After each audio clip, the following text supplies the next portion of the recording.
Gunsmoke. Brought to you by L&M Filters. This is it. L&M is best. Stands out from all the rest. Around Dodge City and in the territory on West, there's just one way to handle the killers and the spoilers, and that's with a U.S. Marshal and the smell of Gunsmoke.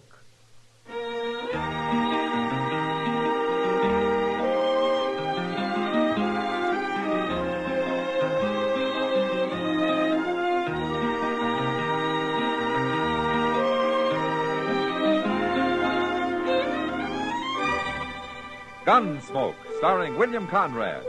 The transcribed story of the violence that moved west with young America. And the story of a man who moved with it. I'm that man. Matt Dillon, United States Marshal. The first man they look for and the last they want to meet. It's a chancy job, and it makes a man watchful. And a little lonely.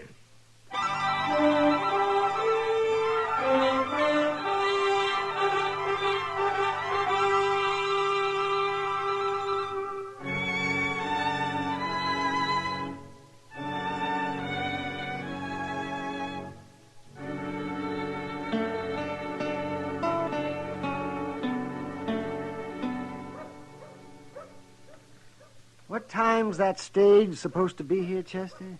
Oh, sometime this afternoon, Doc. They ain't quite sure. You mean they're not sure it'll come at all? Now, that ain't what I said. I said they ain't sure when. Oh.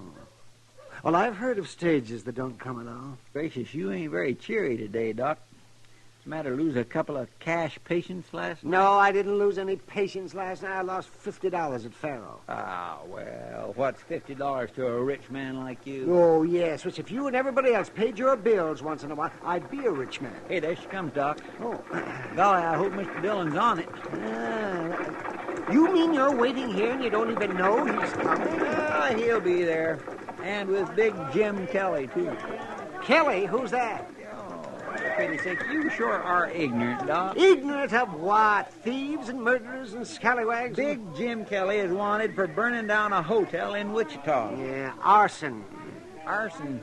No, Doc, I said he's wanted for burning down Never a mind, hotel. never mind. Oh, but there he is. He's coming. Hello, Matt. He's all alone. Maybe he shot him to save the price of the stage fare, Chester. Oh, Doc, Mr. Dillon wouldn't do that. Hello, Doc. Chester. How are you, Matt? Hey, where's Big Jim Kelly, Mr. Dillon? I don't know, Chester. You didn't catch him? Well, I got close enough to put salt on his tail, but he got away. Well, how in the world did that happen? Well, he outsmarted me, Chester. Well, what's new in Dodge, anyway? Well, Doc lost $50 at Faro last night. Oh, that's not new, Chester. Besides, it's perfectly legal. Oh, you mean has there been any trouble, huh? No, sir. It's been real quiet, Mr. Dillon. Except last night when Cassidy got beat up. Cassidy? Who would beat him up? I hadn't heard of that, Chester. Why, Cassidy's the mildest mannered man I ever saw. Even in his cups. And he's been in his cups for 10 solid years now, that I know of. What happened, Chester? Oh, that gambler, Bill Clell. Oh, he come here since you left, Mr. Dillon. He brought a girl with him named Flora. What about Clell and Cassidy? Well, nobody's seen it, but Clell admits beating him up. Well, why? Says Cassidy walked up to him, tried to club him with a bottle. Oh, I don't believe that. Cassidy wouldn't attack a wood fence. Is he hurt much, Chester? He don't look very good, but he'll be all right, Mr. Dillon. Say, man, I don't believe this Clell. There's something wrong with his story. Well, I'll go by there tonight and have a talk with him, Doc. But right now, let's go get something to eat, huh?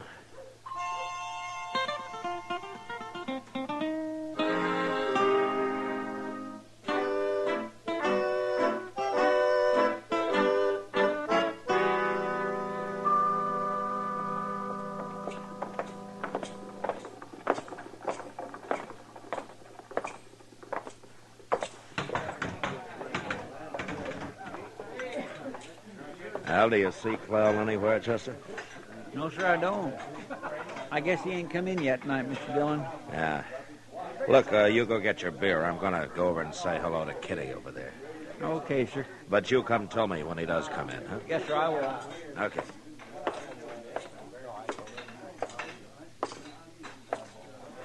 Well, evening, Kitty. Hello, Matt. I hear you came back empty-handed. Oh? How did you know that? Everybody knows it. You know, and all the time I was thinking that nobody even knew I'd gone after a man. It's hard to keep secrets in Dodge, Matt. I've tried it myself. Yeah. Well, there's one I'd like to uncover, Kitty. What was this man Clell doing beating up Cassidy last night? Well, I heard it was Cassidy went after him. Oh? Took a bottle to him, they say. Who says? You're right. Nobody saw it. But the way Clell told it, he was just as surprised as anybody. I have to admit, I kind of believe him, Matt. Oh, now, Kitty, you know Cassidy wouldn't attack anybody. But don't get me wrong. I'm not standing up for Clell. In fact, I don't even like him. Oh, what's wrong with him? But he's no good. I can tell by the way he treats Flora. She's a real unhappy girl, Matt. Well, that's no business of mine. But I don't like the idea of a poor, harmless drunk like Cassidy taking it from him. Hey, there's Flora now. You want to meet her? Huh? Oh, yeah, sure. Flora! Flora! Pretty little thing, isn't she? Yeah, she is. Hello, Kitty. Did you want me? You got a minute, honey? I want you to meet Marshal Dillon. Oh. Are you the marshal? I'm pleased to know you, Flora.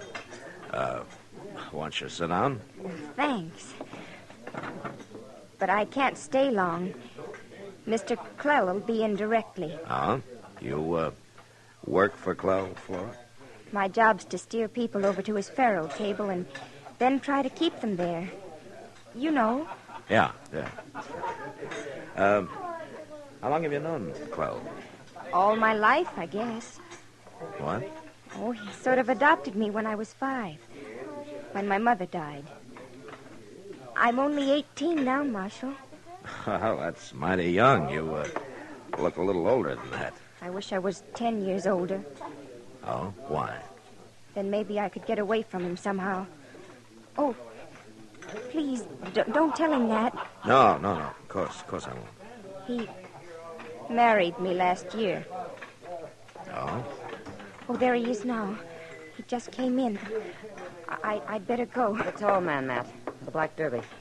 Yeah, I see him. I thought he'd be older. He only looks about 35. I'll be darned. There's Cassidy, too. Looks like he's following him. Yeah, he is. And he's got a gun in his hand. Cassidy's going to shoot him, Matt. Can't even hold that gun steady with both hands, Cassidy. I'm going to kill you, Clell. Put that gun away, Cassidy. I'll handle him. That's just about enough for you, Cassidy. Gonna break every bone in your body. All right, hold it, Clell. Stop kicking him. Mister, stay out of this. You kick him once more and you'll wake up in jail. Jail? Why, who are you? I'm the marshal here. Well, then why don't you arrest Cassidy? Didn't you see him try to shoot me? I saw him. Now, what's the trouble between you two? Look, Marshal, I give you my word I never saw this drunken bum before in my life. Took a bottle to me last night. This time he's got a gun. There must be something behind this, Clell. Cassidy's one of the most peaceful men in Dodge. Well, I swear it. I never saw him before. I'll tell you one thing, Marshal. Next time I see him, I'm going to kill him. Chester. Yes, sir. Cassidy's still out. Get him over to Doc's, will you? I'll come by there later. Yes, sir, I'll do it, Mr. Clell, if Cassidy tries to kill you, it's your right to protect yourself. But don't do it with your feet. Cassidy's friends might not like it. And I'm one of them.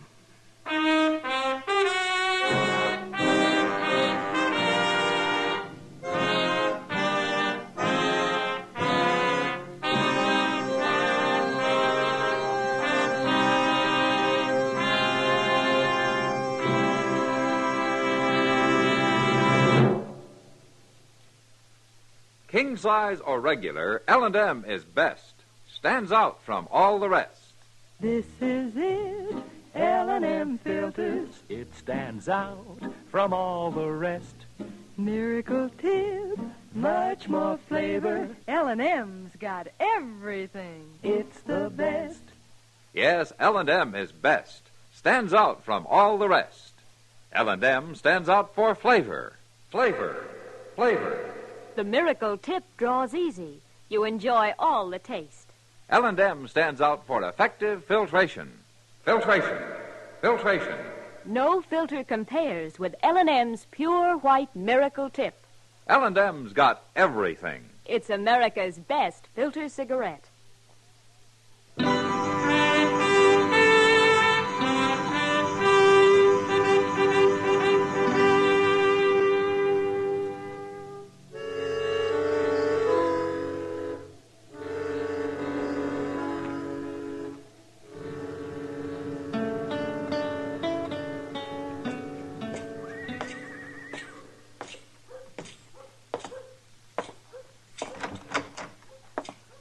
Come in, Matt. Hello, Doc. Well, how you feeling, Cassidy? I'm okay, Marshal. Oh, you're so full of booze you don't know how you feel, Cassidy. I told you you've got 2 broken ribs. That don't matter. I've had worse. Cassidy, what are you after Clell for? Why did you try to shoot him tonight? 13 years of hard drinking's lovely to think about. It's bad on the aim, Marshal. I had to hold that gun in both hands. He hit me before I get it off. Why were you trying to shoot him? I don't like his face. Doc, will you do something for me? Sure, yes, Cassidy. What is it? Make me sober. What? I mean real sober. Oh, I ain't gonna quit forever, but I want to get sober for a spell. Well, I'm sorry, Cassidy. Medicine has no idea how to treat a man who drinks like you. No idea at all. There's nothing you can do? Nothing. If you want to get sober, you'll have to do it yourself. How? Stop drinking. Okay, I'll do it. If Marshal will help me. Me help you? Lock me up in jail, Marshal, and don't let me out for about a week. I can't drink that way. You'll do it, won't you? Well, ordinarily, I'd do anything I could to help you, Cassidy, but, no, not this time. Why not? Because you want to get sober so you can kill a man. Then I'll do it without your help. Oh, don't worry, Matt. He'll never stay sober long enough to do any harm. I never saw a man like him stop drinking yet. You never saw a man had a reason like I have, Doc. What is your reason, Cassidy? I'll tell you later, Marshal. When you come to hang me.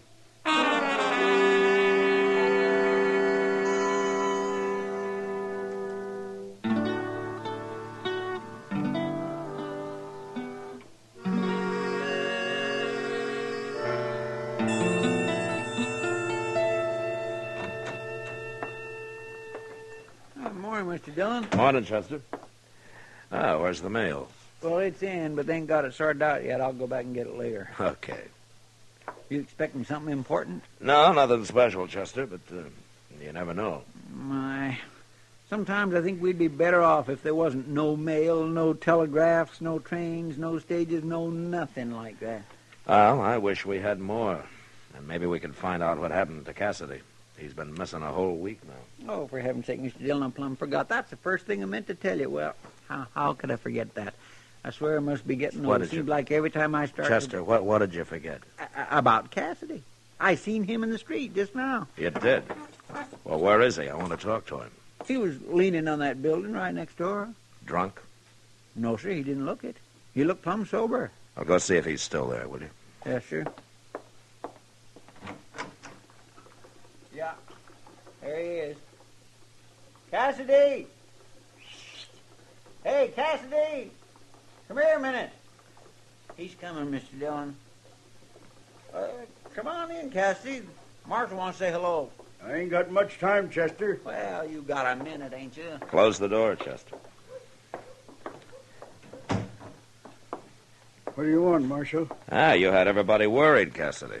Where you been the past week, huh? I've been out on the prairie, Marshal. Ain't no whiskey out there. Oh, I see.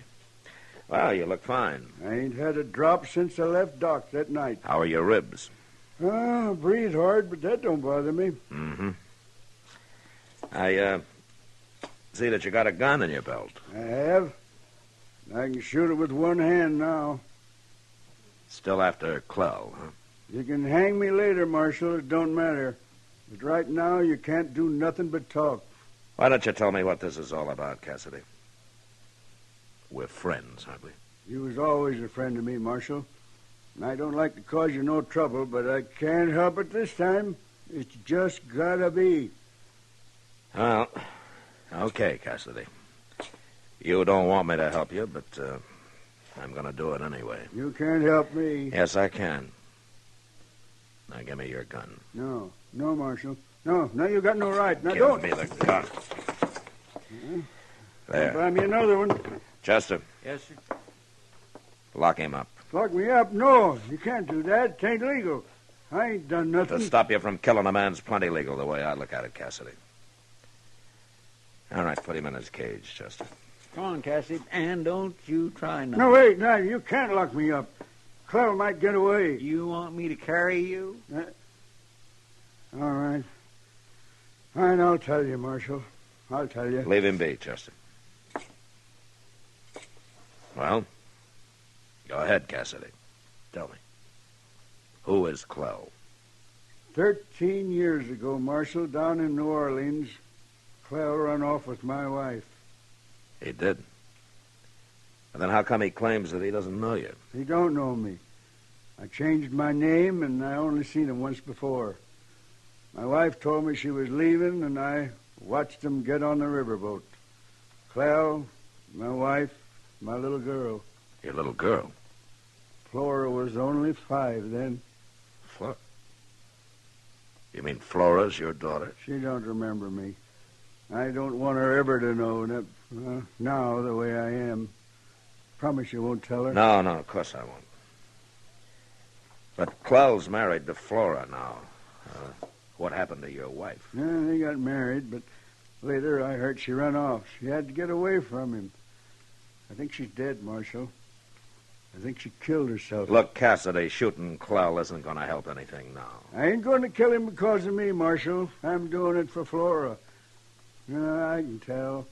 She wants to get away from him, too. Yeah, I know she does. I'm going to do it, Marshal. I don't mind hanging. I'm going to help Flora. Clell's done a lot to you, Cassidy, but there's nothing in the world I know of that justifies murder. I don't hold with killing people either, Marshal, but I'm going to do it. Cassidy, listen to me.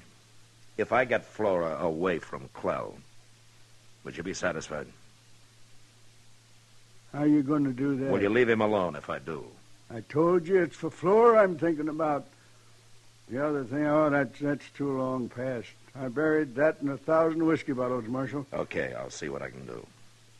Do you have any money, Cassidy? If I didn't work down then, I couldn't drink. How much have you got? No, about $50. All right, give it to me. What? I said give it to me. Well, here it is, Marshal. That's all I got. It's enough. Now, look, I want you to lay low, Cassidy. Stay out of sight for a while. Will you do that? I'll do it. But I'll be watching. This better not take too long, Marshal. Chester. Yes, sir. Go find Kitty, will you? Tell her to get Flora over to her room and be sure that Clell doesn't know where she is. Okay, Mr. Dillon. Tell Kitty I'll meet him there in about an hour. Oh, and you better hang around outside somewhere, huh? In case Clell gets interested and shows up.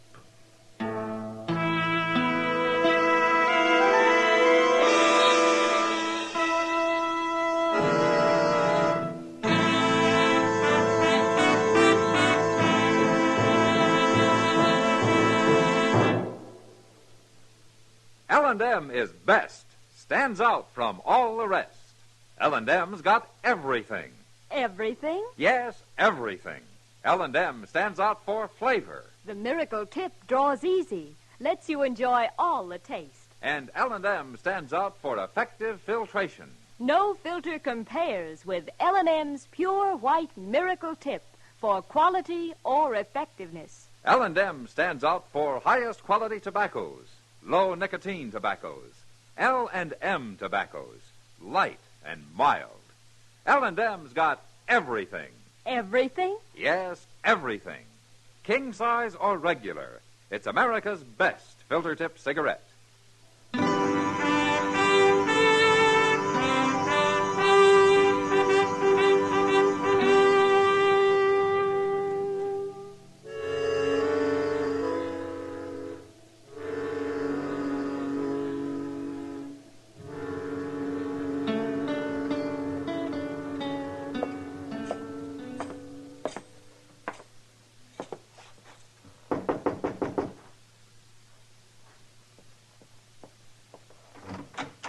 She's here, Matt.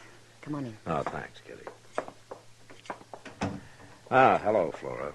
Is there something wrong, Marshal? Yes, I think so. I told you, Kitty. I knew there Now, was. Flora, don't get upset. Whatever it is, I'm sure the marshal isn't after you. Give him a chance to explain.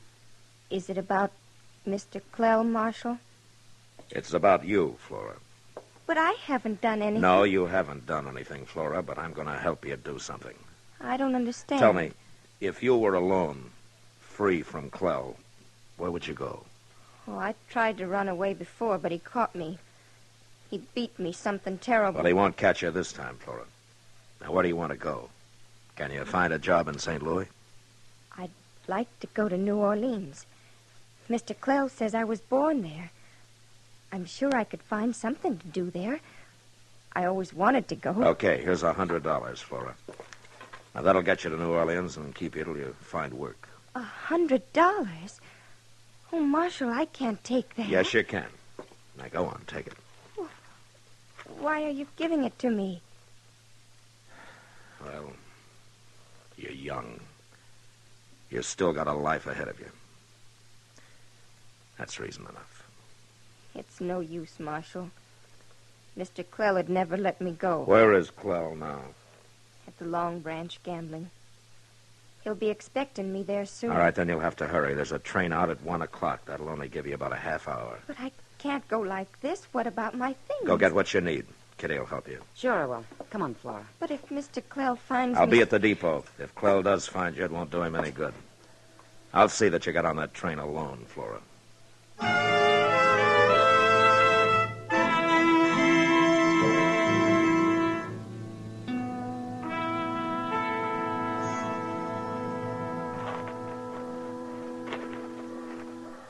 My gracious, she better hurry, Mr. Dillon. Santa Fe's about to leave. Kitty will see that she gets here, Chester. Don't worry. Yes, sir. Yeah, I thought you told Cassidy to lay low. I did. What? And now what's he up to? Guess he wants to talk to you. What are you doing here, Cassidy? I know what you're doing, Marshal. I figured it all out. Especially when I seen Flora and Kitty going back to her room. They're on the way down here now. I thought you didn't want Flora to know about you. I don't, Marshal. I'm going to stand over there by the building. I only want to see her leave. It'll be the last time. There they come. You better get going. I'm going. Oh, that poor fellow.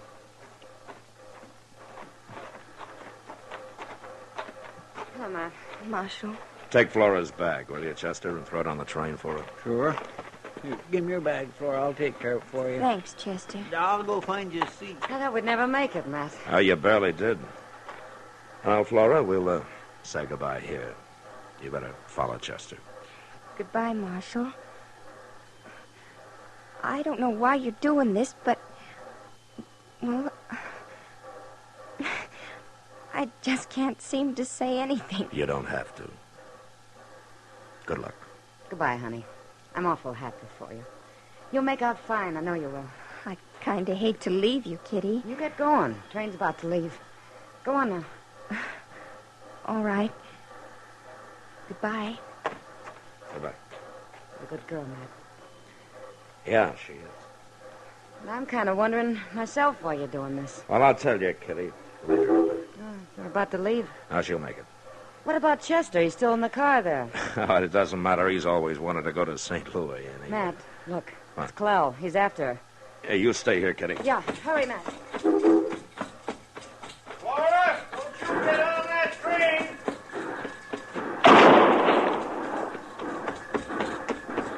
train! You all right, Flora? He's dead, Marshal. Get on the train, Flora. But I can't... Come on, hurry. Go on, move.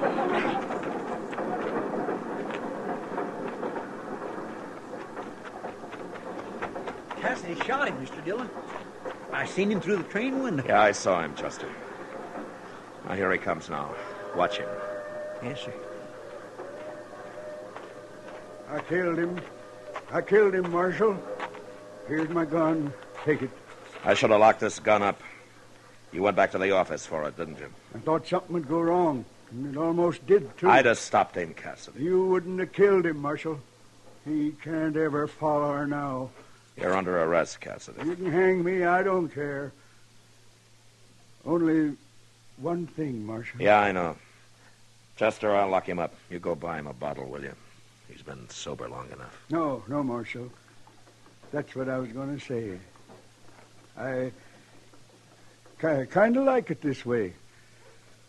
I ain't feeling sorry for myself no more. I'm through drinking the rest of my life. However long that's going to be. Cassidy. Yeah? Nothing. All right, come on. Walk ahead of me.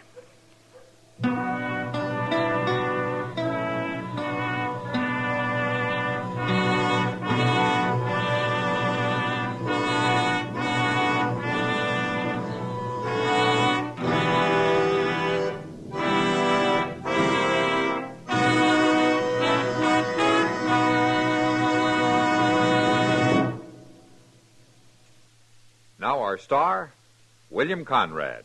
Thank you, George. Today, there's one filter cigarette that stands out from all the rest. L&M stands out for flavor, for effective filtration, for highest quality tobacco. L&M's got everything. That's what makes it America's best filter tip cigarette. Try L&M's king size or regular. I know you'll go for 'em.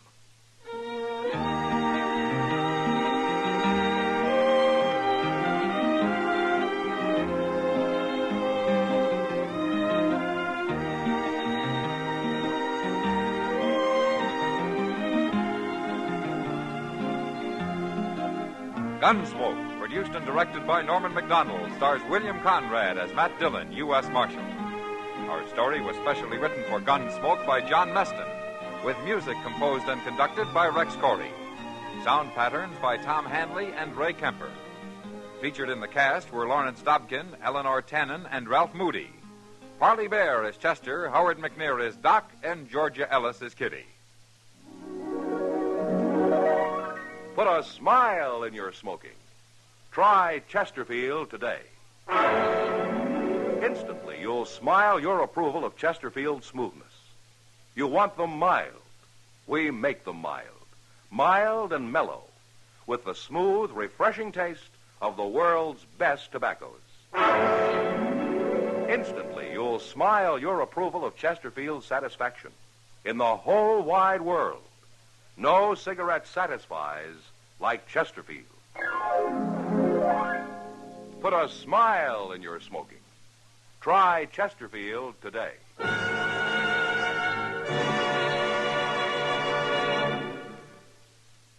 The current issue of TV Radio Mirror carries a feature story on Gunsmoke, complete with pictures of Matt, Chester, Doc, and Kitty.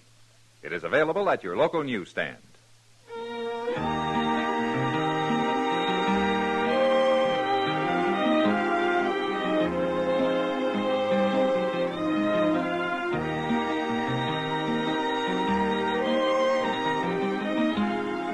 Remember, L&M Filters present another transcribed Gunsmoke program tonight at 8 Eastern Standard Time. That's right. Gunsmoke is now on the air twice every Saturday. Once at 12:30 p.m. Eastern Standard Time, and again at 8 p.m. Listen to Chesterfield's two great radio shows every week. The Perry Como Show every Monday, Wednesday, and Friday, and Dragnet, Tuesday nights on another network.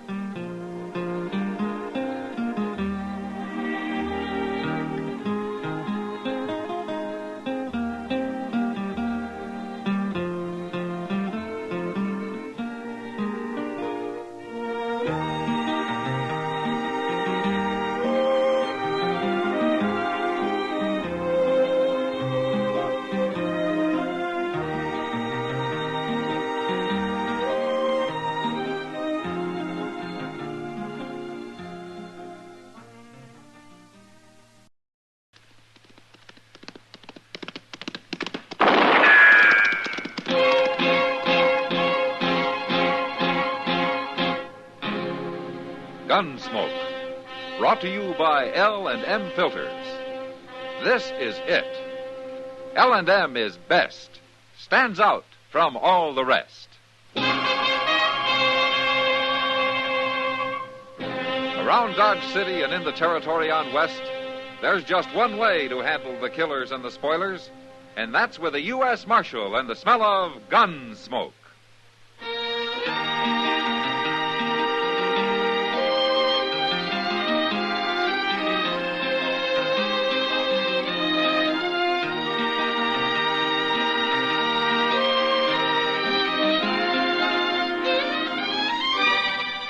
Gunsmoke, starring William Conrad. The transcribed story of the violence that moved west with young America. And the story of a man who moved with it. I'm that man. Matt Dillon, United States Marshal. The first man they look for and the last they want to meet. It's a chancy job, and it makes a man watchful. And a little lonely.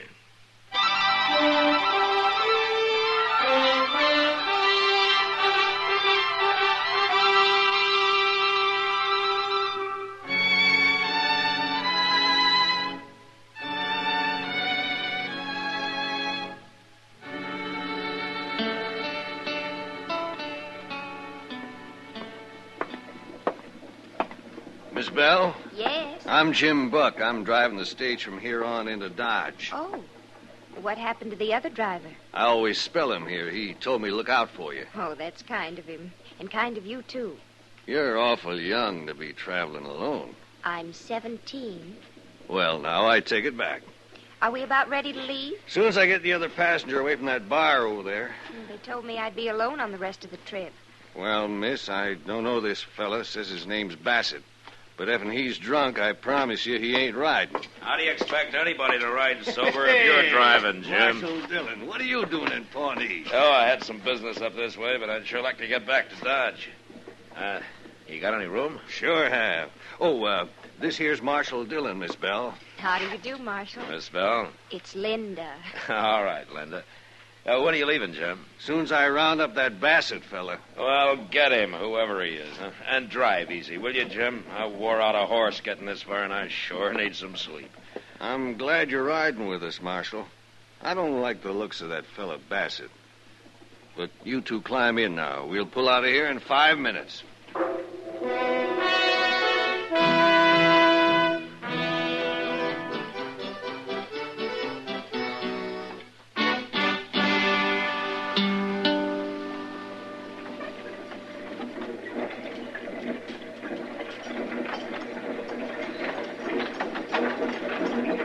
Nice day. The lawman's asleep. It's you I'm talking to, Missy. It's a nice day, ain't it? Yes. That's better. As long as we're riding the Dodge together, we better get acquainted. My name's Joe Bassett. How do you do? Well, there's no cause to be bashful, Missy. I ain't gonna hurt you. You staying in Dodge? Yes. Well, now, that's just fine. Please, I'm rather tired. Oh, you are. You have, dancing girl or something? Ah, you're too young for that, ain't you? Ain't you? Please. Hey, I know. I got a bottle here. Here, have a drink. No, Say, mister, What do you want? you're making it awful hard for me to sleep. Oh, I am, huh? And I'm pretty tired. Well, that's too bad. Now, it's going to be a long ride, so why don't you just sit there and look out the window, huh? Because I'd rather look at this pretty little girl here. Now, come on, honey, have a drink. no, I... Hey, Jim! Jim, pull up, will you? What for? You heard me. Pull up. Okay, Marshal. Whoa, What do you think you're doing? What's your trouble, Marshal? There's no trouble. Your friend Bassett here wants to ride up on the box with you. What? He wants somebody to talk to, Jim. Are you crazy? He's waiting for you, Bassett.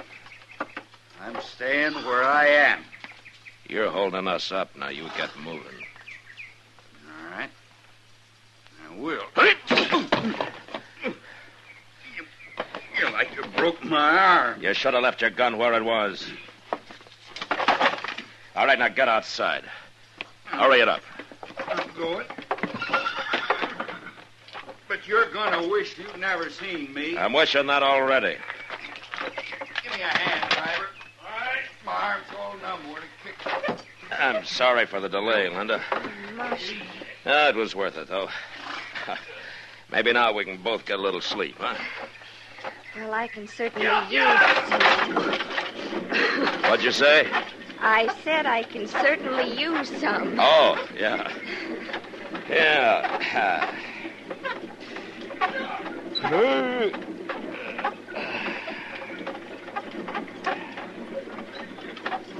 You know, I feel as though I hadn't slept since I left St. Louis. Oh, you've come a long way, huh?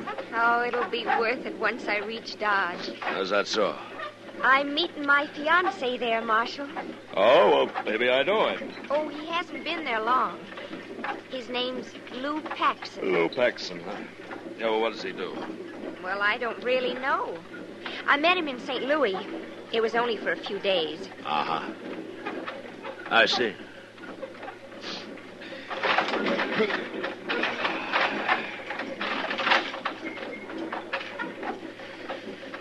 Marshal, What? if you promise to keep it a secret, I'll tell you something. Okay, I promise. I ran away from home. My parents think I'm too young to get married. Oh? Well, how old are you, Linda? 17. Do you think that's too young? Well, I don't know, Linda. I guess that depends on what you're like and what this fella Paxton's like. Oh, he's a wonderful man. He's so strong and so handsome. Uh-huh. You'll see when you meet him. Yeah, I'm sure it will.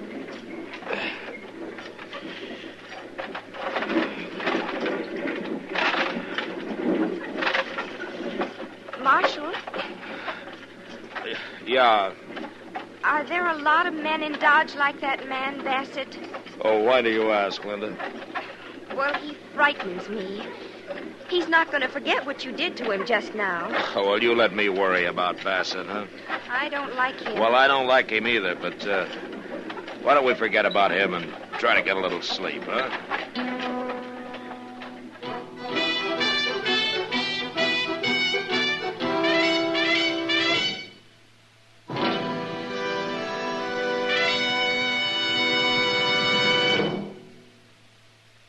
This is it, L&M filters. It stands out from all the rest. Miracle tip, much more flavor. L&M's got everything. It's the best. Yes, L&M's got everything. Superior filtration, superior taste. Superior filtration because of L&M's superior filter. White. All white. Pure white. The purest tip that ever touched your lips. Superior taste because of L&M superior tobaccos. Tasty, full of flavor, and light, and mild. No doubt about it. L&M is America's best filter tip cigarette. This is it, L&M filters. L&M's got everything. It's the best.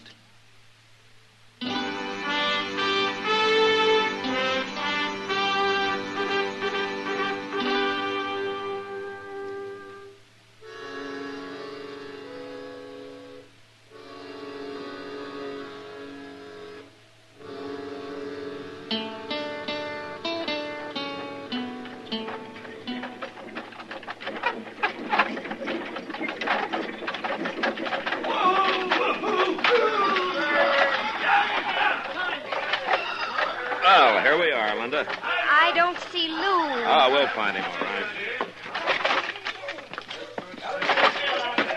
You want me to give you a hand? Yes, thank you. Okay. There we go. Welcome home, Mr. Dillon. Oh, hello, Chester. Oh, Linda, this is Chester Proudfoot. How do you do, Chester? How do you do, Miss? It's Linda Bell, Chester, but she likes it simple. Oh, you look good. There he is, Marshal. There he is. Huh? Lou? Lou? Hey, how come she knows him? Why do you? Yes, sir, Lou. never thought I would. Oh, I knew you would. No, it might have been bad, too, except for Marshal Dillon here. Well, you're Marshal Dillon. Yeah, that's right. Lou, it was that man right over there. He was What? trying to make me drink with him and everything. Which man? He's coming this way. Him. Marshal? Where? His name's Bassett, Lou. He was annoying me. Don't you worry about him, Linda. So this is who the little girl was coming to see. She's my fiancée. I'll be darned. I mean, she didn't say she was coming here to get married. Well, it's true. Sure. What do you want, Bassett? You got my gun in your belt. You aim to steal it? Hey, you aim to sell it? What do you mean by that? You look like a gunman to me. Where you from? Wichita. Now, what are you going to do about that? Here, catch it. You didn't have to throw it at me. And I wanted to see how you handled it. You move pretty fast when you're sober. What are you prodding me for, Marshal? You aim to stay here long? No. Not long. Good. And while you are here, I'm going to be watching you. That won't bother me. Well, Marshal, I got to thank you for taking care of Linda. Yeah, sure. Now, I don't know who that Bassett fella is, but he shouldn't have been bothering her. No, that's right. Well, come on, Linda, we'll get your stuff. They got a room for you over to the Dodge House. All right, Lou. Marshal, I hope I'll see you again. You too, Chester. Yes, thanks, Linda. We'll see you. So long, Linda. Bye. Come on, Linda. My, Paxton acts kind of funny, don't he? He's trying to hide something, Chester. He is. He and Bassett didn't handle that very well. What do you mean? They know each other. You think so? And it was pretty clear. But they don't want anybody to know it. Well, why? What do you know about Lou Paxton, Chester? Nothing. I just seen him around. Uh-huh. Any idea what his game is? No, sir. I don't. None at all. Well, maybe we'll find out now. I expect he's just been waiting for Bassett to get here.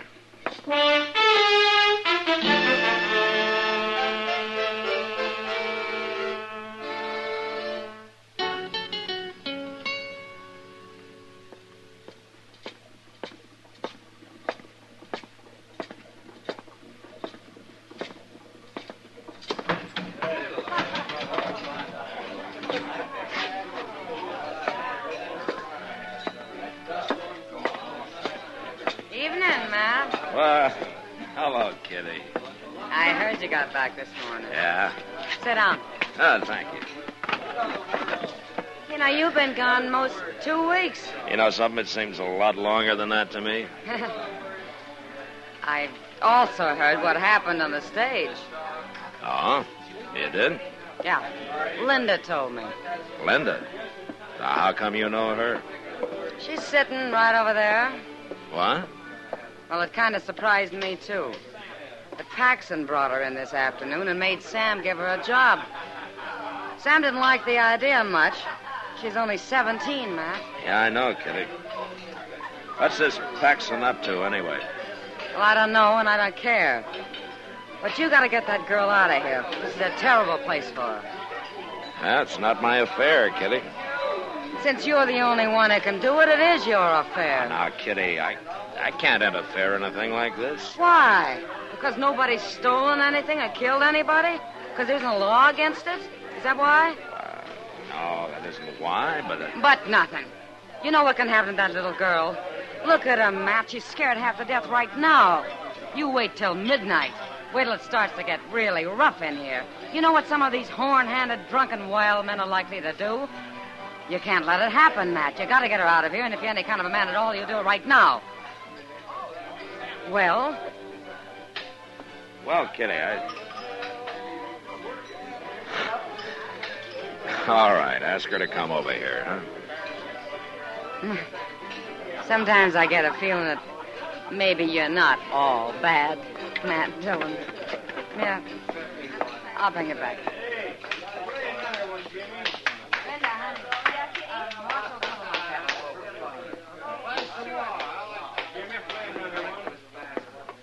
Here we are.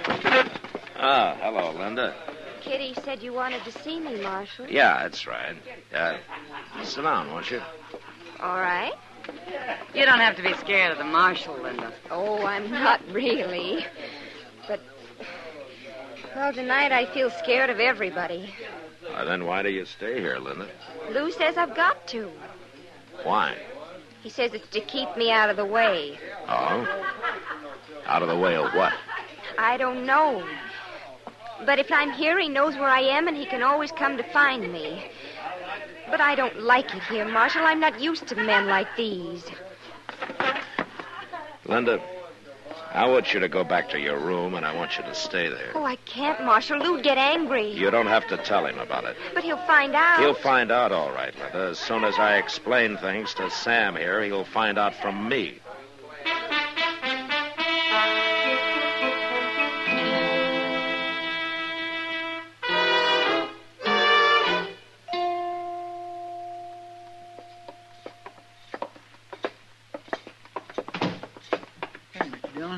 Down at the end of the hall, there goes that fellow Bassett. Yeah. I didn't know he had a room here. Well, that could be Paxton's room he came out of. Number 12, ain't it? By golly, you're right, it is.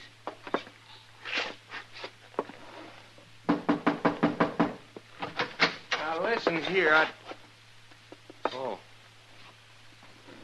Thought it was someone else. Bassett's gone, Paxton. What do you want, Marshal? I want to talk to you. What about? Why did you pretend you didn't know Bassett at the stage this morning? I don't know him. Well, he just walked out of your room. I mean, I didn't know him. I didn't know him this morning. You're lying.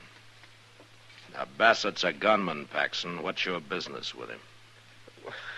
I got no business with him, Marshal. We were talking, is all. Uh-huh. About how much are you going to pay him?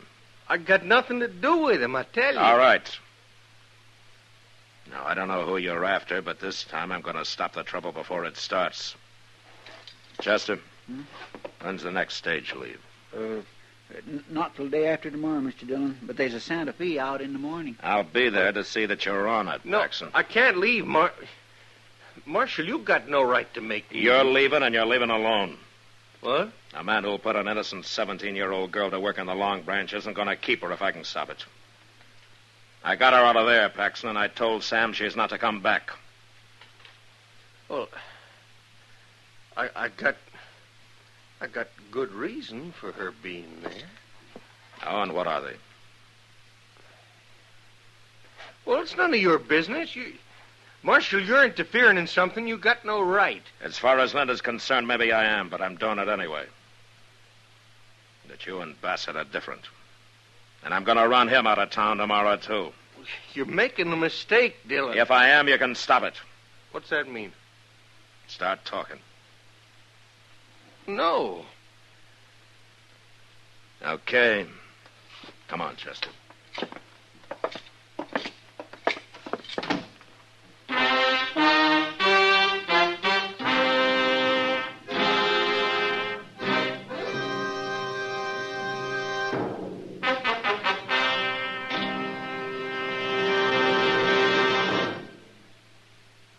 To you, to the thousands of smokers who are changing to L&M every day, to the millions who now smoke L&M, here is your assurance. L&M gives superior filtration because of its superior filter.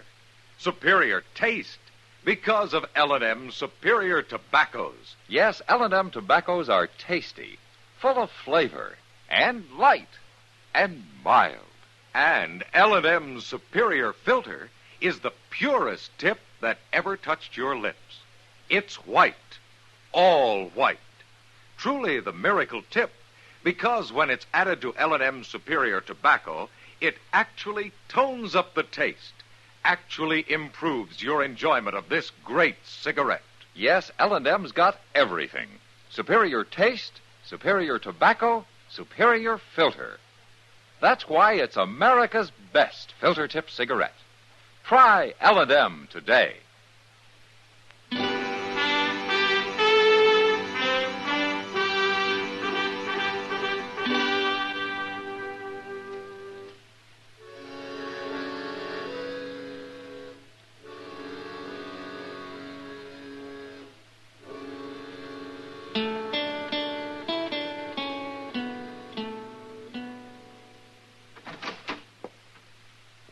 Still up, man? Oh, come in, Doc. Come on in. Said, you know it's nearly midnight? Well, now, when did I start going to bed at midnight? Well, you should. A man needs to sleep. Then what are you doing up? I'm looking for somebody to argue with. Well, I'm your man. Start up. Yeah, sounds like somebody beat us to it. Yeah, come on. Yeah, see? That came from right down the street. Down by the Alfraganza. Yeah, it sounded like it. Mr. Dillon! Mr. Dillon! Over here, Chester. What happened, Chester? Lou Paxton. They shot him. He went into the back room at the Alfraganza wearing a mask and carrying a gun in his hand, but they shot him before he could run off with any money. He didn't even try to shoot back. Well, is he hurt bad, Chester? I don't know, Doc. I didn't wait to see. Well, I'll go see that he's taken up to my office. Give him a hand, Chester. Yes. I'll come up there in a few minutes. Well, where are you going? There's a man across the street I want to have a little talk with. Where? Oh, Bassett. Yeah, that's right.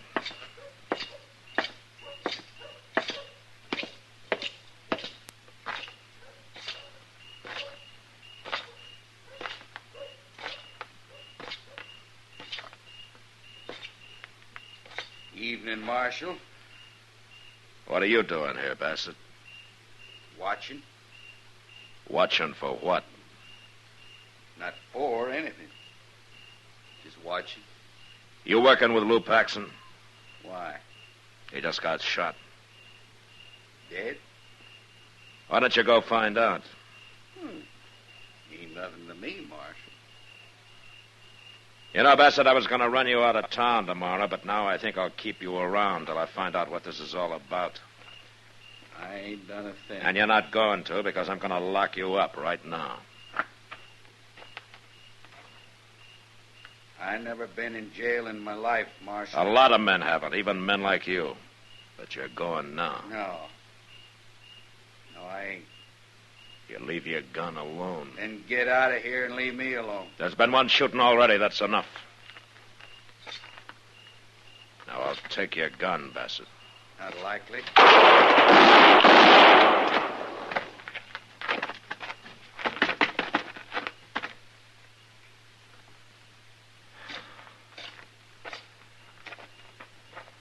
He missed you, Mr. Dillon. Thank goodness he missed you. He was in too much of a hurry, Chester. Is he dead? He died standing. I knew there'd be trouble. I just had to wait and see what happened. Go get Linda and bring her up to Doc's, will you? Yes, sir.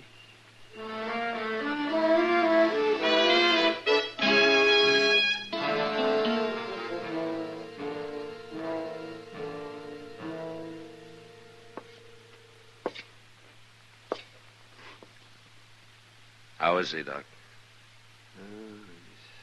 He's not good, man. One bullet in the neck, another in the chest. I'm sorry, Paxton. There isn't much I can do for you.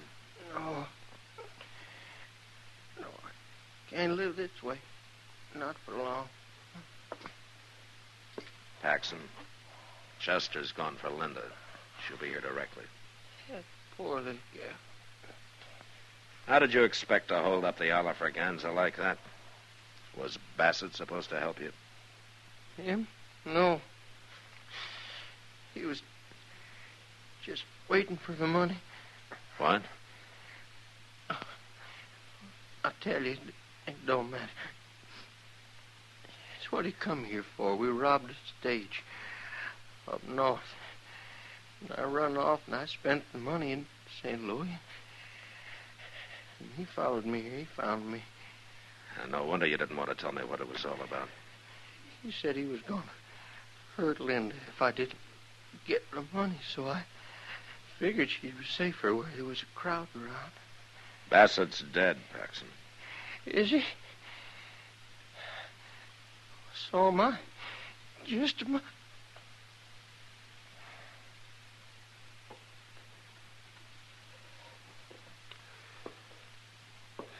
He's gone, Matt. Oh, that's probably Linda. You better keep her out of here. Yeah. Chester, wait in there, will you? Yes, sir. What are you going to tell her, Matt? I'm going to tell her the truth, Doc. The whole story. Oh, that would be awful hard on her, wouldn't it? Finding out what kind of a man Paxton was? No, you could spare her that. Linda got off easy, Doc. Married to an outlaw, she'd have been in real trouble. But all this won't do her any good at all if I don't send her home a lot smarter than she left. And that's what I'm going to do.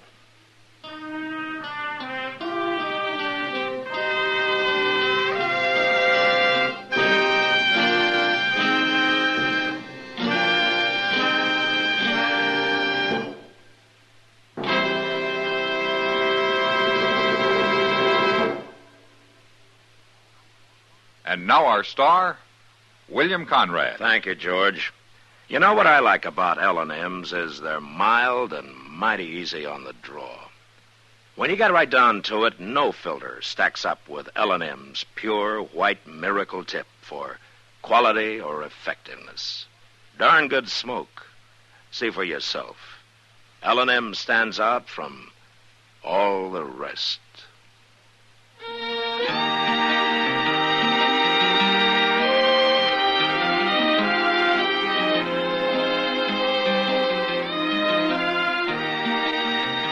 Gunsmoke, produced and directed by Norman Macdonald, stars William Conrad as Matt Dillon, U.S. Marshal. Our story was specially written for Gunsmoke by John Meston, with music composed and conducted by Rex Corey. Sound patterns by Tom Hanley and Bill James. Featured in the cast were Eleanor Tannen, Vic Perrin, Lawrence Dobkin, and Paul Dubois. Parley Bear is Chester, Howard McNear is Doc, and Georgia Ellis is Kitty.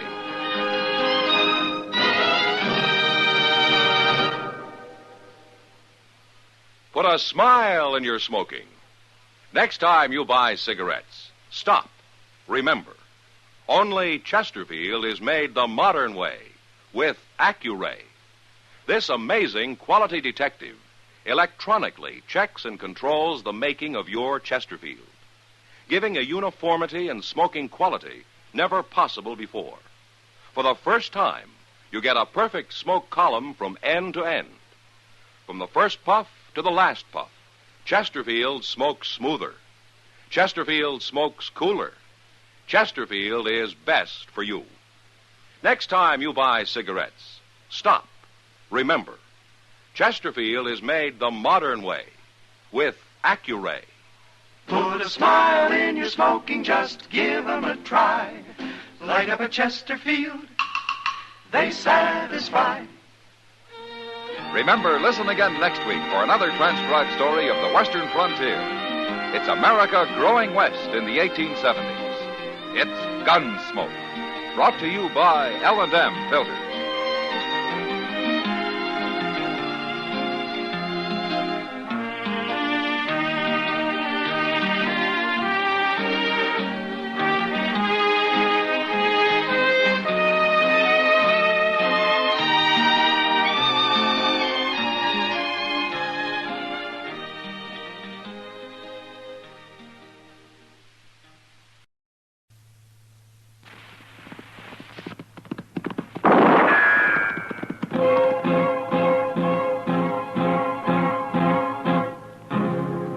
Gunsmoke, brought to you by L&M Filters. This is it. L&M is best, stands out from all the rest.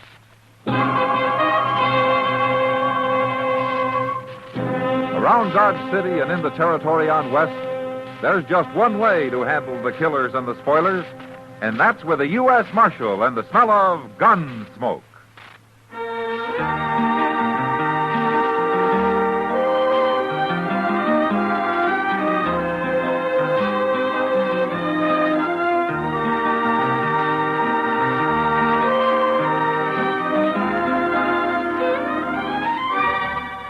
Gunsmoke, starring William Conrad. The transcribed story of the violence that moved west with young America. And the story of a man who moved with it. I'm that man, Matt Dillon, United States Marshal. The first man they look for and the last they want to meet. It's a chancy job, and it makes a man watchful and a little lonely.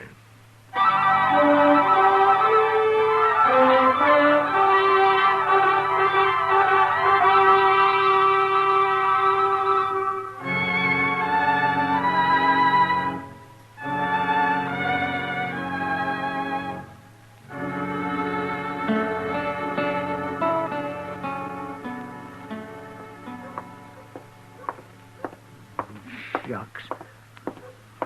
Doggone the luck. Cuss it. Oh, hello, Chester. Oh, hello, John. Doggone the luck, anyway. Mr. Dillon? Well, how are you, Chester?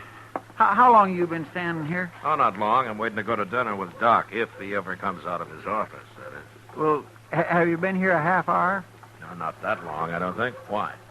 Well, I thought maybe you'd seen Miss Kitty out here in the street somewhere. No, I haven't seen her. She's got to be someplace. Well, I expect she is, Chester. Well, it's no place I know of. I can't find her. How'd you try the Longhorn? Oh, no, sir. She's never in there before afternoon sometime. Oh, what about her room? That's where I was supposed to meet her, Mr. Dillon. But she ain't there, and nobody saw her. Nobody I talked to, anyway. Oh, she'll be around. Yeah, but it ain't like Miss Kitty not to be where she says she'll be. Now, don't get so worried, Chester. It can't be that important. Well, it's pretty important to me. Oh? Yes, sir. I got a date tonight with a little girl who works over at the Alphaganza. Oh, what's that got to do with Kitty? Well, my only pair of good pants got busted, Mr. Dillon, and Miss Kitty was patching them up for me. She told me to come pick them up today just before noon. No wonder you're worried. Is this a new girl that you got, Chester? Yes, sir. Well, she's new to me. A little southern gal with a mouthful of honey, Mr. Dillon. Honey, huh? Mm-hmm. Well, that makes good bait for old bears like you. Oh, Mr. Dillon, I ain't no bear. Not really. Hello, Matt. Chester. Yeah, hello, Doc. Doc, how are you? Oh, I hope I haven't kept you waiting too long, Matt. Well, that's okay, Doc. Now I won't have to worry if I'm the one that's late next time. Huh? I'm not the one that's late. Oh, you're not? No. Kitty is. Kitty? Yes, she said yesterday she'd be in at noon. Wanted me to look at a tooth that's been bothering her. And I promised I'd be there, but I can't wait forever. Ah, it seems like Kitty's late all the way around today, doesn't it? I was supposed to see her too, Doc, but I can't find her no place. Well, it doesn't matter. She's probably sleeping in for a change. No, she ain't. I've been to her room. Nobody saw her around there at all. Is that so? She said she'd be there. Well, come to think of it, it's not like Kitty. When she says she'll be there, she's there. Yeah, it kindly worries me. Now, you two getting all worked up over nothing. Kitty isn't that clock-like. Well, then where is she, Matt? I don't know where she is. Kitty's a big girl. She can take care of herself. Now, stop worrying about her. Hey, here comes Sam Noonan. Maybe he knows where she's at. Well, how would he know? Well, Miss Kitty works for him at the Long Branch, don't she? Sure, but Sam doesn't keep her on a string. Her times are her own. Morning, gentlemen. Hello, Sam. How are you, Sam? Hello, Sam. Sam, you ain't seen Miss Kitty around today, have you? Oh, Chester, I ain't. Noticed you men standing here. Thought I'd come ask you. You mean that you're looking for her, too? Well, she was going to come to the Long Branch about 10 o'clock. Went down early to meet her, and she ain't showed up yet, Marshal. 10 o'clock's pretty early for Kitty, isn't it, Sam? Well, sure, but she was doing it as a favor to me. I want to get started repainting the place, and she was going to give me some ideas about making it real fancy.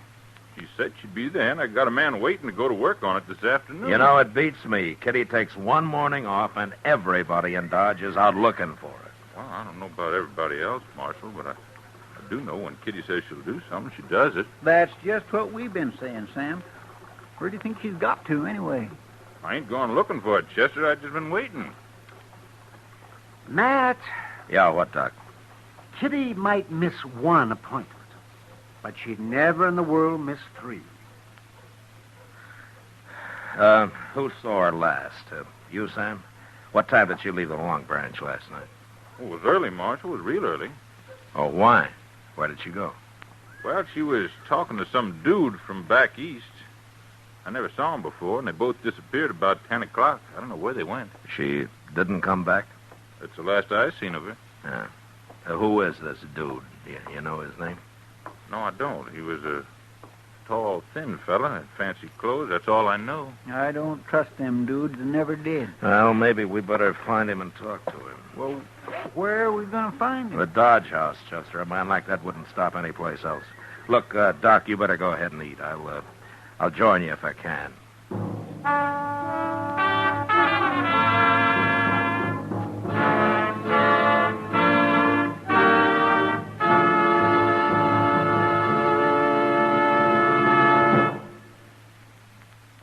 We hope you're having a wonderful Christmas, that the holly and mistletoe look brighter than ever, that you're enjoying your gifts and the fun that goes with them. While you're relaxing with your holiday thoughts, I'd like to suggest one more touch that's perfect for times like this. Light up an L&M. If you're a filter tip smoker, L&M is best, stands out from all the rest. Stands out for flavor, for effective filtration, for highest quality tobaccos. It adds up to the greatest pleasure in filter tip smoking. L&M's got everything. This is it, L&M filters, this is it. Light and mild. It's the best, L&M filters, highest quality filter tip. This is it. L&M filters, L&M filters with the miracle tip. King size or regular, L&M is best. Stands out from all the rest.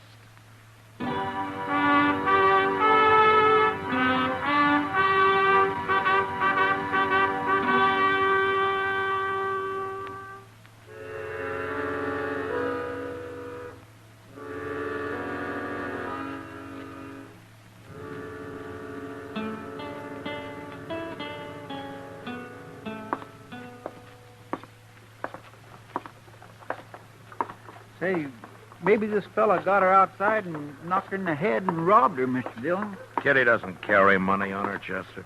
Well, she wears jewelry. She's also over 21 years old, and she's got enough sense not to let anybody knock her on the head.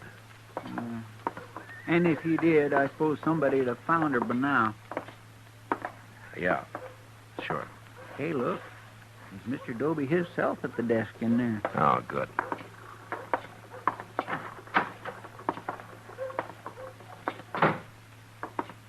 Well, hello, Marshal. Chester. Hello, Mr. Doby. Are you, Doby? Now, don't tell me the Dodge House has taken in another gunman. You're going to shoot the place up again. Well, that wouldn't happen so often if you'd make your guests check their guns, Doby. Kind of people come in here to take the army to do that. That's a poor rule anyway. A man can always hide a gun. Or a knife. It's not that kind of a man I'm looking for this time, Doby. It's an Easterner, some dude. What's his name? Well, I don't know his name, but he's tall and thin, and he's a sort of a fancy dresser. He's new to Dodge. Must be that fella Rackmill. Rackmill? He fits your description, but he sure didn't look like no troublemaker to me. What's he done? I don't know, Toby. I don't know. Maybe nothing. Is he in his room? No, he ain't. Funny thing, now you mention it. Clerk told me this morning that Rackmill didn't come in at all last night. You didn't? I didn't think nothing about it till now. Oh, you know how some fellas are. They get to playing cards or something. He ain't up to no good, Mr. Dillon. I just know he ain't. Toby, what do you know about him? I told you all I know. He come here day before yesterday. Said he was traveling around, seeing the West. I don't think he's working. He don't act sharp enough to be a gambler. Okay, Toby, thanks. Thanks very much.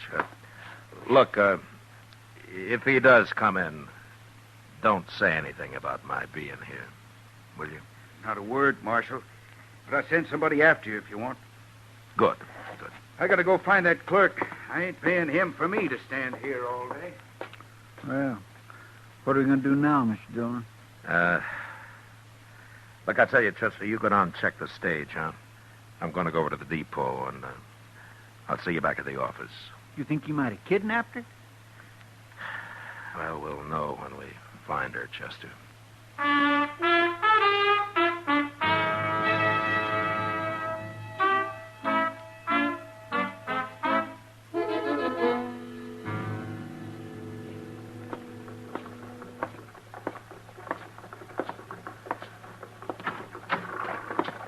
Did you find anything, Chester? Oh, hello, Doc. Oh, hello, Matt. Nobody ain't seen him at the stage office, Mr. Dillon. There's only one stage out today, and that left this morning, and they wasn't on it. Yeah, Matt, I didn't think there would be. What about the train? Did they leave on that? They remember Rackmill when he came in the other day, but he hasn't bought any ticket to leave. Then he must be somewhere in Dodge, Matt. I stopped by Miss Kitty's room on my way back, Mr. Dillon. She ain't been in yet. You know, they tell me back in New York, some policemen do nothing but look for people that are missing. That's how many disappear all the time. Do they find them, Doc? Sometimes, yes, of course. They always check the city morgue first. Oh, that's where they find a lot of them. People that got killed, you mean? Mm-hmm. Well, some just fall down and die in the streets. Heart seizure, something like that kind of hits them. But, of course, a lot of them are victims of murder or killing of one kind of, fights and things like that. Yeah, it must happen a lot. They got so many people living there. It does, but it can happen anywhere, Chester. Only in New York, they're better organized to locate people that are missing and don't come home when they should. Always check the morgue first, huh? Yeah, oh, that's the best place. It saves a lot of time and trouble. Hey, we ought to have a morgue here in Dodge. Oh, whatever. Oh, Jeff, we don't need one, but Dodge isn't big enough for a morgue. No, I guess it ain't. And besides, people don't come up missing here very often. Well, if you two well-wishers have got the morgue problem settled, I'd like to say something. Why, surely, Matt. Go ahead. If Kitty was in Dodge, we'd have heard from her by now. I'm presuming she's alive, of course, Doc, if that doesn't go too much against your theory. Oh, of course she is, Matt. Of course she's alive. I was telling Chester about things back east, that's all. And if she's left Dodge and she didn't go by stage or by train, then there's only one other way that she could have gone, isn't there? You mean she walked? That'd be about as likely as you walking somewhere, Chester. I don't know why I didn't think about it before. Let's go down to the stable.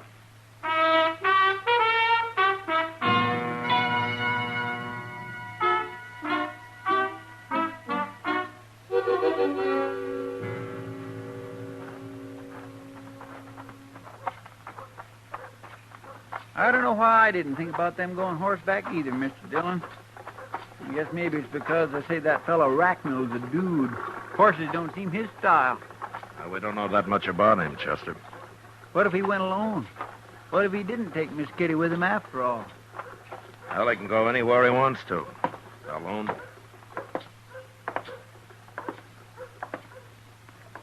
Well, I don't see Moss Grimmick nowhere. Hey, Moss. Moss Grimmick. Hey. Here now. Who's doing all that hollering? He's laying in that stall over there, Mr. Dillon. He's been sleeping. Yeah. Oh, it's you, Marshal. Chester, you woke me up. I'm sorry to bother you, Moss, but I got to talk to you. Trouble, Marshal? Well, I don't know. But if there is, maybe you can help me.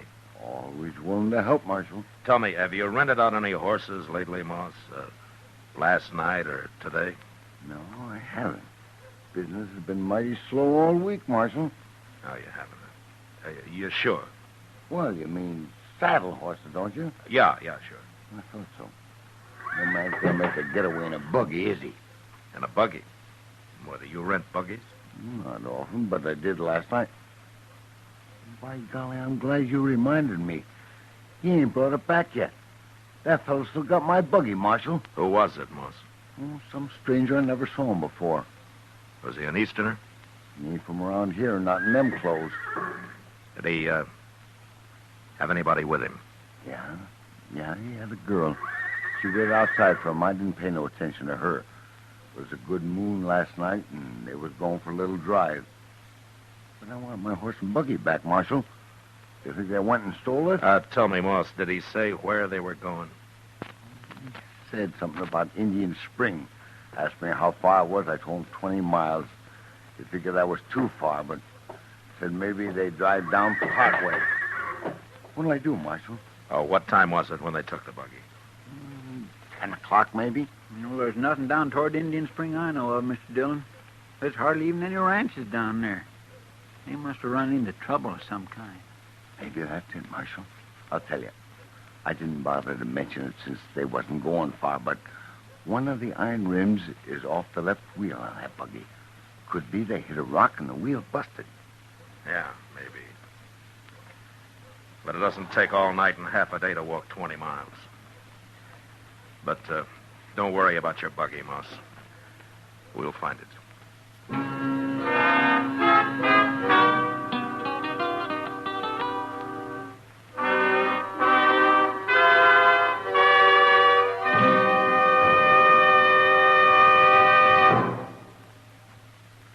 Today, along with the traditional pleasures of the holiday, many a filter tip smoker has discovered a new pleasure. He's received his first carton of L&Ms. If it happened to you, and you've started to smoke those L&Ms, you know how they stand out from all the rest. You're enjoying the incomparable taste of highest quality tobaccos, best flavor ever to come through a filter. You've discovered that no filter compares with L&M's pure, white, easy-drawing miracle tip. Yes, if someone gave you L&M's for Christmas, you've got the best, because L&M's got everything.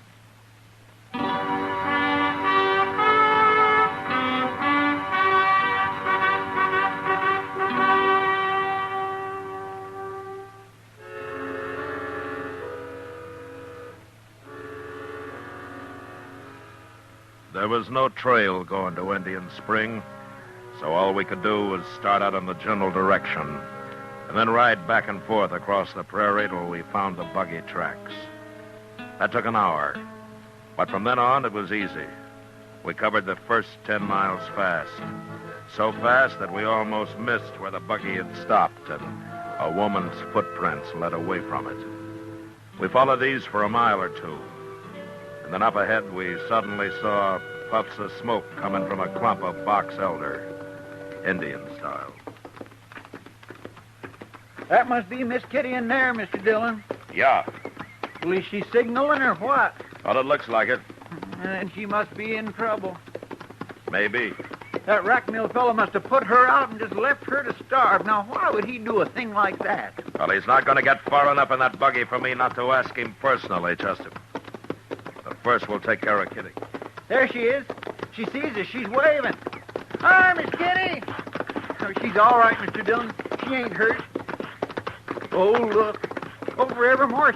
She's been using a petticoat to make them smoke signals with.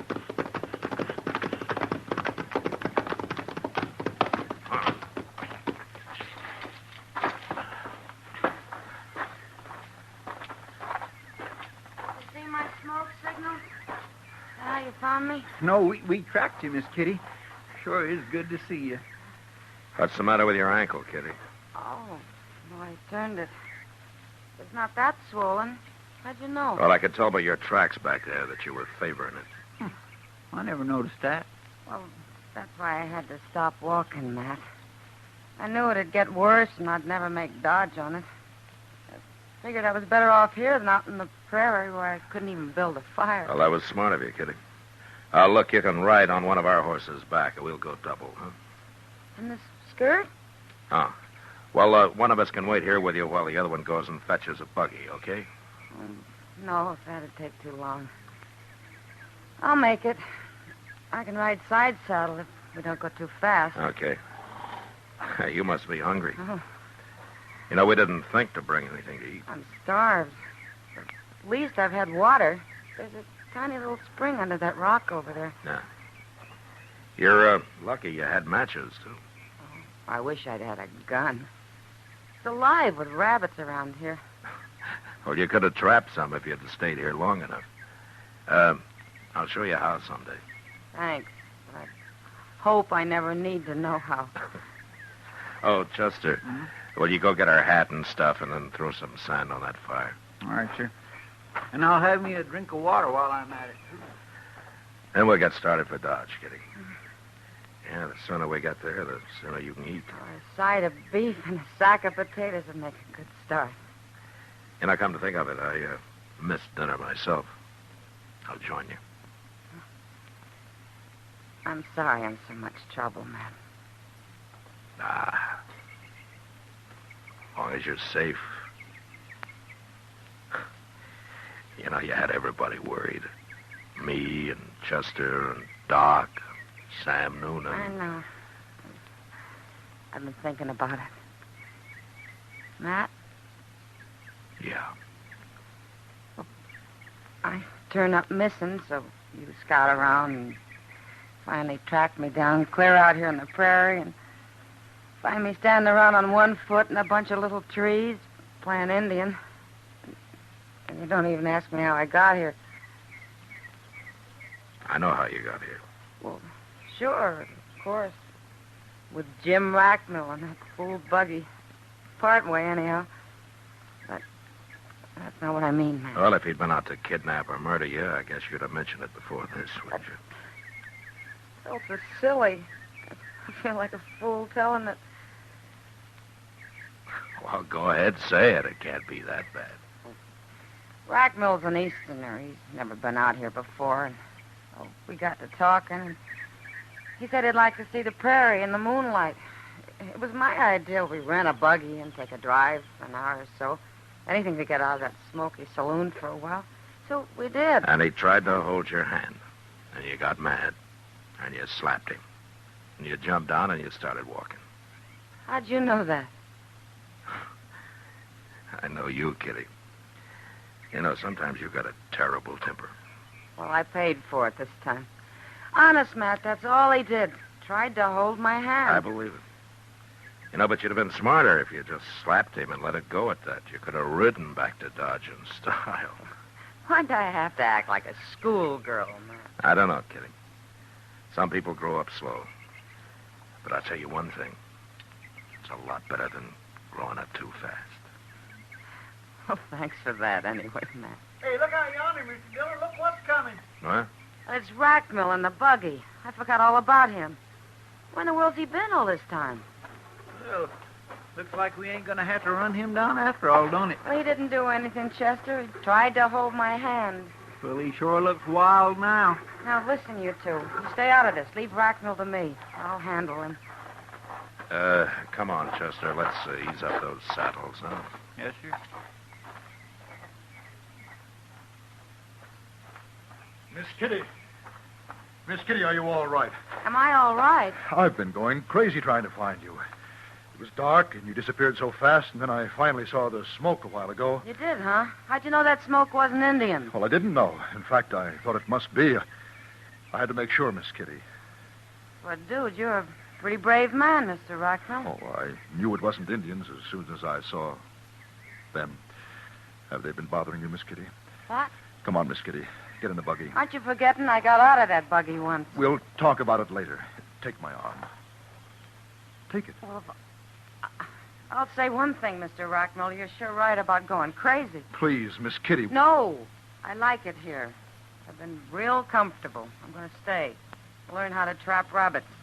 I may decide to live here, Mr. Rackmill. No, you don't understand. Miss Kitty, we're all alone, way out in the prairie.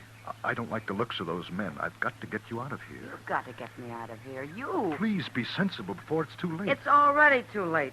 Now, get in your buggy and go on back to Dodge, if you can find it. I can find it, all right. I promise you I can. Come, Miss Kitty. Which way is Dodge? What? Why, it's right back there. You're pointing towards Texas. Well, it doesn't matter. We'll find it. I won't leave you here, Miss Kitty. I don't care how mad you get. Oh, I'm getting mad again, It doesn't matter. I don't blame you for last night. I apologize. I shouldn't have tried to hold your hand. I just lost myself for a moment, that's all. It won't happen again. I promise you. But I am not going to leave you here. Oh, I'm sorry, Mr. Rackmill. I've been unfair. I do have a bad temper, you know. Yes, I know. And you're right about those two. They are a pretty tough-looking pair, aren't they? They're coming back. As a matter of fact, they do look more like desperados than lawmen. Lawmen? Mr. Rackmill, this is Marshal Dillon of Dodge City, Kansas. Marshal Dillon? And that's Chester Proudfoot. How do you do? How do you do? It's okay, Rackmill. We're not after you. Well, I didn't know that she knew you. I mean, I thought you were strangers. No, we're not strangers. In fact, we rode out here to find Kitty. I've been trying to find her, too. All night and all day, I've been driving round. Now, wait a minute. You men aren't going to make all this my fault. I only did what any lady would do. Kitty, you do a lot better if you get something to eat. Eat? What are we standing around here for? Matt, will you and Chester ride along with us? Sure we will, Kitty. And Mr. Racknell, when we get to Dodge, maybe you'll have supper with us. That's very kind of you, Miss Kitty. Good. Now, if you'll hold my hand, you can help me into the buggy.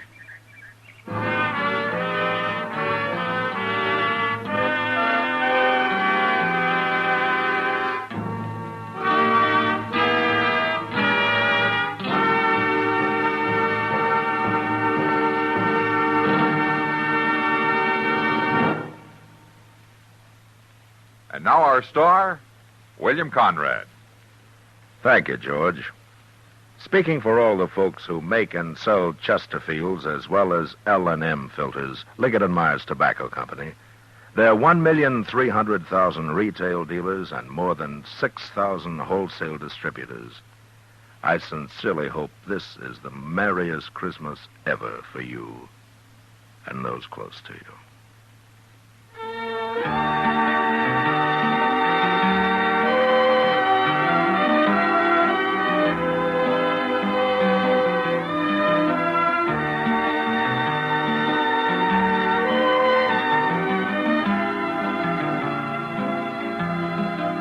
Gunsmoke, produced and transcribed under the direction of Norman MacDonald, stars William Conrad as Matt Dillon, U.S. Marshal.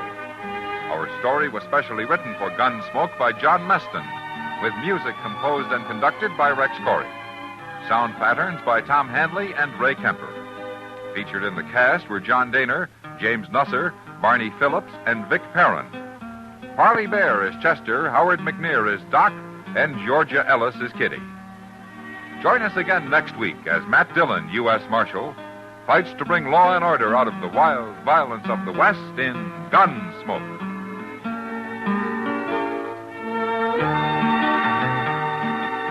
What keeps a family happy?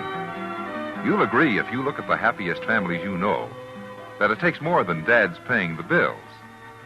Mostly, it's doing things together. A family outing, a backyard barbecue, or games together in the evening. These are the precious moments of family life, the shared moments. Going to worship each week is another of the good things in life for the family to share. Enrich the lives of your family. Worship together.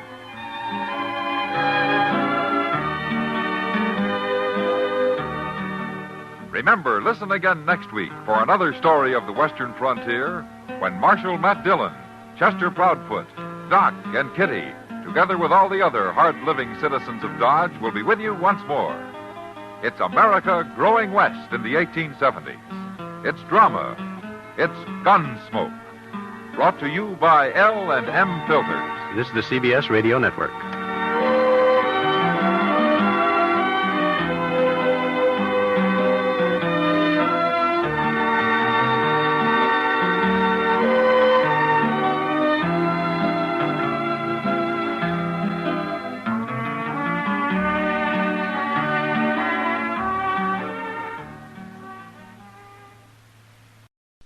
Ladies and gentlemen, Mr. William Conrad.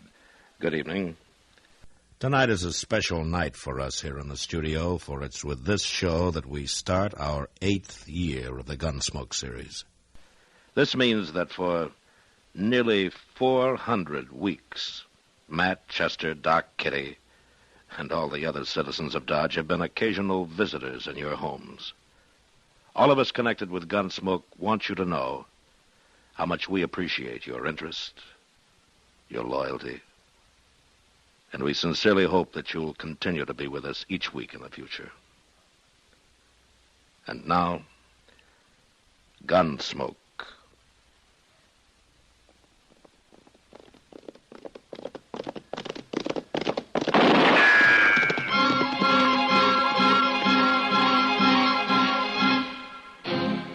Around Dodge City and in the territory on west, there's just one way to handle the killers and the spoilers, and that's with a U.S. Marshal and the smell of Gunsmoke.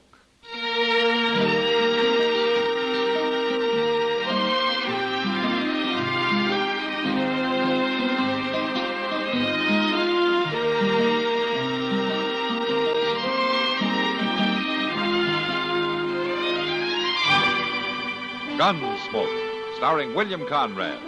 The story of the violence that moved west with young America. And the story of a man who moved with it. I'm that man, Matt Dillon, United States Marshal. The first man they look for and the last they want to meet. It's a chancy job, and it makes a man watchful and a little lonely.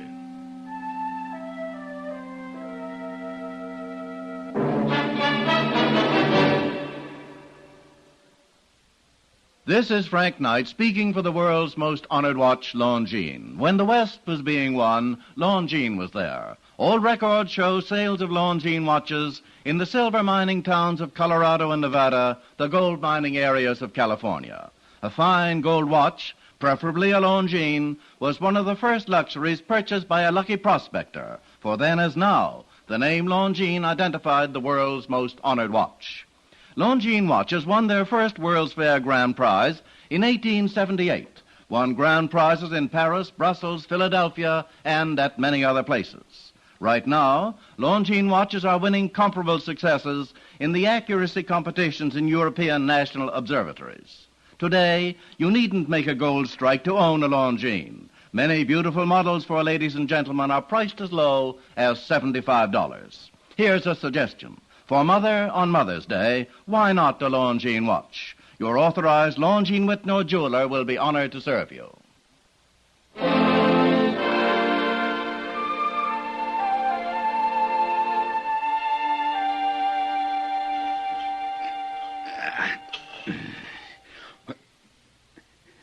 Maisie! Maisie! I'm coming. I told you to wake me at sunup. I know, but you were sleeping so sound. I got me a long ride. Now get me some food. It's all ready. Potatoes and side meat. Coffee's on the stove. Vince. I'll want some grub to take with me. It's ready, but... And some water. You fill up them canteens. Vince, you listen to me. I ain't got time for talking.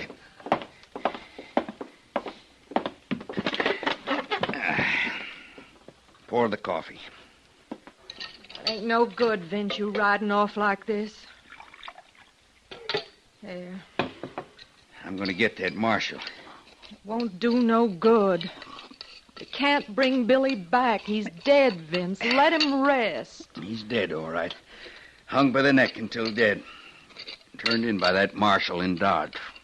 It ain't ever gonna set easy, your brother dying that way, but you can't change it.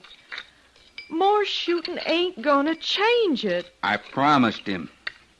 I promised him the night before. All the way riding back yesterday, I could hear him. Get me that marshal, Vince. Get him for me. I'm going to do it. You ain't gonna win by no gun battle. I got me a plan. I'm going to fix it.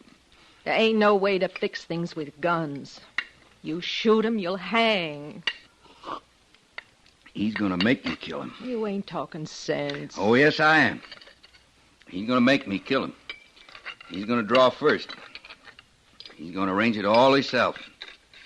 When he does, I'll get him. Oh, Vince. That's the way it's going to be, Maisie, pure and simple. Don't you fret none. I'll get him, and I'll ride out scot-free. Come on now. Pack me that grub. It's a long ride to Dodge.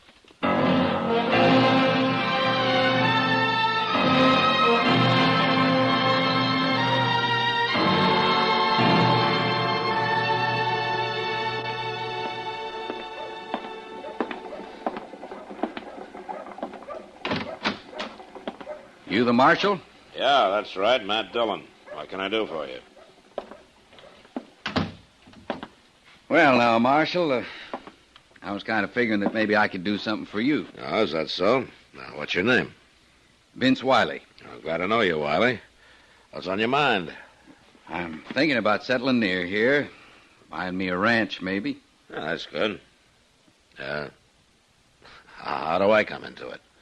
Well, I'll tell you right out. I was thinking that maybe you could use my help. Oh? How's that? Well, now, Dodge is a hard-living town, ain't it? Yeah, it can be. Must run a lawman ragged, keeping the peace. I manage. Sure you do, Marshal. Of course you do, but it seems to me there ain't no man living can't use some help. I got help. Yes, I know. I've heard about Chester. But I figured you could use somebody who could really handle the job. I'm mighty good with a gun, Marshal. You're anxious to use it, is that it? No, it ain't nothing like that. It's just that I got a real deep interest in the marshals. Well, I'll tell you something, Mr. Wiley. I'll remember what you've said. And if the time ever does come when I need your help, I'll ask you for it, huh? That's just fine, Marshal Dillon. In the meantime, though, you just remember I'll be ready to help keep the peace any time. Well, don't you go to any extra trouble. Well, it wouldn't be no trouble. I'll just be around, ready to step in any time there's any ruckus. You remember that, huh? Uh-huh. All right. Mr. Wiley, I got something I want you to remember, too. Oh? What's that, Marshal? That keeping the peace is my job, not yours.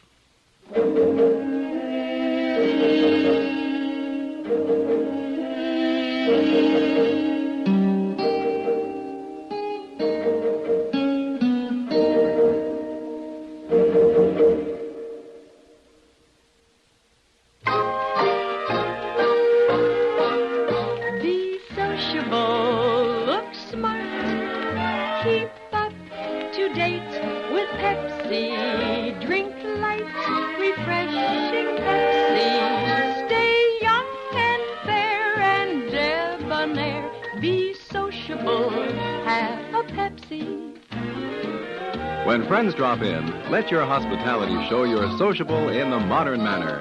Pepsi, you know, is the favorite of the smart and young at heart.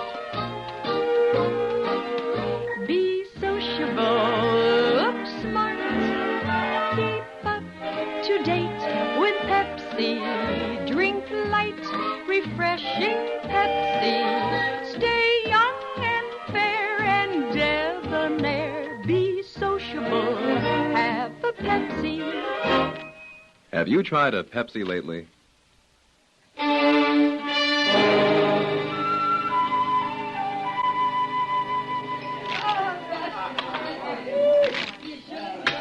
I ain't gonna wait much longer, Tooey. Just hand over my money. You're talking too big, Rod. I ain't so sure it is your money. You saw the cards. And I seen the way they come off the deck. You ain't calling it a crooked deal now, are you? And I ain't handing over no money, neither. You'll hand it over right now. I got a gun, Rudd. It says you better put that knife down. I got a gun that says you both better stand steady. Mind your own business, mister. Keeping order is my business. Drop that knife. You ain't... Drop it! Now, put the gun on the table. I don't know who you are, mister, but I don't give my gun to no stranger. Put it down.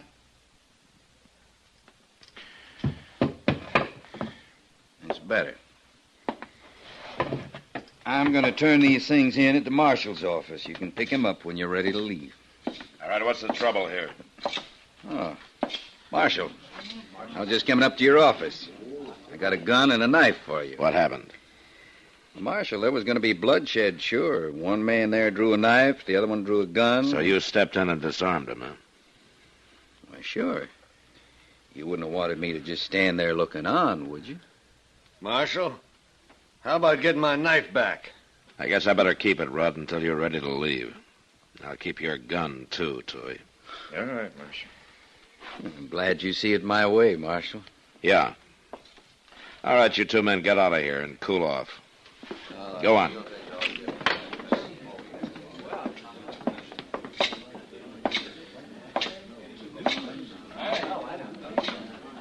Sit down, Matt. Thanks, Kitty. Well, you got here too late for the excitement. Yeah, so I see. That Vince Wiley sure handled the situation in a hurry. Stopped the fight before it got started. Uh-huh. Saved a lot of wear and tear on the furnishings. You know, it's nice to have somebody do something. No broken bottles, no smashed chairs. He stopped it without even busting any heads. Are you telling me that things do get busted when I stop a fight, Kitty? Well, no, Matt. It isn't that. I guess it's just that, well, you can't spend all your time here waiting for trouble. No, I sure can't. Well, wouldn't it be kind of nice to have a fellow like Wiley around just in case? Yeah, maybe so, Kitty. Maybe so. Well, I don't know what you're so ouchy about. I should think you'd be grateful to him. Seems to me that you're grateful enough for both of us. Oh, here he comes. Why don't you tell him about it? I will. Mr. Wiley? Ma'am? The house would be glad to buy you a drink. You saved us a lot of damage stepping in the way you did. Why, thank you, ma'am. Sit down, Mr. Wiley. Thank you. I was just telling the marshal Well, excuse me. Oh, Matt? Don't you want a drink? No, thank you, Kitty. I gotta get back to the office. I'll see you later. All right. Sorry you won't stay, Marshal. You'll manage.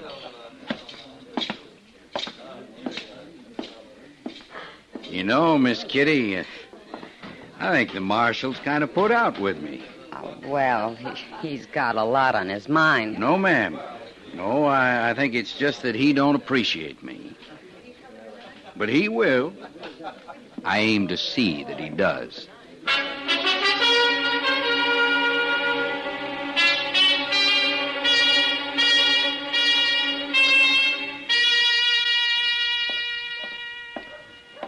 Oh, yeah, there's Matt.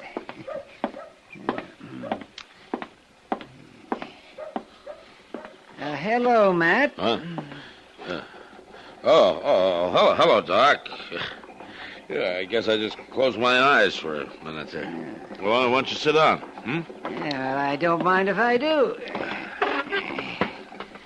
You know, Matt, it's too bad you aren't a patient of mine. Well, not for me, it isn't. I prescribe rest and sunshine for a lot of my patients, but I never saw anybody who takes to it as easily as you do. Oh, that's a pretty old joke, Doc. Aren't you getting a little tired of dragging it out all the time? Well, now, Matt, your sitting here in the sun isn't exactly new either.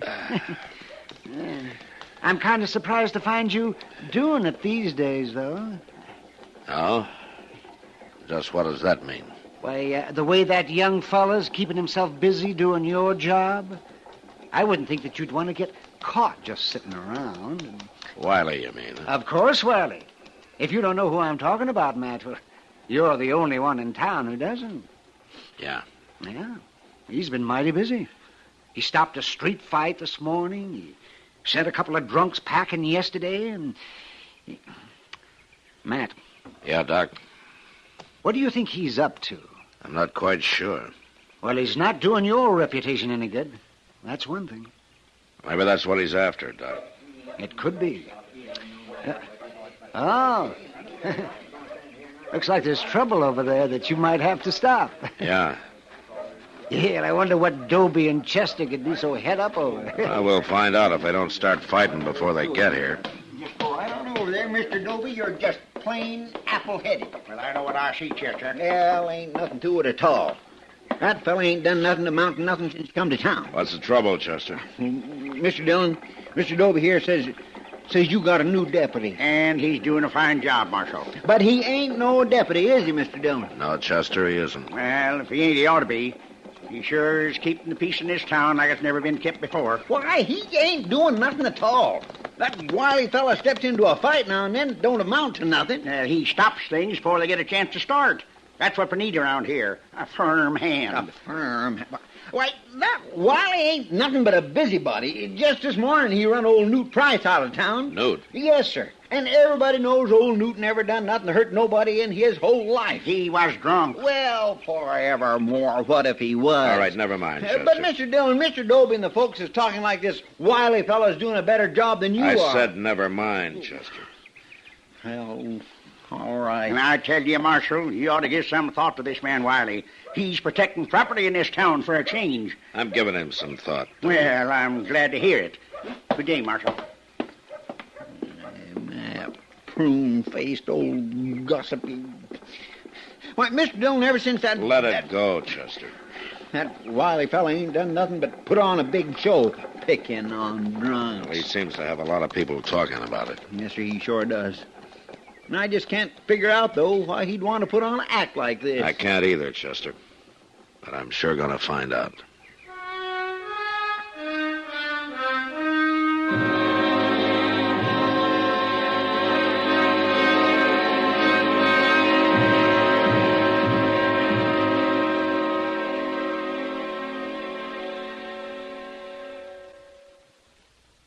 Now here's a lilting little tune sung by a group that really knows how to keep you looking your best dressed best. There's a difference, see the difference with Stay New. Stay New, S-T-A-N-U, the quality finishing, offered only by quality dry cleaners from coast to coast. Stay New costs nothing extra, restores the like-new look to all your clothes, makes them soil and wrinkle resistant, brings back original store-fresh texture, sparkling color, and cashmere-like feel. Stay New dry cleaners are listed in the yellow pages under the Stay New trademark. Why don't you send your next dry cleaning order to your nearest Stay New dry cleaners? All dry cleaners don't have Stay New, only the best do. You can see the difference, feel the difference with Stay New. Stay New, Stay New.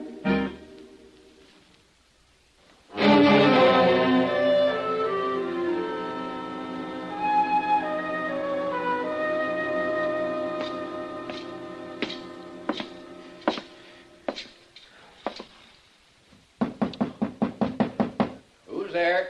It's Matt Dillon.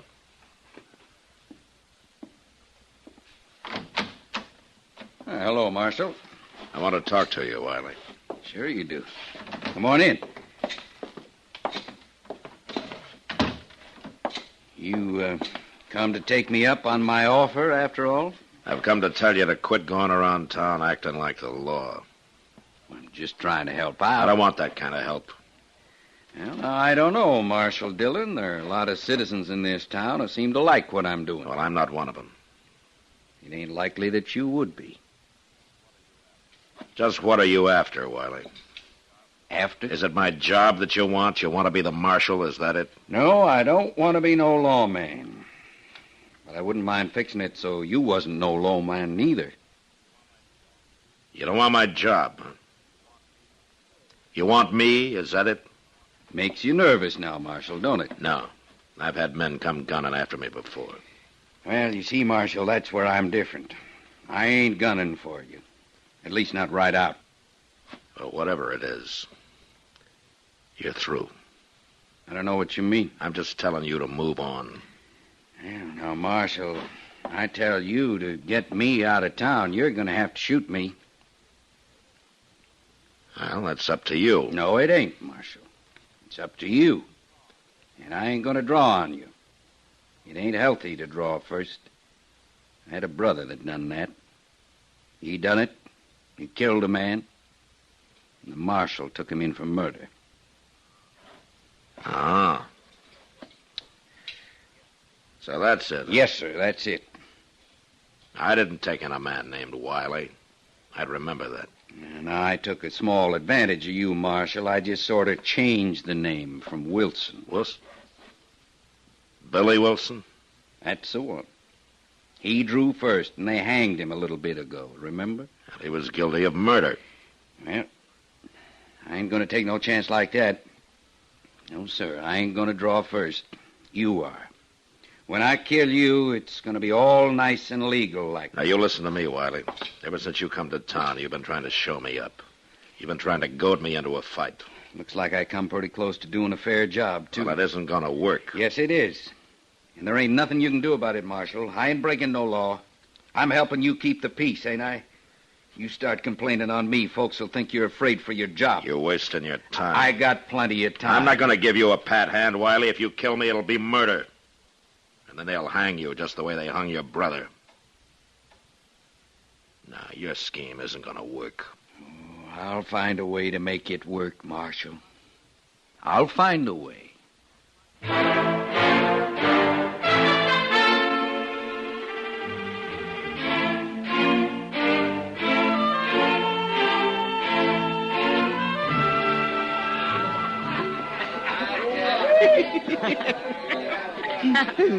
Miss Kitty, if you'll just kindly aim me at that door the next time it comes around, I better get on. Come on, Chester. I'll go with you.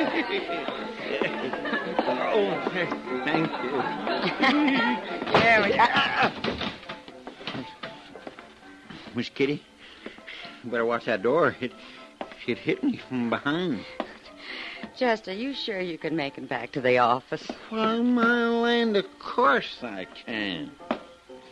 I think I'd better get somebody to walk along with you, there don't ain't you? no need to do that. No need in the world. I'll make it just fine. Well. Good night, Miss Kitty. Night. Uh-oh.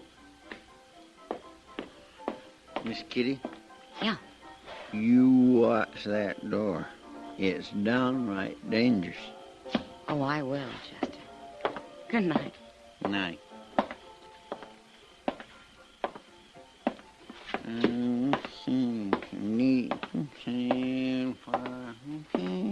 Chester, hold up a minute. Who's it? Well, hello there, Mr. Wiley. You out keeping the peace? As a matter of fact, I've been waiting for you. You have? You've been bellied up to the bar all evening. Well, I had a few. That's a fact. Come to think of it, Chester, I'd say you was drunk. No, I ain't neither drunk. I'm feeling right nice, but I ain't what you'd exactly call drunk. Any self-respecting lawman would call you drunk. Why, they wouldn't do no such a thing. I'm sorry, but I'm going to arrest you. Arrest me? Mm-hmm. What in the world are you talking about? Come on now, I'm going to take you in. Look here now, you ain't going to do no such a thing with me. You give me an argument. All right. I'll settle it.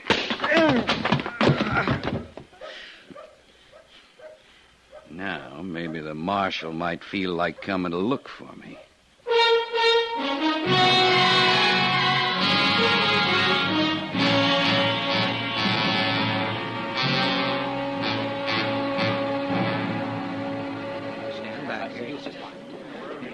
What about it, Doc? Is he going to be all right? Yeah. Oh, yeah, sure, Matt. Yeah, now, Chester, just take it. Nobody's going to hurt Chester by hitting him in the head. There, now, all right, Chester. You can sit up now. Oh, that hurts something awful, Doc. Yeah, I don't wonder. From the smell of whiskey around here, I'd say your head was bound to hurt, whether anybody hit you or not. All right, listen to me, all of you. Now, who did this? Who hit Chester?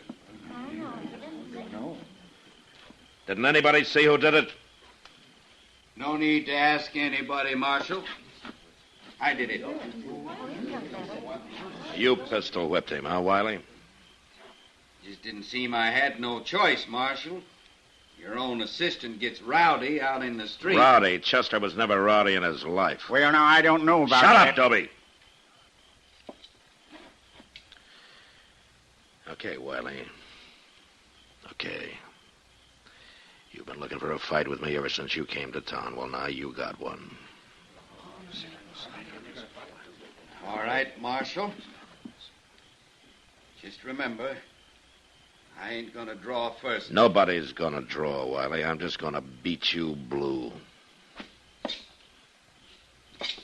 You'll have to draw first, Marshal, because I ain't.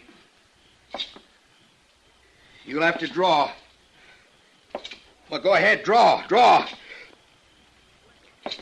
You ain't gonna beat me. Why, he shot the marshal. Matt, your arm, it's bleeding. Not yet, Doc. All right, Wiley, you drew first. I didn't mean to. Now, don't shoot, Marshal, don't shoot. You can stop crying, Wiley. I wouldn't want the job of burying you. But just get out of town before I change my mind. I'll go, Marshal. He sure ain't carrying none, Mr. Dillon. Well, Marshal Dillon, I think you were completely right. Shut up, Dobie. And you just remember one thing. Anytime you think I'm not doing my job, you can write to Washington for a new marshal. And until you do, I'm in charge around here, and I'll choose my own deputies. Has anybody got anything more to say? All right, then. Come on, Doc. After you get Chester patched up, you can take a look at this arm.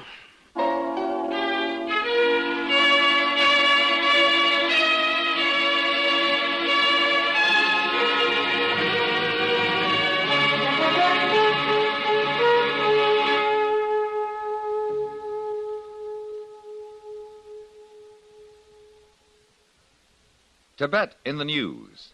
Who's an expert on Tibetan affairs? Who was the personal guest of the Dalai Lama in happier times at the top of the world? Why, Lowell Thomas, of course. Ask us about another part of the world, and there's every chance the answer again would be Lowell Thomas. The roving raconteur has been just about everywhere, seen just about everything. So when a story breaks, he has that extra edge of intimate first-hand experience to give extra dimension to his reporting. One of the most colorful men in the industry, one of the most striking different sounds on the CBS radio network is Lowell Thomas, heard every Monday through Friday evening with his fascinating, concise reporting. Only a network could bring you a Lowell Thomas. Only the CBS radio network does. Remember, the keen mind and formidable experience of this noted world traveler, lecturer, raconteur, and CBS newsman is an exclusive with the affiliated stations of CBS radio Monday through Friday evenings. Don't miss Lowell Thomas tomorrow evening.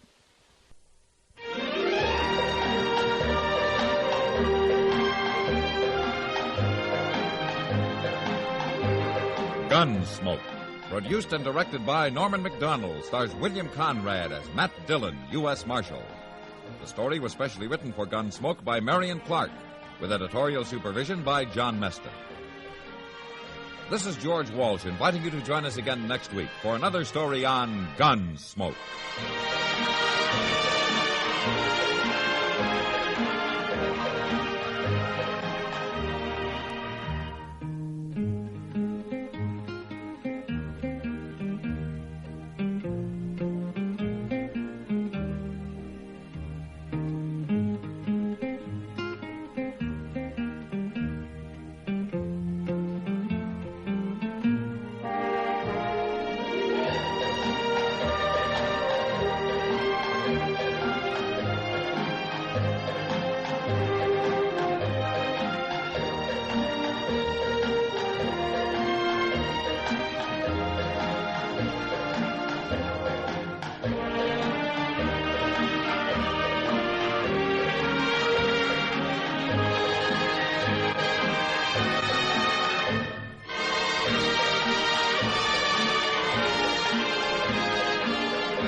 Around Dodge City and in the territory on west, there's just one way to handle the killers and the spoilers, and that's with a U.S. Marshal and the smell of gun smoke.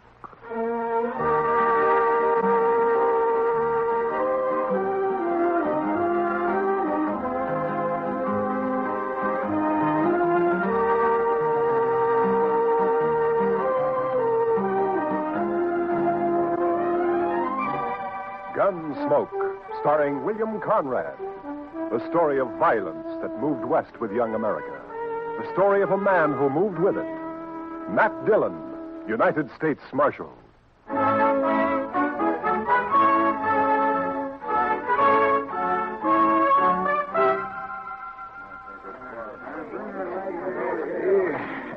Howdy, Marshal. Hello, Mr. Biggs.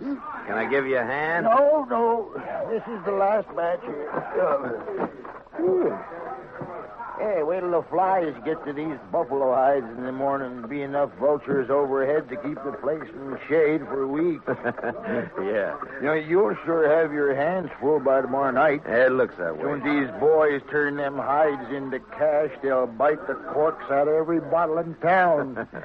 And some of them look mean enough sober. Yeah. Well, you better bed down and get some sleep, Mr. Biggs. Where are your boys? I don't know. Jeff had some trouble with the dry axle up near Pawnee Rock, and Boaz stopped to help him fix it, but they shouldn't be this long behind me. Well, if I see him, I'll tell him where to find you. You can tell Jeff, but Boaz ain't even going to hear you. Why? What's the matter with him? Oh, he's riding higher than an eagle. You know that white buffalo you've been hearing about? The albino? Mm-hmm. Well, it's just Indian talk. Oh, you think so, huh? Well, if it is, Boaz sure shot himself a mighty scared buffalo. White as borax. That ought to fetch a price. Hey, anybody seen Marshal Dillon? Over here, Chester. You better saddle up, Mr. Dillon. What's the matter, Chester? Indian trouble. 2 men dead and a couple of wagons burned up out there. I found this. A war rattle made out of buffalo toes.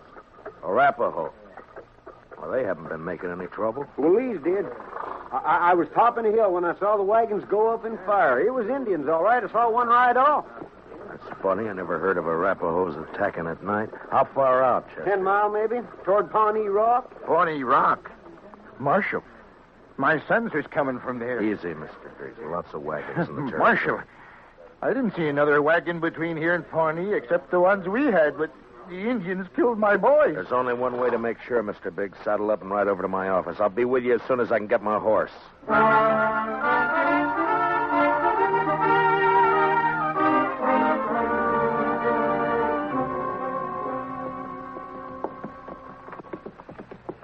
I cut back through those button willows over there when I spotted the wagons being fired.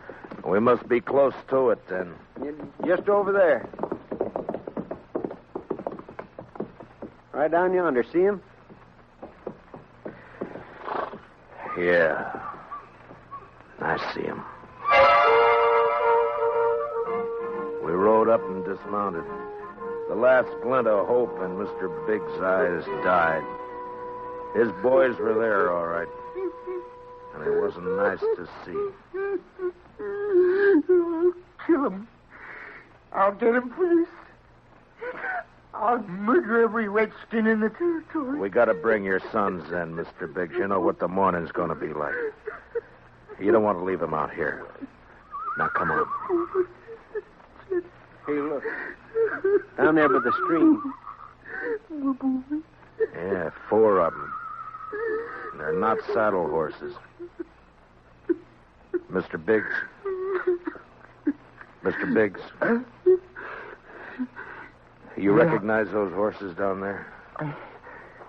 Yeah. I know them. Teams belong to Boaz and Jeff. Indians must cut them loose from the wagons before they fired them. Doesn't that seem curious to you, Chester? In what way, Mr. Dillon? Why didn't they take the horses with them? Yeah. What are you thinking, Marshal? No burned hides in those wagons. So they stole them. Yeah, they stole them. But Boaz and Jeff both have their rifles there beside them, and the horses are left behind, too. Horses and guns are the first things Indians would go for. What are you looking for, Mr. Dillon? Those buffalo hides weren't carried off without wagons. Yeah, here. Marks the 2 other wagons here, and they're fresh. I didn't see any other wagons, only these. Well, they'd finished and gone before you got here, Chester. Well, yeah, but I'd have caught up to any wagons on the trail to Dodge. Did you go by regular trail? Well, no, I figured the Indian I saw wasn't alone. I didn't want to get bushwhacked further on. You didn't see any Indian, Chester. But, Mr. Dillon, just as plain No Indian would leave guns and horses. This job was done by white men. It didn't take anything that could be recognized or identified. You mean somebody's in Dodge by now? With the hides my boys worked and sweated to get? I'm afraid so, Mr. Biggs. There'll be more than 300 buffalo hunters there by morning. Could be any of them. We'll find the right ones. Oh, how? The albino. Whoever killed your sons will have that white buffalo hide.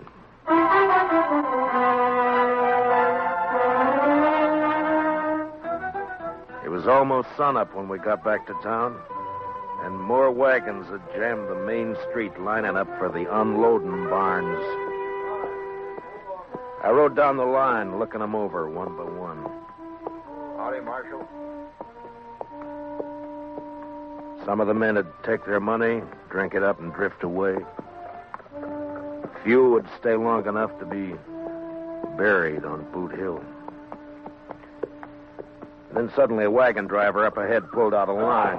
Oh, hey, wait a minute, Jim. Oh, hold it there. Take your hands off that key. I'll take my hands off as soon as you get back to your place. Oh, I'm tired of waiting now. Let go of that bit, mister. Don't do that, stranger. Get your hand away from that gun. Well, now, knows any law around you. There is, so don't try making your own. You got no right grabbing my team. I got plenty right when it tries to horn in front of me, Marshal. That's a lie, Marshal. He cut Never him mind. before You both want to cool your heads out in jail? Now, what's your name? Tennessee's good enough.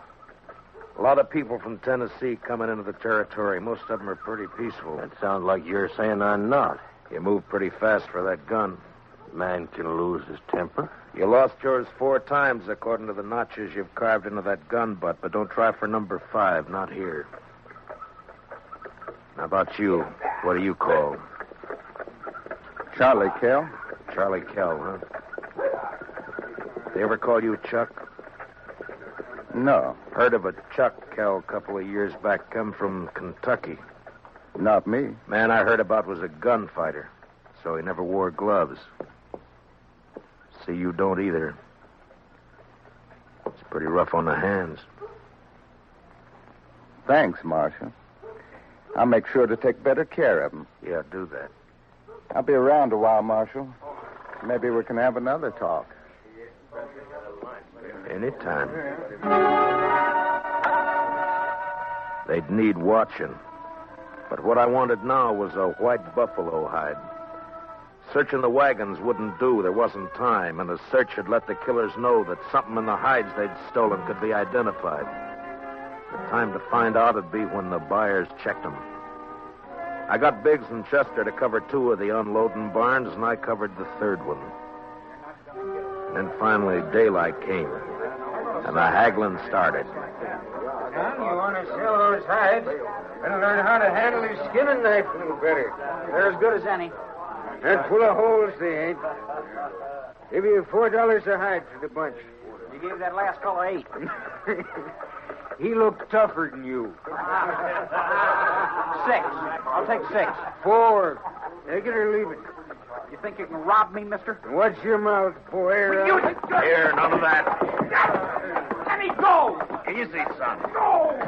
Let me have that gun just so you won't be tempted. There, that's better. Give me that. Give it back. You can pick it up at my office whenever you're ready to leave town. Yeah, you look like a city boy to me. Where are you from? St. Louis? None of your business. When something's got you beat, son, there's no shame to admitting it and going home. Sometimes that takes a real man. Don't tell me what to do. Why don't you watch your own job? Why don't you leave me alone, Marshal? I ain't got a white buffalo hide. What'd you say, boy? You heard me. What do you know about a white buffalo hide? What everybody else knows. That you're looking for one. Everybody in town knows it. How? Because the old man whose sons were bushwhacked all liquored up over at the other barn, shooting off his mouth.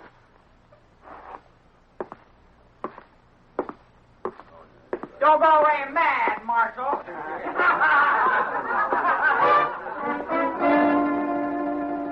Mr. Biggs wasn't at the barn where I'd left him. I cut through an alley to Front Street and headed for the saloons. I never got to him. Mr. Dillon? Mr. Dillon? What's the matter, Chester? Old man Biggs. Where is he? I'm looking for him. Well, he was over by the barn I was watching, drunk. going through the wagon. Yeah, I know about that. I was trying to get him to go back to his own barn, but all of a sudden, he took off. For where? I don't know, but there was one wagon he was watching in particular. The driver walked away from it with a package of some kind. That white hide? It could have been, I don't know, but Big sure thought so. He lit out after the fellow with blood in his eye. Which way? Down there where the boy's been hitching the empty wagon. Well, let's go. Old boy's drunk enough to make trouble. He's liable to kill somebody. Or get killed.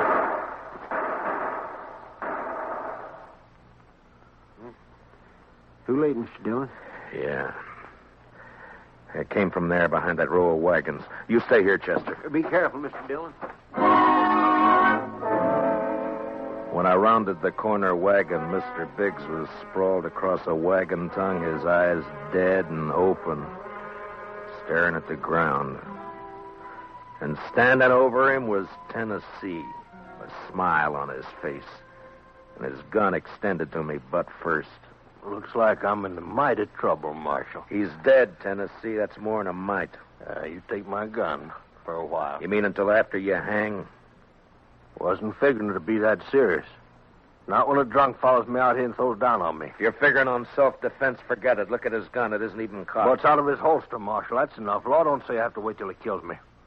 You'll have to make a jury believe that. No, you shouldn't have much trouble doing that, Marshal.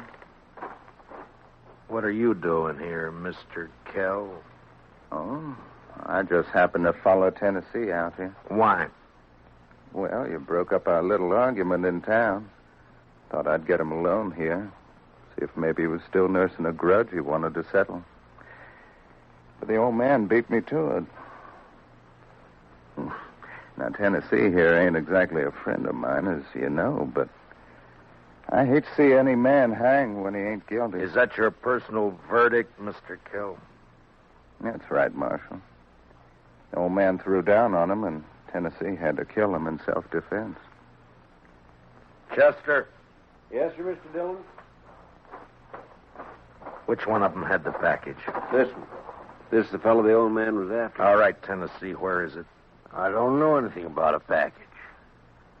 Look in the wagon, Chester.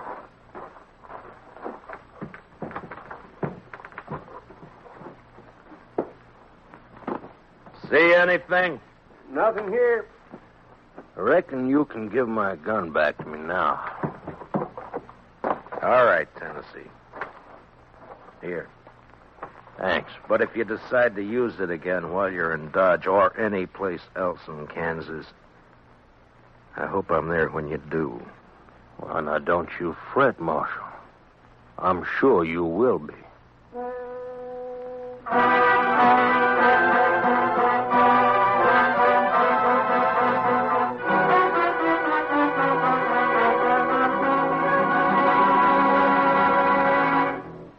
We will return for the second act of Gunsmoke in just a moment. But first, action, excitement, thrills. That's Gangbusters. Gangbusters helps to fight crime by fearlessly naming the criminals. Listen for it later this evening on CBS Radio. Now, the second act of Gunsmoke.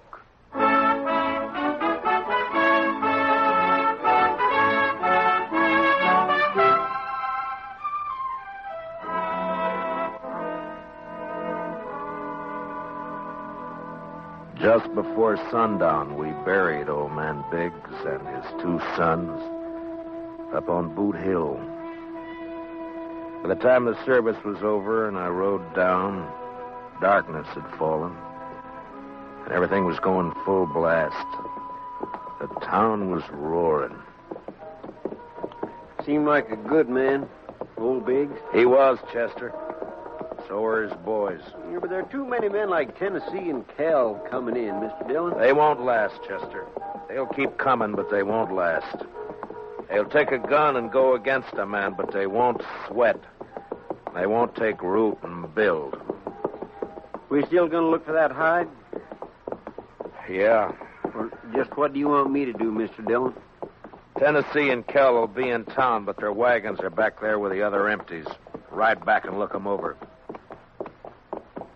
Oh, they might have had somebody carry that package off for them. You might be, but they don't seem like partners, Mr. Dillon. From what I heard, you stopped them from gunfighting. Took more than one man to kill the Biggs boys, and more than one man and more than one wagon to cart the hides in.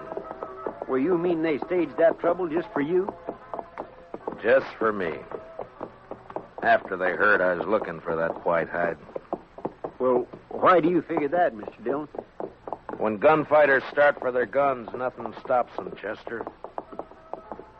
They both started, but they both stopped. I reckon you better take a look through those wagons. Yes, sir, Mr. Dillon. Where'll I meet you? I'll be checking the saloons.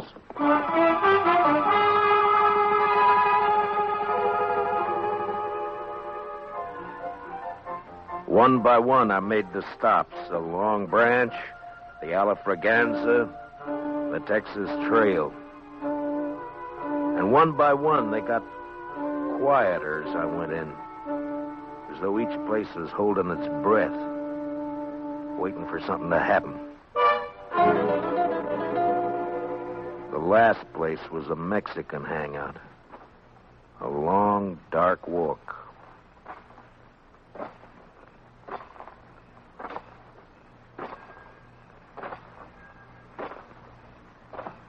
Hello, Marshal. Can't see me, can you, Marshal? No.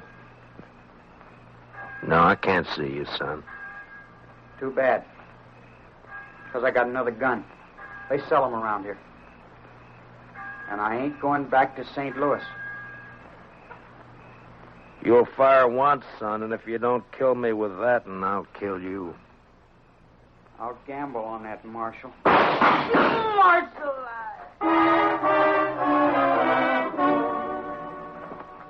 He lurched from the shadows into the street, staggered, and fell.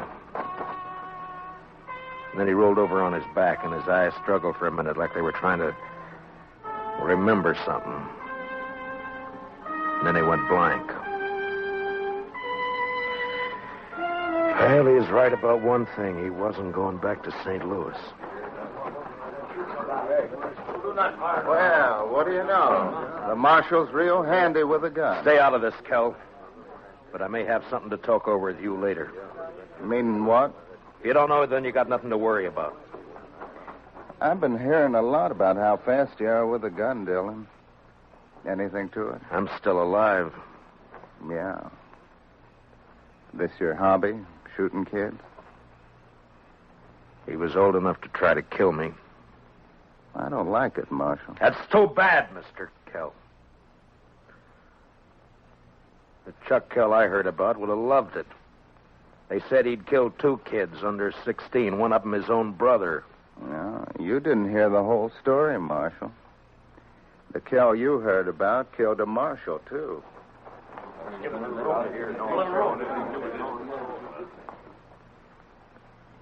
You made the bid, Mr. Kell. And you got a gun. Use it or I'll take it away from you. Come and get it. Anytime. Here it is.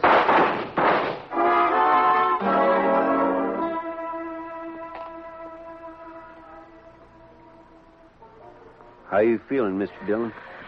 I'm all right, Chester. Doc fixed your head. Wasn't much he could do for Kell, though. I hit him. If you didn't, he sure died for nothing. He was fast, all right. Boys say you made him look like a sleepy burro. Never even cleared his holster. And my head says different. You didn't get that from Kell. What do you mean? Tennessee was up the street with a rifle. He creased you. Huh? Where is he now? I don't know, Mr. Dillon. He rode out of town before I could stop him. I was the only one who saw him. I was coming up street to find you. All right. Let's get out of here. Did you find anything in the wagons? No, sir. But I found Tennessee's wife. Wife? That's right, Mr. Dillon. In a small wagon next to his. He's a squaw man. His wife's an Indian girl. Well, let's find her.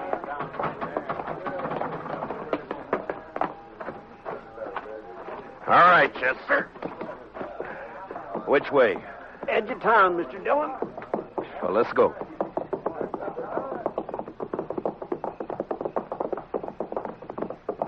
You talked to the wife? Yes, sir. Found out Tennessee and Kell were friends, all right. They left her here night before last and arranged to meet her here today. She said they were driving empty wagons when they left her. Ask her what tribe she belonged to? Didn't have to ask, Mr. Dillon. I could tell by her beads. She's an Arapaho.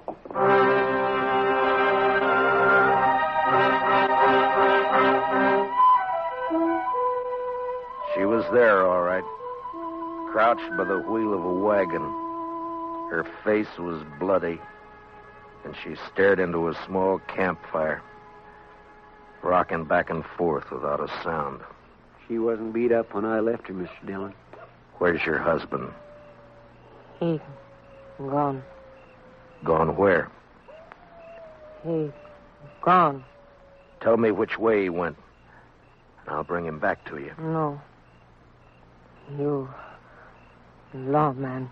Your husband had a white buffalo hide, didn't he? Tell me. No. Other man killed white buffalo. Then your husband took the hide away from him? He buy. He buy hide. He didn't buy him. He killed 2 men to get him. He killed with Indian paint on his face. He left an Arapaho war rattle. He wants the blame to come to your people. If the white men think the Arapahoes are on the warpath, the soldiers will come. No. Arapaho, peaceful. Where's the white hide? What'd your husband do with it? He tell me. Bury it. Where? Where's it buried? There. Back there. By tree. Go dig it up, Chester.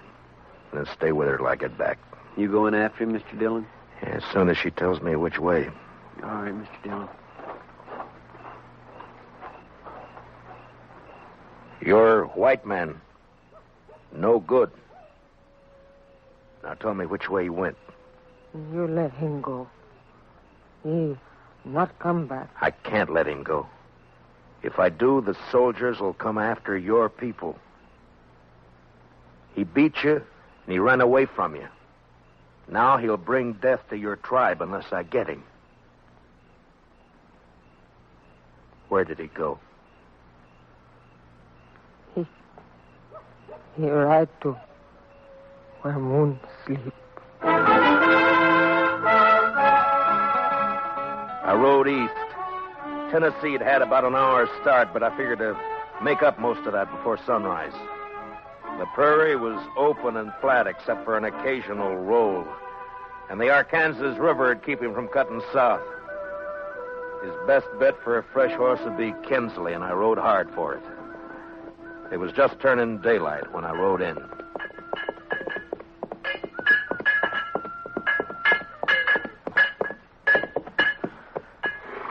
Well, howdy, Marshal.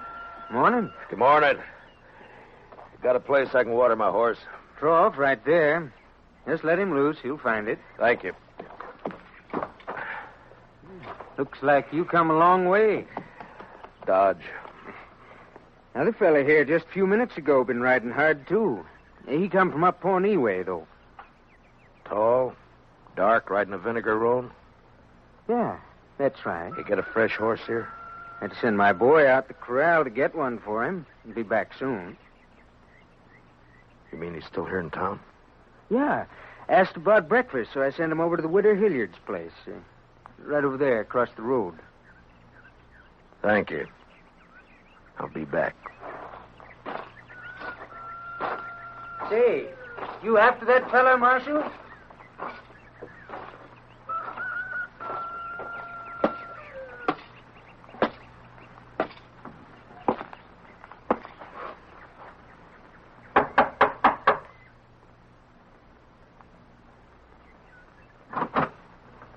Yes? Understand you're serving breakfast, ma'am. Why, sure thing, Marshal. Dillon! That's right. Give me me a clear way out the door, or I'll kill you. Come by me, Tennessee. I'll come shooting. That's all right. But just be sure you get me this time.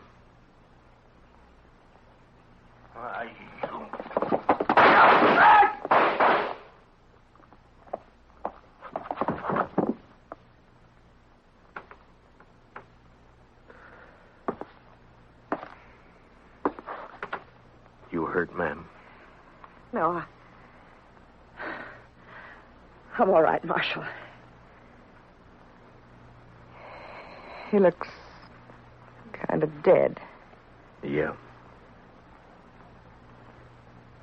Bad one, Yes'm.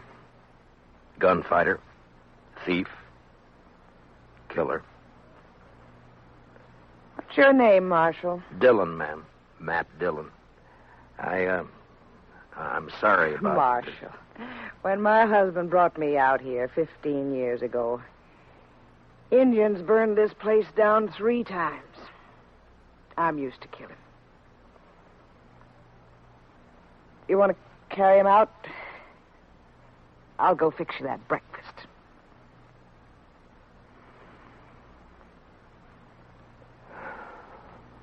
Thank you, ma'am. It's a long ride back to Dodge.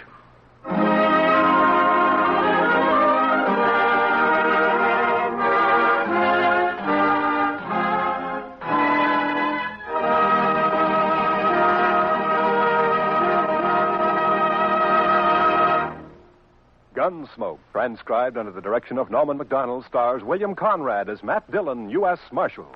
Tonight's story was specially written for Gunsmoke by Joel Murcott, with music composed and conducted by Rex Corey. Featured in tonight's cast were Stan Waxman, John Daner, and Larry Dobkin, with Sam Edwards, Lillian Baeff, Tom Holland, and Mary Lansing. Parley Bayer is Chester. Join us again next week as Matt Dillon, U.S. Marshal, fights to bring law and order out of the wild violence of the West in Gunsmoke.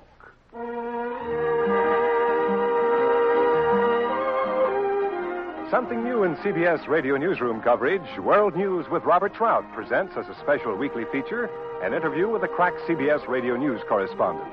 This correspondent flies in from his post overseas to give you his authoritative eyewitness viewpoint on latest developments.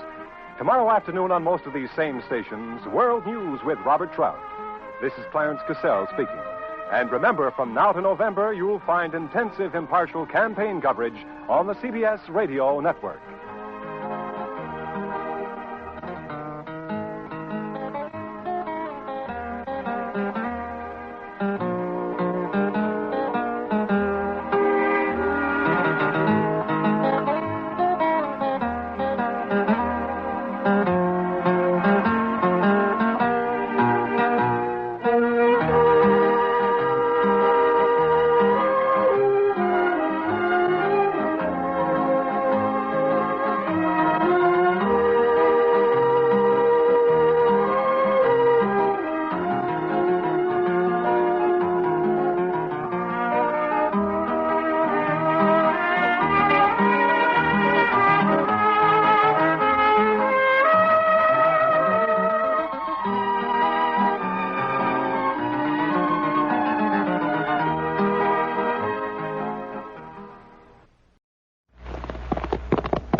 Dodge City and in the territory on west, there's just one way to handle the killers and the spoilers, and that's with the U.S. Marshal and the smell of Gunsmoke.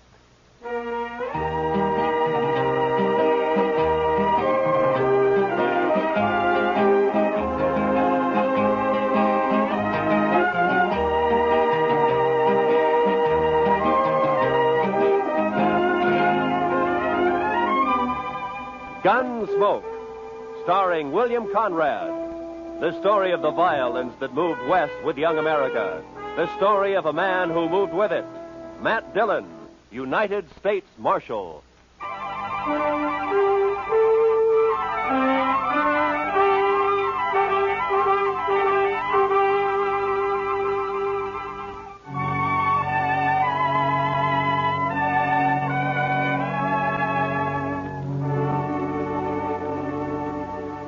told us a man we'd been looking for, a murderer, was in a cow camp on the North Fork of the Canadian River, about 100 miles south of Dodge. So Chester and I rode down to take a look. We found a fella there with a right name but the wrong face. So we started back. First night we camped in a dry, buffalo-rutted depression. The next morning I woke shortly after daybreak to find Chester already cooking breakfast. Morning, Mr. Dillon. Meat'll be done soon. Is the coffee made, Chester? That's what I need. It's boiling. I didn't make much, though. I thought I'd better save our water. You know, Chester, I'll bet right now the doc's back there in St. Louis, holed up in some fancy hotel and still asleep. That's quite a thought, sir. Yeah. Him right in the middle of St. Louis and us way out here on the prairie. I'll bet he's even got sheets on his bed. I wouldn't be surprised, Mr. Dillon. Doc said this was one vacation he was going to splurge on. He's riding the Santa Fe both ways. Huh? Well, meat's done. I cleaned off this rock here to cut it on. Oh, good.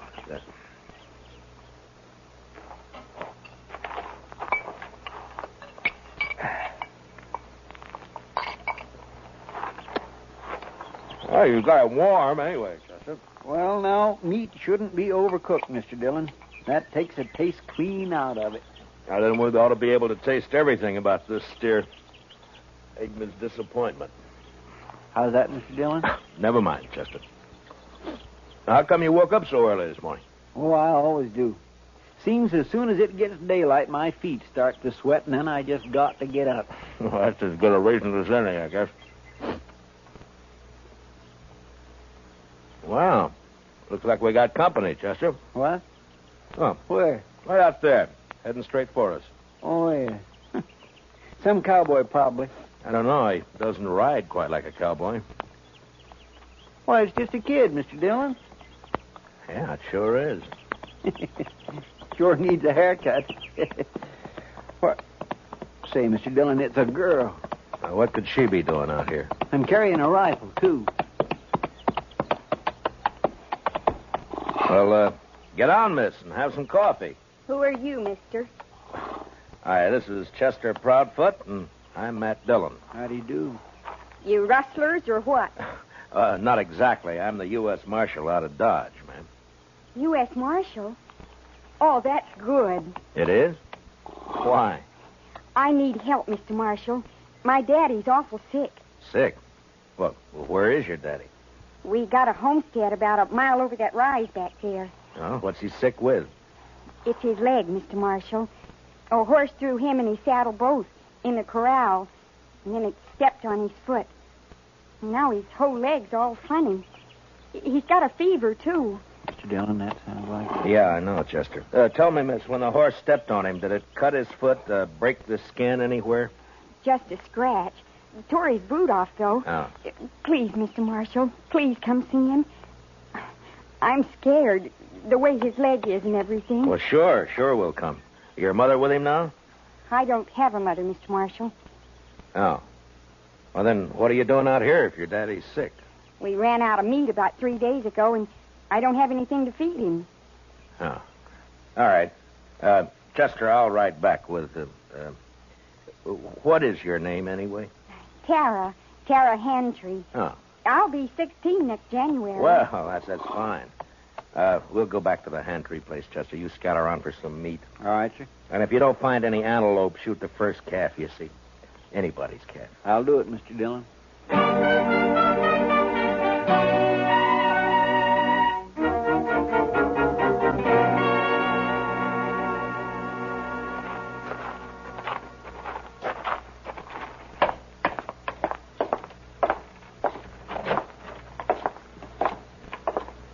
He's in the sleeping room, Mr. Marshal. No.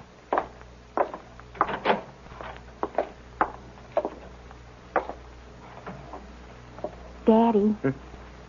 Daddy, I found a man, and he's going to help us. And, Daddy, he's a marshal, a U.S. Marshal. Matt Dillon, Mr. Hantry. How are you feeling? Dillon? I've heard of you. You're from Dodge, aren't you? That's right. Well, Marshal, I ain't feeling so good. My foot don't hurt no more, but my leg is all sort of, well, It ain't pretty. I don't know much about these things, but maybe I better take a look at it anyway, huh? Sure. Sure, Marshal. There she is. All right, you can cover it up. I was in the war, Marshal. I know what gangrene is. Guess you do, too, huh? Yeah. Well, the first thing, a friend of mine is out getting you some meat, and then we'll load you in your wagon. And Ben took the wagon. What? Ben Warling. He took the wagon when Daddy got hurt. Said he'd find a doctor and bring him back. Well, who's Ben Walling? Oh, he's been sort of working here, Mr. Marshal. I should have run him off long ago. That's what. Well, where is he? What'd he take the wagon for? Where's he going to find a doctor around here anyway? Closest doctor's in Dodge I know of. Yeah, and he's in St. Louis, and he won't be back for a couple of weeks. I couldn't get to him anyway. Well, tell me, when did this happen? About 6 days ago, Mr. Marshal. Uh-huh. Ben left the day after. Well, you think he's coming back? Did he steal the wagon or what? He comes back here and me not able to get around. I don't know what I'll do. I ought to take a bullwhip to him. Now, take it easy, Mr. Hand. Take it. He won't cause any trouble, so don't you get all worked up.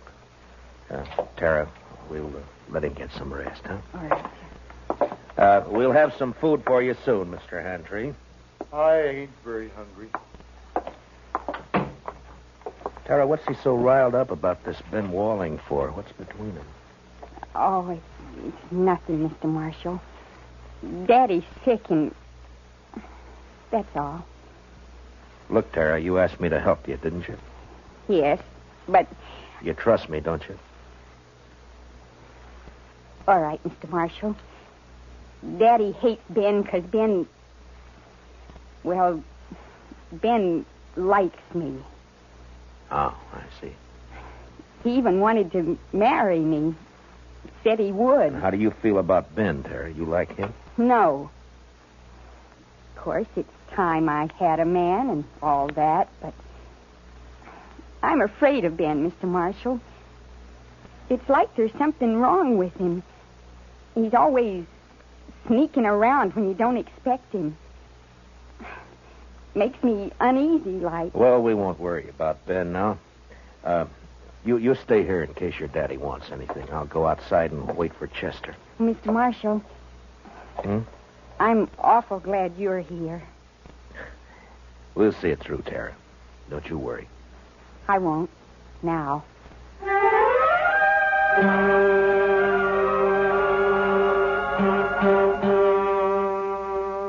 I went outside and walked over to the small corral that stood nearby. There I rolled a smoke and looked out across the flat distances of the prairie. And I wondered how anyone could survive in all that emptiness. Handtree, lying on his bed back there in the house. He wouldn't survive. The prairie had got to him all right. And its vast loneliness had put him out of reach of any help.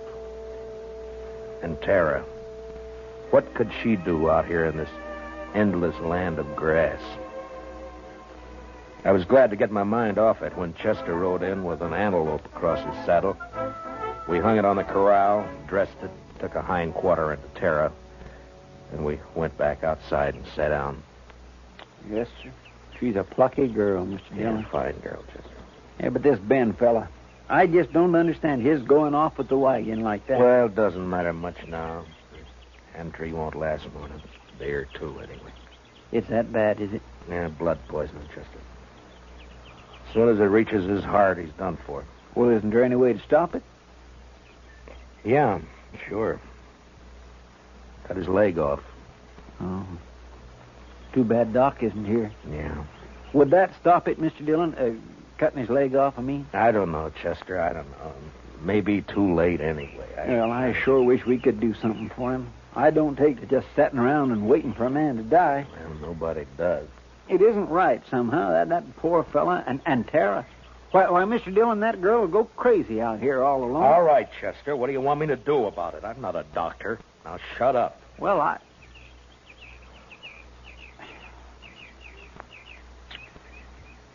Mr. Dillon,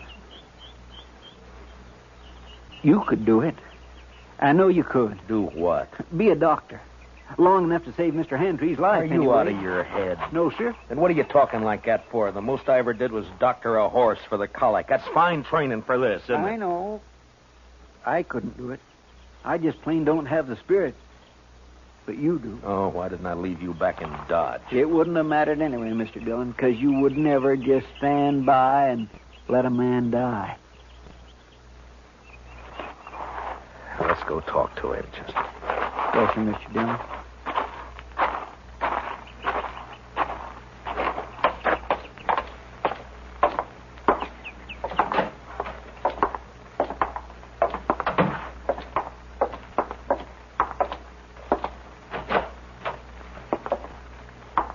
Daddy's fever's worse, Mr. Marshall. I'm going to get some more water.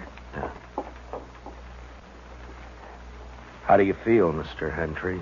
I don't feel much, Marshal. Outside of burning up. I've been trying to tell Tara I just can't last long with blood poisoning. She's just got to figure on it. Well, that's what I came to talk to you about. I guess you know the only thing that'll give you a chance. I know. I've been thinking about it. But I couldn't ask any man to do that. You didn't ask me. Well, it's up to you, Mr. Hantry. I'll try it if you're willing. Only thing is, I won't know much about what I'm doing. I seen it done in the Union Army, Marshal. I could tell you some things. All right. The only thing is, Marshal, I don't know I'd be much use around here with one leg. Well, you'll have to decide that for yourself. I know. You could move to town, Mr. Hantry, you and Tara. That's it, Tara. If it was just me, I wouldn't do it, but I can't leave Tara alone. Now, if I can help it, I can't. All right, Marshal. Let's do it. You're a brave man. No, Marshal. I just don't have any choice. Come on. Let's get it over with. You got any liquor in the house? There's a jug of corn out in the kitchen. Get it, Chester. You can start drinking it while we're getting everything else ready. Tell Tara to start boiling a lot of water. Yeah. I'll talk to her in a few minutes. I'll be right back. Now, I want you to tell me everything that you know about this, Mr. Hantry. First, I'll tell you what you'll need. Mm-hmm. There's a straight iron out by the corral somewhere. Yeah. You can heat it in the main room fireplace. Right. Now, what else? Tara will find some cloth for bandages. And the rest of the stuff you can get in the kitchen. Uh-huh. The only thing worrying me is what'll we use to tie off the arteries with? Plain thread won't hold. Well, maybe some thin strips of rawhide. No, they'd soak through. You got to have something. No, I know. At least I think it'll work. What about horsehair? Oh, that's it, Marshal. Pull it off the tail. It'll work fine.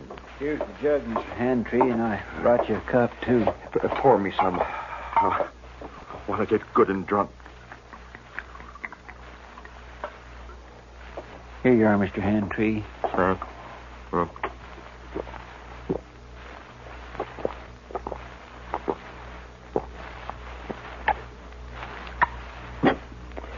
You know, I ain't been drunk in the daytime since we got the news about President Lincoln in the spring of 65.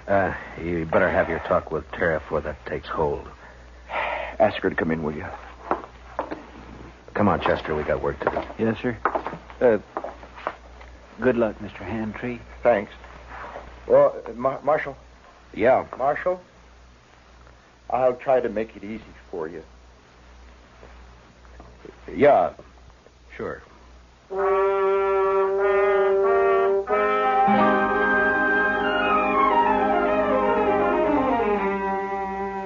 Shortly after noon, I operated. Whether it was the corn whiskey or his own hard courage, I don't know, but Hantry never whimpered. Chester stood outside the door and brought me whatever I needed. Tara waited in the kitchen, boiling more water and thinking her own thoughts. Maybe it was harder on her than any of us. Toward the end, Hantry mercifully passed out. When I'd finally finished bandaging him, I was kind of faint myself. I'd done everything I could. I just hoped I'd done it right. How is he, Mr. Dillon? You'll have to clean up in there, Chester. I've got to get outside for some air. Yes, sir, I'll do it. And put that fire out. It's hot enough around here. I don't know how you did it, Mr. Dillon. Tara? Tara, will you come on outside for a while?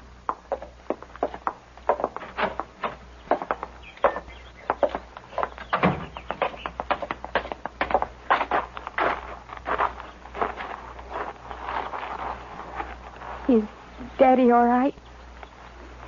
Is he all right, Mr. Marshall? It's all over, Tara. We'll just have to wait and see now.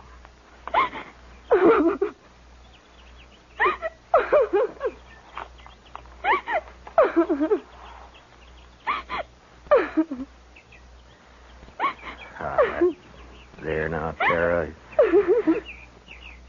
He's all right. I'm sorry, but it took so long. I thought you'd never finish. He didn't feel much, Tara. The corn liquor worked fine. Fine. Will he get well now? Well, I hope so, Tara. I hope so. Mr. Marshall, are you going to wait and see? Oh, now, Tara, you don't have to worry about that, Chester, and I'll be here as long as you need us. I just wanted to be sure. Can I go see Daddy now? Well, as soon as Chester comes out, Tara, then you can. All right. I'll wait, Mr. Marshall.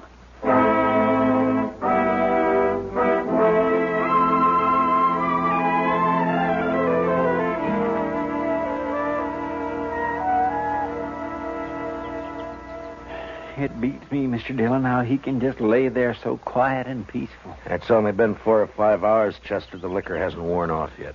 He drank nearly the whole jug. No, he needed it. Say, Mr. Dillon, look yonder. No? Somebody coming with a wagon. Oh, yeah. It's probably that Ben Walling they were talking about. I'll bet that's who it is, all right. Wonder what he'll have to say for himself. Ah, you'll think of something, Chester. His kind always do. You recognize him? No, sir. Do you? No, I never saw him before.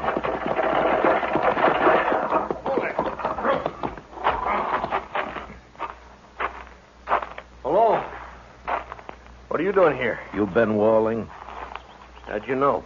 The Hantrees. They've been wondering about you. Oh, yeah, sure. How's old Hantry, anyway? He's all right. He is, huh? You've been gone a long time, Ben. Where were you? I don't know you, mister, but you sure ask a lot of questions. You can answer them one at a time. Now, where were you?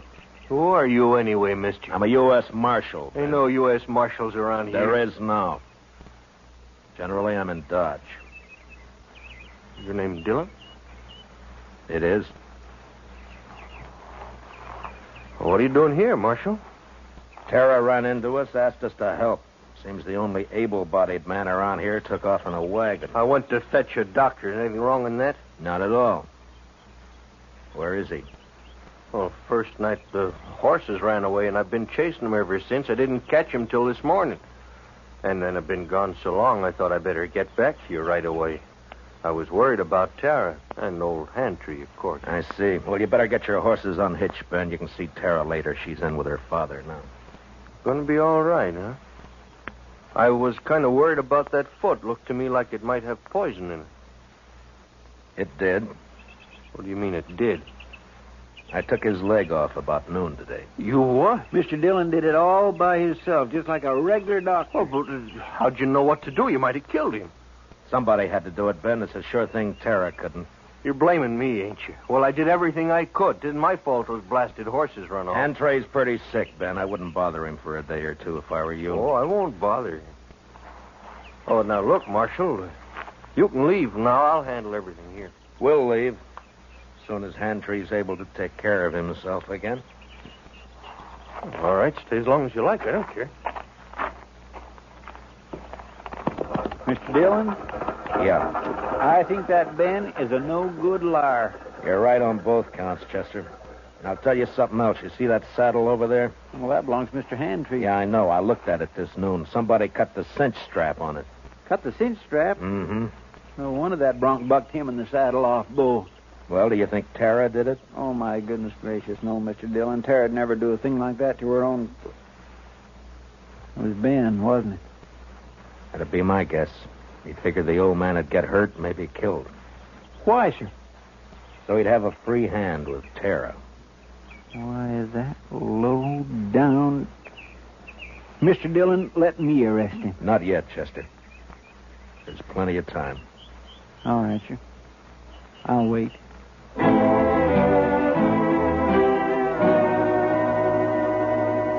There wasn't as much time as I figured. Handtree had a bad night, and by morning he was so weak he couldn't lift his head.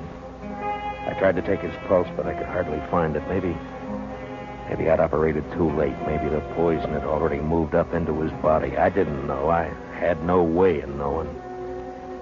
So there was nothing to do now but wait. Want some more coffee, Mr. Dillon? Yeah, thank you, Chester. We'll fill it up, huh?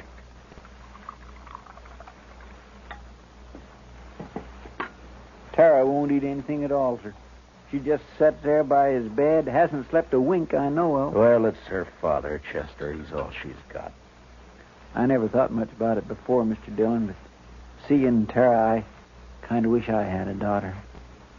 You'd have to change your profession if you were going to take care of a daughter, Chester. Why, I don't have any profession, Mr. Dillon. Oh, Mr. Marshall. Yeah, what is it, Tara? Please come. Daddy wants you. I think he's... You better come too, Chester. Yes, sir.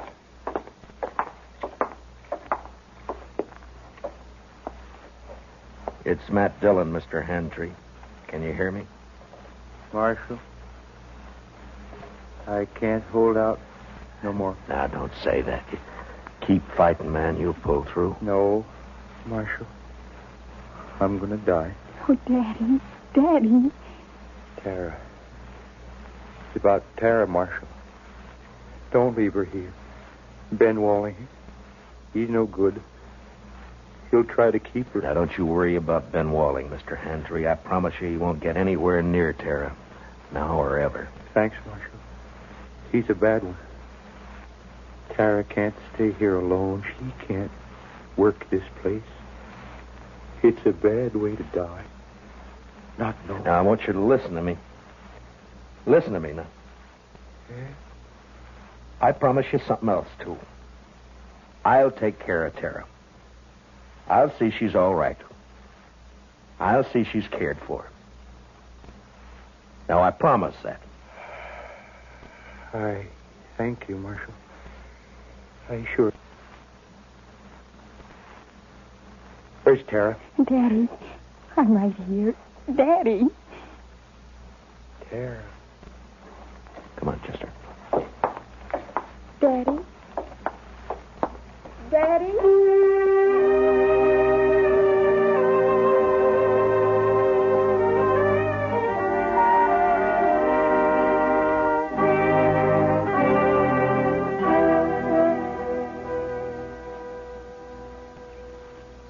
I don't know, Mr. Dillon. I don't think they'd have made out on this place anyway. Why not, Chester? Well, there just isn't enough water. That one little old spring's all I've got. Well, if they had a lake, it'd still be too much for Tara. What are we going to do with her, Mr. Dillon? I don't know, Chester. We'll have to think of something, though. My, I wish she'd come out of that house. I don't like it, her in there breaking her heart. Give her a little time, Chester. She'll be all right. Don't you move a finger, either one of you. Well, well, you're mighty careless with that rifle, Ben. Don't get smart with me, Marshal. I know what I'm doing. And what would that be? I heard you in there. Heard you promise to take Tara away. I was right by the window. I heard it all. You got a curious way of courting a girl, Ben, trying to kill her father. Yeah, and I saw you yesterday looking at that saddle, but I didn't kill him, Marshal. You did. That's a lie, Ben Walling, and you know it. shut up. I won't shut up. If we'd have just got here sooner, Mr. Dillon would have saved him, that's all. Well, it's too bad you got here at all. Because you're going to die for it. Both of you. Put the gun down, Ben. You're under arrest for attempted murder. You stay right where you are, Marshal. You know, I have an idea you've smelled powder before, Ben, and that you're afraid of it. Marshal? I have an idea that's why you tried to get Hantry like you did instead of facing him. Stop, sir. And right now you wish you didn't have that rifle at all, don't you, Ben? Because I might have to shoot you for it, huh? No, don't, Marshal. Give me that. You all right, Mr. Dillon?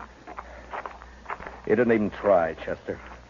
Rifle went off when I knocked it aside. That's all. He was scared to death. Well, I didn't feel exactly comfortable. Well, tie him up and keep an eye on him. I'll go see Tara. Yes, sir, Mr. Dillon.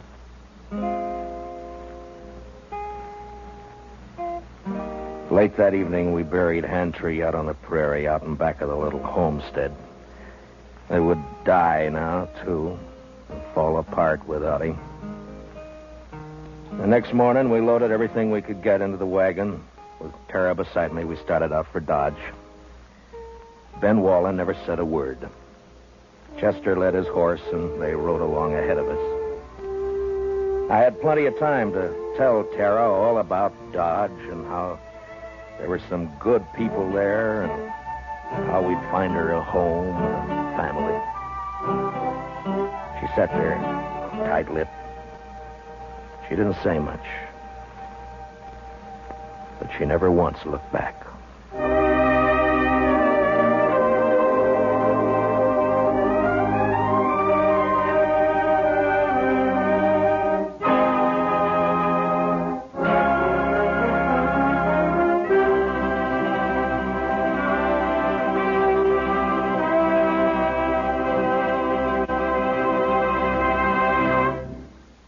Gunsmoke, transcribed under the direction of Norman MacDonald, stars William Conrad as Matt Dillon, U.S. Marshal.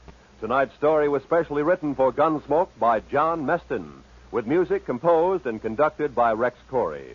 Featured in the cast were John Daner, Sammy Hill, and Larry Dobkin. Parley Bear is Chester. Join us again next week as Matt Dillon, U.S. Marshal, fights to bring law and order out of the wild violence of the West in Gunsmoke. In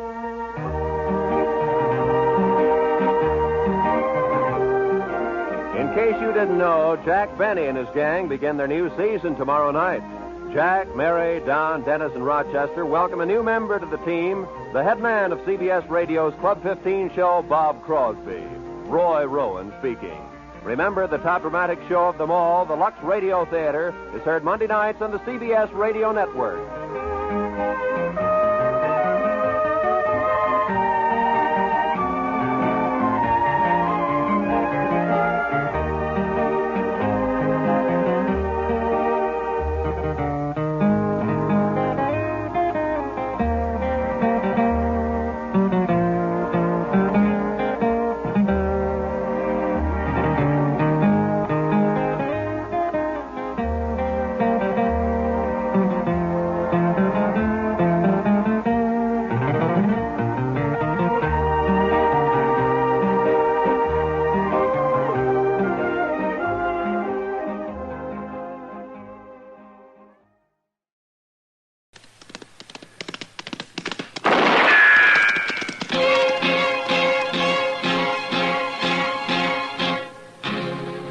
Gunsmoke, brought to you by L&M Filters.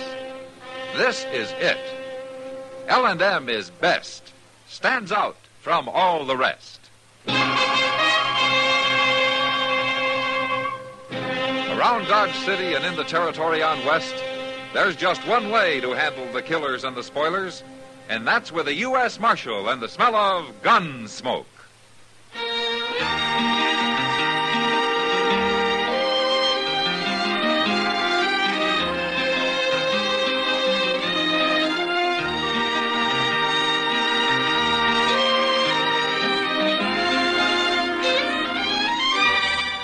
Gunsmoke, starring William Conrad. A transcribed story of the violence that moved west with young America. And the story of a man who moved with it. I'm that man. Matt Dillon, United States Marshal. The first man they look for and the last they want to meet. It's a chancy job, and it makes a man watchful. And a little lonely.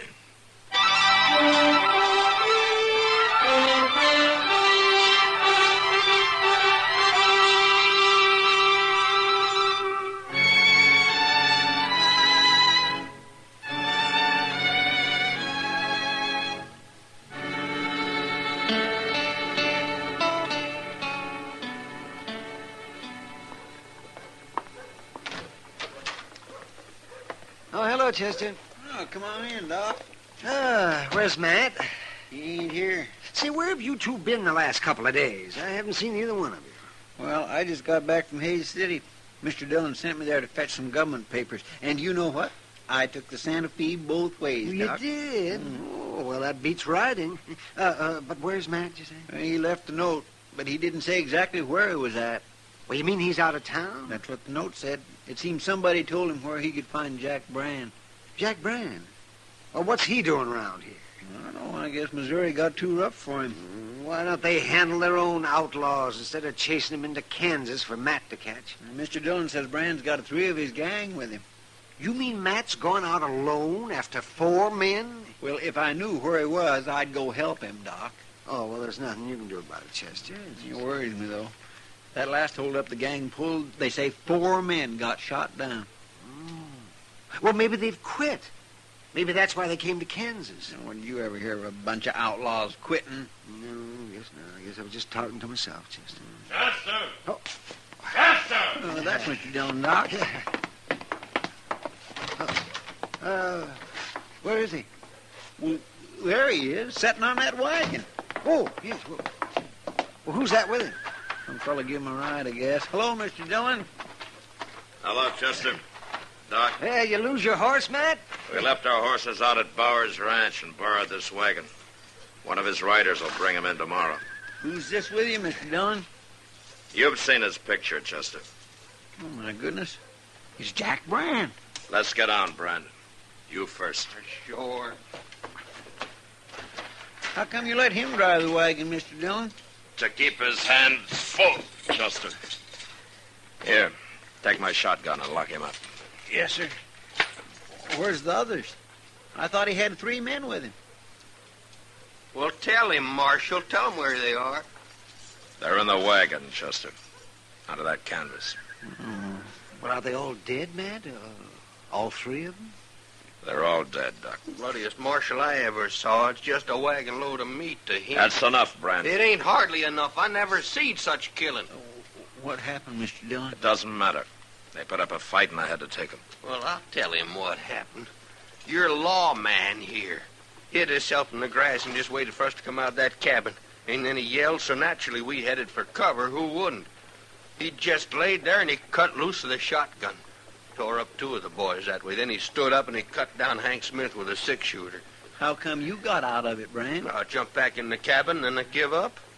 We weren't putting up a fight.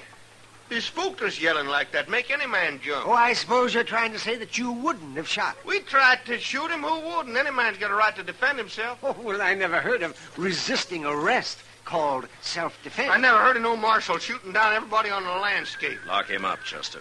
Get going, Brand. Well, he actually think he was killing hogs, not men. Shut up and keep bloodiest marshal ever. See, how come you brought the bodies back, Matt? Why didn't you just bury them out there? I wanted more witnesses than me to identify him, Doc. Might save trouble when Brand goes to trial. You say you were mighty lucky, taking 4 outlaws that way, man. Yeah. And you killed 3 out of... Oh, say, wait till people around here hear about this. Brand's right, Doc. It's a lot of killing. An awful lot. Oh, no, you don't. Don't get to thinking about it too much now, man. It's your job. You did it, and so it's over. It's over? Wait till tomorrow or the next day. There'll be somebody else. There's always another man to kill. Oh, no, that's not the way to look at it, man. I've never heard of you shooting anybody you didn't have to. No, I never did. But sometimes that doesn't help much. See, you look tired, man. Well, I haven't slept since I rode out of here 2 days ago. Well, now you get some rest, and you'll feel better. Sure. Brand's snug in jail, Mr. Dillon. He don't like it much, but I told him not to try kicking his way out, that I'd be sleeping in the office. We'll both be sleeping in the office, Chester. I'm too tired to walk to my room. Take care of this wagon. And what's in it, will you? Mm-hmm. You and Doc can identify those men. We'll write it out on paper in the morning. All right, sir. I'll be coming to bed about midnight, but I'll be real quiet. Nothing could wake me, Chester. Not tonight.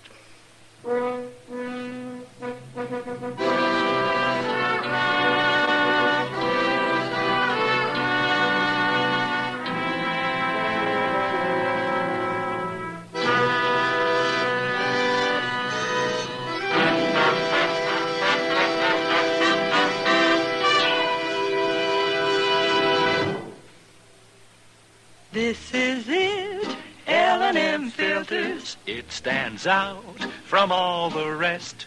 Miracle Tip, much more flavor. L&M's got everything. It's the best. L&M is best. Stands out from all the rest. L&M's got everything. Everything? Everything.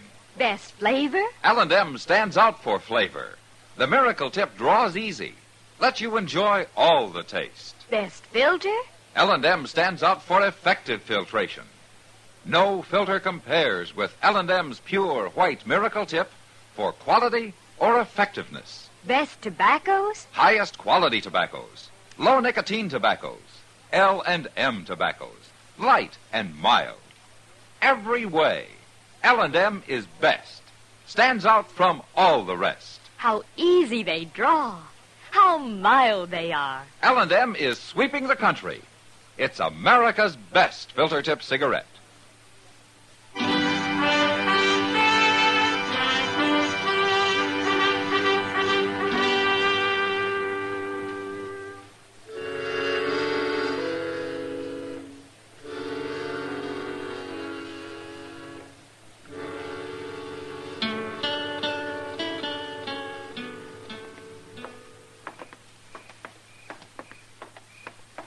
Gosh, Doc, you sure I shouldn't wake him up and tell him?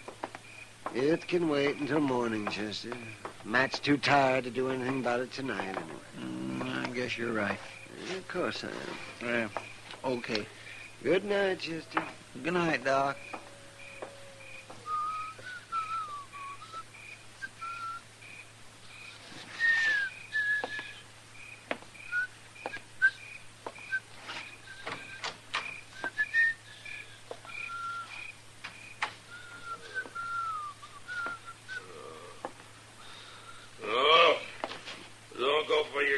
Don't go for my... No, What? don't do it. I tell you to leave the gun alone. Mr. Dillon? No. Don't make me kill you. Don't make me kill another man. Mr. Dillon, No, wait. I've spilled enough blood. I don't want to kill you. No. Mr. Dillon, wait. No. It's me, Mr. Dillon. It's Chester. There ain't nobody here. What? You was asleep. You've been dreaming. Oh, yeah. Yeah. I'll light the lamp. No. It's all right, Chester. My gracious, I come in and I heard you talking, and I thought somebody was here.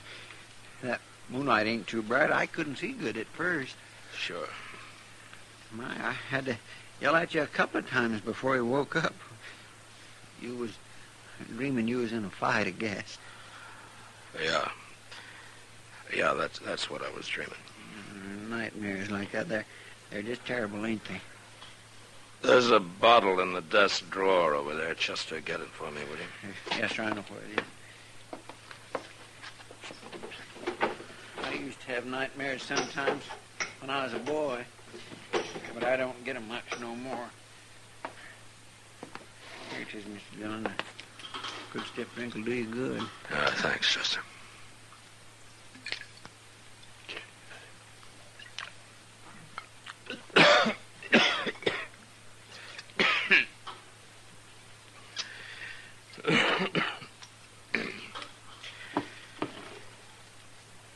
What time is it? A little past midnight. Jack Brand awake? No, he'd be bellering if he was. But, Mr. Dillon, now that you're awake, there's something I ought to tell you. Oh, what? Well, me and Doc was having a drink over at the Alfregans, and a fella come in there and started talking real loud. Talking about what? Well, sir, mostly about how he's going to tree dodge and how he's going to tell you, too. Oh? He says he's a friend of Jack Brand's, and he's heard about how you caught him and all. What's his name? Stanger. Joe Stanger. Yeah, I know him. Well, do you think he'll cause trouble? Probably. But I'm not going to worry about him tonight. No, sir, that's what me and Doc figured. He won't try nothing tonight. All the same, keep your gun handy, Chester. Now let's try to get some sleep.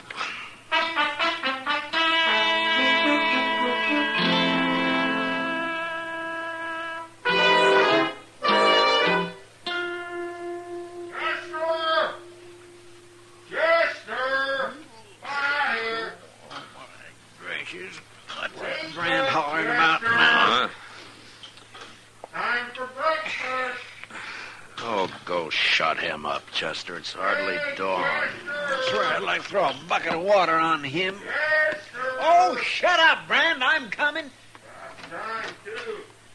Cut out that cut yelling, Brand. What's the matter with you? Come on over here. Just unlock this cage, Chester.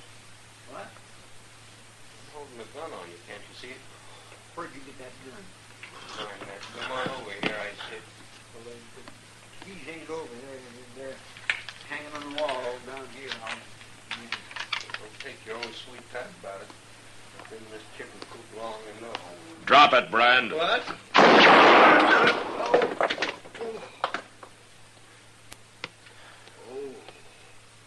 You're not hurt. I hit the gun. I got the keys, Mr. Dillon. I'll get his gun out of there. All right, go ahead. Stand back, Brand. You like to bust my hand. You're lucky. Luck you didn't kill me, I suppose, just like you kill everybody. Shut up. I got it, Mr. Dillon. It ain't no good anyway. Not now. Where'd you get that gun, Brand? I made it, Marshal. Don't be smart. Oh. Wait a minute. Joe Stanger brought it to you. He tossed it to you right through those bars on the window. I didn't know Stanger was in town. Didn't you? Chester, get some boards and nail them over the window so nothing can get through it. I'll fix it, Mr. Dillon. Oh, wait a minute, Marshal. That's the only window in here. You can't board it up. You'll get enough here. Nobody'll be dark. I don't like it dark. Don't you? When you get it fixed, we'll go to breakfast, Chester. It won't take long, Mr. Dillon.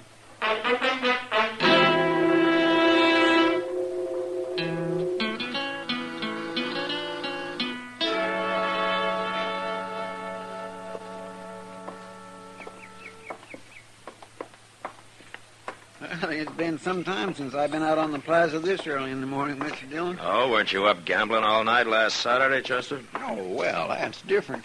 Oh, how? Well, I've been asleep all night this time. Things looks different when you had a good night's sleep. Yeah, they sure do. You didn't have no more nightmares last night, did you? No, but I didn't sleep well. You ought to take some time off. Go out buffalo hunting or something. Yeah, maybe I ought to take a lot of time off. Wait a minute, Chester. What? That's Joe Stanger coming there. Say, by golly, it is. What's he doing up so early? Maybe he wants to find out why Jack Brand hasn't shot his way out of jail yet. Well, he won't throw him no more guns, not the way I got that place boarded up now. Get out of the way, Chester. Yes, sir.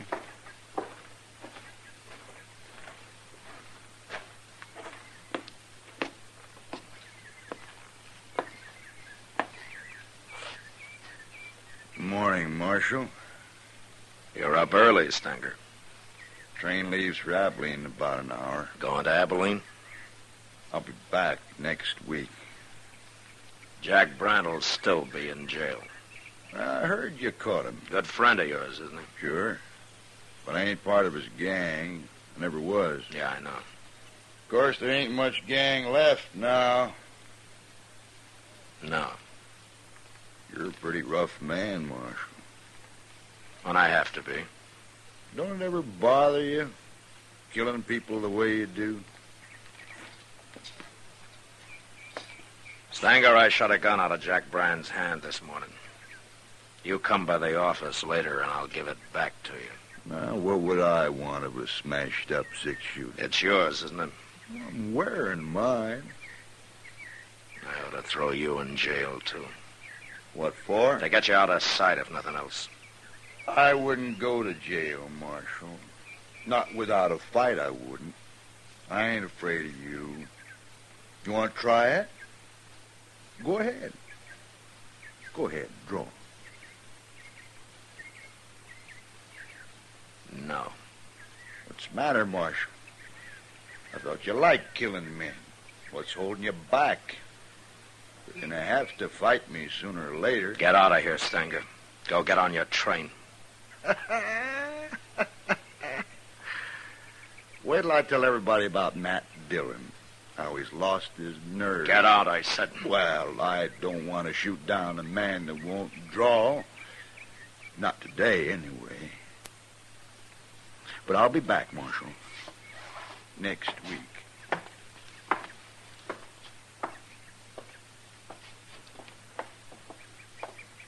Why didn't you shoot him, Mr. Dillon? He's nothing but a big bluff. Chester, you go on to breakfast. I'm going back to the office. What? Why, you told me... You heard me. Well, yes, sir. Okay, Mr. Dillon.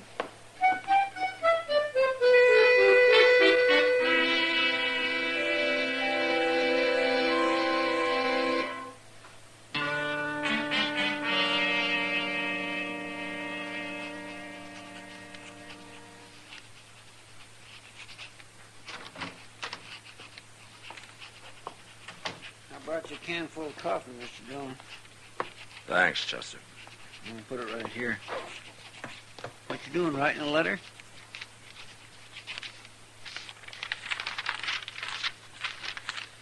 It's a telegram. Here, Chester. Take this down to the depot, will you? Sure. I want it to go out right away. U.S. War Department. What are you telegraphing Washington about? That's my resignation, Chester. What? I'm quitting right now.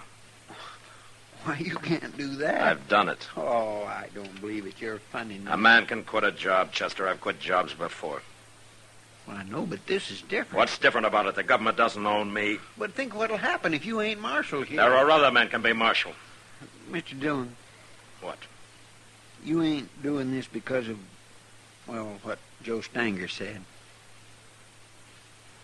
That I've lost my nerve? No, he's wrong about that. And he's wrong about my liking to kill men, too. You've never killed nobody unless you had to. And now I don't have to. I'm through, Chester. I knew I was through when I didn't draw on Stanger this morning. I've killed my last man. I just don't know what to say, Mr. Dillon. I've hated this job since the day I took it. I never did have a taste for killing, and now they can find somebody who has. And he'll make a better marshal than I ever was. That ain't true. Go send a telegram, Chester. I'll be at Delmonico's having breakfast. And with a good appetite for a change.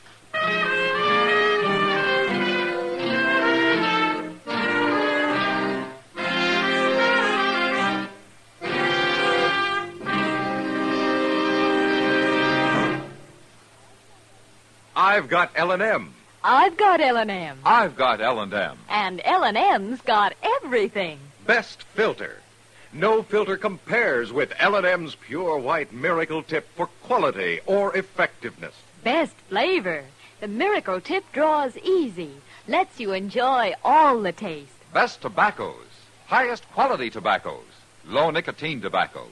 L&M tobaccos. Light and mild. Today, buy L&M. It's sweeping the country because it's America's best filter tip cigarette. Yes, today. Why don't you get L&M? Because L&M's got everything. This is it. L&M filters. L&M's got everything. It's the best.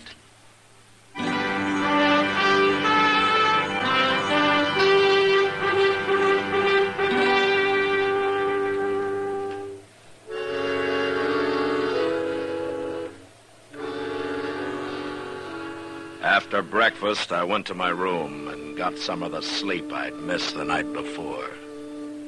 And I slept good. It was as though what was past,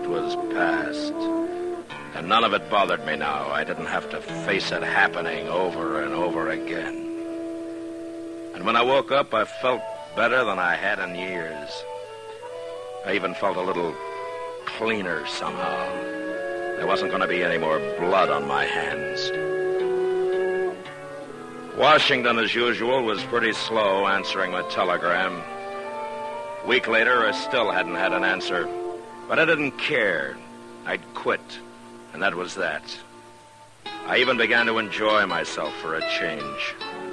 Like the day I finally took Kitty fishing. Matt? Hey, Matt, look, I got another one. Well, throw him back, Kitty. We got more than we can carry now. I will not throw him back. Hold still, you. Come on over here in the shade. You've done enough fishing. Okay. Hey, look at him, Matt. Isn't he a beauty? Yeah, he's bigger than any I caught. Why don't you throw him in the sack and then sit down here, huh? Say, you're right. I didn't know we caught that many. Yeah. Maybe we'll have a fish fry tonight, huh? Well, we can feed half a Dodge with all those. Well, I doubt it. You ever see Chester go through a mess full of fish? The last time he starved himself a couple of days in advance. Maybe we can kind of sneak up on him tonight. No. He knows we're out here. Maybe you ought to go into the business, Matt. Oh? What business? Fishing. You could do it for a living. Well, I am going to have to find something to do for a living, I guess. Well, it won't hurt you to loaf for a while, Matt. Yeah. I'm enjoying it. You know something, Matt? What? I think this is the first time I've ever seen you that you weren't wearing a gun. It is. And I'm enjoying that, too. Someday maybe nobody will wear guns. Yeah, maybe. You know something? I'm sleepy. You're lazy. So lazy you're probably going to starve to death before you find a new job. I don't care. Matt, look, somebody's coming on horseback. No? Uh-huh. Hey. Well, that's Chester. Oh, he's as lazy as you are. Imagine taking a horse to come this far. Oh, Chester hates walking. And besides, he looks like he's in a hurry. Oh, maybe he couldn't wait for that fish fry. Mr. Dillon. Hello, Miss Kitty. Look in that sack, Chester. We got about 30 catfish already. Well, that's fine, Miss Kitty, but Mr. Dillon, Joe Stanger's in town. Oh? Well, it doesn't matter to me, Chester. But you don't understand. Understand what? What I come to tell you. Stanger's at the Alfraganza. A while ago he had words with one of the girls there, and she slapped him, and he pulled out his gun, and he killed her. What? Who was the girl, Chester? Kate Hawkins. Oh, no. That's who it was, Miss Kitty. And then the bartender tried to stop him, and Stanger shot him, too. And I hear he's going to die. I grabbed a horse off the hitch rail and come right down to tell you, you've got to stop him, Mr. Dillon. I'm not marshal anymore here, Chester. I quit. No, that don't matter. It does to me. You mean you're going to let Joe Stanger walk around Dodge and shoot everybody that gets in his way, including women? I'm through killing. I told you that. Who's going to stop him, then? You're the only man around here that'll go up against him, and you know it. That may be true. But I'm still not going to do it. Wait, Mr. Dillon. Wait a minute. I've been thinking a lot about all this lately, and there's something you've been overlooking. Oh? Men like Stanger and Brand, they got to be stopped. I'd do it if I could, but I can't. I ain't good enough. Most men ain't. But you are. It's kind of too bad for you that you are, but that's the way it is. And there's nothing you can do about it. Not now. It's too late. It's way too late.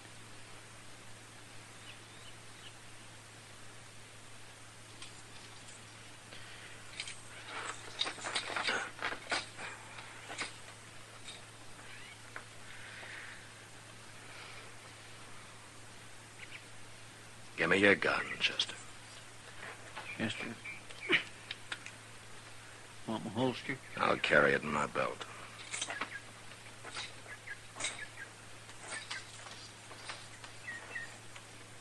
Oh, Kitty. Chester will help you carry the fish back. Sure, Matt. Sure.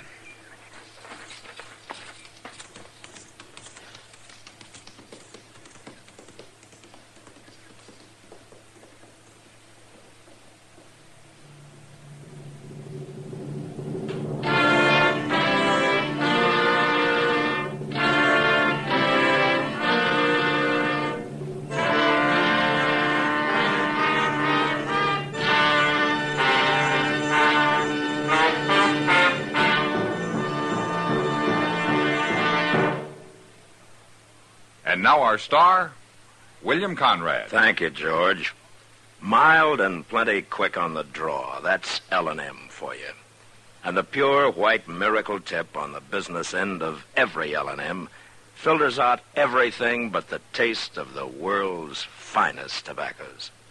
All you have to do is pick up a carton of L&M's and you'll see what I mean. L&M stands out from all the rest.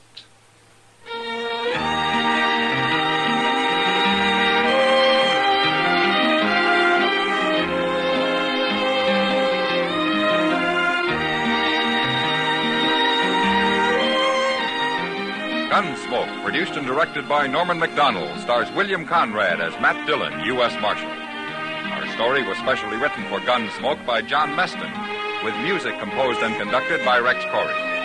Sound patterns by Tom Hanley and Ray Kemper. Featured in the cast were John Daner and Lawrence Dobkin. Harley Bear is Chester, Howard McNear is Doc, and Georgia Ellis is Kitty.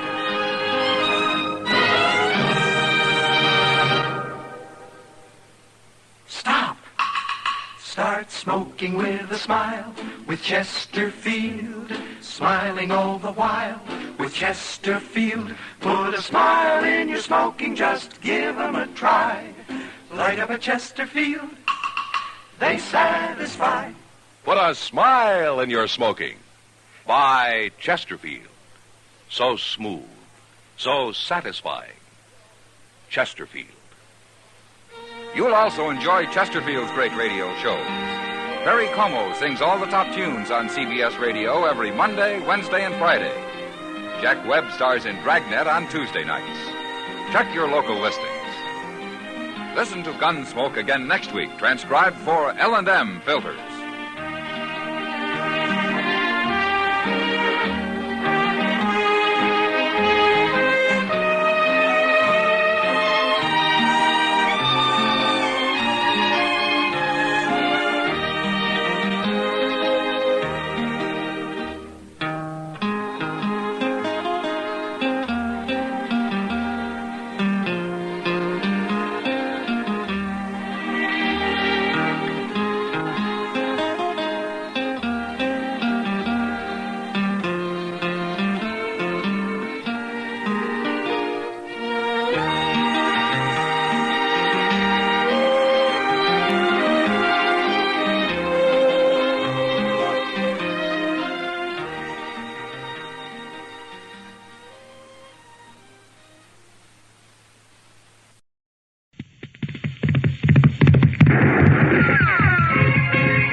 There's just one way to handle the killers and the spoilers, and that's with a U.S. Marshal and the smell of Gunsmoke.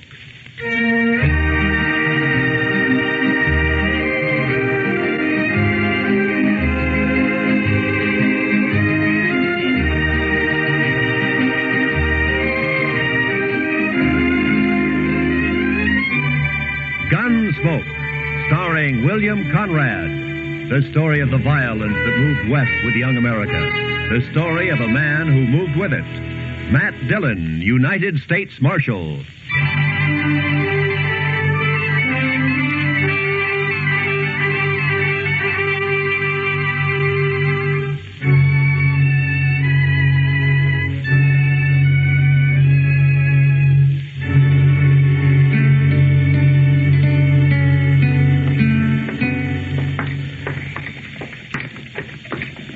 It's a cold morning, Mr. Dillon. Yeah.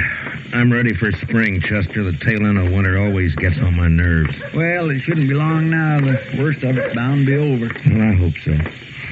Here, let's try Delmonico's here, huh? I'm always ready to eat, Mr. Dillon. Morning, Matt. Chester. Oh, hi, Kitty. How about joining me, huh? Well, thank you. Pull up a chair, Chester. Yes, sir. You're up early this morning, Matt. Usually you don't even start breathing till noon. It's too cold to sleep, Kitty. That jail stove always burns itself out about 5 o'clock in the morning. From then on, you just have to... Oh, what is it, Matt? Chester, that second table from the window over there. Those 3 men there, do you know them? No, sir, I don't think I do. Well, I do. Ran into them about 4 years ago out in Arizona territory. That's the Pueblo gang. Never heard of them coming this far east before. Well, You want some help, Mr.? No, just sit tight, Chester. Matt? Order me some sausage and buckwheat cakes, Kitty, will you? I'll be right back. I don't want to stay in this town. I don't like it at all. But go ahead, Dick. Morning, boys. It's the Parks brothers, isn't it? Ed and Rio and Chuck Evans. Well, what about it? Easy, Rio. It's Dillon, the U.S. Marshal, the one I told you about. Yeah, I bet you did. What'd you tell him, Chuck? Look, Dillon, our food's getting cold. You got something on your mind or not? Nothing important, Rio. I figure it's quite an honor to have the Pueblo gang in town. I just thought I'd drop over and tell you how I felt about it. And how do you feel? Well, that depends, Ed. You boys here on business? Pleasure. Does it make a difference? Yeah. Marshal? Yeah, it makes a difference. I know your reputation west of here. Half the stage holdups in the last 5 years from Colorado to the California border can be laid right at your door. But as far as I know, you're clean in Dodge City so far. Now, all right, you just keep it that way. You make one move here and your time's up. Right then, you're short, and I'll take you, all three of you. You understand? Sure, we understand. We'll think it over, Dillon, let you know what we decide to do. Rio, you talk too much. Now, see you around, boys. You can put the gun away now, Chester. All right. I was just going to be ready in case. Matt, I thought I'd tell you. Those boys are mean. They were in the Texas Trail last night. They're just downright mean. Yeah, I know. What do we do, Mr. Dillon? Run them out of town? Not unless they give us some reason to, Chester. Yes, sir. The law doesn't say you can hang a man because he might steal a horse. Yeah, forget it. Let's eat, huh?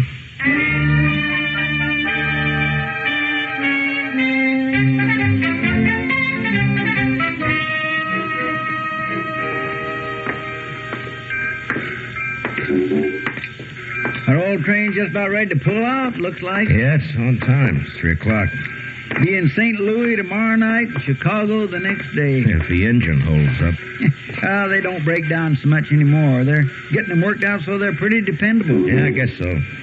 You ever get a hankering to take a trip back east, Mr. Dillon, just to see how things have changed? Not me, Chester. I've been on the frontier too long. I'd be lost back there. I wouldn't know how to act. I guess man could get his rope kinked over which fork to use or what to do Matt. with it. What? Oh, hi, Will. You down watching your competition pull out? There'll be a stagecoach running for a long time to come yet. Railroad's not bothering me any. Oh, I'm glad to hear that. Something else is, though. No? Matt, the stage from Buckeye is more than 2 hours overdue. I'm getting a little worried. Well, why? It's usually late, isn't it? Not on this particular day of the month. Oh, what's the day particular? Gold dust. Oh. This is the day those placer mines out there always ship their cleanup. Charlie's never missed getting it here at 3 o'clock on time for the eastbound Santa Fe. Not once. Who's riding shotgun, Will? Houston Jack. He's a good man. I doubt if there's any cause to worry. That shipment runs $80,000 or $100,000 sometimes, Matt. Never been late before. Oh, Charlie will probably roll in any minute now. We'll see you later, Will. So long.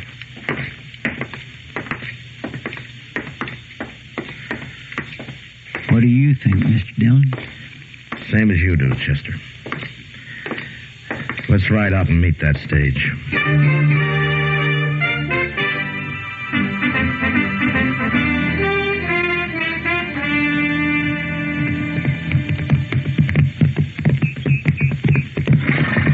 I still think I heard a horse went in, Mr. Dillon. Yeah, I thought I heard it, too. We must be an hour and a half from town the way the stage runs. He sure is late, all right. I hope late is all it is, Chester. I hope it's not... There it is again, Mr. Dillon. Yeah, it came from that draw over there, somewhere around that sumac thicket. Come on. Come on.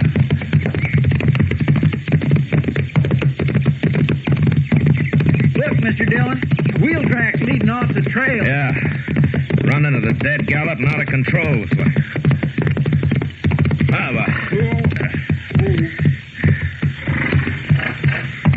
Well, Chester, there's the stage. I don't see any sign of life, Mr. Dillon. Let's take a look. There's tracks all around. Must have been 3 or 4 horses here. 3, the way I'm figuring it. I'll lay any odds you want that this is some of the... That's Houston Jack, Mr. Dillon. Yeah. Shot in the back of the head. And they didn't take any chances. They must have ridden up behind the stage and fired without any warning. That's probably what spooked the horses and started to run away.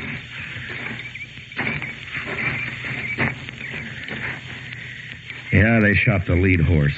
It's an old trick. Charlie's still up here on the box. They got him, too. That strong box has been forced open. It's empty. All right, Chester, let's cut these horses loose and get them out of the traces. Huh? All right, sir. Come on now, boy. Senator. It's the same way they used to work it out west. Shoot the guard in the back and let the team run until they're far enough off the trail and then kill the lead horse to stop them. You mean that Pueblo gang? Yeah, who else? Oh. That's a good thing there weren't any passengers. They'd have got the same treatment. All right, there you go, boy. I think there were some passengers, Mr. Dillon. One, at least. What? There's a couple of trunks tied on top and a carpet bag of some kind inside the stage. Here, let's have a look.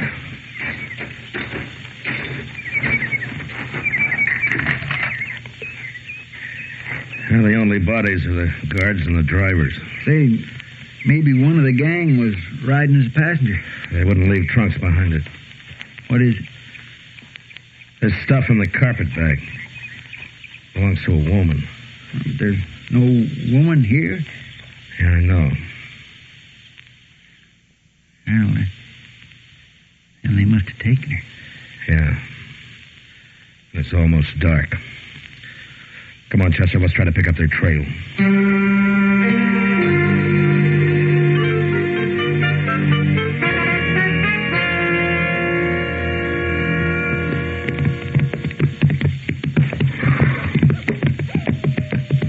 Just no use going any farther, Mr. Dillon. It's too dark to tell what we're doing. Well, they were heading toward the river here. Let's take a look through these willows, and if we don't find anything, then we'll ride on back to town. All right, sir. I still keep getting a faint whiff of wood smoke from somewhere. I sure wish we would find the fire. It's getting colder in the... Wait a minute. Look over there. Well, I'll swear. It's fire, all right. Or what's left of one, Mr. Dillon. You suppose they're still I don't there? know. Let's leave the horses here and go up on foot, huh? All right, sir.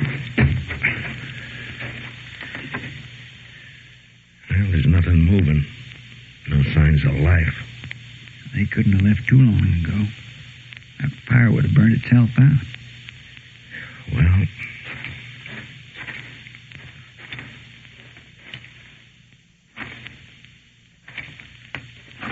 I'd say we're too late, Mr. Dillon. I think they've gone. Yeah, it looks that way, all right. Yeah, half hour or an hour ago. Made a fast camp, stayed long enough to warm up, and then they went... What was that? I don't know. They're over here, Chester. There's somebody lying on the ground. Help me. Help me, please. Here. Throw some brush on the fire, Chester. Yes, sir. No, it's all right, miss. It's all right now. 3 of them.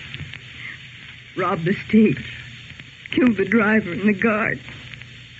Brought me with them. Anything I can do, Mr. Dillon? No, Chester, I'm afraid not. For the love of it. Chester, get some light over here. Grab one of those branches that's caught fire. Mr. Dillon, just a second. Easy now, ma'am. Just easy now. It's going to be all right. I pleaded with them. Begged them to let me go. Here. This help any? Yeah, hold it over here. Helen. But they wouldn't. They wouldn't let me go. Helen Ford. And when they left, they drew their guns and shot me. Easy now. They shot me. You know who they were? Helen? Helen, can you hear me? One named Rio. One called Chuck. They sat on their horses. Shot me. Then they laughed. She's in awful bad shape, Mr. Dillon. We ought to get her to doc. Shot me. And laughed. But it didn't matter. Not that. No.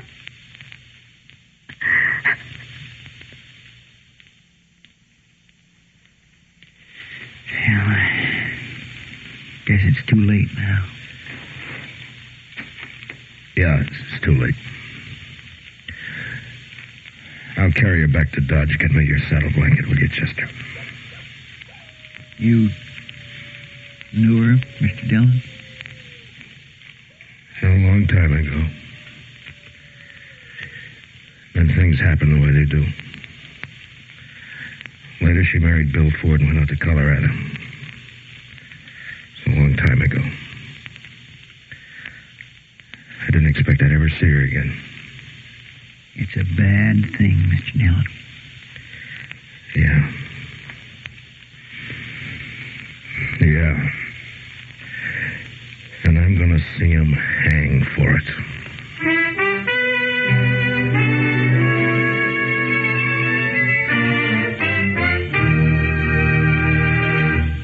We will return. We will return for the second act of Gunsmoke in just a moment. But first, everybody's got a heart. That's a plenty solid reason for everybody to support with generous contributions the annual fund drive of the Heart Campaign. Don't forget, what your money pays for is aimed at making the sick well and keeping the well from getting sick. Support the Heart Campaign again this year. Now for the second act of Gunsmoke.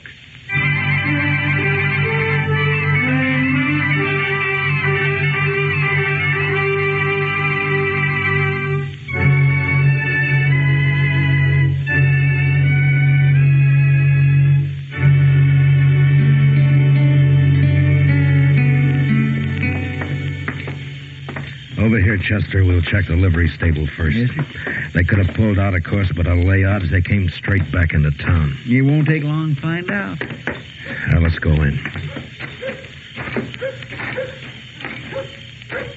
Who's there? Who is it? It's Matt Dillon. Is that you, Mr. Kelvin? Oh, yeah, sure is, Marshal. Here, let me get a lantern lit. I'm just fixing to lock up the stable and go over and grab myself a bite to eat. Running things alone again tonight. The confounded boy didn't show up. Like he's not drunk and seen... There. Now, come on, Marshal. We got a fire going back in the office.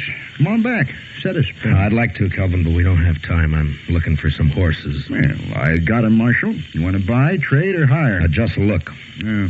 There are 3 fellas staying over at the Dodge House. They've been there about a week. Ed and Rio Parks and Chuck Evans. They're keeping their horses here. Yeah, they are, right back here. And if I ever saw a ruination of good horse flesh, this is it. There. Take a look there. That one belongs to the oldest Parks boy, Ed, and the one next to it's Rio's. They've been rode, Mr. Dillon. They've been rode plenty. Yeah.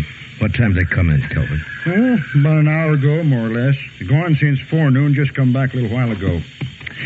Look at that horse. Been rubbed down twice. He's still wet. They didn't say where they'd been, did they? No, not them. They ain't the talking kind. Just left their horses and went on over to the hotel.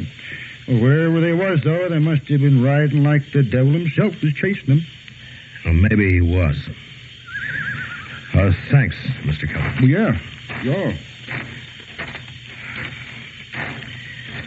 Well, I guess there's not much doubt of it, Chester. No, sir. It was them, all right. And I could have stopped it before it happened. A man shouldn't be jailed on suspicion, I figured, just because he might do something wrong. Well, my. Everybody has to play it the way he sees it. Yeah, only sometimes you can see it a lot plainer afterward. What are we going to do? Go get him, that's all.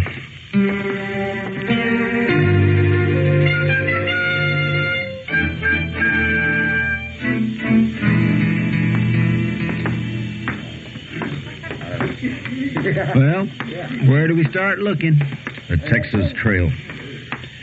Oh, one thing, Chester, before we go in. Now, you leave the play on this to me, huh? Just keep me covered, that's all. Mr. Dillon, what was her name before she was married? Marlowe. Helen Marlowe. All right, come on, let's go.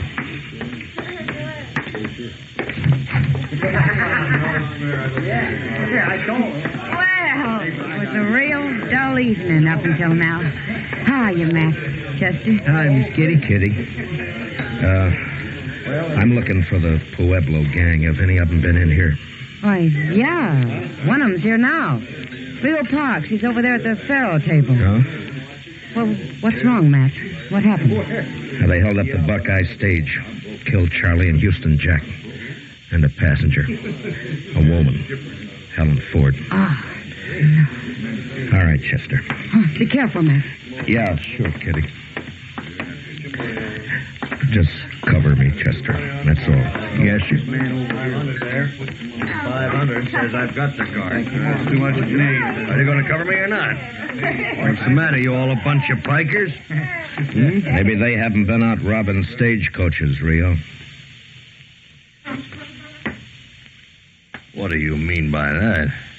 Maybe they don't make their living by killing women. Dillon, a man could get in trouble shooting off his mouth that way. You're already in trouble. All right, boys, Rio's checking in his hand. The game's over.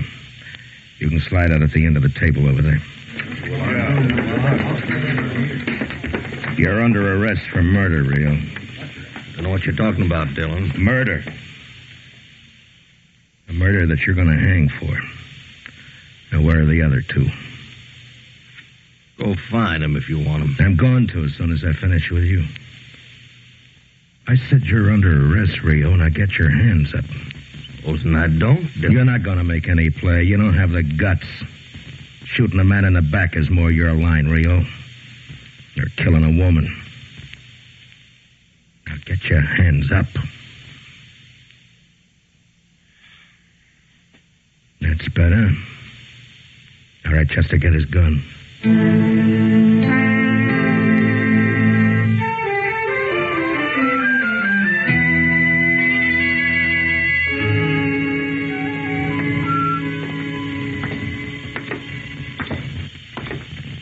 Seems like it's getting colder, Mr. Dillon. Clear as a bell, though. Look at that moon. Where do you suppose they are? You've been in nearly every saloon on Front Street. I don't know, Chester, but wherever they are, we're going to find them. And you know something, Mr. Dillon? When we do arrest the other two, they're as good as hung with the evidence we got on them. I haven't arrested them yet. Maybe them other two won't be taken as easy as Rio. That's up to them. If they want to surrender, they can. I've never shot a man with his hands up. Chester. Huh? Ben's barber shop over there. The man that he's shaving. It's kind of hard to tell with all that lather on. No, it's Ed Parks. Come on. And there's just him and Ben in the shop. I wonder where Chuck Evans is. We'll worry about him later. Just help yourselves to a seat, gentlemen. Be ready for you just as soon as... evening, Marshal. How you been? I didn't know you were in the habit of shaving outlaws. Maybe you're mistaken, Marshal. You just have a seat there, and No, I recognize him, all right. It's Ed Parks. Looks like you got the advantage of me, Dillon. Well, we can't have that, Ed. Wipe the lather off his face, Ben. Yes, sir. Sure thing, Marshal. Just a second now, Mr. Parks. There you are. It's too bad you have to leave that shave half finished, Ed. But they'll give you a free one just before they hang you. What are you talking about, Dillon? Now, gentlemen... Ed, you're under arrest for murder. Get your hands up. Your brother's waiting for you at the jail. You arrested Rio? What about the hands, Ed? Are you going to put them up? No, dirty kid. That was a fast move for a barber, Ben. I knew he had a gun under the towel, Marshal, but of course I couldn't say anything about it. Well, thank you, Ben. And if you'll send the bill for your shaving mug to the stage company, they'll probably take care of it for you. Yes, sir, Mr. Dillon. Chester, spill some water on him. I want him to walk to jail.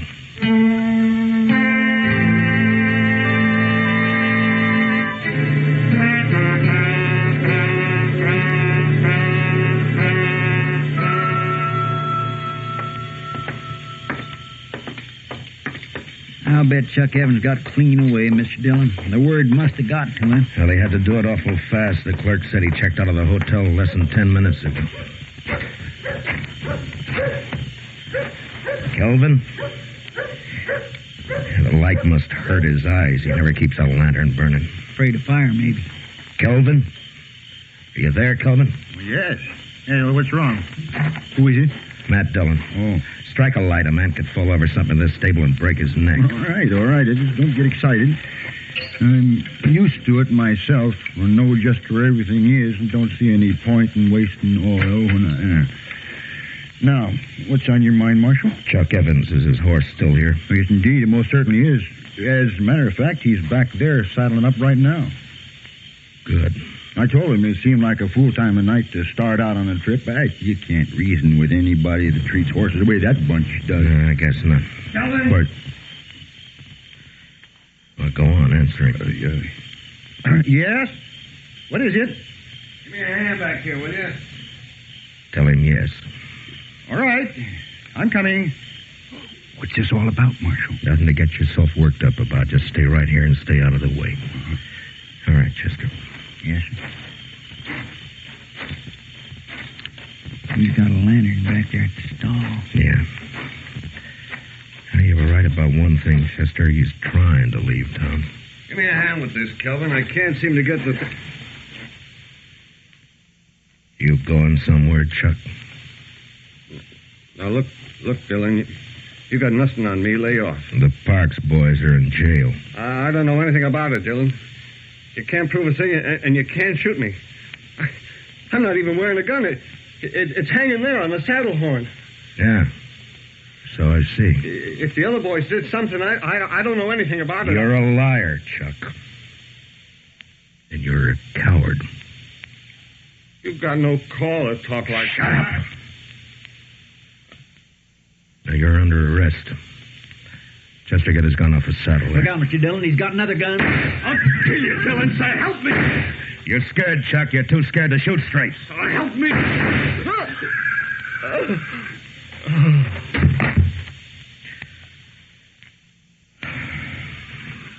Well, I guess that does it, Chester. Come on. What is it, Marshal? What happened? Evans is dead. The Parks boys are going to hang. You're short 3 customers, Kelvin. Well, who's going to pay the stable bill? The stable bill? Yeah. You got their horses. Sell them. Oh, yeah, I never thought of that. Well, it serves them right. Anybody that would treat a horse the way that bunch did, Davis.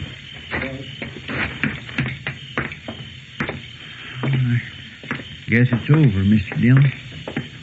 Yeah, it's over, Chester. And it's just as well. This country would be a lot better off with them fellas dead than alive. I guess so.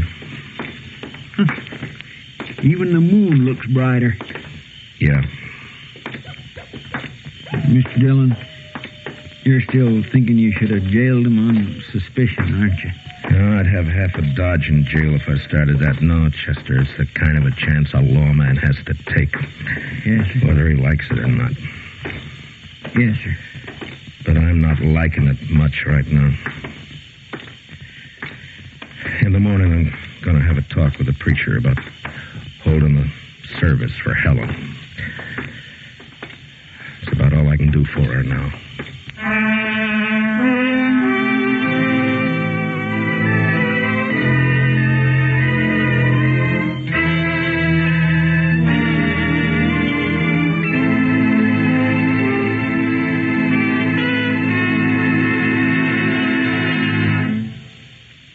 Gunsmoke, under the direction of Norman MacDonald, stars William Conrad as Matt Dillon, U.S. Marshal. Tonight's story was especially written for Gunsmoke by Les Crutchfield. with music composed and conducted by Rex Corey. Featured in the cast were Lawrence Dobkin, Tom Tully, Paul Dubov, John Daner, Harry Bartell, and Louise Lewis.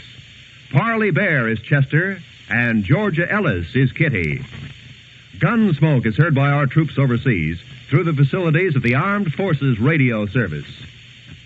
Join us again next week as Matt Dillon, U.S. Marshal, fights to bring law and order out of the wild violence of the West in Gunsmoke.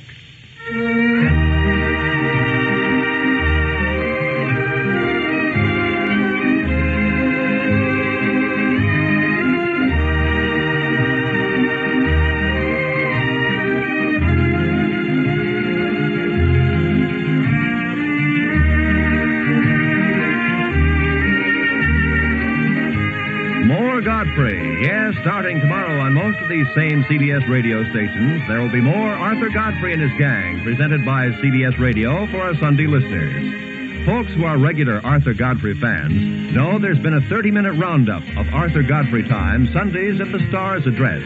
But starting tomorrow, there'll be 30 minutes more with Arthur Godfrey and all the wonderful Arthur Godfrey gang. This is Roy Rowan speaking.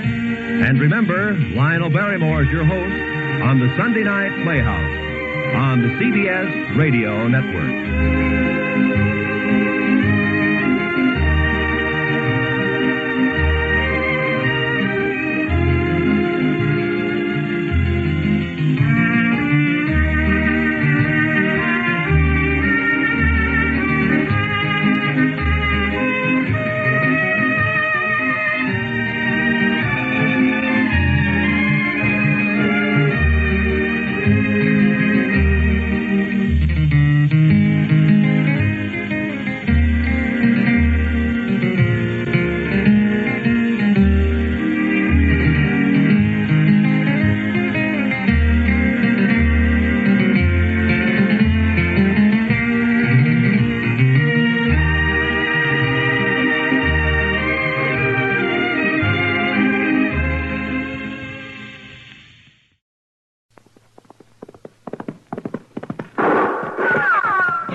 Dodge City and in the territory on West, there's just one way to handle the killers and the spoilers, and that's with a U.S. Marshal and the smell of gun smoke.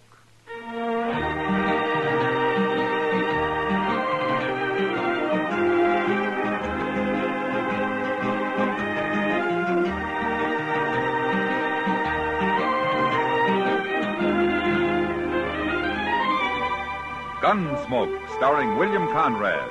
The story of the violence that moved west with young America. The story of a man who moved with it. Matt Dillon, United States Marshal.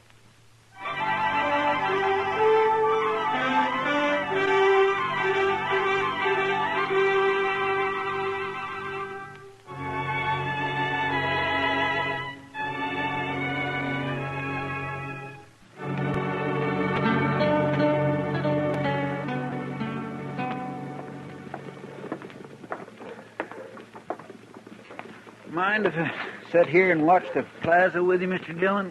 Hmm? Oh, sure. Sit down, Chester. Sit down. I got spring fever, I guess. Yeah, I guess everybody has it. That'll change soon enough. It will? Sure. As soon as the first trail herd hits Dodge. Yeah, I suppose. Them Texas cowboys. Mr. Dillon, they all ought to be hobbled and have one arm tied behind their back all the time they're here. No, I don't know, Chester. They're just troublemakers, sir. They're bad enough at home, but they're worse away from it. Well, there are plenty of bad men who never saw Texas. Yes, and there are darn few Texans who ain't bad. Where'd you say you're from, Chester? Well, Waco. But that don't change my opinion one bit, Mr. Dillon. In fact, it just proves I know what I'm talking about. Yeah, here comes a Texan now, Chester. Look at his rig. Yes, sir, it sure is. Now, what's he doing here? Yeah, looking for somebody to shoot, according to you. Do you know him? No, sir, I don't.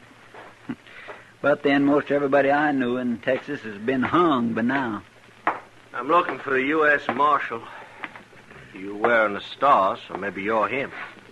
Sit down, stranger. You Matt Dillon? That's my name. All right.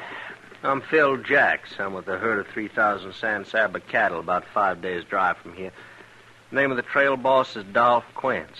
Dolph Quince? Well, he was up here last year. Give him my regards, will you? You give them to him, Marshal. Well, I'll be glad to. He'll be here in about 5 days, you say? He will if we don't run into any more trouble. Said for you to ride back with me, Marshal. No? What did he say? Why? Well, didn't say nothing except for me to ride into Dodge and find you. Well, can you tell me what this is all about?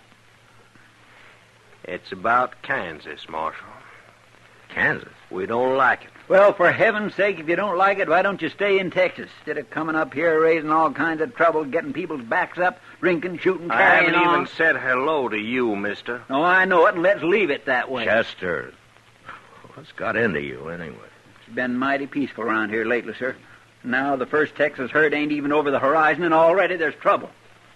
Why don't you people drive your old mossy horned steers to California anyway? Why'd you leave Texas, mister? What? I know a Texan when I see one. You all riled up because you don't like Kansas anybody else does. Yes, and I don't like Texas neither. Texas is sure rough on women and dogs, ain't it? My gracious, I ain't heard that since I was a boy. All right, you got me pegged. I'll shut up. Oh, now we're getting someplace. You ready to go, Marshal? Well, Dolph Quince is a good man. He wouldn't have sent you here without a reason. Yeah, but Mr. Dillon, you can't go Chester, facing suppose you take Jacks over to the Dodge House for a good feed, huh? Looks like he could use it.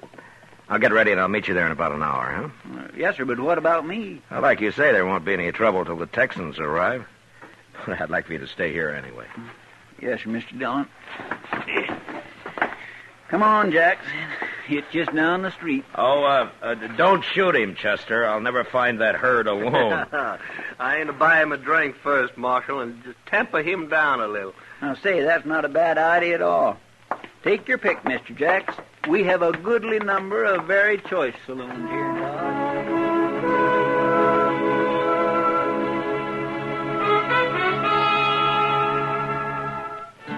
I hadn't been out on the prairie for some weeks, and I found its usual monotony broken a little by the freshness of spring, with great patches of green standing out against the natural sunburnt color of last year's grass. We rode over about 30 miles of it before dark, and Jacks figured we'd find the San Saba herd by evening the next day. And sure enough, an hour or two after we'd crossed the Cimarron next afternoon, we spotted the herd's dust ahead of us. We rode up to the chuck wagon just as the cook was hollering for the men to come and get it.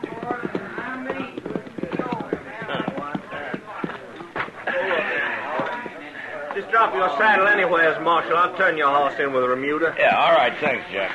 Dolph Quince will be over there by the fire somewhere. Yeah, I'll find him. All right, Marshal, come on. Come on. What's he doing? I don't know. I can't understand it. Who is it?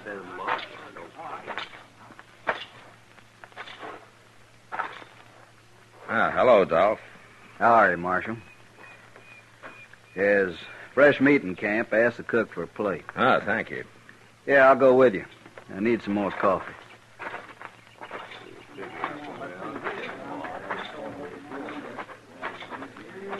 You like buffalo veal? One of the boys roped and shot a calf this morning. Sure, I like it fine. Guess it was buffalo that scared our horses last night. Old remuda broke loose. Hey, cook, give this man a plate of meat. Sure thing, Doc. Yeah, it looks mighty good. You know, Jackson and I haven't eaten since morning.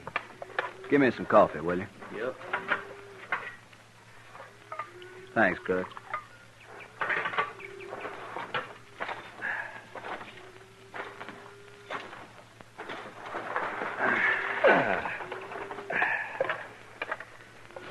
Nesta woman came to the bed ground before daylight this morning. Oh? Yeah, I had a boy with her driving a wagon. Asked if we had any little calves that had been dropped during the night. Well, she probably picks up calves from all the herds that pass this way, huh? Yeah, we'd have to get rid of them anyway, so I let her have them. Even if she was a Kansan. Oh? Where was her husband? Dead, according to the boy. Oh, I see.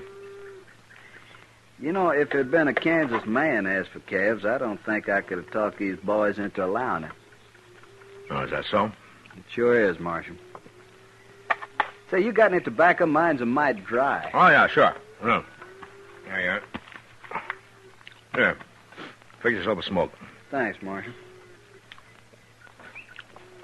Tell me, Dolph, have you seen any Kansas jayhawkers on the way up?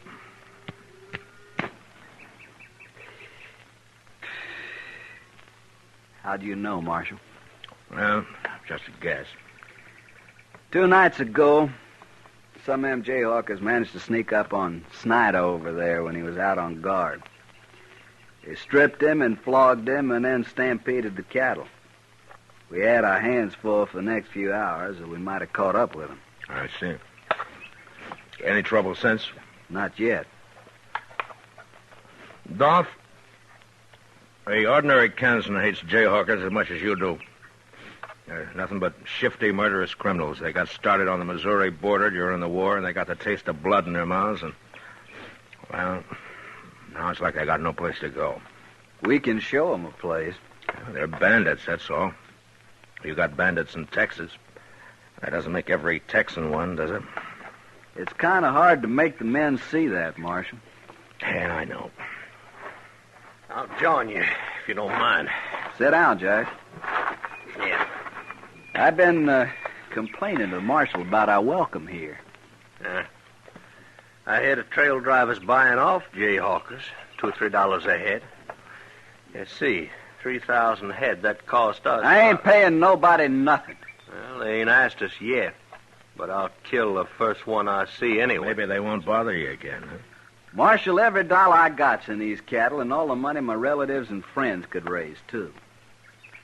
We've come a long way from San Saba, and we're almost to Dodge. I'd hate to lose now. Well, Dolph, I don't know quite what I can do. Raise a posse? No, not for this sort of work. There'll be herds coming up from now into September. What about the Army?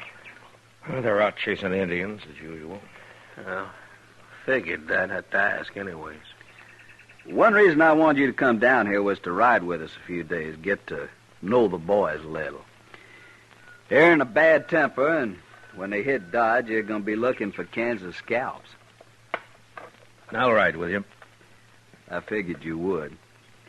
You see, Marshal, the way we look at it, the good citizens of Dodge are out to fleece us anyway, and on top of that, they hire gunfighters to shoot us as soon as we kick up our heels a little.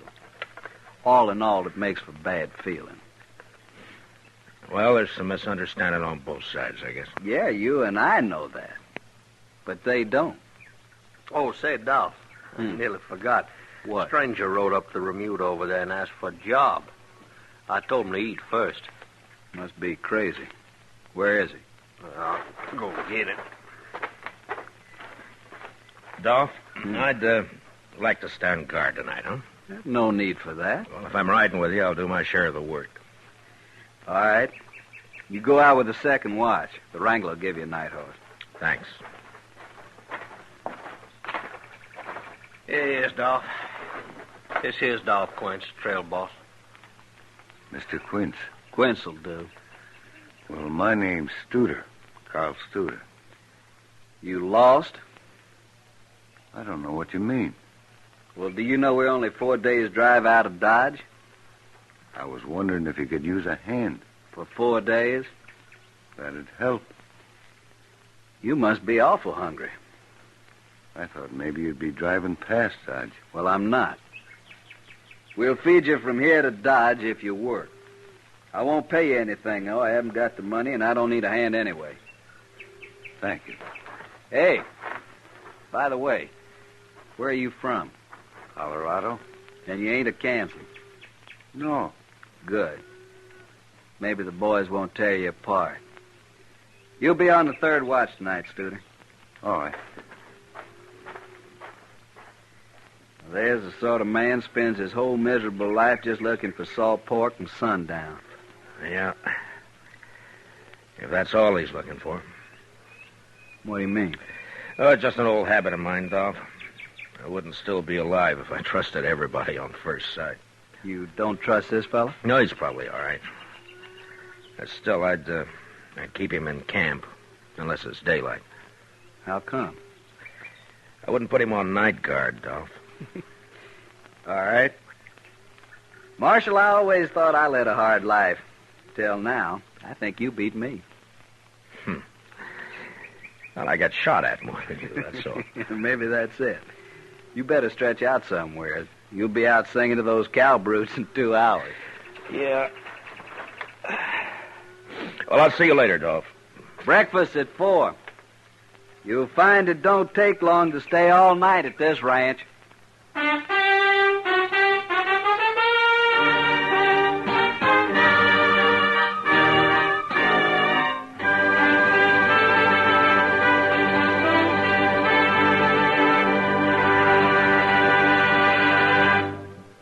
We will return for the second act of Gunsmoke in just a moment. But first, right now, our country is engaged in an all-out effort to fight aggression and preserve our democratic freedom. The future of America concerns us all. That's why we should all help to make that future as bright as possible. By buying United States savings bonds, you can help make American freedom secure, and at the same time, you'll be automatically saving for your own financial security. Buy an extra bond for your future and Uncle Sam's. Now the second act of Gunsmoke.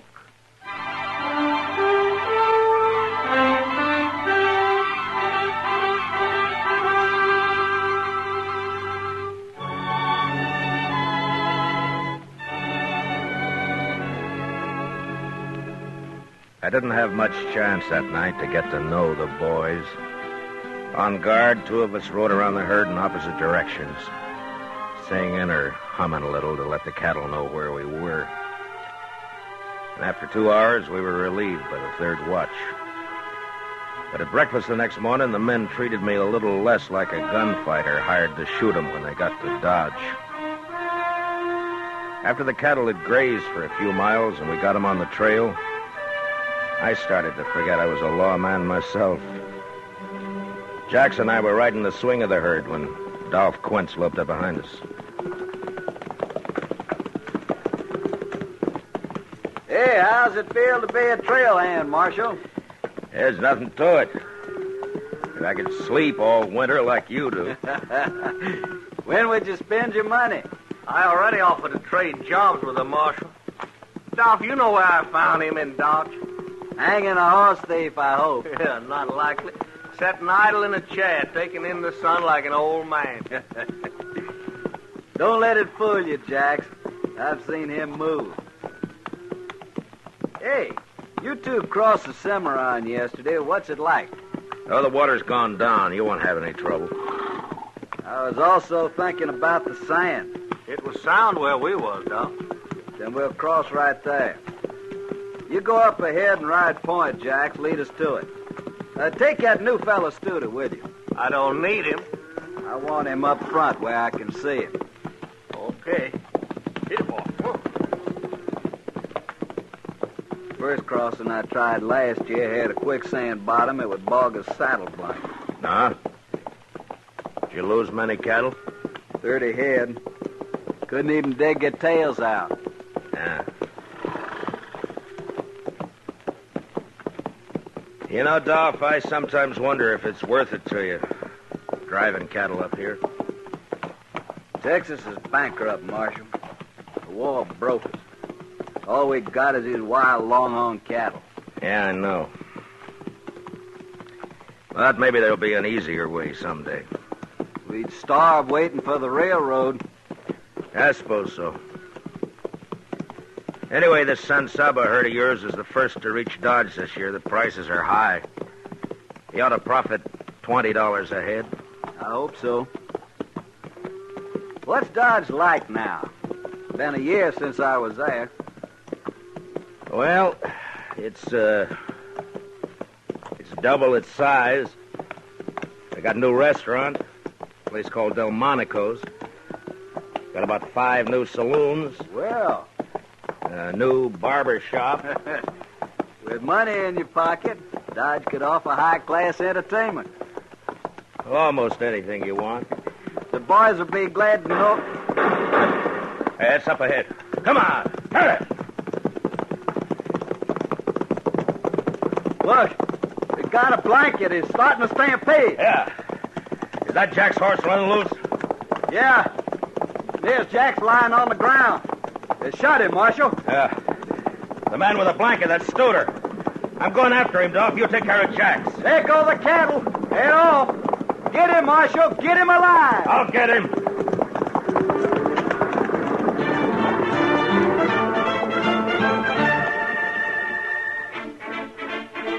As I followed Studer, a few shots whipped past my head, but they didn't come from him.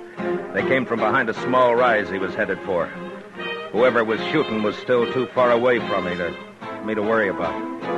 I wanted to take care of Studer first. And slowly the distance between us closed. I pulled my rifle out of the boot and I snapped one off at him.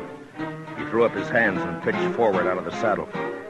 I glanced at him as I rode past and crossed him off as one jayhawker less.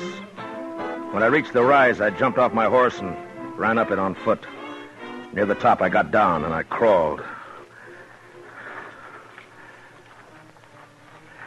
When I poked my head over, there was only one man in sight. The other jayhawkers, if there had been any, had disappeared. This one was afoot, and he was running for his horse. I took my time and put a shot into the cantle of his saddle, and the horse bolted. The man dropped behind a rock and lay there. He was only half covered, so I stood up. And a step at a time started toward him down the hill.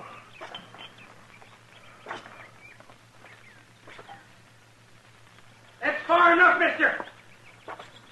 Go on back. You're in pistol range now.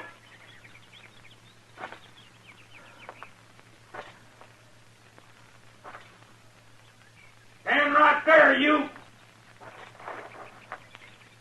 All right, fella. Put down and come forward. All I want's a horse, and I'll get out of here. We won't bother you no more. You sure won't. Just let me on a horse. Now listen to me. I'm a United States Marshal. You give up and I promise there'll be no lynching. You'll get a fair trial. No. If you don't give up, you're going to die. Right where you are.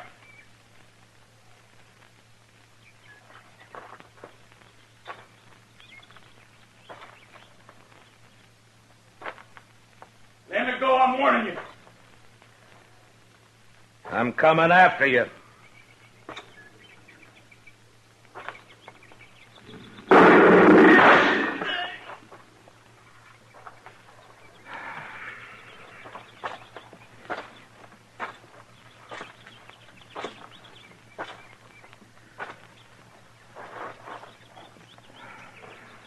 You just had to try it, didn't you?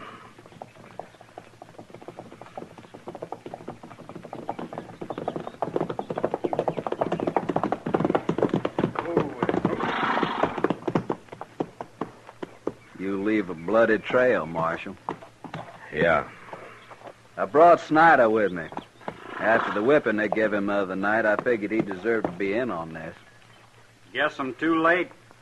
Looks like the marshal's done taking care of everybody. Be glad you don't have to kill a man, son. I don't think I'd mind, Marshal. Yeah, I know. Tell me, Dolph, how's Jax? Dead. No. Studer shot him in the back of the head. He was a good man. The boys have got the lead cattle turned. We'll let them mill around for an hour and then graze them out. Good. I left my horse over the rise there, Snyder. Would you get him for me, please? Yeah, sure. Come on. Looks like you walked right down onto this man. I tried to take him alive, like you asked. Guess I just wanted to hang him myself. Anyway, I'm glad he's dead. Yeah. Marshal, we'll be burying Jax out here. I'm wondering if you might know how to do it. Maybe a prayer or something. Well, I'm not... Yeah, I'll try, Dolph. Let's get back in.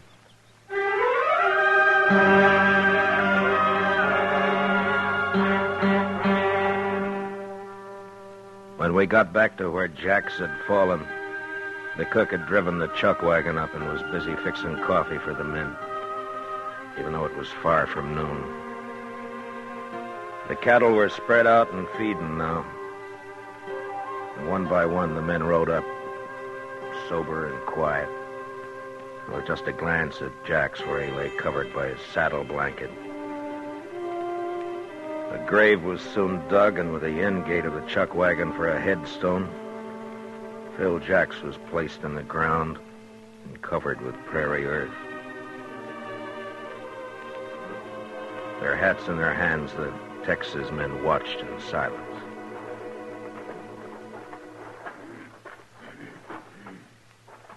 If you will, Marshal, we're ready now. Yeah.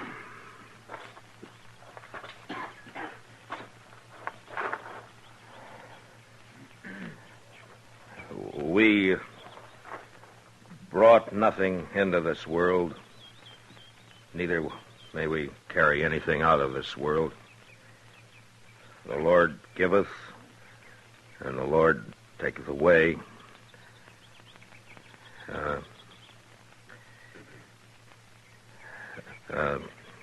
Even as it pleaseth the Lord. Yeah. Even as it pleaseth the Lord, so cometh things to pass. Blessed be the name of the Lord. Amen. Amen. Oh, Snyder? Yeah. I want you to do something for me, if you will. What? Well, I smuggled a quart of wagon yard whiskey out of Dodge when I came down here. The cook's got it hid in the chuck wagon. Well, now, Marshal... It's not much, but it'll cut the alkali in your drinking water. Why don't you get it and pass it out to the men, huh? Mighty decent of you, Marshal. All as wants a drink of the Marshal's whiskey, get on over to the chuck wagon. There's times when a drink's good for a man's soul, Marshal. I guess this is one of them. I think Jax would approve. He sure would. By the way, Marshal, the boys all know how you handle them jayhawkers. Oh? It ain't changed their mind about Kansans much, but maybe they think a little more highly of the law around here. Of the kind of gunfighter hired by the law, anyway. That's good. Of course, it don't mean they won't hoorah Dodge little when we get there. I expect that. Sure. Come on. We got a drink coming out of that bottle, too.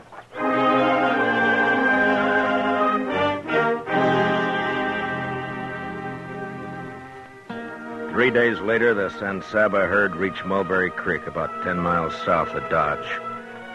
And Dolph Quince decided to hold it there, and we got it sold. So I said goodbye to the men and rode on into Dodge ahead of them. We'd meet again. In the plaza, at the Texas Trail, at the Alafraganza. And I was sure of one thing. Short of gunplay, that particular bunch of Texas cowboys were going to be allowed to hoorah Dodge unmolested.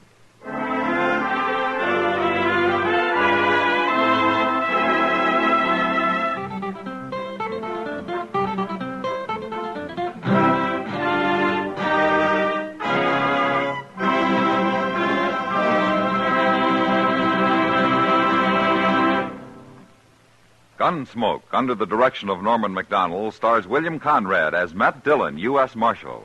Tonight's story was specially written for Gunsmoke by John Meston, with music composed and conducted by Rex Corey. Featured in the cast were Lawrence Dobkin and Harry Bartell, with Sam Edwards, Jack Crucian, and Jim Nusser. Parley Bear is Chester. Gunsmoke is heard by our troops overseas through the facilities of the Armed Forces Radio Service. Join us again next week as Matt Dillon, U.S. Marshal, fights to bring law and order out of the wild violence of the West in Gunsmoke.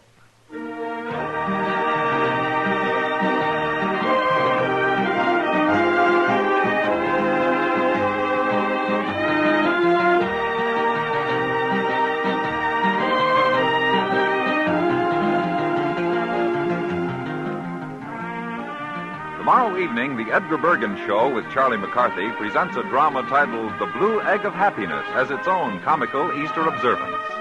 Edgar's daughter, Candy Bergen, age 6, visits the show, and we'll also hear from Jack Kirkwood, who plays a bear, Arthur Q. Bryan, who plays the Easter Bunny, and band leader Ray Noble, who plays a skunk. Remember, it's Bergen and McCarthy tomorrow night on most of these same stations, bringing you laughs along with Jack Benny, Amos and Andy, and the rest of your Sunday nighters on CBS Radio. George Walsh speaking. America's 45 million radio families listens most to the CBS Radio Network.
Gunsmoke, brought to you by L&M Filters.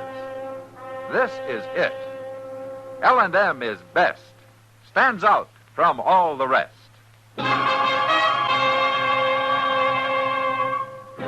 Around Dodge City and in the territory on West, there's just one way to handle the killers and the spoilers, and that's with a U.S. Marshal and the smell of Gunsmoke.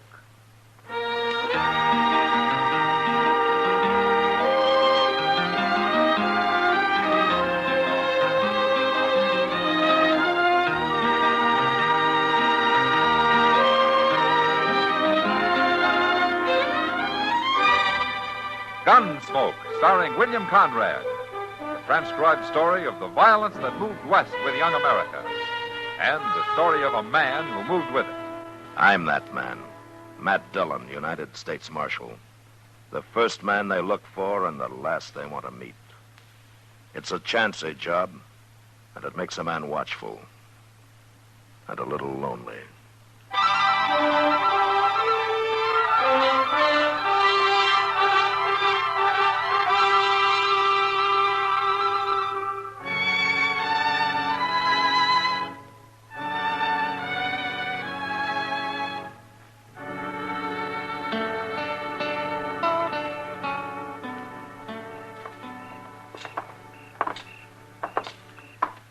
Well, there's a couple of chairs, Matt. Let's sit down and watch the plaza for a while. Okay, Doc. You'd look better sitting than standing anyway. Well, I'd feel better, that's for sure. Oh, well. An attack of the ague always leaves a man weak, Matt. You got over yours darn fast. Well, I still feel kind of raveled out, Doc. Stupid and mad at the same time. Oh, well, ague doesn't improve a man's temper. Oh, I haven't had a good night's sleep in a week, I'll bet. Marshal Dillon?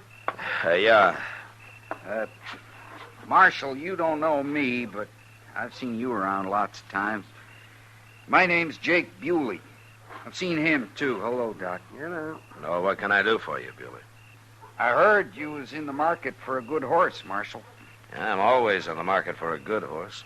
Well, that's what I do, Marshal. Ride around the country looking for extra good horses. I don't make much profit off them, but keeps me from working steady. And I don't buy horses very often, Bewley, even good ones. You like buckskins? Sure. But I don't want to look at him tonight. Tomorrow? Well, yeah, if I'm feeling better. So, you know, Matt, what'd do you good? Oh, what, Doc? Go over to the Long Branch and take a couple of shots of whiskey. No? And then go to bed. Okay, Doc. I'll just do that. You want to come along? No, I got some work to do at my office. I'll see you tomorrow. Good night, Beauty. Good night, Doc. Good night, Doc. How long you been around Dodge, Bewley? Couple of months. No? You make a pretty good living trading horses? I done good so far. Without cheating nobody too bad either. Marshal Dillon? Oh, no, what does he want? Who is it? Sam Noonan. Oh, yeah. Don't he work at the Long Branch? He built it. Oh, what do you want, Sam? Hurry up, Marshal. Oh, what's the trouble? Outbacked. Gonna be a fight. A fight? Who? You know that gambler, Charlie Pickard? He's also kind of a gunman, isn't he? He's roaring drunk, Marshal, and there's gonna be trouble, sure. Now, come on, we'll go up the alley. That Pickard's always getting in trouble. Who's he after, Sam? Chester, that's who. Chester? Yeah. It started right inside at the bar, Marshal. Chester bought a drink for that little blonde girl. Well, it doesn't matter now. You can tell me later. There they are. Don't be a fool, Pickard. Shooting people ain't gonna help nothing. I didn't bring you out here for talk, Chester. Now, everybody get back. You're drunk, Pickard. I ain't so drunk I can't shoot you. Pickard, Marshal Dillon. don't touch the gun, Pickard.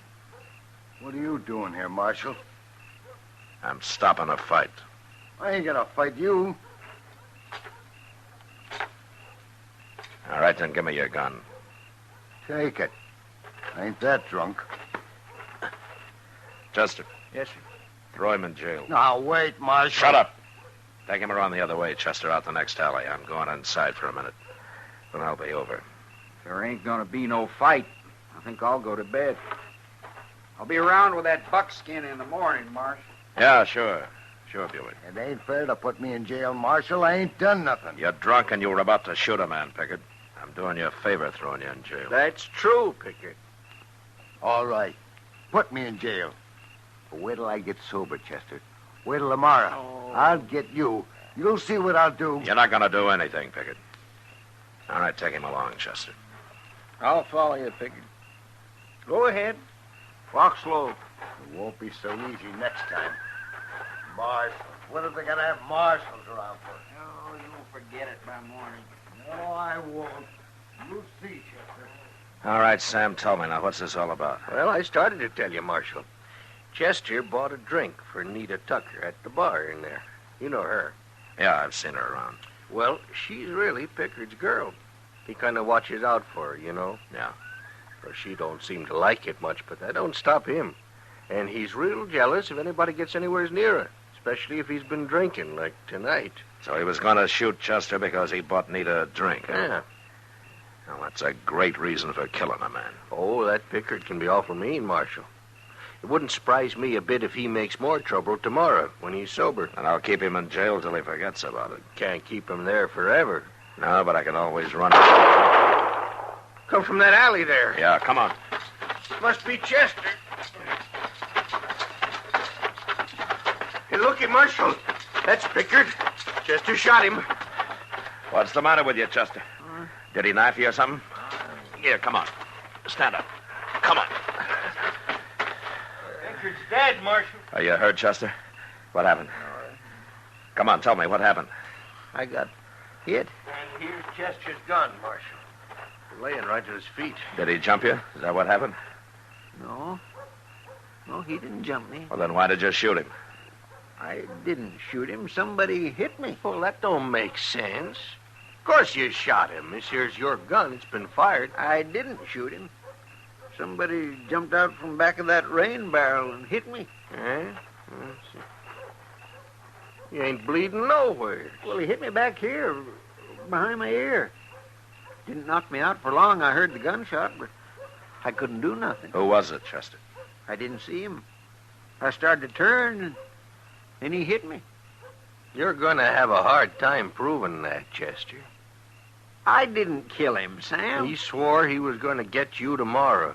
And looks to me like you killed him for that. I got hit, I tell you. You believe me, don't you, Mr. Dillon? Sure, Chester. But Sam's right. It's going to be hard to prove. You're not even marked up. Well, let Doc look at it. He can tell I got hit. Well, I wouldn't kill nobody like that. Sam, get somebody to take care of Pickard's body, will you? We're going over to Doc's.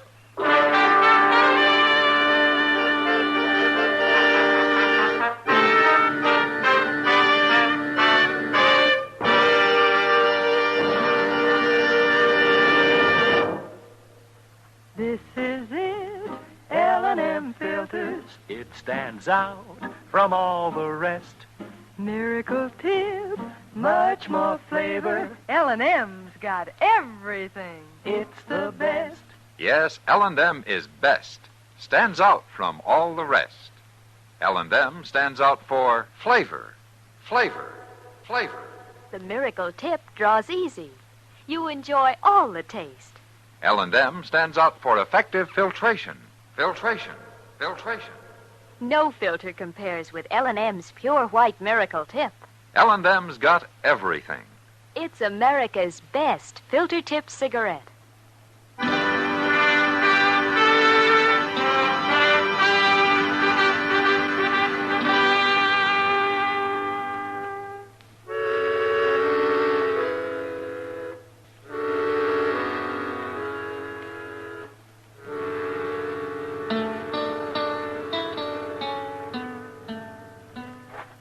Hold that lamp a little higher, Matt. I can't see. Is that better, Doc? That's fine. That's fine. Now then, show me where you were hit, Chester. Right there, Doc. Right back of the ear. Right here. Well, what did he hit you with? Well, how do I know? I didn't see him. Well, maybe he used the edge of his hand. It isn't swollen. The skin isn't broken anyway. Well, it's bruised, ain't it? Well, not that I can see. Well, it must have done something. How hard were you hit, Chester? Well, it knocked me off my feet. And I got kindly fainty for a few seconds.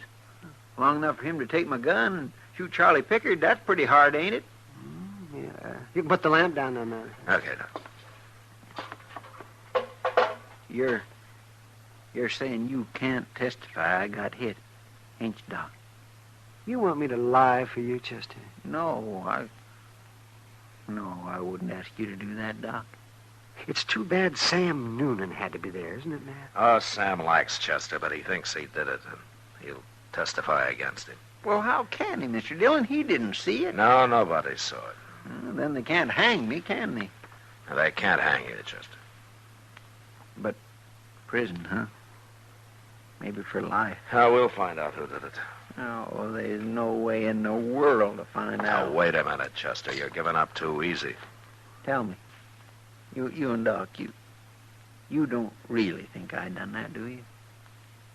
You're in a bad spot, Chester, real bad, but I believe you.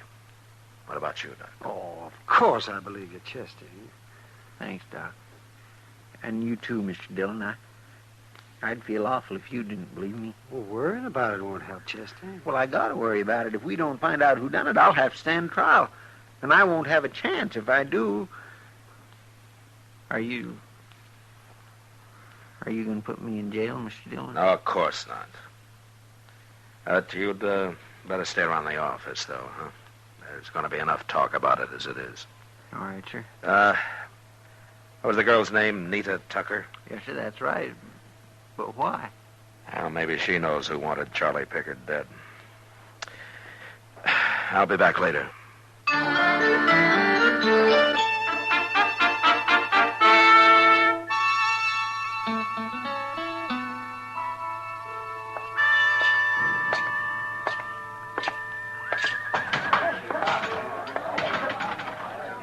Marshal! Oh, hello, Sam. Well, what did Doc find?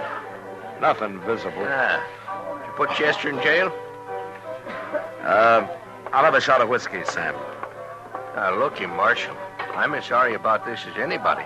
But just because Chester works for you is no reason he can murder a man and then go free. I'll be responsible for Chester. If he gets away, it'll make a lot of trouble, Marshal.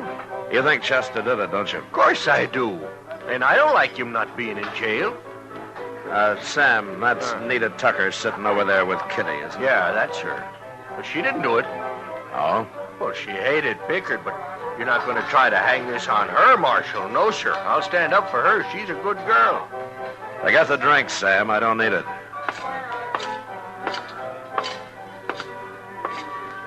Hello, Matt. Evening, Kitty.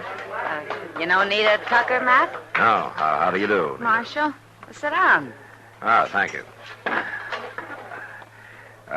I'm sorry about Charlie Pickard, Nita.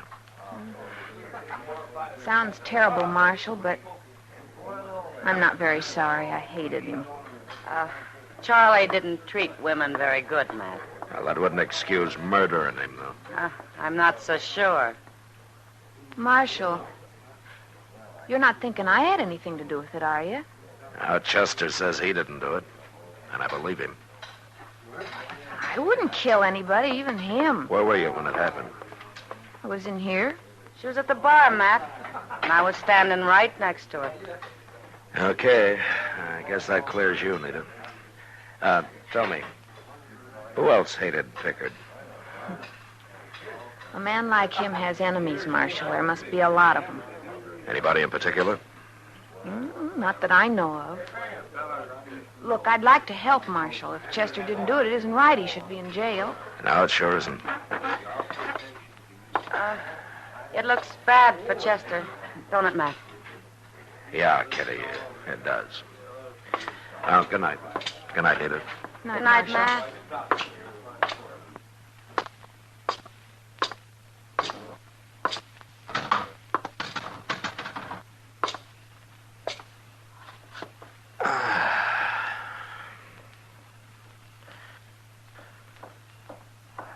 Marshal Dillon? Hello, Bewley.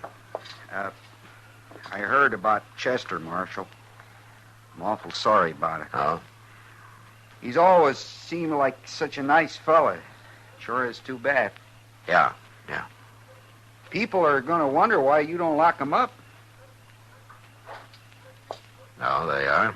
Well, not me. I understand, but Sam Noonan was saying something about it inside there a minute ago. I see. Well, that's what I wanted to tell you. He's going to make trouble about it. I told him not to be a fool. Just a minute, Bewley. Well, what do you care? Is Chester a good friend of yours? No, I don't know him very well, but I don't like to see no trouble start. Well, if it does, I'll handle it.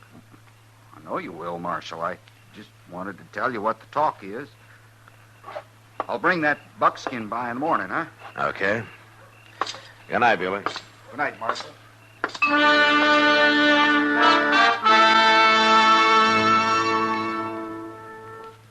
Jake Bewley's warning didn't bother me much. But still, I couldn't delay filing murder charges against Chester forever. And after 10 days of useless search for the real killer, I had to do it. And then having written him up, I really began to worry. Chester did too. He'd sit quietly in the office and look at me as though I'd just kicked him. So I stayed out of there as much as possible. Like today, I went into Mr. Jonas' general store for nothing but to kill a little time looking around. Matt! Hey, Matt, come here. Wow. Hello, Kitty. Nita. Hello, Marshal. Well, are you girls going to buy that whole pile of dresses you got stacked up there? As soon as Mr. Jonas gets back here, we are, Marshal. She means she is. I'm only watching, Matt. Well, isn't that a lot of clothes for just one woman? Not for me. Not this time. Not this time? Matt, when does a girl buy everything new? All she wants? Well, I don't know, I'm sure. When she gets married, of course. Married? You getting married, Nita? Next Saturday, Marshal. Well, that's fine. That's fine. Do I know the groom? Jake Bewley. Jake Bewley. I guess everybody's surprised. Yeah. Would you come to the wedding, Marshal? I wish you would. Well, sure. Really? Of course, I'd like to come, Nita. Good. Look, Kitty, I didn't see those hats back there. Well, I'm not going to leave this store till I've looked at every single thing in it. Kitty. She's so excited. Kitty, listen to me. Huh? How long has this been going on between her and Bewley?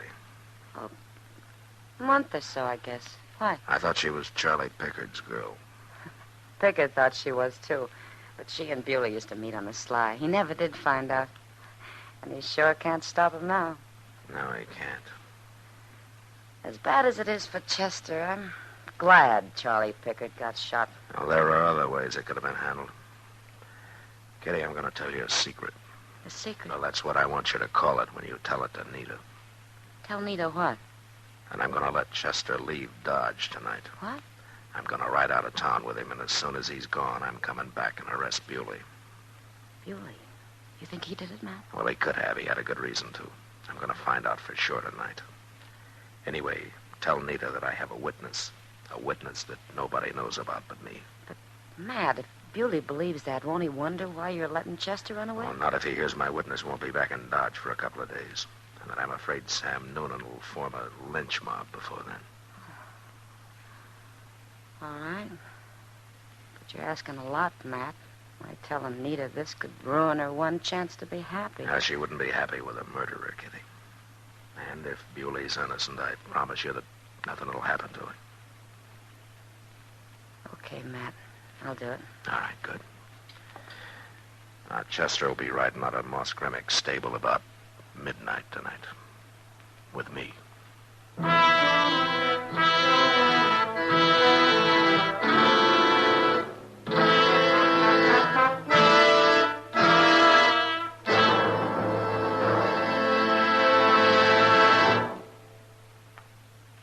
L&M is best. Stands out from all the rest. L&M's got everything. Yes, L&M does have everything. L&M stands out for flavor. The miracle tip draws easy. Lets you enjoy all the taste. And L&M stands out for effective filtration. No filter compares with L&M's pure white miracle tip for quality or effectiveness. L&M stands out for highest quality tobaccos. Low nicotine tobaccos. L&M tobaccos. Light and mild. Yes, L&M's got everything. King size or regular, it's America's best filter tip cigarette.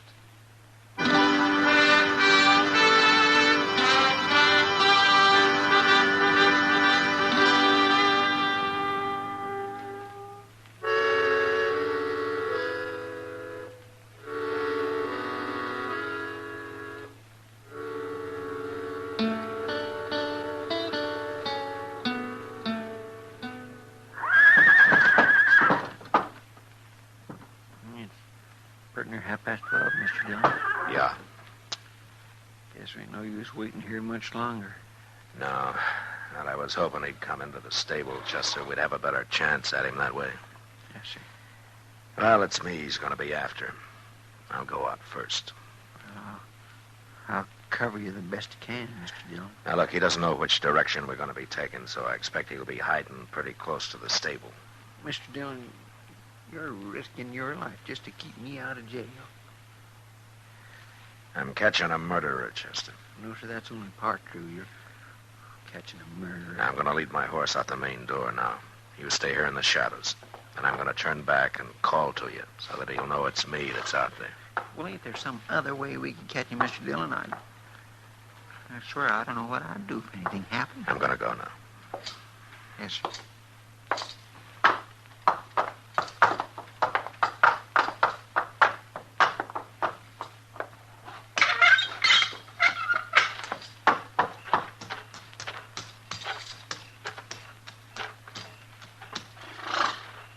All right, hurry up, Chester. Let's get moving. Stop it!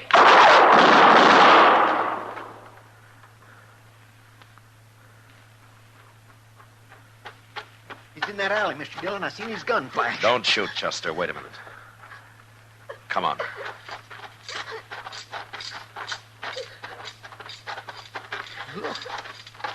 Laying right there, Mr. Dillon. That's a woman. Yeah. Don't kill me. Don't, please don't kill me. It's Nita. You hurt bad, Nita. Where did I hit you? My arm. Here. Let me take a look. Well, it's not broken. We'll get you up to Doc's right away. She tried to kill you, Mr. Dillon. No, it wasn't me. I followed Jake here. And I tried to stop him. Get on, Chester. What? Where is he, Nita? I couldn't stop him. He's a murderer. Where is he? Tell me. That rain barrel at the end of the alley. He said he was going to hide in there and for me to shut up. All right, you stay with her, Chester. Yes, sir.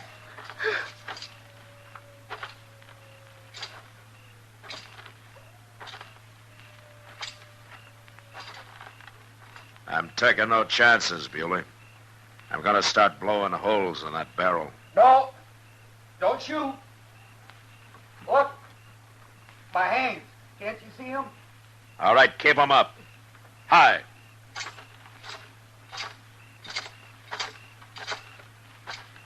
All right, now stand up. I ain't gonna try nothing, Marshal. Now take your gun. Give it to me. All right, now climb out of there. Sure. I wasn't gonna shoot nobody, Marshal. You made a big mistake, especially shooting a woman like that. Shut up. Start walking. Sure.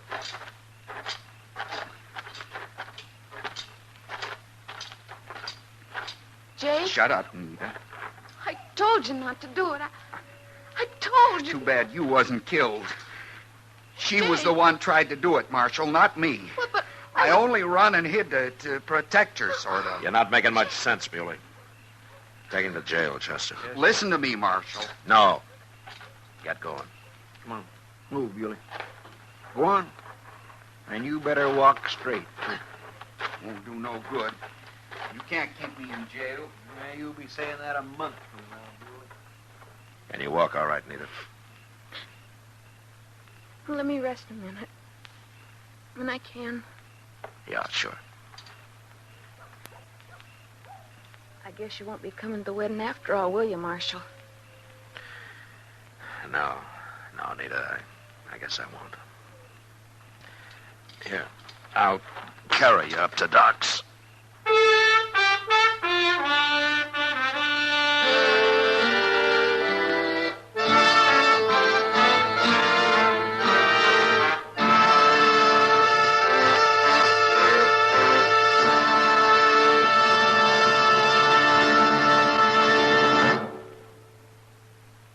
Now our star, William Conrad. Thank you, George. Today, there's one filter cigarette that stands out from all the rest. L&M stands out for flavor, for effective filtration, for highest quality tobacco. L&M's got everything. That's what makes it America's best filter tip cigarette. Try L&M's king size or regular. I know you'll go for 'em.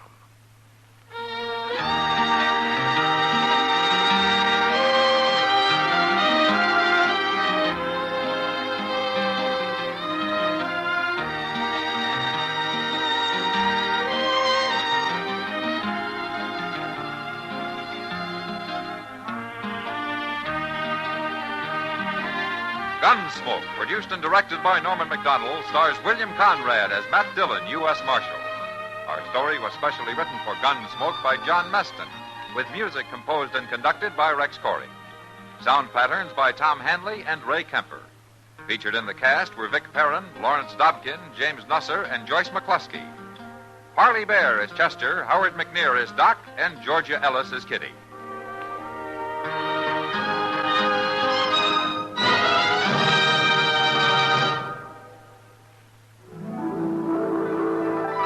Put a smile in your smoking. Next time you buy cigarettes, stop. Remember this. In the whole wide world, no cigarette satisfies like Chesterfield. Put a smile in your smoking.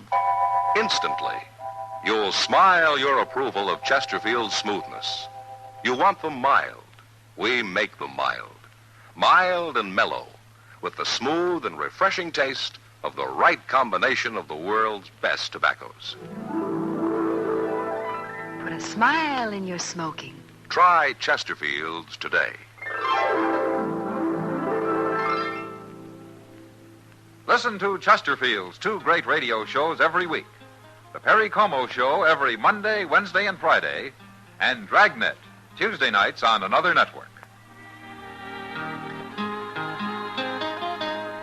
Remember, listen again next week for another transcribed story of the Western frontier when Marshal Matt Dillon, Chester Proudfoot, Doc, and Kitty, together with all the other hard-living citizens of Dodge, will be with you once more.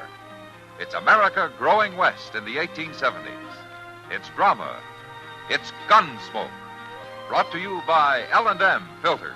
This is the CBS Radio Network.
Dodge City and in the territory on west, there's just one way to handle the killers and the spoilers, and that's with a U.S. Marshal and the smell of Gunsmoke.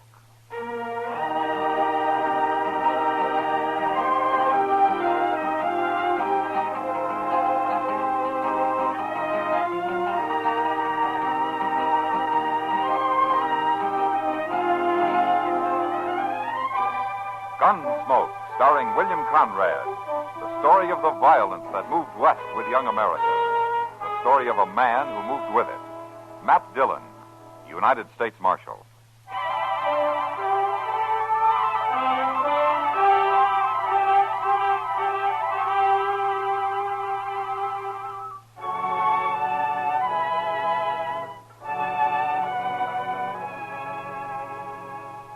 The people of Dodge City will argue their heads off on most any subject you bring up.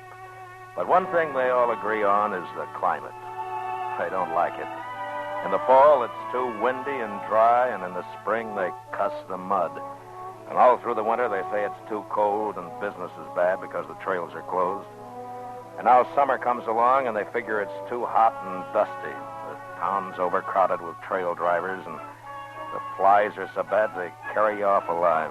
Of course, they just talk. They don't really do anything about it. Except Chester.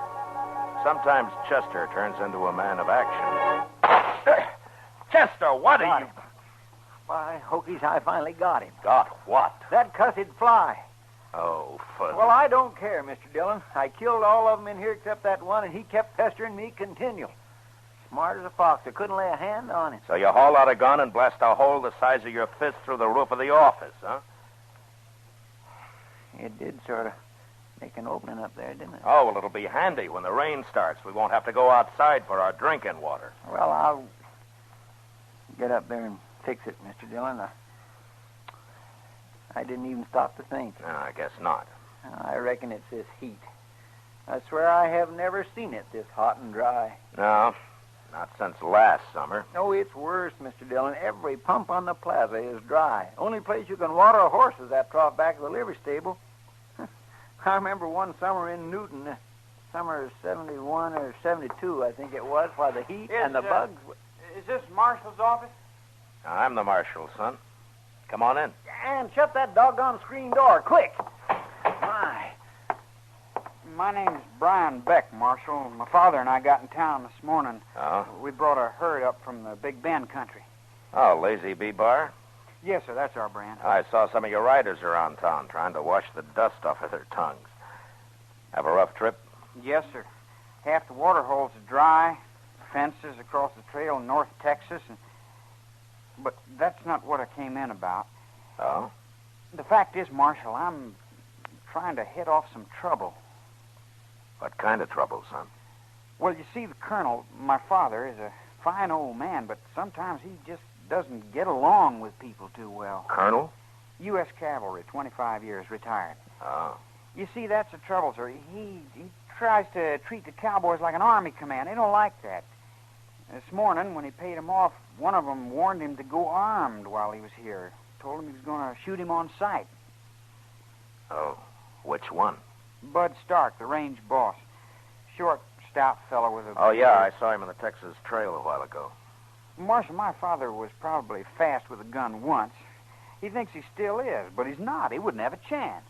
Well, what you want me to do, then, is try to keep them apart, is that it? I reckon so. Well, 10 to 1, it won't work. If Stark's got his temper up, he'll find a way to make his call. Well, maybe in that case, you better tell me where I can buy a gun. You, know how to handle one? No, sir. I grew up back east with my mother. I guess I can learn, though. Yeah, sure you can. But a gunfight's not exactly the place to start practicing. He's my father, sir. I gotta do something. Tell me something, Brian. How old are you? 18. All right, now you listen to me.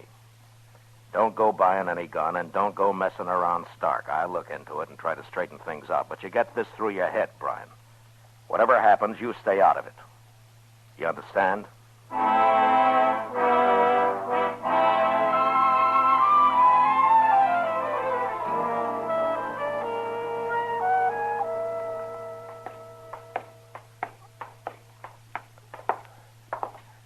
First room at the head of the stairs, the clerk said.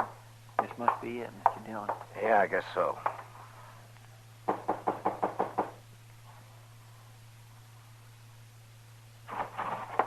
Reach. Don't move now. You're Colonel Beck? I am, sir. My name's Dillon, U.S. Marshal here. This is my partner, Chester Proudfoot. What's the gun for? You expecting somebody else? Well, Bud Stark, for instance? Who told you? Stark been talking to you? How long are you going to be in town, Colonel?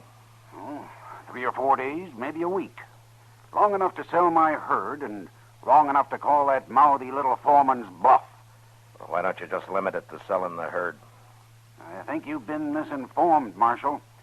This man threatened me. I'm only aiming to protect myself. Well, suppose you leave the protection to me. By thunder, it was Brian. That's who told you. It's just like that sniveling whelp to go whining to the law. I didn't notice any sniveling. He seemed like a pretty decent kid to me. A milksop, Mr. Dillon, raised by a woman. Never had a boot in a stirrup before a year ago. Well, he's never had a gun in his hand. Well, he's trying to get one in it now. He asked me where he could buy one. Stark. He's planning to go up against Stark. He was. He kind of figured he was protecting you. Why, the lily-fingered young cub. Why, I'll... You'll what? Have him court-martialed, shot at sunrise? He's your son, Colonel. He's not some soldier in a cavalry troop. Neither is Stark nor the rest of your men. I'm not obliged to listen to this kind of talk, Marshal. And if you go out gunning for Stark, and if you're lucky enough to live through it, I'll jail you and you'll stand trial. Now, you just sell your cattle and stay clear of Stark. Come on, Chester, let's go.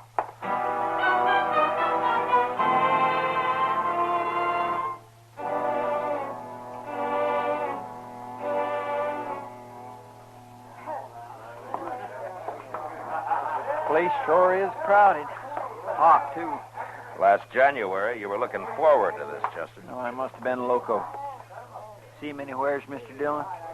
No, he was over there at the end of the bar earlier. Hiya, Matt. Chester. Well, hello, Miss Kitty. Kitty, how do you do it? Chester's starting to melt and run down in his boots, and here you are looking as fresh and cool as the 12th of April. It's a trick, Matt. I just stopped worrying and cut out all serious thinking from the end of May until the snow starts to fly. You ought to try it, Chester. Oh, I'm sure ready to try something, Miss Kitty. How about a pitcher of beer? No thanks, Kitty. I'm looking for the range boss of this Lazy Bee Bar outfit. Fellow named Stark. Oh, yeah. He's been here most of the day. Getting set to howl, I think. Well, that's what I want to see him about. Well, he's over there on the alcove at one of the draw tables. And you know who's sitting in the game with him? Cottonmouth. Cottonmouth. That crooked little tin horn. Yeah. Silk shirt, shiny boots, fancy hat and all. He hit town this morning. Well, he'll head back out tomorrow morning. Come on, Chester. Yes, sir. I got $401 in double eagle right here in this boat check. And I figure on upping it to about $4,000 before this night's over.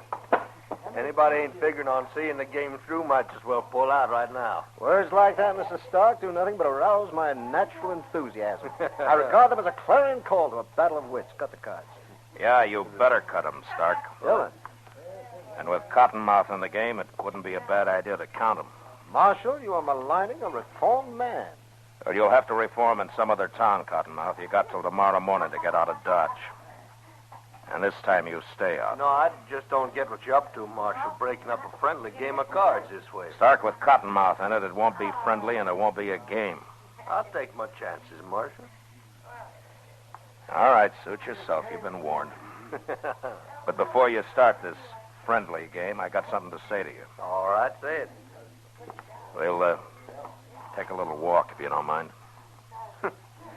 All right, Marshal, sure. I'll be right with you, gent. All right, come on.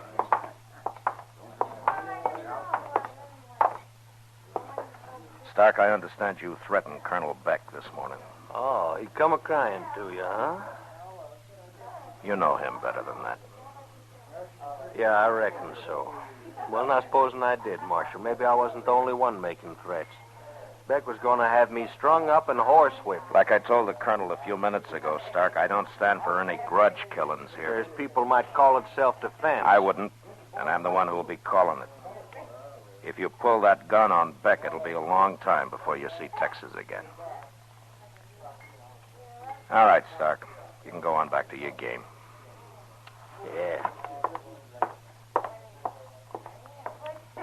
It appears to me that's pretty hard talk for a hot day, Mr. Dillon. Well, Chester, it's the only way I know how to handle it. Just to lay it on the line. Yeah, and more than likely that's not enough to keep him from mixing. Wait a minute, Chester. Look there. What's that Beck kid? And he's wearing a gun, Mr. Dillon. Yeah, and he's heading straight for Stark. Come on. Mr. Stark, I reckon you can draw any time now. Crazy. So the old man sent his cub out to get me. He don't know nothing about this. All right, hold it now. Huh? Brian, you get out of here. And don't draw, Stark. Draw? What, on this mama's boy? Here, now, give me that gun, kid. Leave me alone. Thank you. There. All right, now, you little smart aleck. Now, let's see if a boot in the head will teach you some sense. Don't kick him. I told you not to kick him. Don't you go...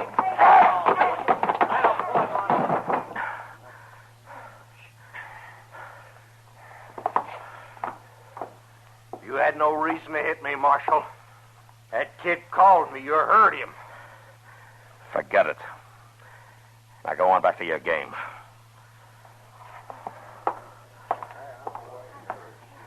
All right, come on, Brian. Get up. He wouldn't even draw. He just made a fool out of me in front of everybody. Come on, Brian. They'll be laughing at me all over town. They'll laugh at my father, too. Forget it. I'll kill him, Marshal. So help me, I'm going to kill him. Now you listen to me. Stark knocked you down. Yes, he kicked you in the head, but he could have killed you. He could have drawn and put a bullet in you before you knew what hit you. No, I told you not to buy that gun. Why did you do it? You know why. Sure, protecting your father, that's fine. Only you saw how far you got. So I'm telling you for the last time. Now you stay out of it and leave it to me. Now go on back to the hotel and stay there.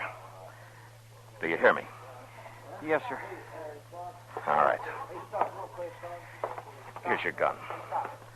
Now stick it in that holster and don't pull it except to practice. You understand? Yes, sir. And just one thing more. Don't worry about anybody laughing. When a half-grown kid who's never had a gun in his hand stands up and calls a fighter like Stark, Nobody's going to laugh. You got a lot of guts, Brian.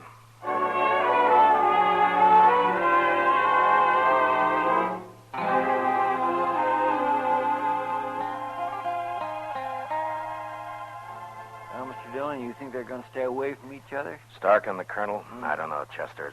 About an even chance. If it holds off for a day or two, they'll probably cool down and forget about it. Well, that kid sure was spunky this afternoon. Yeah. Well, he's dying to have the old man respect him. Yeah. Too bad Beck's so bullheaded. Matt! In here, Doc. Thought it'd be cooler with the lamp out. Well, don't bother about lighting it now. We've got a job of work between us, Matt. Well, what do you mean? Some of the boys just found a body lying by the horse trough behind the livery stable. Been shot in the back. Who? A trail driver. Name of Bud Stark.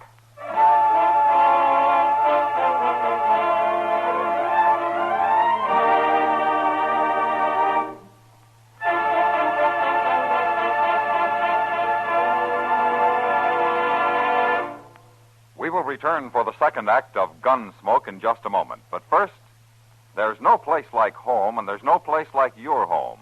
Don't destroy it with fires caused by careless smoking in bed, careless disposal of lighted cigarettes, or the use of inflammable cleaning fluid. 90% of fires are caused by carelessness that destroys lives and properties. Don't let it be your home, your life. Now the second act of Gunsmoke.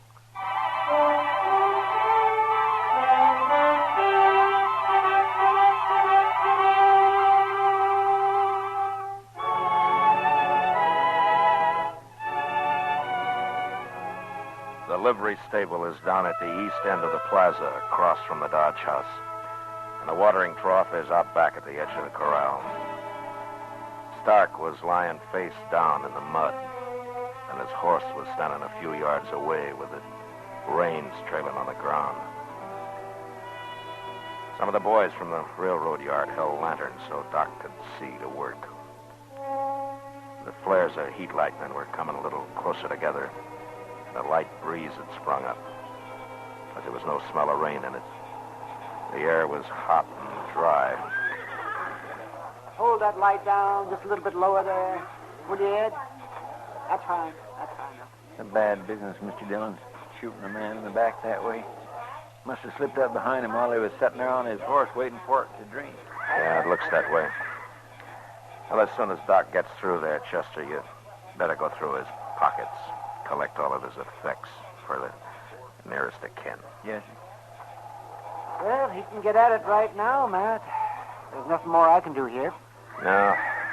Whoever did it had him pretty well centered. All the time in the world. When you're aiming at a man's back. Probably never knew what hit him. Well, I wish it had happened some other way than this. Any other way. Yeah. Got any idea who did it? Yeah, I'm afraid so, Doc. Well, what do you got, Chester? Well, not much, Mr. Dillon. His gun, of course, which hasn't been fired, a jackknife and a gold watch, sack of makings and some papers, box of sulfur matches, and that's it. Well, he was traveling light. Matt, I thought Colonel Beck paid off his boys this morning. Yeah, he did, Doc. Stark got in a draw game with a gambler named Cottonmouth. I warned him he'd get cleaned up. Well, he sure did. Not a cent on him, Mr. Dillon. Well, he doesn't need any money, Chester. No.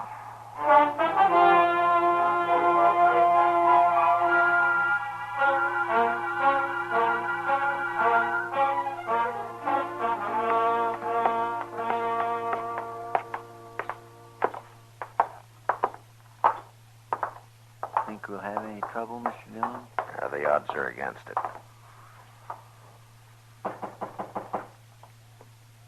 Who is it? The marshal. Open up.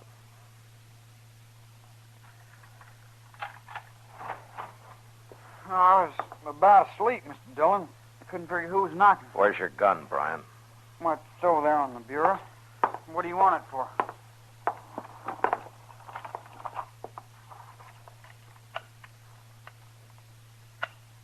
Been doing some shooting, son? Yes, sir. I was following your advice. I was over in the river bottom practicing. Drawing, mostly. Too dark to shoot at anything. I fired a couple of times, though. Pretty good shooting, Brian, to be as dark as it was. One of the shots caught him right in the center of the back. What are you talking about? Murder, son. That's what we always call it when it's in the back. Well, I haven't killed anybody. I haven't been out of this hotel since 9 o'clock. Got a witness to that? No, sir. The only one would be my father, and he's been gone somewhere all evening. But I'm telling the truth, Mr. Dillon. Well... Who was it, sir? Who got killed? Yes, who was it, Marshal? I'd like to know myself. If you've been out around the town, you must have heard it by now, Colonel. Well, I figured I'd better stay clear of things. I walked out along the railroad, watched the lightning. Who was killed? Bud Stark. Bud Stark? He was shot in the back about a half hour ago over at the watering trough behind the livery stable. Well, Brian, I guess we better be getting along. Just a minute now. What makes you think Brian had anything to do with it? The facts, Colonel. He bought himself a gun this afternoon, called Stark in the Texas Trail about 4 o'clock and got knocked down and kicked in the head. Brian, is that the truth? Yes, sir. He swore then he'd killed Stark, and about 8 hours later, Stark's found dead. Oh. It adds up, Colonel. I wish it didn't, but it's too late now to wish. That's why I told him to stay out of it. Told you both to stay out of it. Went out and bought a gun. Didn't say a word. Stood up to Bud Stark. Why, Brian? Why did you do it? Well, I figured maybe you'd think different of me, sir. I mean, if I showed you I could, well, pitch in and help when you needed it. Stand up and face things. Marshal, what would you say if I told you you're after the wrong Beck? Are you telling me? Yes. I killed Stark myself. Father. Well, I'd say you're making a nice effort, Colonel. But you should have learned to appreciate the boy sooner. It's a little late now. You're making a mistake, Marshal. Father, you're wasting your breath. The Marshal's right. There's no use trying to lie. I killed him. I'm ready any time, Mr. Dillon. All right, let's go.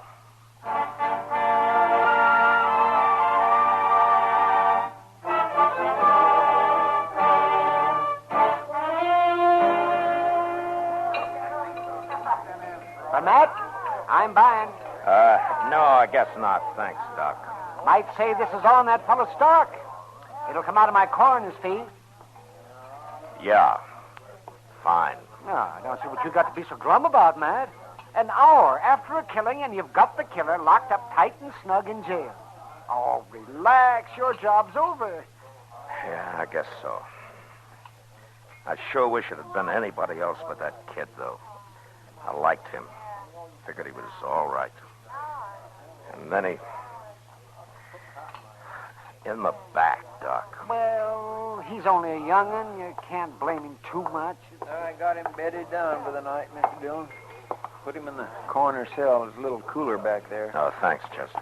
Doc, did you ever in all your born days see a spell of heat as bad as this? Never did. It's a corker. Well, I thought earlier it might get a drop to a rain or something. Heat lightning, Doc, just heat lightning. I hear you settled that Stark thing in a hurry, Matt. Yeah, I've got the Beck kid locked up, Kitty. I'm sorry it was him, Matt. I guess he sort of disappointed you, huh? Yeah, a man can be wrong, Kitty. Well, it's been great for business. Everybody in town's been crowding in. They want to hear all about it and take a look at the chair Stark was sitting in before he pulled out of that poker game. Well, I guess that poker game was half to blame for it. If it had been honest, Stark would have had enough in his poke to carry him through the night, instead of winding up broke before midnight. He wasn't broke, Matt. He left here with $4,000.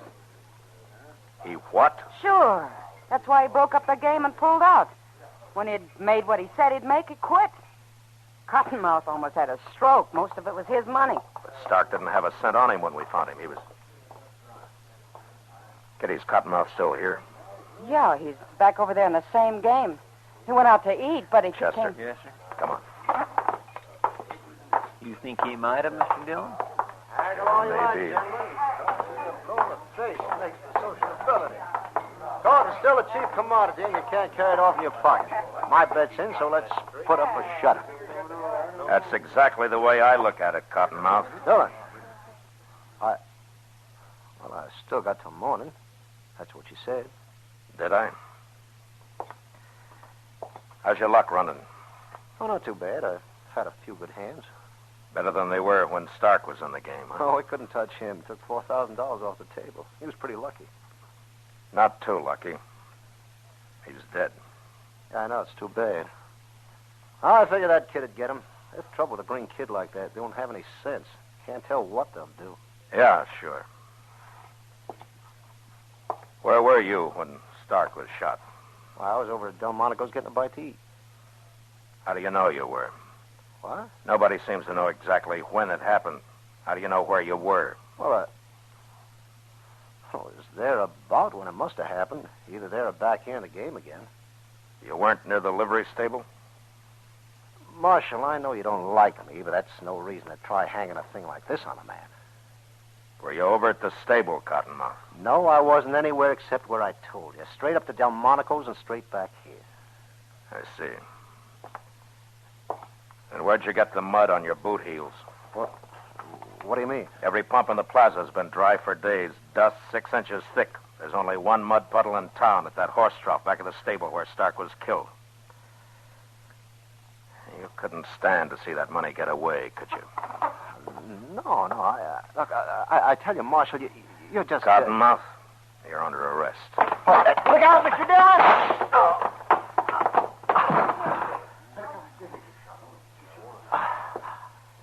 You made a mistake, Cottonmouth. No, Marshal. You did. I robbed him, but I didn't kill him. I was going to. I followed him, but he was dead when I found him. What's the point of lying now? I'm not lying, Marshal. It's the truth.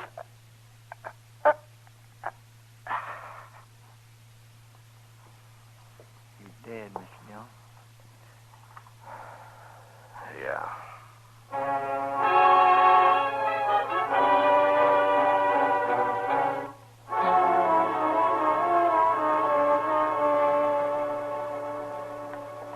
I reckon the boy will be mighty glad to get out of that cell. Yeah, and I'll be glad to let him out, Chester. He's a good boy. Trying to cover for his father and all. Yeah. He'll make out all right. When he calms down a little. Yes, sir.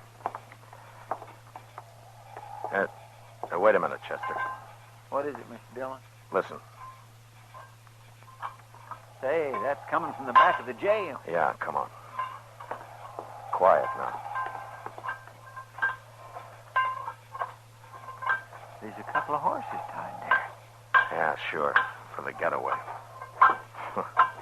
Colonel's trying to pry him out of jail. You're going to a lot of work for nothing, Colonel. Marshal, don't shoot. I'm not going to shoot, Colonel. I couldn't let him down.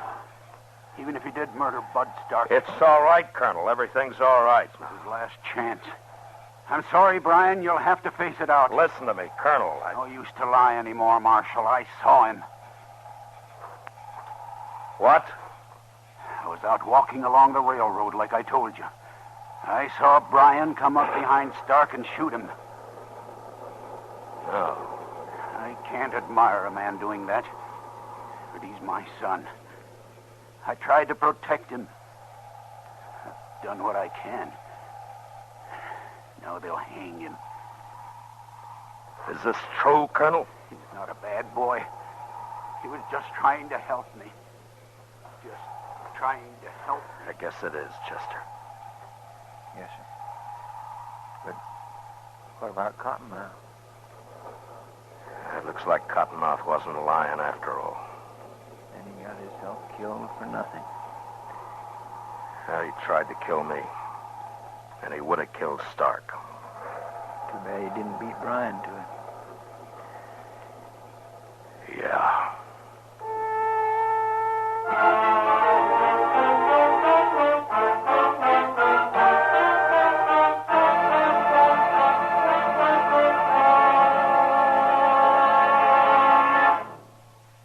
Gunsmoke, under the direction of Norman MacDonald, stars William Conrad as Matt Dillon, U.S. Marshal. Tonight's story was written for Gunsmoke by Les Crutchfield, with music composed and conducted by Rex Corey. Featured in the cast were Lawrence Dobkin, Sam Edwards, Joe Duvall, and Lou Krugman. Parley Bear is Chester, Georgia Ellis is Kitty, and Howard McNear is Doc. Gunsmoke has been selected by the Armed Forces Radio Service to be heard by our troops overseas. Join us again next week as Matt Dillon, U.S. Marshal, fights to bring law and order out of the wild violence of the West in Gunsmoke.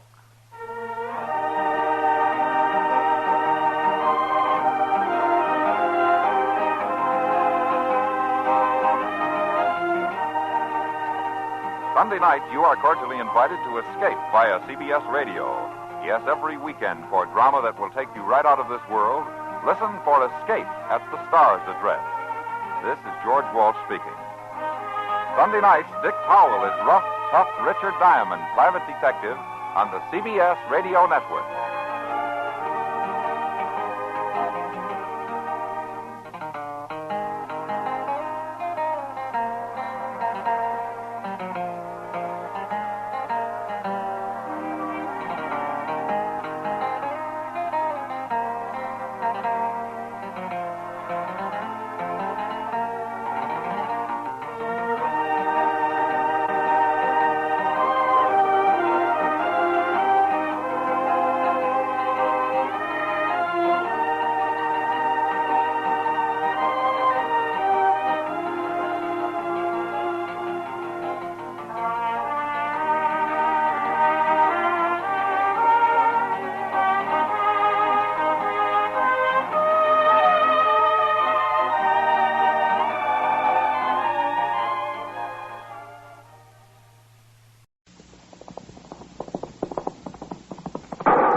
Dodge City and in the territory on West, there's just one way to handle the killers and the spoilers, and that's with a U.S. Marshal and the smell of Gunsmoke.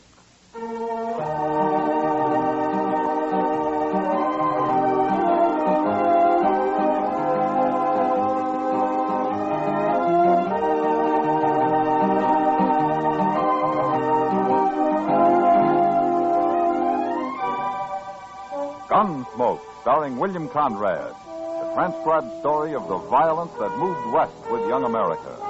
The story of a man who moved with it, Matt Dillon, United States Marshal.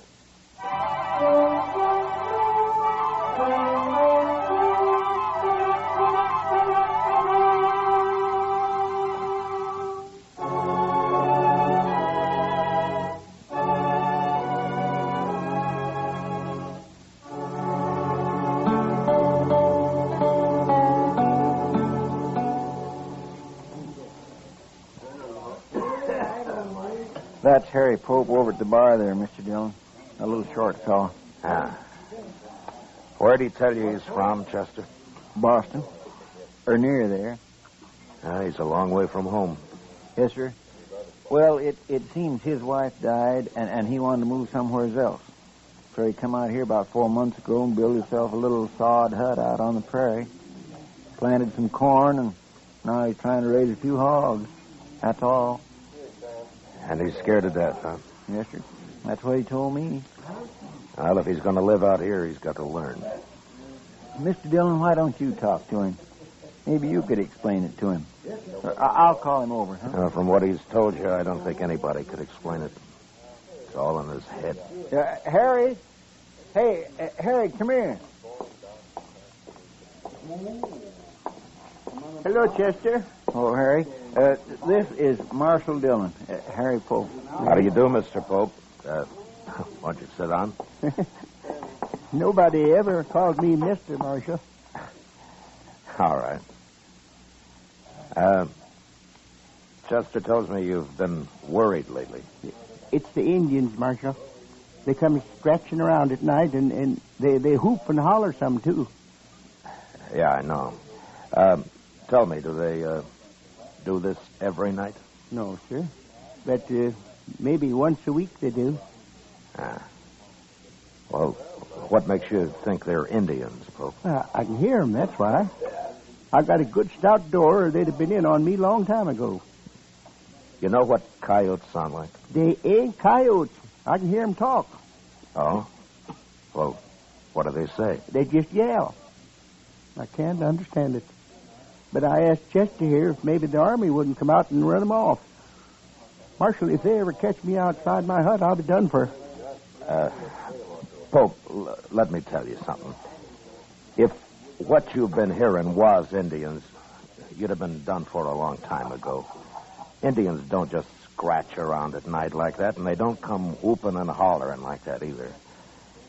Now, you've heard talk about Indians, and, well, you're scared of them, and, well, maybe your imagination's done the rest. No, sir. Them are Indians.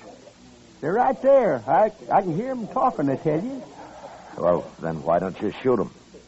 Well, I don't have a gun. What? Figured that'd just make it worse, Marshal, if I started shooting at 'em. Well, do you know how to shoot? Oh, yes, I learned in the Army. Well, then you better get a gun. A man needs one out here, Pope. And besides, if you go out of your hut after them the next time they come, you'll see what I mean. But if I kill any of them, don't you think they'll go after their whole tribe? No, Pope, I don't think they will. Well, all right, Marshal, I'll try it. I'll get me a gun today.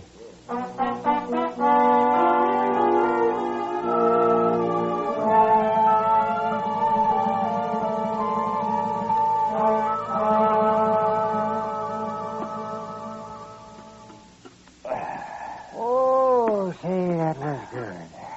Yeah, I was hungry. Oh, and I nearly forgot, Matt. Chester said not to wait for him. He'd have supper later. Oh, what's he doing, Doc? He's talking. Talking? To a girl, Matt, and a pretty girl. And he was doing all the talking when I left. She just stood there shaking her head. Smart girl. Oh, I don't know, Matt. Chester's young yet, and he may not be real handsome, but at least he's not old and mean. Did you ever try to borrow $1 from him, Doc? Yeah, and I did, too. Of course, I had to pay him back $1 and a dime the next day. But it was easy. I didn't have to lift a finger. He came right up to my office after. Yeah, I know. He's got about 8 of my time. Well, he's smart, that's all. Marshal Dillon. Oh, hello, Honeyman. You know Doc Adams here, Ned Honeyman. Oh, how do you do? How do you do? Sit down. Yeah. Bad news, Marshal. Oh? You know that new feller, that Harry Pope? Yeah, I met him a couple of days ago. I'm going to meet him again, Marshal. What do you mean? He killed Joe Carter last night. What? Carter's worked for me a long time. One of the best friends I ever had. They buried him this morning. Well, where did this happen? Did they have a fight? Pope shot him in cold blood, that's all. Out near that hut of his. Blasted Easterner. I'm looking forward to seeing him hung. Were you there, Honeyman? No. Then how do you know Pope shot him? Well, Earl Brandt was there. He brought Joe's body back to the ranch. Brandt works for you, too, doesn't he? Yeah, not so long as Joe. Oh, tell me what happened. I did. Pope murdered Joe Carter. They was riding by that dirty little sodbuster's hut last night. He come out and he shot Joe and he killed him. Well, maybe it was a mistake, honey. Oh, you don't kill men by mistake, Marshal. Well, now you going to arrest him? I'll ride out first thing in the morning. He might run. No, he won't run. He wouldn't know how. Yeah, I guess that's right. Okay, Marshal.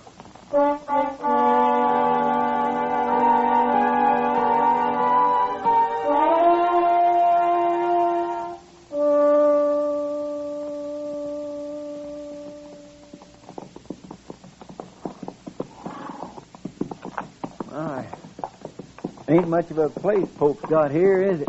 Well, he's only had a few months, Chester. Yeah. Besides, he's new to this country. There he is, over by the hog pen. Oh, yeah.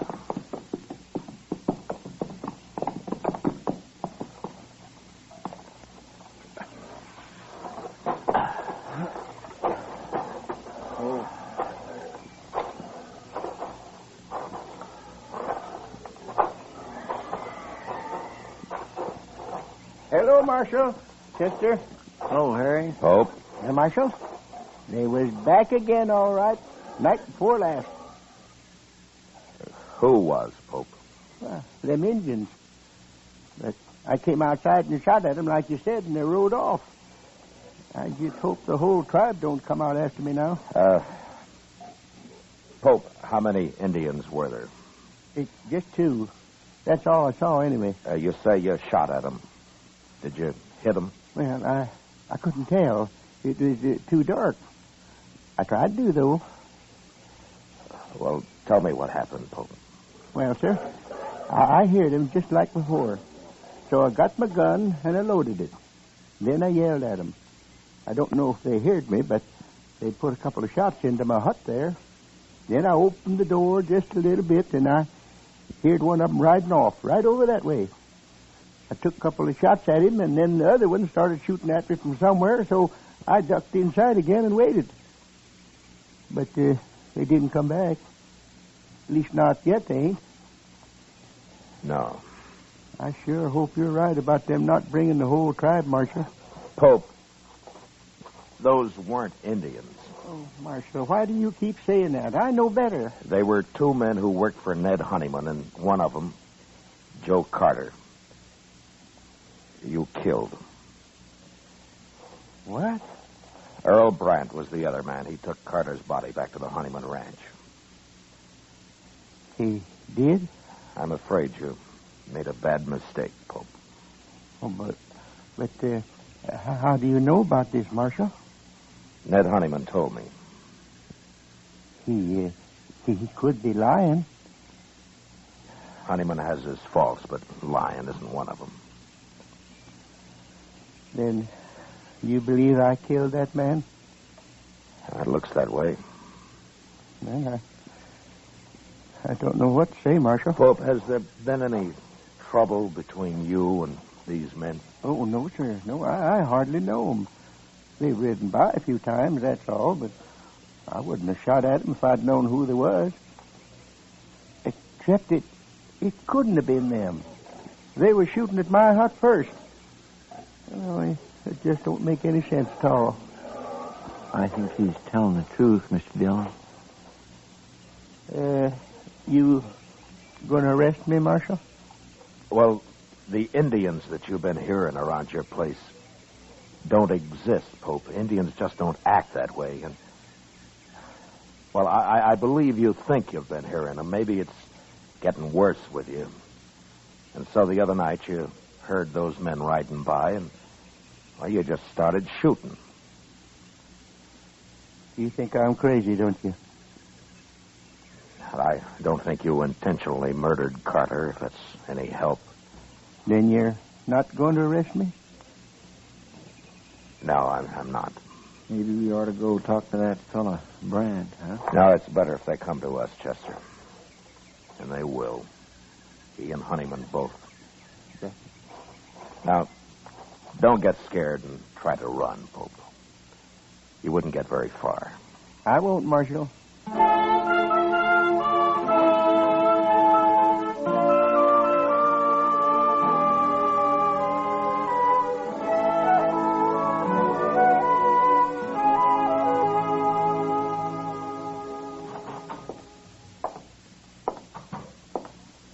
Morning, Mr. Dillon.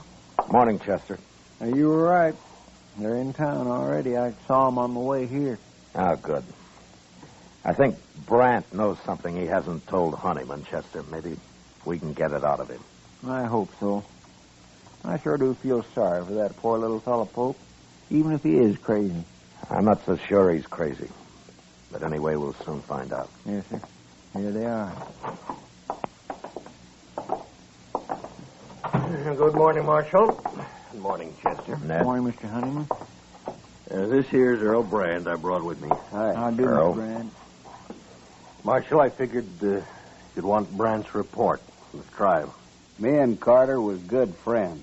I aimed to see that Yankee sodbuster hung. All right, Brandt. Tell me about it. Nothing to it, Marshal. Me and Carter was riding past his place. He come out and started shooting at us. He killed Carter, and I took a couple of shots at him and drove him back inside that hut of his, and I packed Carter onto the ranch. Will you swear to that in court? Oh, Brent? of course he will. Well, why shouldn't I, Marshal? That little murderer been telling you something else? Yeah. He thought he was shooting at Indians. What? Oh, that miserable dog. Now, you weren't there, Honeyman. How do you know what happened? Brant told me what happened. Who else would have shot Carter? Brent, why do you think Pope shot at you? I don't know, Marshal. He's crazy, I guess. Is that all? Well, that's enough, isn't it, Marshal? Look, he killed Joe Carter. Now, what difference it makes? The difference between murder and something else, Honeyman. Well, bring him in here and ask him. I'll beat the truth out of him if he lies. He isn't here. You what? I didn't arrest him. Well, why not, Marshal? He said he thought they were Indians, and I believe him. You mean you ain't going to arrest him at all? Not until I find out what this is all about. Well, I told you what it's all about. Come on, Honeyman, let's get out of here. Oh, wait a minute. Marshal, no man can kill a friend of mine and claim he thought he was shooting Indians. Now, what's the matter with you anyway? You think I'd let anybody get by with that? Carter was my friend, too. If the law won't see justice done, we will. Now, I'm warning you. You try to kill Pope, and I'll arrest you. And if you do kill him, you'll hang for it. Well, I always thought you was a good man, Marshal. And I always respected you. But now I'm... shut up, Ned. Brant, why don't you tell the truth? Whatever it is, why don't you tell it? We're wasting time. All right. My guess is you and Carter have been hounding that man, making him think there have been Indians after him. Now, why? Were you trying to drive him out of the country? Why, Brant? Your talk gets crazier all the time, Marshal. I'm leaving, Honeyman. For the last time, Marshal, you going to do anything about Carter's murder? It wasn't murder, Honeyman. Don't you see that now? He's dead and Pope shot him. That's all I know. That's all I need to know. Come on, Brant.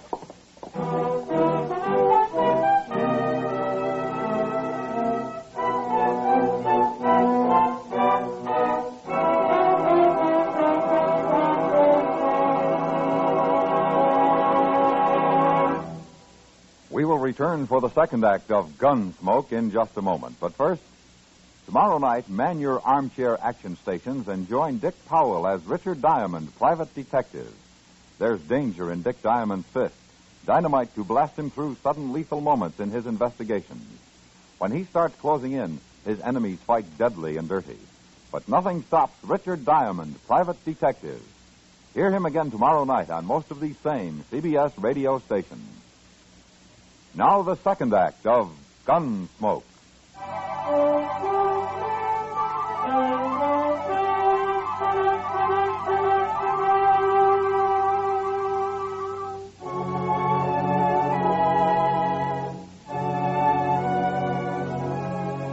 That afternoon, I rode out to see Pope. It was a bad situation, and I did a lot of thinking about it. There was only one solution I could figure out, and I wasn't sure it'd work. I found Pope weeding the few miserable rows of corn he'd planted out in front of the small bluff against which he had his pig pens and his hut built. I got down, walked over to him. Well, Marshal, have you changed your mind? No, I haven't. Good. Look, Pope, I don't know why they did it, but Carter and Brant were the Indians you thought you heard. They were trying to scare you for some reason. I know. What? Well, I've been thinking a lot about what you said, Marshal. And I figure you know what Indians are like and that you wasn't lying to me. So it must have been Carter and Brant. Well, have you thought of any reason why they were doing it? No, sir. None at all. Honeyman and Brant want you arrested, Pope. You going to do it? I have no reason to. But they're threatening to take it into their own hands. Can't you stop them? I can't arrest them for talk. Listen, Pope. Now, you won't like this, but it'd be better if you left here. Now, it isn't your fault, but you've got enemies now, and you'd be a whole lot safer somewhere else. No. No, I won't leave. Let them come. I'll fight it out with them. Well, it'll just mean more bloodshed. Well, like you said, Marshal, it ain't my fault. And the man's got a right to defend himself. Yes, I know. But you won't have any peace here. You'll start jumping at shadows. I won't leave, Marshal. Well, all right. But think it over anyway. I have. I'm sorry about this, Pope. Thank you, Marshal.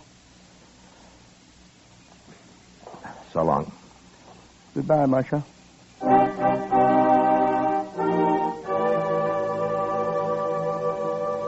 Pope went back to weeding his corn, and I rode off past his little hut and around the narrow bluff he'd built it against. I'd gone maybe half a mile beyond when I heard 2 rifle shots behind me. I turned and raced back to the bottom edge of the bluff where I dismounted and walked up to where I could see around it. And just then I heard a horse coming along the trail, and I stepped back and waited. Whoever it was would pass within a few feet of me.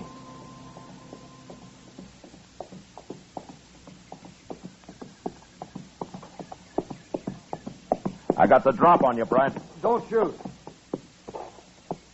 Now keep your hands up. Now throw one leg over and slide off. Slow.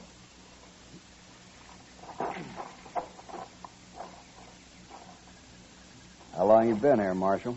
Turn around.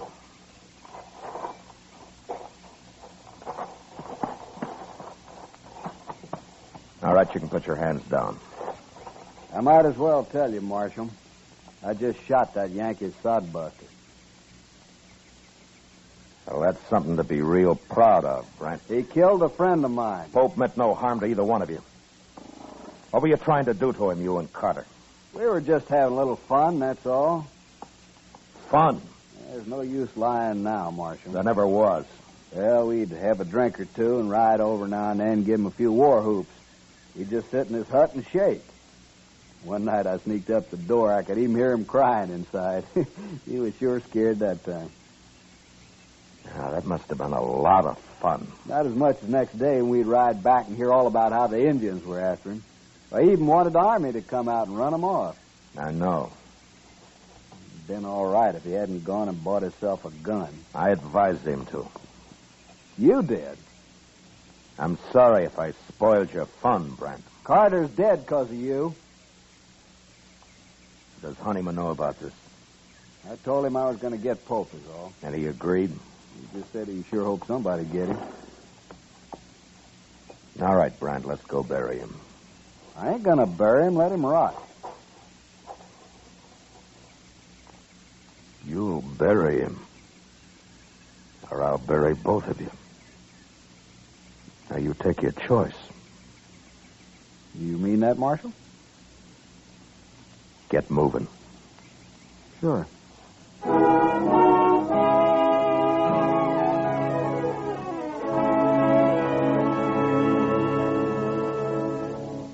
It was too late to try to teach Brant anything, but Ned Honeyman was a different matter. I wanted to be sure he understood what really happened. Otherwise, he'd spread the word against me and against the law. And there were a lot of men who'd be glad to listen to him. We buried Pope near his little hut and then rode into Dodge. I kept off Front Street and rode up to the jail from the rear. Chester was waiting inside. My gracious, Mr. Dillon, I thought you'd never get back. Hello, Mr. Brand. Lock him up, Chester. What? He murdered Harry Pope. Then I'll gladly lock him up. Right back through that door, Mr. Brandt. Yeah. He says Honeyman's still in Dodge. Have you seen him, Chester? Well, Doc saw him over at the Alfreganza a little while ago. I'll be over there, then. Yes, sir. All right, Mr. Brandt, you just head on back.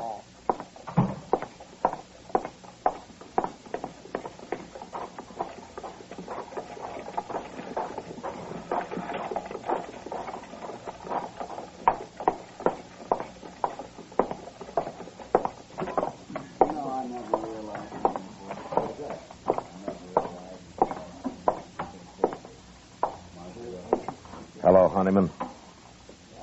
What do you want, Marshal? I want to talk to you. I don't want to hear it. No, I don't think you do. What? I've been talking to Brandt. He's told me the whole story. Where is he, anyway? He told me that he and Carter have been having fun, as they called it, with Pope. Making him think they were Indians. Well, you told him that this morning. He admits it now. I don't believe it. And even if they had, is that reason enough to kill a man? Pope was acting in self-defense. He wouldn't have shot Carter otherwise. It was a mistake. But Carter brought it on himself.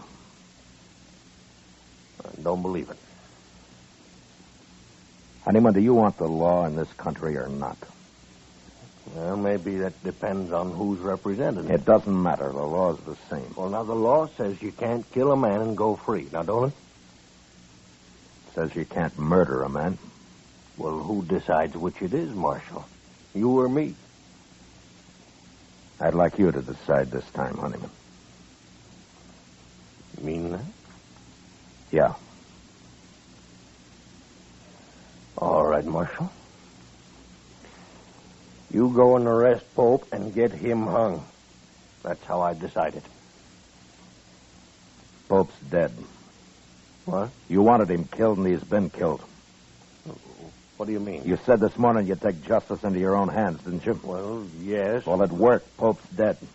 How do you know? He was out weeding that little patch of corn he planted. I think he planned to feed his pigs with it, mostly. And he took 2 rifle bullets in the back. Who did it? Are you satisfied, Honeyman? Is that how you wanted it? Who did it, Marshal? All Pope had was a sod hut and a few pigs. He didn't know what this country was all about. He might have learned, but your friends got him so scared, Brandt told me, that he'd sit in his hut and cry. Look, And then one night he loaded his gun and he went outside to fight. That took a lot of courage, Honeyman, for a man like Pope. But he did it. And today I told him he'd better leave his place, that you and Brandt had threatened him and would give him trouble. What did he say? He said he wouldn't go.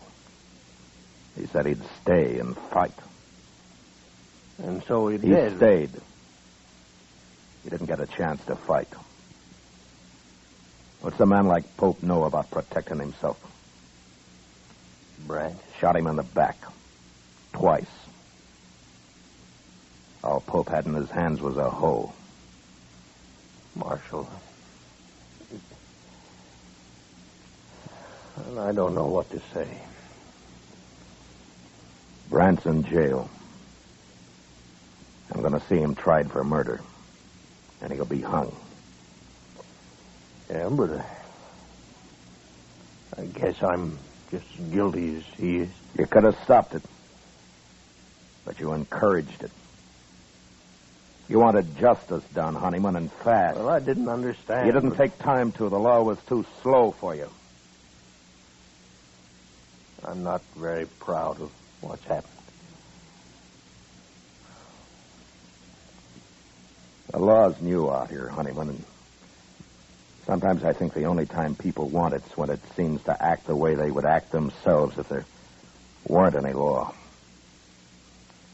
But it won't work that way. According to the law, you're right or you're wrong. You're guilty or not guilty. People out here have had a hard time accepting that. But there won't be much law till they do. And men like Pope will go on dying, no matter how many Brandts get hung for it. Marshal, would it help? Would it help the law if I get up in court and take my share of the blame for this? Yeah. Yeah, Honeyman, it'd help. Well, I'll do it. Good. I'd be proud to buy you a drink, Honeyman. Oh, sure, Marshal. I thank you. Sam, set out 2 glasses.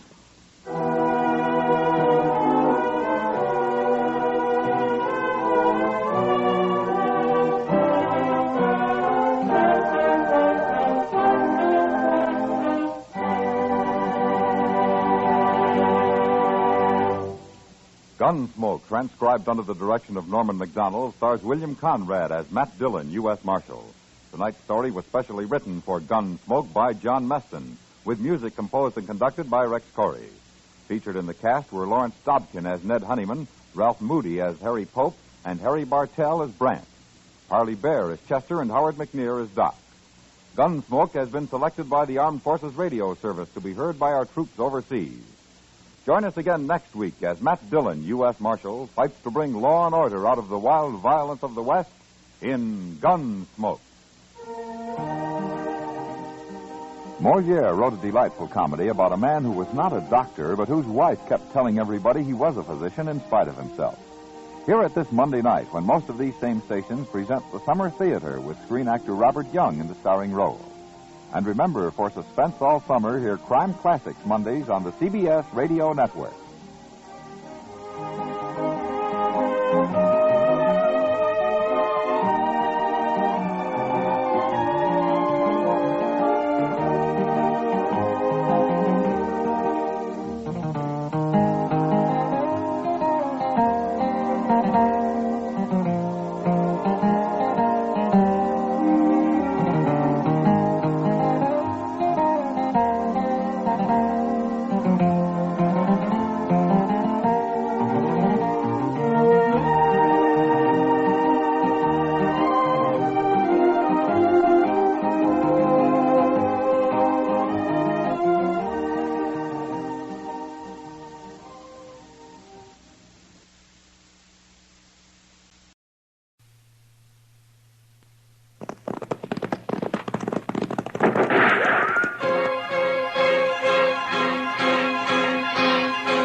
Around Dodge City and in the territory on West, there's just one way to handle the killers and the spoilers, and that's with a U.S. Marshal and the smell of Gunsmoke.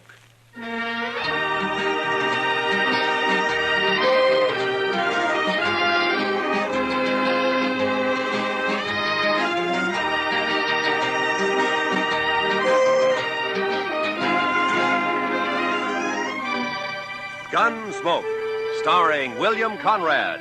The story of the violence that moved west with young America. The story of a man who moved with it. Matt Dillon, United States Marshal.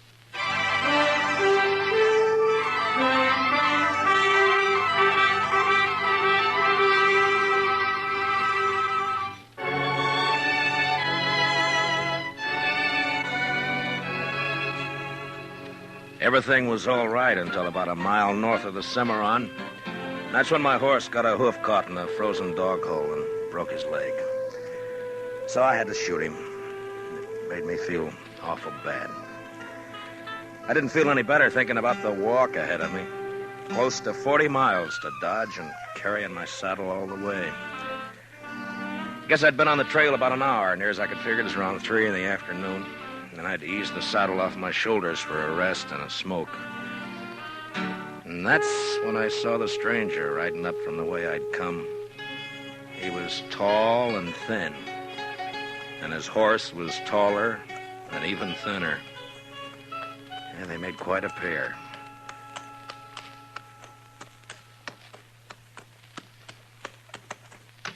Hi. How are you? You lost? No. My horse busted his leg away back. I'm on my way to Dodge. Oh, it's your horse, huh? I saw it. Yeah. On your way to Dodge, huh? Yeah, that's right. You got any more of that tobacco? Yeah, sure. Here you are. Thanks. Thanks a lot. That's okay. Kind of a big walk you've got ahead, ain't it? Kinda. It's going to be dark soon. You figure making camp? That's the idea. Well, it's too bad. Yeah. Do you need any food? No, thanks. I got enough. Well, I thank you for the tobacco. Sure. Anytime.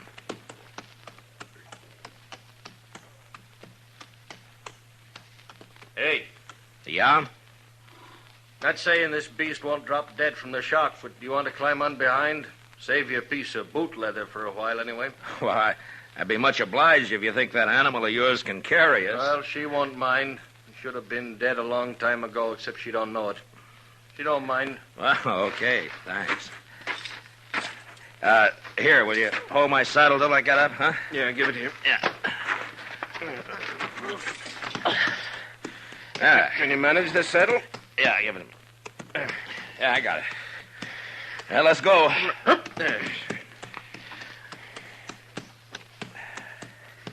You heading for Dodge, too? Not in particular. Just north. Uh-huh.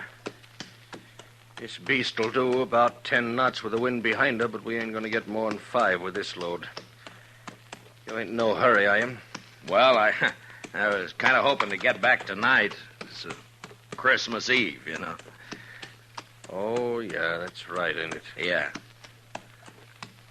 That backbone of hers sticking into you? Oh, no, it's okay. Thanks. Notice that tin do-jigger tied to you. You with the law? Yeah, I'm a U.S. Marshal. My name's Matt Dillon. That's so. I never seen a marshal on foot. Well, it happens sometimes. How is it you're down this way? Ain't it a mite off your course? So you marshal down here as well as Dodge? No, I just took a prisoner across the Cimarron into Oklahoma territory. Turned him over to the Army there. Did,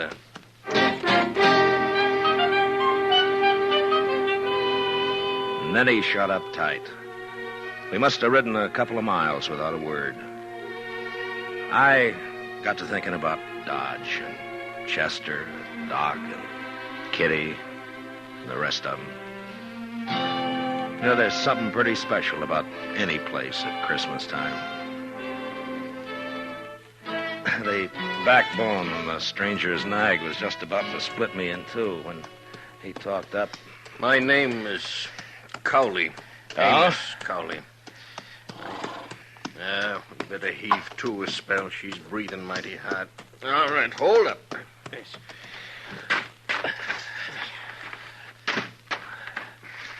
Yeah, it's getting a little chilly, isn't it? Yeah. Could I trouble you for another smoke? Oh, sure. Here you are.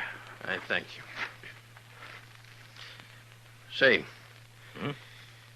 what's it like in Dodge? What? Dodge. What's it like? Oh, it's like any other town, I guess. Pretty big, huh? Well, yeah, I guess so. Not so big as New York, though. Oh, no, not as big as that. You know, I haven't been in a big town now for more than 10 years. Oh, is that so? No.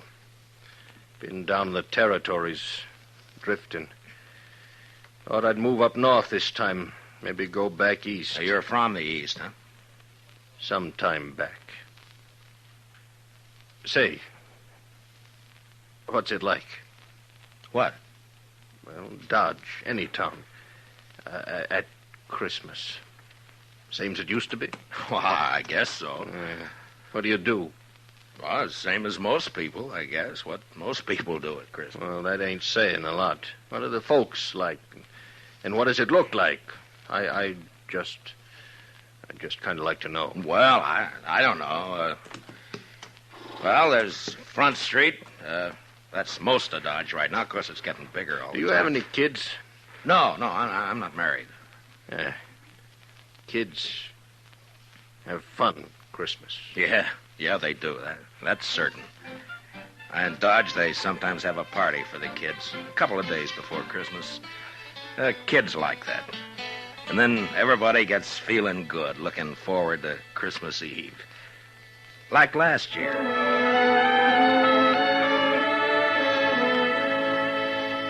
There was snow on the ground, but the sky was clear. You could even see the stars. I was going down the street to the Texas Trail to meet Doc and Chester. Chester, he's my deputy. Doc's a doctor in town. We had some work to do later on in the evening. You could see the light shining behind the curtained windows, and almost everybody had a sprig of holly berries hanging up. They got some from the east a couple of days earlier. I remember running into John Bumby. He's a kind of general handyman in Dodge. Never says much, but he sure had a lot to say that night. Oh, hello, Marshal. Oh, hi, John. A lovely night for Christmas Eve, isn't it? Yeah, it certainly is, John. Yeah. Pretty fine night. Peace on earth, goodwill to men. Mr. Dillon? Yeah, that's the way it should be, John. You know, Marshal, this is going to be quite a night for me. Yes, sir. Oh, is that so? Oh, yes, sir. Tonight, I'm asking Mrs. McNish to become Mrs. Bumby. What? Mm-hmm. What, John? I didn't know that. Oh, I know it's been a mighty fast secret, but I'm popping the question tonight. Well, I wish you a lot of luck, John. Hey, I'll tell you what. Come by to the Texas Trail later, and we'll have a drink on it. Oh, I will. I really will, Marshal. You're good and kind, Marshal. Good and kind. Merry Christmas, Marshal Dillon. Merry Christmas. Well, the same to you, John.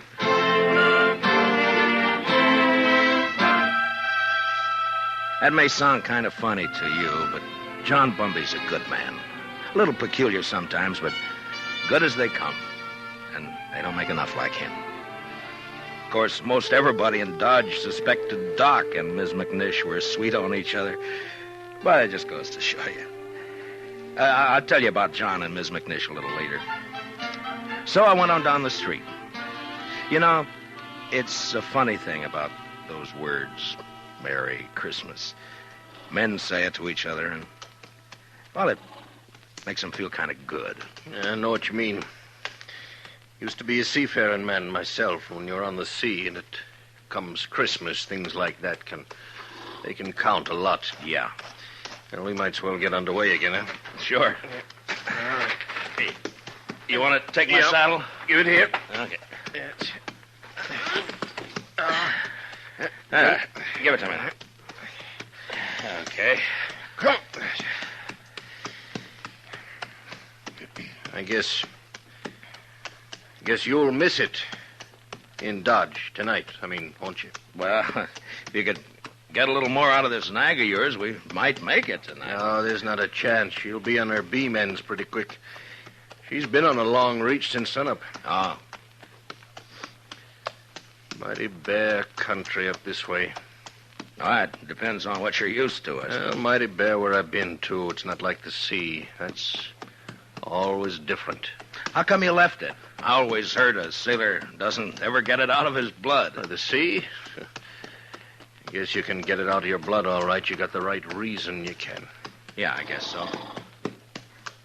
Hey, you trying to get something out of me? Well, no. Get what? I would just remark. You want to ride with me? I don't want any talk about the sea. Well, you brought it up. Get it.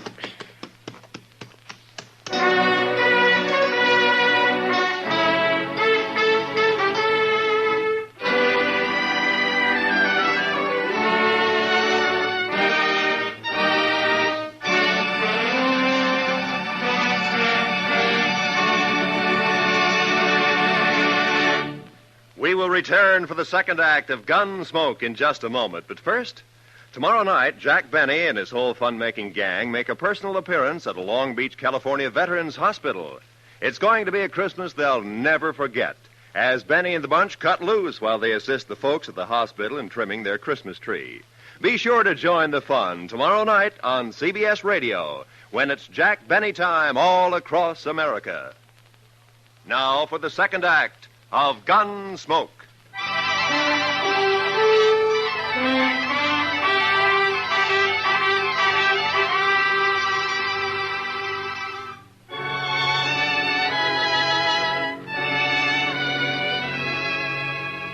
Amos Cowley sulked his way along the trail for the next while.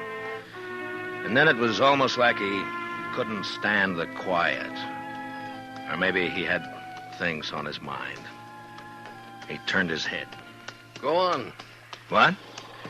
Go on. Tell me some more. Oh, about Dodge? Yeah. Well, I don't know. Well, you try some more, huh? Well, they got a little pine tree in the Texas Trail. Tree? Yeah, come down a long way from the north. Kitty Russell. She's a hostess in the Texas Trail.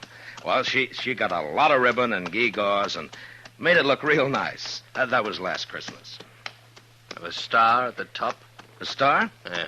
Yeah, I think so. It looked like a star, I guess. It sure looked pretty. And there was a difference in the place that day. Everybody was celebrating and feeling real good.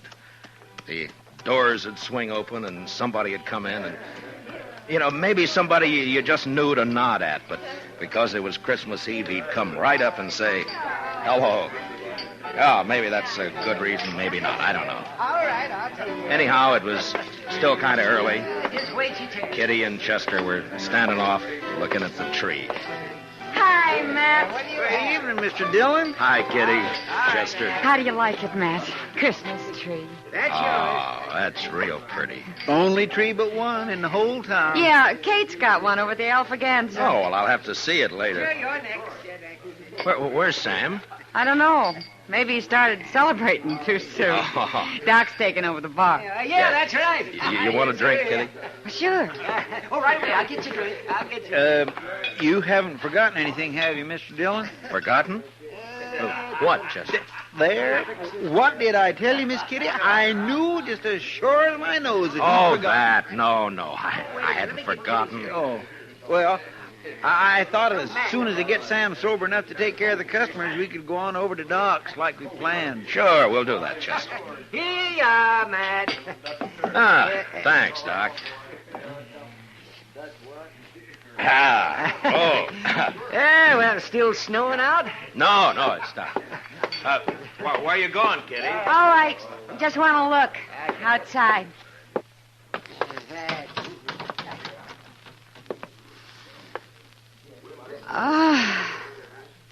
Real pretty.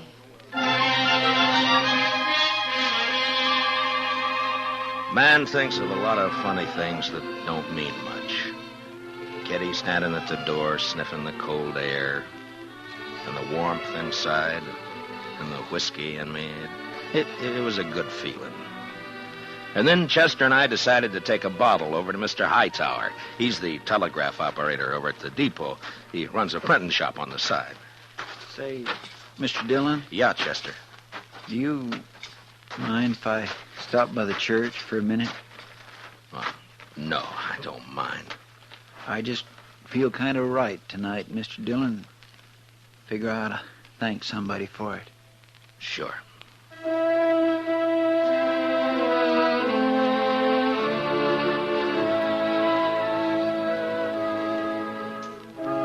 So we stopped by the church. I've never been much of a man for church, I guess, but I went along with Chester. Wasn't anybody else there, just the two of us. Guess we sat for 10 minutes in that place. Chester a little way off with his head bowed. You know, there's a lot of peace in a church. Maybe it's the quiet. Maybe it's the good that people find in there.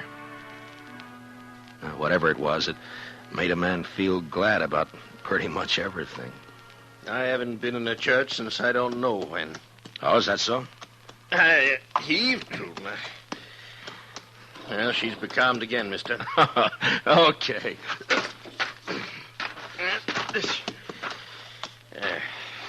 She sure wasn't built for it, I'll tell you. You ever see anything like that? She is kind of old, isn't she? I've had her going on 8 years. She hasn't changed a mite. Eats like a pig and looks like a four-legged mizzenmast. Smoke? Don't mind. Hey, what about that fella Hightower? Did you get that bottle to him? Oh, sure. Yeah, I guess it was lonely over in the depot all alone. He was glad for the company. There was a wood fire burning in the stove, but it didn't keep out the cold much.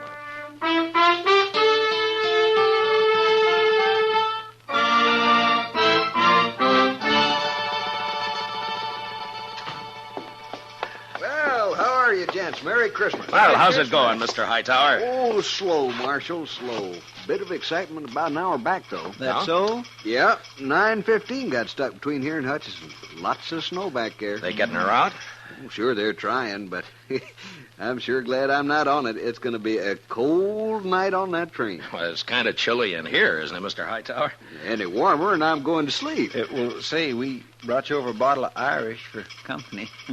Jameson's. Well, I declare I was just thinking about a tot before you boys come in. Now, that's real friendly. Will you have a drink with me? We sure will. Let's open her up, huh? A couple of glasses up on the shelf there, Chester. Get them down, will you?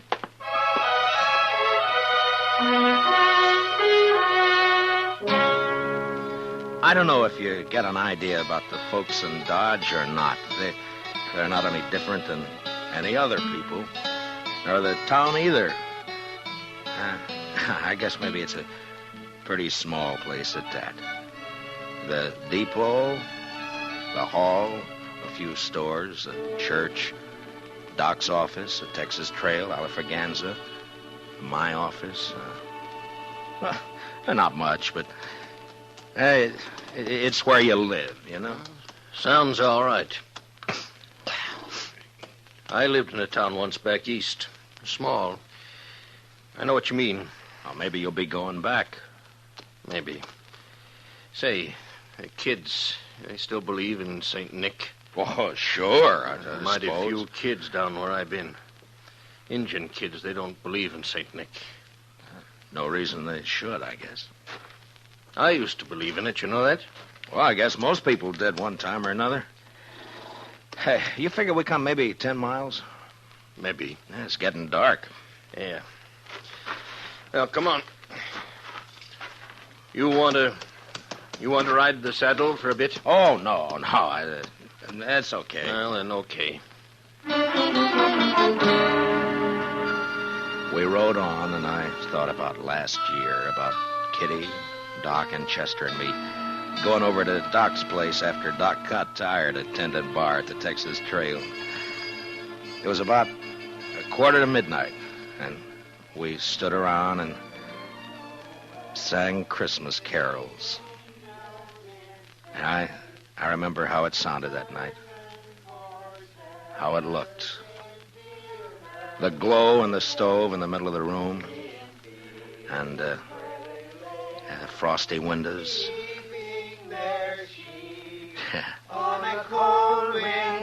Yeah, it was Christmas Eve, all right. Was so deep, Noel, Noel, Noel, Noel, born is the King of Israel. Say, that was fine. That was just fine. Yes, it was. Oh, gee. Say, now, what do you say if we... Listen. Huh? Oh.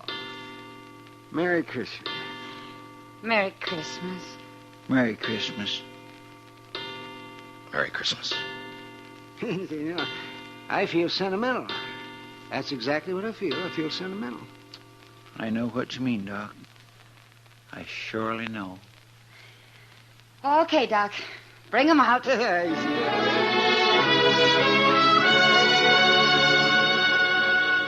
And I remember how Doc scuttled over to the bureau and brought out some packages. The presents weren't much, but it didn't matter what they were. And when we'd finished opening them, it was Chester who said what we were all thinking. I just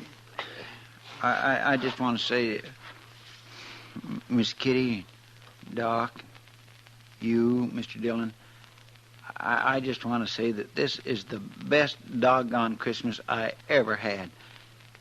And that's what I want to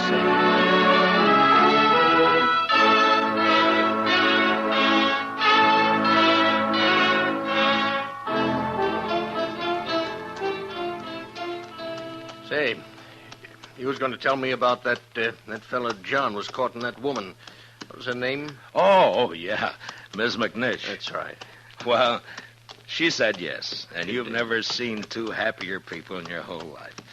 Yeah, she's Ms. McNish Bumpy now. Oh, that's good. You know, you might settle for a bit in Dodge, or you could get work there. Sure would be fine if you could get back tonight, wouldn't it? Well, it can't be helped. I'd be a lot further away and a sight more tired if you hadn't come along. Yeah. Now, listen. How far do you figure before there's a place you might pick up a horse? Oh, I don't know, 15 miles or so, maybe. Oh, we're not going to make any 15 miles in this nag tonight, that's for sure. Oh, that's all right. Now, I tell you what. You go on alone, you see. Oh, no, forget it. Now, you go on alone. She'd hold out with one man on her. And then you get a fresh horse and you ride into Dodge tonight. Well, thanks. That's very I'm kind. telling you, I want you to go. I'll be fine. I've walked before. Probably make it almost as quick as you. Look, it's real nice of you, Mr. Colley, but no thanks. Now, Christmas don't mean nothing to me. You got friends waiting for you. Well, I'll see them tomorrow. You're a fool.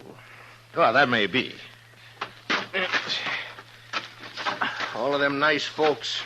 You're going to make them feel pretty bad.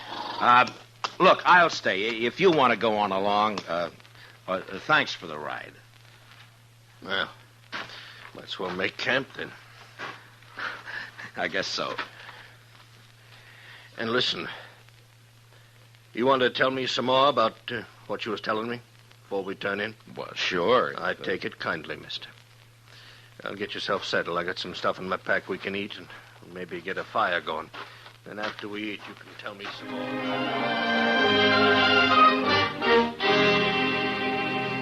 We made a fire and then shared what we had for supper. He seemed to soften up after that, and we talked for a couple or 3 hours. It was like he was starved for news of people, everyday things, and just plain company. And that's how we spent Christmas Eve together out on the plain. And then when the fire was dying down and I was about ready for sleep, he said, Marshal. Yeah? I want to tell you something. I've been needing to tell it for a long time. Do you mind? Well, of course I don't mind. Well, then I'll tell you. A few years ago, I was skipper of a little schooner. Used to sail up and down the East Coast, you know, Boston, New York. Yeah. Well, one night, we hit dirty weather off New Jersey. Real dirty. Blew us off course, and we piled up on the rocks and knocked the bottom out. That's too bad. There was 18 passengers aboard, Marshal. 4 of them was kids. We never saw them again. No. And my own wife and my kid went down, too. I'm sorry. Well, now, something must have happened to me after that. I didn't want nothing to do with ships or the sea, and I started to drift out this way. I couldn't forget, though, do you know? And I didn't want to be near folks, especially kids, to remind me, do you know? Yeah. And that's how come I've been slewing around ever since. Sure, I understand. Just kind of wanted to get it off my chest.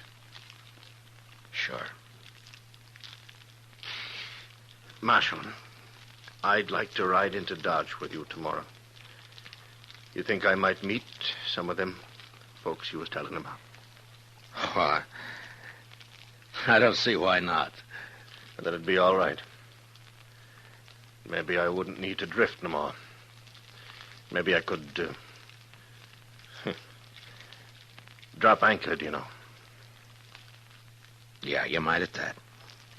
Yes. Well, good night. Good night.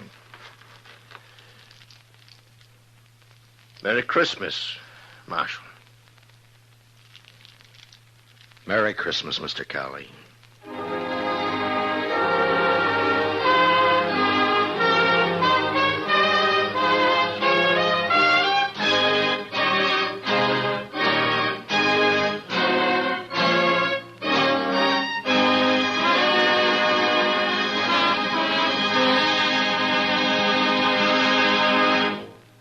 Gunsmoke, under the direction of Norman Macdonald, stars William Conrad as Matt Dillon, U.S. Marshal. Tonight's story was specially written for Gunsmoke by Anthony Ellis, with music composed and conducted by Rex Corey. Featured in the cast were Lawrence Dobkin with Harry Bartell and John Daner, Parley Bear as Chester, Howard McNear as Doc, and Georgia Ellis is Kitty. Gunsmoke is heard by our troops overseas through the worldwide facilities of the Armed Forces Radio Service. Join us again next week as Matt Dillon, U.S. Marshal, fights to bring law and order out of the wild violence of the West in Gunsmoke.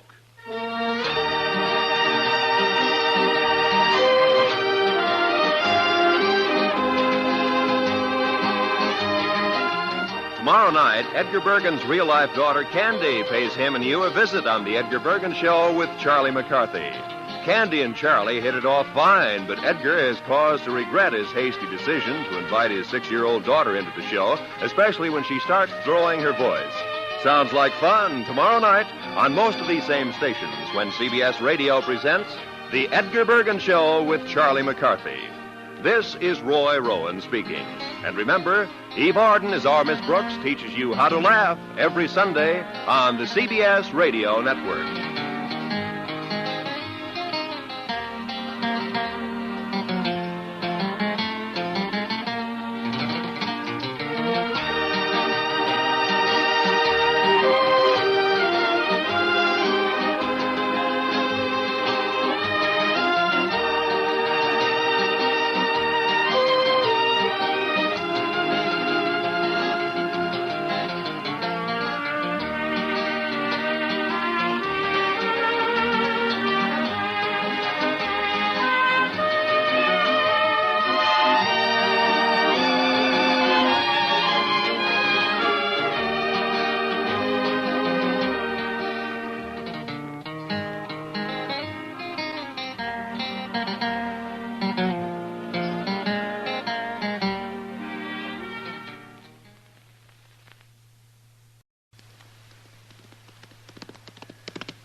Gunsmoke, brought to you by L&M Filters. This is it. L&M is best, stands out from all the rest. Around Dodge City and in the territory on West, there's just one way to handle the killers and the spoilers, and that's with a U.S. Marshal and the smell of Gunsmoke.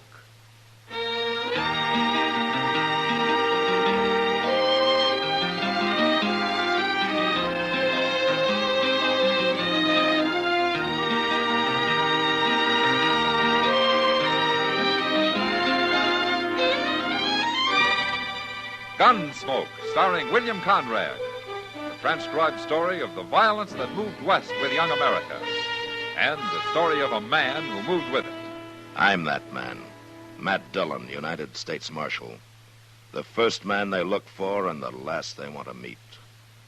It's a chancy job, and it makes a man watchful and a little lonely.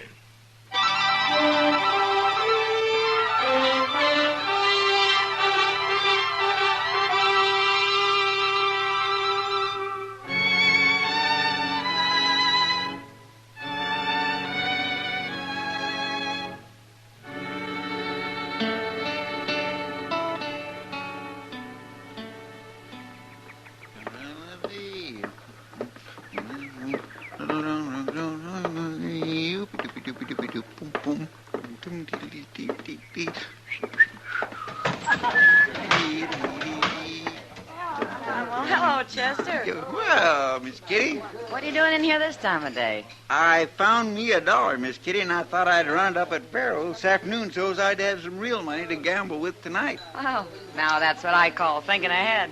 Well, man's got to take a chance once in a while, else he won't never amount to nothing. Well, you got your mind made up. I won't argue with you. Would you come stand by me? Maybe give me a little luck? Sure. I got a feeling it won't take long. Oh, Jack Davis is the only man playing there. We'll have plenty of room. It isn't room you need, Chester. Hey. Who's that dealer? I never seen him before. New man, Lonnie Pike. I don't like his looks. You never mind him. You watch the cards. Get your hand off them chips, Pike. lost, didn't you? I had him on the 7. You moved him. I did not. More trouble.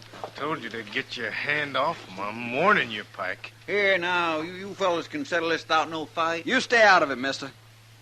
I'm taking these chips, Davis. Oh, no, you ain't. And you better come up with a gun in your other hand.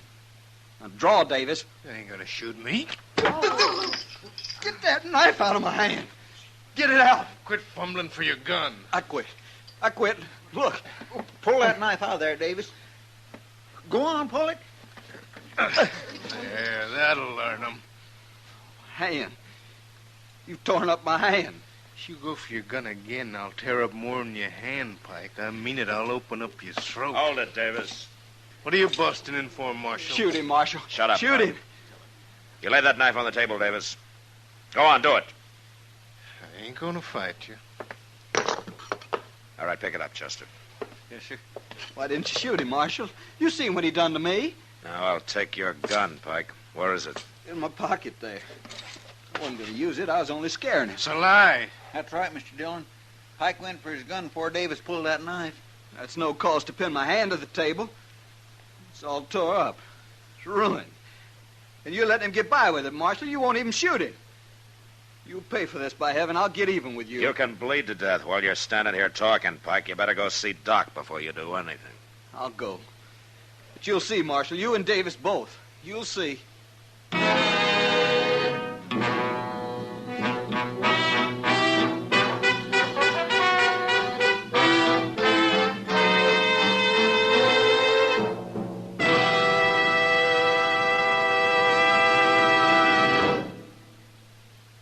This is it, L&M filters. It stands out from all the rest. Miracle tip, much more flavor. L&M's got everything. It's the best. L&M is best. Stands out from all the rest. L&M's got everything. Everything? Everything. Best flavor? L&M stands out for flavor. The Miracle Tip draws easy. Lets you enjoy all the taste. Best filter? L&M stands out for effective filtration. No filter compares with L&M's pure white Miracle Tip for quality or effectiveness. Best tobaccos? Highest quality tobaccos. Low nicotine tobaccos. L&M tobaccos. Light and mild. Every way, L&M is best. Stands out from all the rest. How easy they draw. How mild they are. L&M is sweeping the country.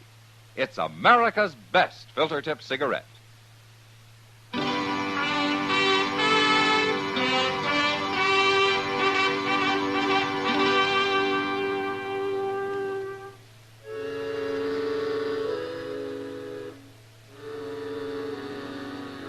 After Pike left, I got the whole story from Chester and Kitty.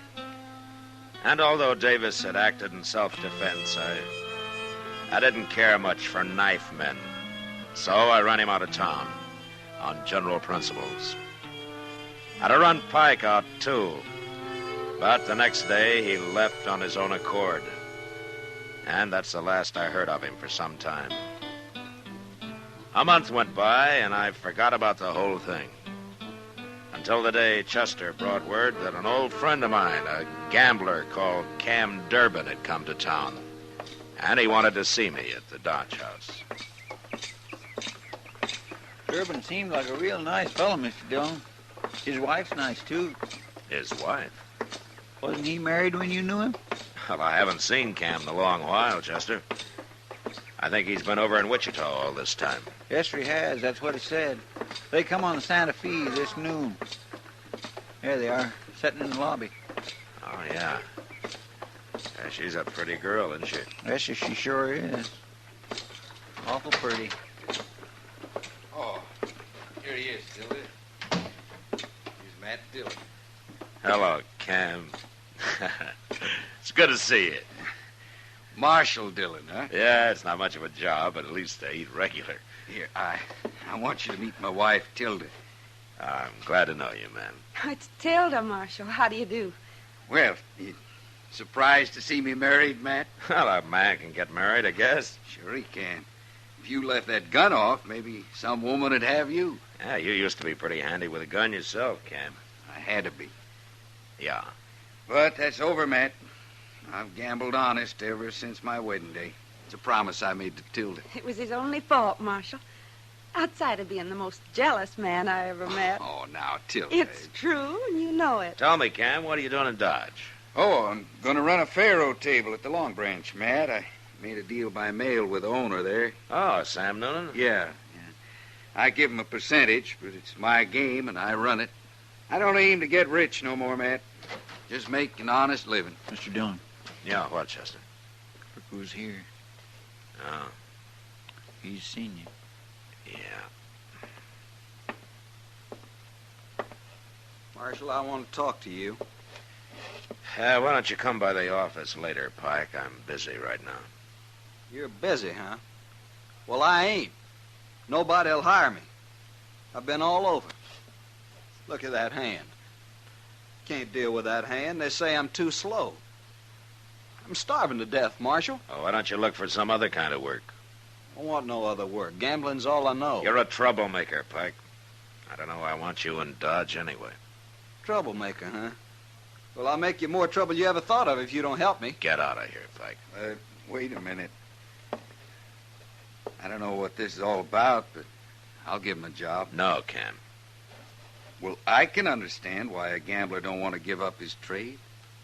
You a dealer, mister? I own a faro game at the Long Branch. You can deal in my off hours. You mean it? I won't stand for cheating. First time, out you go. Well, I wouldn't cheat nobody, I promise. Come in tonight. I'll talk to you then. Sure. Thank you, mister. Be there tonight. It's a good thing for Marshal Dillon there's one decent man in this town. That was a mistake, Cam. You don't want him sneaking around waiting to shoot you in the back, do you? I'd have handled that. Sure, but it's easier this way. I don't care if he is a slow dealer. He can at least keep the game running. Pike's no good, Cam. He'll cause you trouble, sure. Why should he try to hurt me? Because you're a friend of mine? You're too suspicious of people. Maybe. Well, what could he do to me anyway? I'm clean. I only got one weakness, Mick. Oh? Tilda here. Cam. She's sure right about my being jealous. Well, don't get too close to Lonnie Pike. It isn't only me he doesn't like, Cam. It's everybody.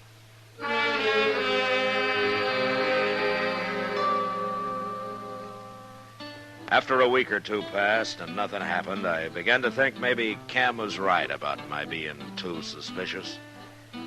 For a while, he joked me a lot about it. And then I began to notice a change come over him. Wasn't anything I could put my finger on.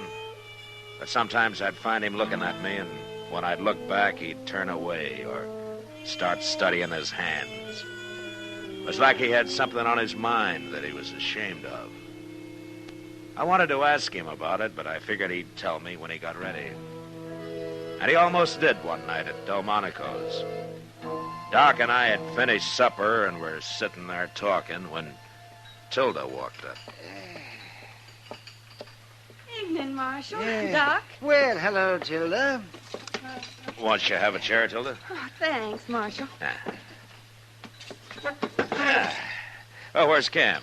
I'm waiting for him. He told me to meet him at 6 o'clock. Oh? Well, you can have our table. We're all through. Oh, I thought maybe you hadn't started yet. Well, Doc likes to eat early. I guess he's afraid there won't be anything left if he isn't the first in line. Oh, anything. Oh, now that's a lie, of course, Tilda. I eat early because I get hungry early. It sounds like a simple enough reason. Yeah, and also because I like to go to bed early when I can, like tonight. So if you'll excuse me. I'll stay with Tilda till Cam shows up, Doc. Fine, fine. Goodbye, Tilda. Bye, Doc. Hello, Pike. Hello.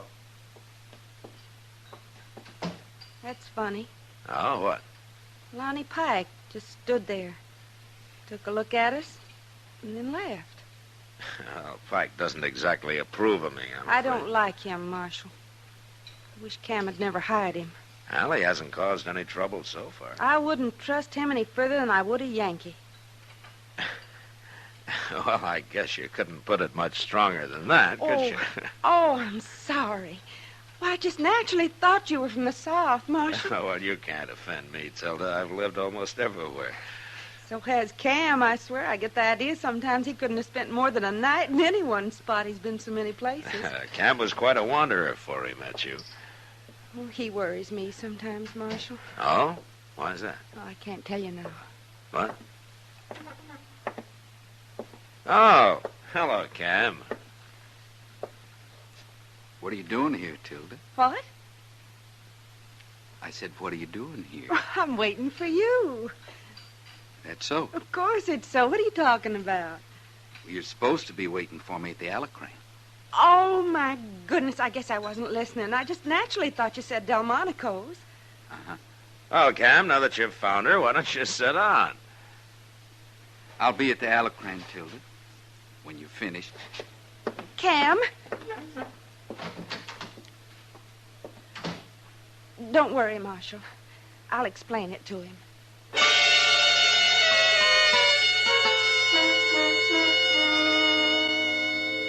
Tilda followed Cam out the door, and I sat there watching him, and feeling pretty helpless about the whole thing.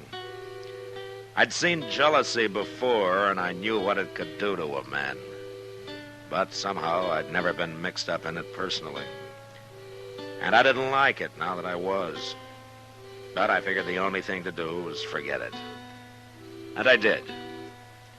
Until the next day. It was along about dusk, and I was riding back to Dodge from a trip I had to make out to the Chatsworth place. At the edge of town, I caught up with two other riders, Kitty and Tilda. So I rode along with them.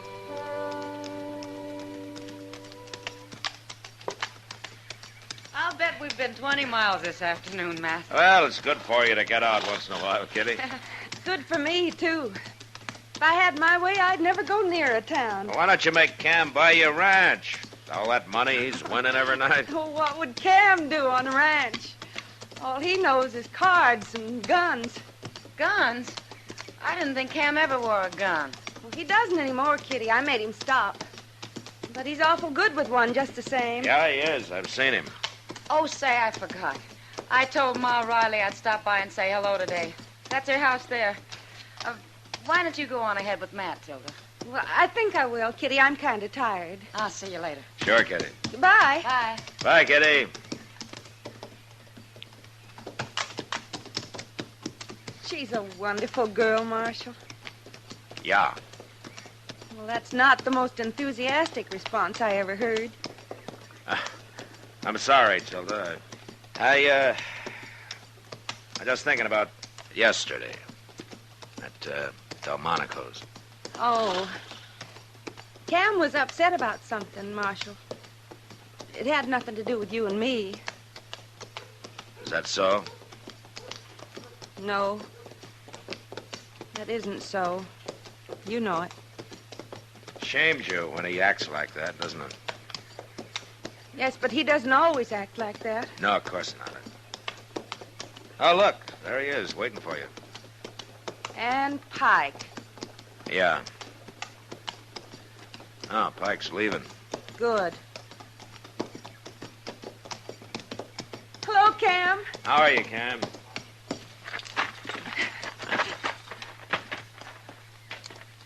We sure had a long ride. Nearly 20 miles, Kitty said. Kitty said. Oh, well, she stopped off to see somebody up the street there. She did, huh?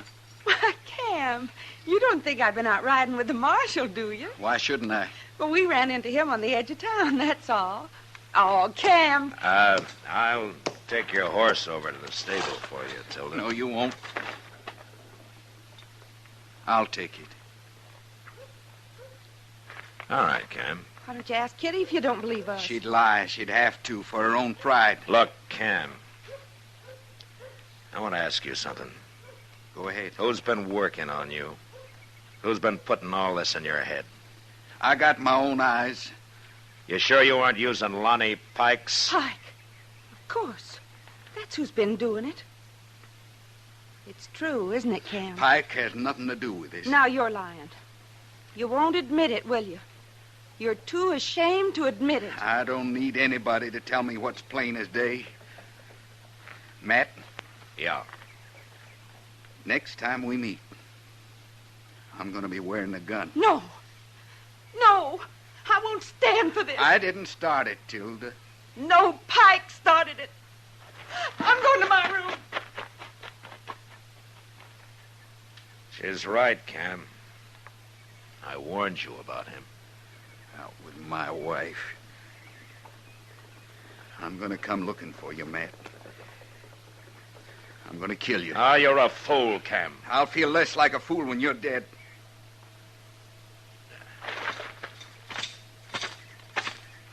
Where'll you be, Matt? I'm easy to find.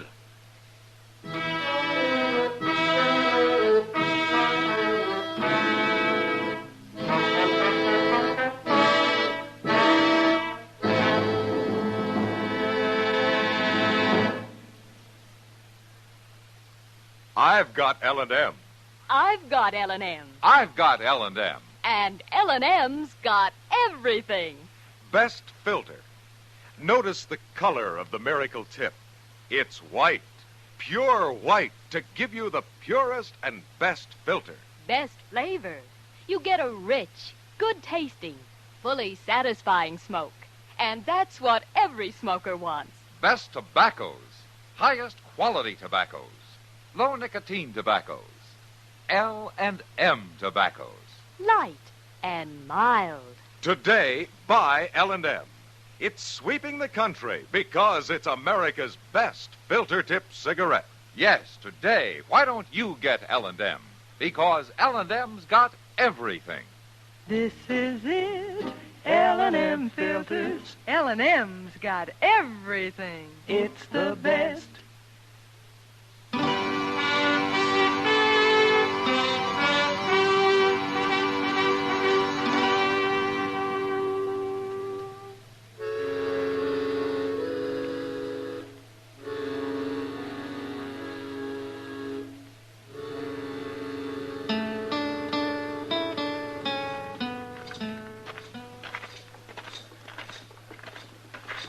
What are you going to do, Mr. Dillon? I'm going under the Long Branch, and I'm going to get Pike, and I'm going to make him face it out with Cam. And if he won't talk, I'll twist him till he does. That's the only way to do it, I guess. Hey, wasn't that Cam's wife just went in there? Huh? Oh, I wasn't looking, Chester. Well, I was, and I know it was her. Now, what would she be doing in the Long Branch? I don't know. Come on.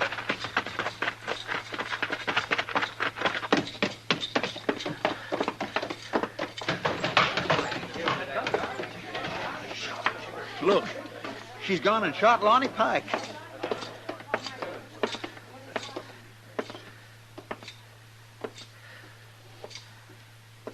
Give me the gun, Tilda. Take it, Marshal. Why did you do this? I had to. He ain't dead, Mr. Dillon. Well, get some help and carry him over to Doc's, Chester. Yes, sir. Hey, a couple of you men give me a hand here, will you? I've got to arrest you, Tilda. Of course. I shot him, didn't I? Let's go.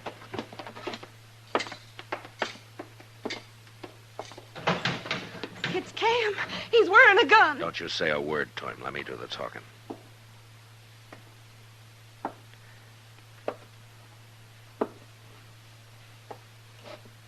What happened? There's nothing to worry about, Cam. He's taking you to jail. I said there's nothing to worry about. Marshal! Why'd you do that? Why'd you hit him? I need a couple of more men over here. Well, at least you'll have some company now, Tilda.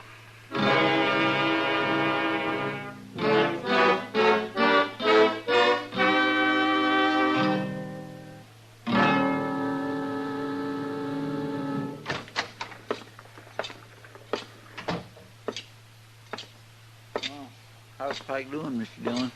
Doc will let us know when he knows. And at least he isn't dead. No, Tilda. Not yet, anyway. I had to do it, Marshal. Chester. Yes, sir. Go get Cam out of that cell. Bring him in here. Huh? Yes, sir. Marshal Dillon wants Cam. They hang me, Marshal. No, Tilda, they won't hang you. But you might be in prison a long time. It's a good thing you hit me, Matt. Yeah. I'd have killed you otherwise. I'd never have let you take Tilda to jail. She shot a man, Cam. I don't care. If he dies, she'll go to prison. Why'd you do it, Tilda? Why? Don't you know? You shouldn't have done it. You didn't have to. I figured I had to. But why? Because of you, Cam. I don't know what you mean. If you really don't know what I mean, then I shot Lonnie Pike for nothing. Isn't that so, Marshal? I think I understand, Tilda. It ain't true about you two, is it? Well, is it? I guess you'll have to answer that for yourself, Cam. Pike. It was Pike kept saying all those things. He was after me every minute. Now I think of it, every chance he got. Yeah, Pike's quite a talker. He told me you were sitting there at Delmonico's. And today, when we saw you riding up Front Street, well, that seemed to prove everything else he'd been saying. That'd be a poor way to court another man's wife, wouldn't it? Right out in the open like that? Yeah. Yeah, it would. Of course it would. Now, why didn't I think of that? Jealousy doesn't allow a man to think, Cam. He wouldn't have been taking you to dinner or riding out with you like that, now would he? It don't make sense. It don't make no sense at all. Of course it doesn't. I'm ashamed, Tilda. I'm an awful fool. Being ashamed won't hurt you. Providing you remember it next time you start thinking that way. It's all clear to me now. I promise you, Tilda, it'll never happen again. Shooting Lonnie Pike was the only way I could bring you to your senses. You picked a mighty rough way. I'd rather go to prison than live the way we were, Cam. Matt, do you have to keep her? I have to keep her even if Pike doesn't die. But maybe the judge will understand.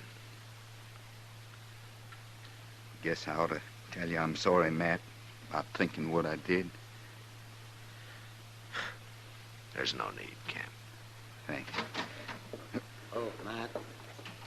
Doc, how is he, Doc? Tell me, is he dead? No, he isn't dead. And it looks like he isn't going to be. Oh, Cam. He's a mighty sick man now. You shoot pretty straight, Tilda. Never mind that, Doc. Just go on back and patch him up. Well, that's going to take a few weeks, man. I'll get him well as fast as you can. I think Lonnie Pike's going to be leaving Dodge as soon as he can travel.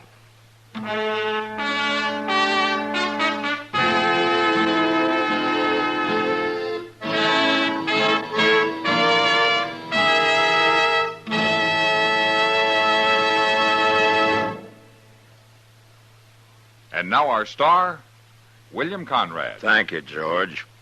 Mild and plenty quick on the draw. That's L&M for you.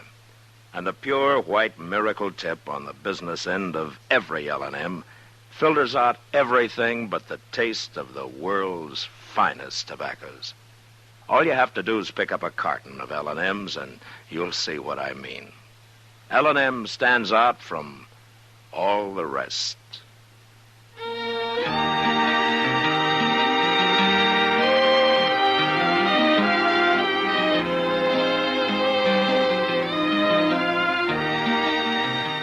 Gunsmoke, produced and directed by Norman Macdonald, stars William Conrad as Matt Dillon, U.S. Marshal. Our story was specially written for Gunsmoke by John Meston, with music composed and conducted by Rex Corey. Sound patterns by Tom Hanley and Bill James. Featured in the cast were Vic Perrin, Virginia Gregg, Harry Bartell, and Don Diamond. Parley Bear is Chester, Howard McNear is Doc, and Georgia Ellis is Kitty.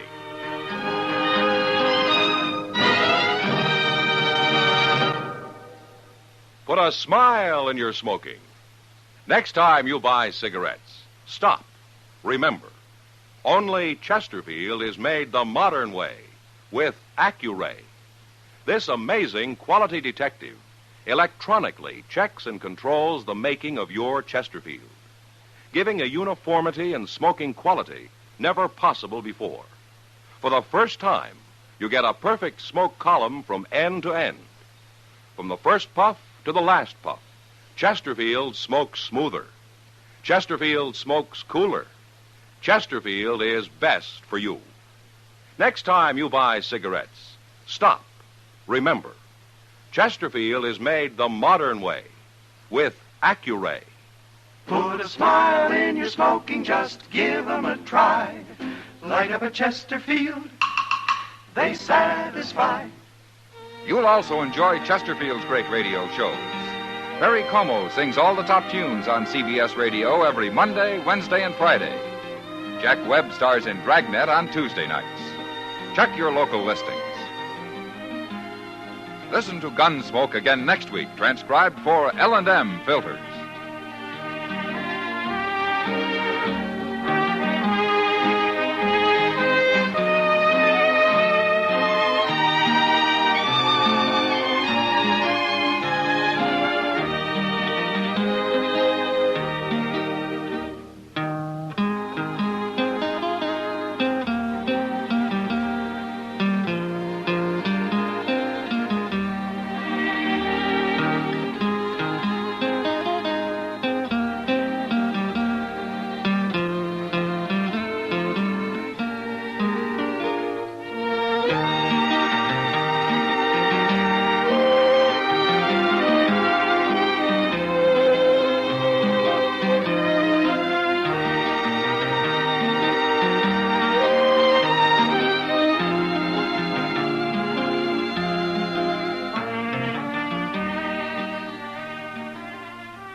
Around Dodge City and in the territory on West, there's just one way to handle the killers and the spoilers, and that's with the U.S. Marshal and the smell of Gunsmoke.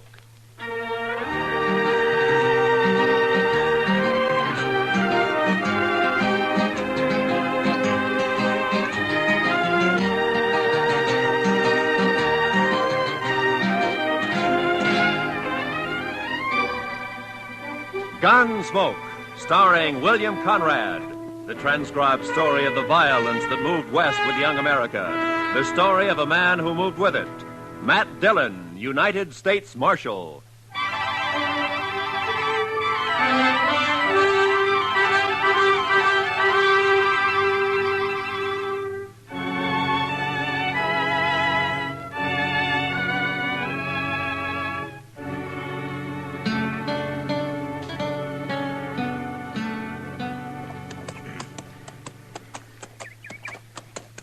Well, we're inside of Dodge anyway, Chester.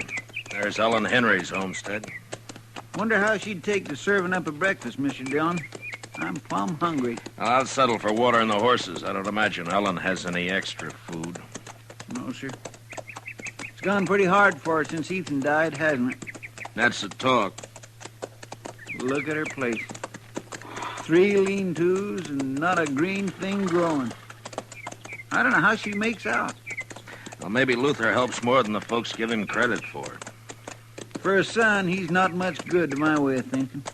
I don't know when he turns a hand for his mother between stops at the Texas Trail and the Long Branch. Well, he's not much like his father was. Or Ellen either, for that matter. It's a mite early. Nobody's stirring. Oh. We better just water our horses and ride on, Chester. Yes, sir. Quiet like, isn't it? Hey, where'd you come from, Mr. Dillon? From the house, I think. Luther? I don't know. You're trespassing. Get off my land. It's Marshal Dillon, Ellen. We just stopped to water our horses. I recognize you. The trespassing still goes, Marshal. You're awful quick to fire, Ellen. Ethan and me never took to folks arriving unannounced. I still don't take to it. Well, that's no cause to be firing on us that way, Miss Henry, especially since you recognized it. Quit whimpering. If I'd aimed to hit you, I'd have hit you. All right, Ellen. Get off my land and stay off. Just don't you get in any trouble with that rifle, Ellen. I expect you'll hear about it if I do, Marshal. Now get. I don't always aim high. Come on, Chester.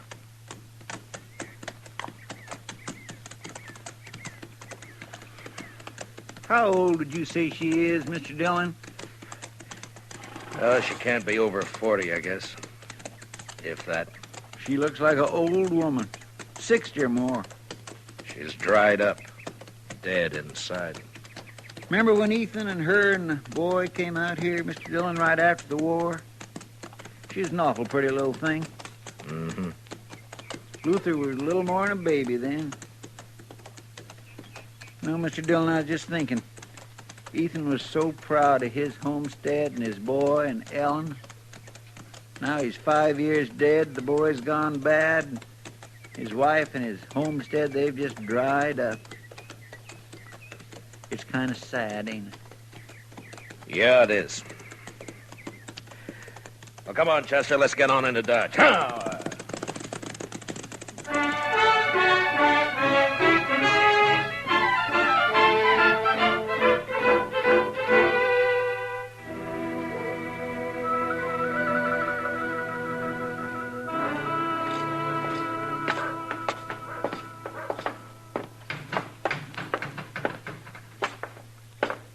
Morning, Marshal. Morning, Chester. Mitch. Oh, Mitch.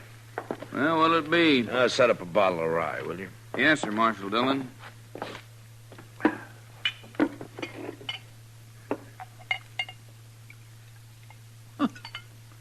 Look, there's Luther over there at the table, alone. Yeah, I saw him. Thanks, Mitch. Wait here, Chester. Yes, sir. Mitch, could I have a little sugar in here?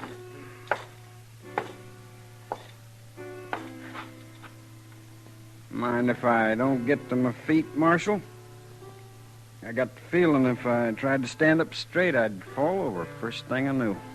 Sit still, Luther. I just don't have a lot of choice about it, Marshal. I was out by your place this morning, Luther. I hadn't seen your mother in a long time. Wish I could say the same. A woman shouldn't have to run a homestead alone. Not when her son's big enough to be a real help. Is this a lecture, Marshal? A do-good talk? Put your own name on it, Luther. I can't make you feel what you don't feel. But in a way, you're responsible for your mother and what she does. I'm real lucky, Marshal. I can quit listening any time I don't want to hear something.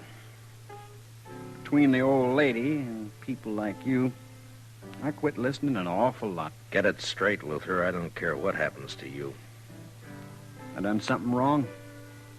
You accusing me of something unlawful, Marshal? No.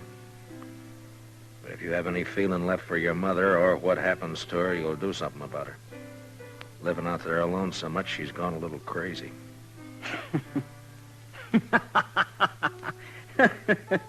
She shot at you. Is that all's concerning you, Marshal? Half the time I do go home, she levels off at me. I got a ride in under fire. Or crawling on my belly.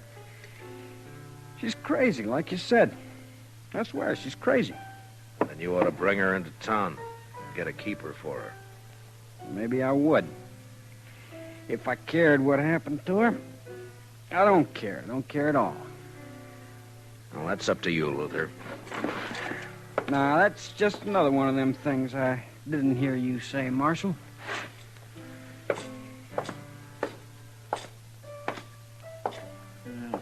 Luther's just plain drunk, isn't he, sir? That and just plain no good.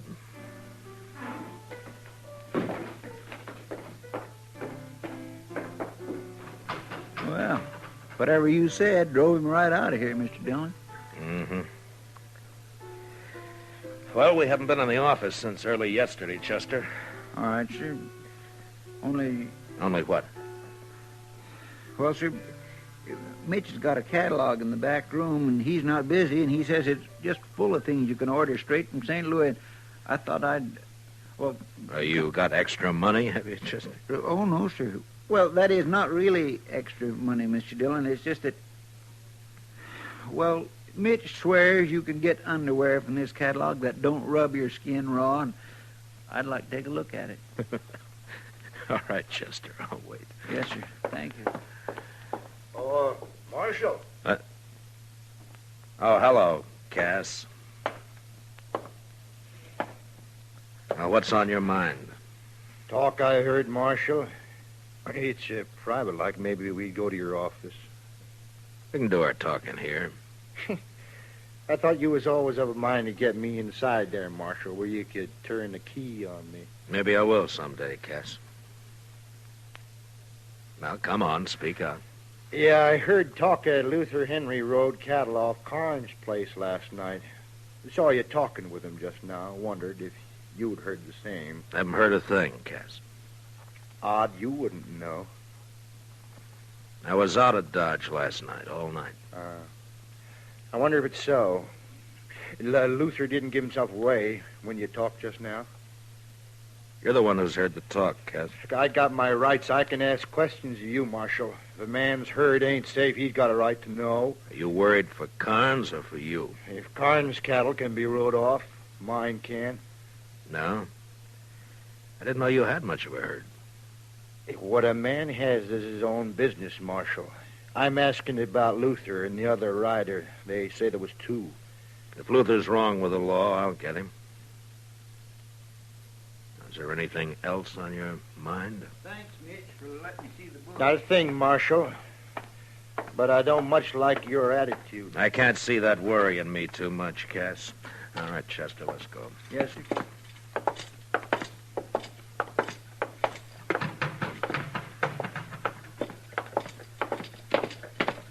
Mr. Dillon, I was watching him from the back there.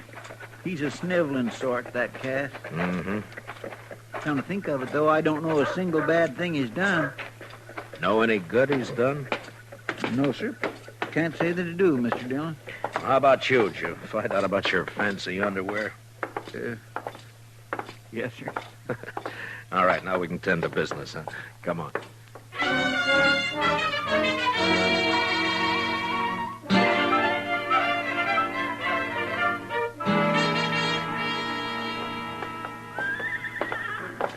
Hello, Marshal.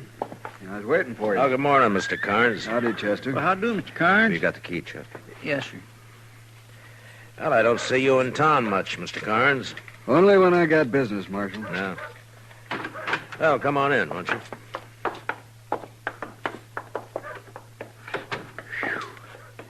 My, it's close in here. We've been away a day and a night, Mr. Carnes. Sure gets close that way. I'll just open up the back. Won't you have a chair, Mr. Carnes?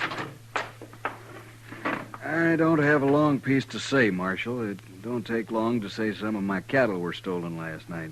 Ah, I heard. So soon? Yeah, Cass Stetter told me about it a few minutes ago. Well, I don't know how Cass come by the information, but it's true. This is the second time it's happened in the last few weeks. You don't keep much cattle, do you? Hardly any. I suppose 100 head's the most I ever had at one time. Mm-hmm. But last night I lost 5 or 6, about the same time before. Cass was of the mind that Luther Henry did it. I don't know, Marshal. One of my hands said Luther was out at my place the other day just looking around. I got no real reason to suspect him. Only thing I know is that whoever it was rides a horse that's shot all the way around. You don't see a lot of that on the prairie. No, you don't. You think there was just one rider, Mr. Carnes? There was 2 from the tracks, but the boys and me lost them in the rain. I thought I'd tell you about it, Marshal. I can't afford to lose the little I got. No, I'll do what I can, Mr. Carnes. I kind of hope it isn't Luther. Not for him so much as Ellen. She's had enough trouble. Yeah. Well, Chester and I'll ride out to the Henry place and look around, Mr. Carnes. If Luther's guilty, maybe some of Ellen's troubles will be over. Or maybe they'll just be beginning.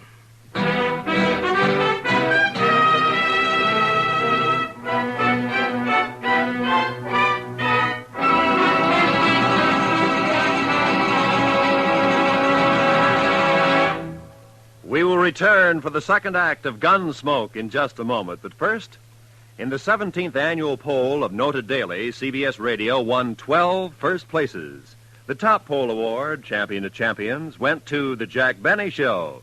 Best comedian was Eve Arden on Our Miss Brooks. Best comedian, Jack Benny.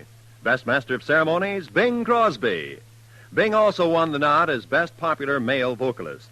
Doris Day was rated Best Feminine Pop Vocalist. And so it went in all 12 first places. Now for the second act of Gunsmoke.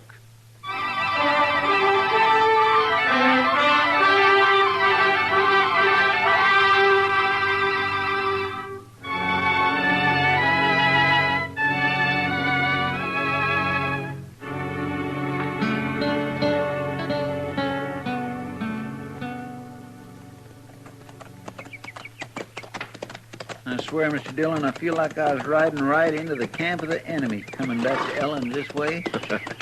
You think we should be flying a white flag as we ride up, Chester? I'd feel a little safer to tell the honest truth. She's got no reason to fire on us. But I'll agree, that's pretty small comfort. Oh. Look yonder, Mr. Dillon. I think I saw her peering out. It's all right, Chester. Come on.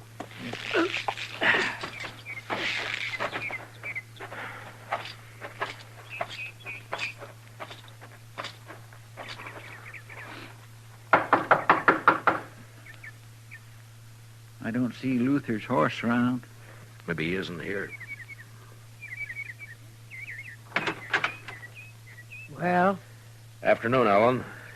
I want to talk a bit about Luther. I got work to do in the shed. I was going there. You want to talk?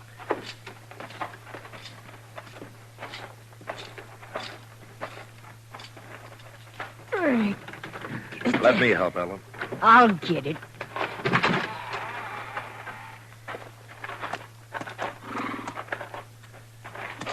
He's got a loose shoe. I aim to fix it. Well, we could be a hand, Ellen. If, Yes, I'm proud to. I aim to fix it myself. All right. He wouldn't have shoes if I waited for a man to shoe him. Easy. Easy now. Easy. Oh. You come to talk, Marshal.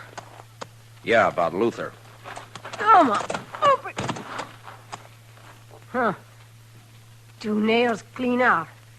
No wonder it's loose. Carnes lost some cattle last night. 2 riders got off with 5 or 6 head. One of Carnes' hands thinks Luther was one of them.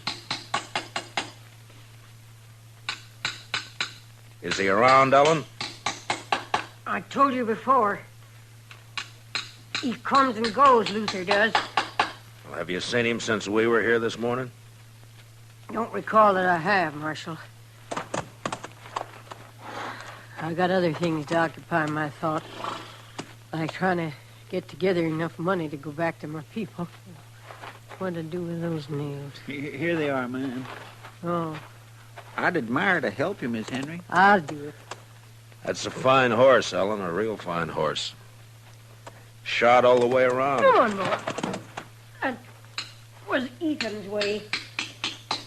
This your horse or Luther's? Mine. What? That was Luther, Mr. Dillon, and he took your horse. Yeah. Will I make a run after him, sir?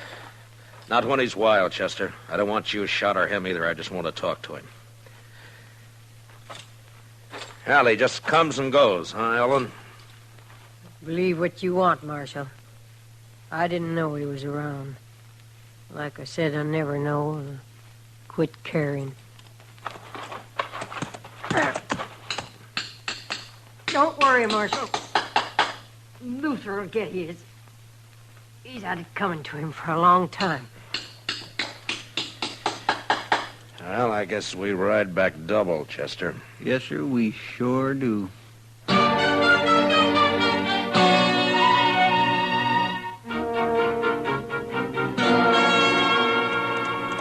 Luther sure cut out quick, Mr. Dillon. Maybe he did run those cattle off Carnes' place last night. Maybe. He's running away from something. Wonder where he'll hide. Everybody around here knows your horse. Oh, he's made a lot of mistakes. He'll make more. Nothing says he's going to turn bright all of a sudden. You're not worried about your horse then, Mr. Dillon? I don't think so, Chester. What kind of a woman is that, Mr. Dillon? Ellen? Yes, sir. I don't know. I'm not much of a hand to understand women, Chester, any woman. I don't know. You think she knew Luther was home all along? Maybe. I just don't understand it, Mr. Dillon. It's not right, somehow, a woman not caring about her own son. You hear her? She said right out, I quit caring. It just don't seem right.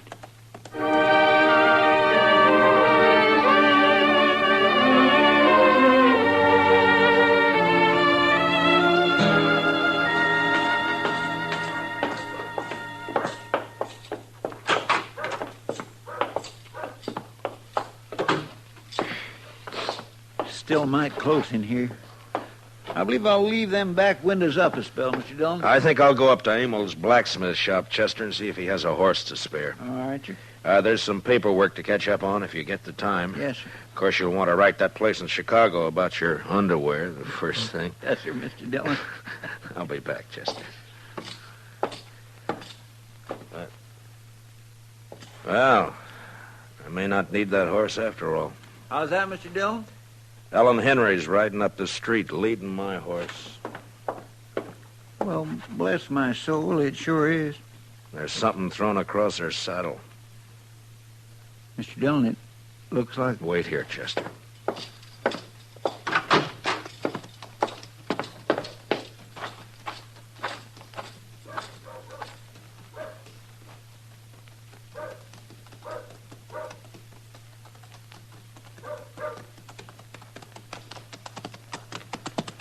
Hello, Ellen. I brought your horse back, Marshal. He's been running hard. He looks all right. You found Luther, did you? He's dead. You found him dead? He had it coming a long time. Here, I'll lift him down.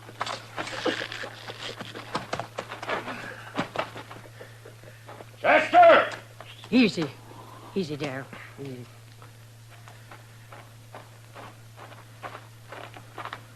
Yes, sir, Mr. Dillon? Chester, take the body up to Doc's, will you? Yes, sir. Miss Henry, I'm real sorry. I'll be going now, Marshal. Well, I'll take my horse then, Ellen. You got any plans for burying Luther? Put him in any ground you like, only don't tell me where it is or when you do it. You know how he died, Ellen? He was shot. Look, it's near dark, Ellen. You could put up in town for the night if you'd... Don't put him near Ethan, Marshal. I wouldn't want that. Come on!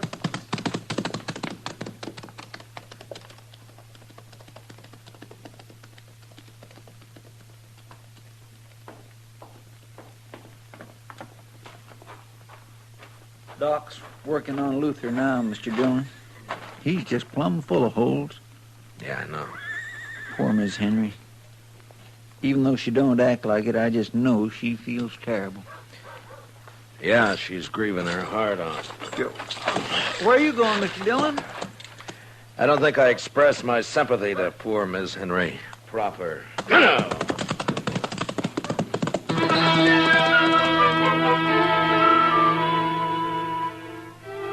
I followed Ellen Henry west toward her homestead. The sun was down now, but I could see her ahead riding hard. There were clouds to the south and the smell of rain on the easy wind that blew in little circles around me. Ellen bore west, and I lost her past a clump of cottonwoods near Carnes' place, so I rode harder. When I came even with the trees, there was just enough sun ray left to see her head south toward the dark clouds. She wasn't going home. It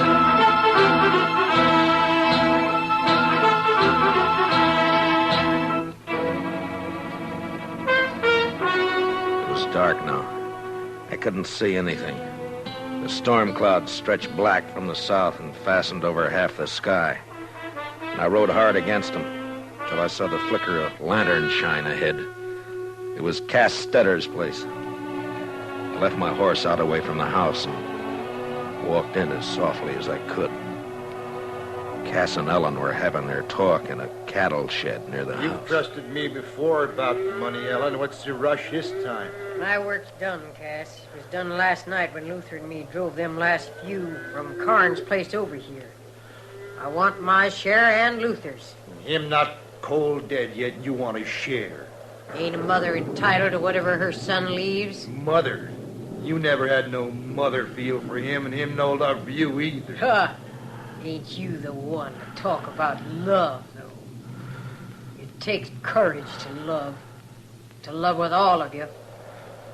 When the love goes, they take it and bury it in the ground. There's nothing left but hate. I wouldn't kill my own kin. You wouldn't be that honest. You won't even steal cattle yourself. You buy it off of them as has the courage to ride in and rustle it. Yeah, well, how'd it feel, killing your own, Ellen?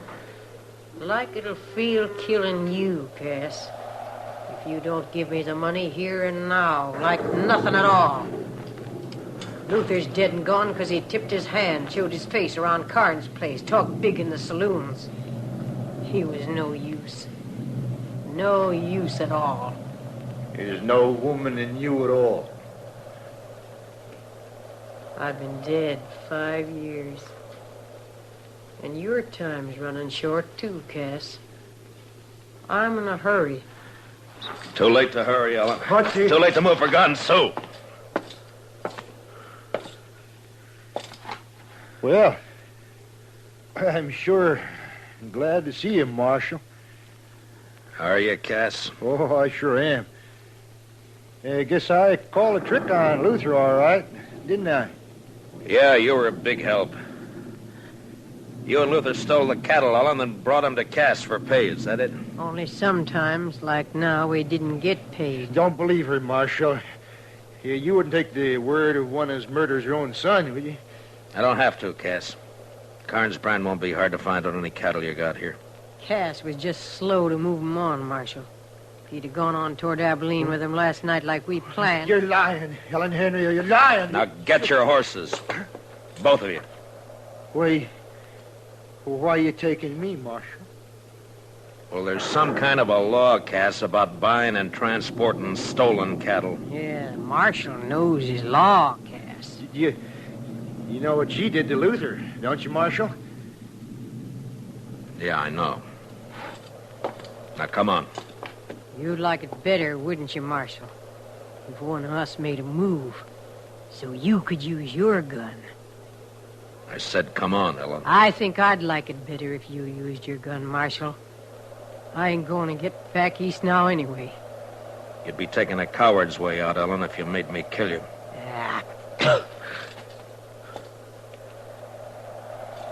I said get your horse, Cass. Now make your choice, Ellen. But I don't think Ethan would think much of you. All right, Marshal. I'll go. But mind what I said. Don't put Luther near Ethan. They wasn't the same kind.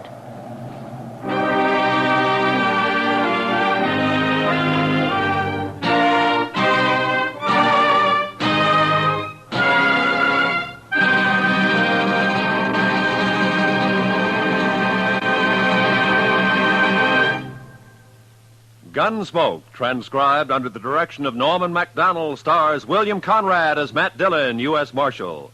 Tonight's story was specially written for Gunsmoke by Kathleen Height, with music composed and conducted by Rex Corey. Featured in the cast were Jeanette Nolan, Sam Edwards, John Daner, Harry Bartell, and Herb Vigran. Parley Bear is Chester. Gunsmoke is heard by our troops overseas through the facilities of the Armed Forces Radio Service.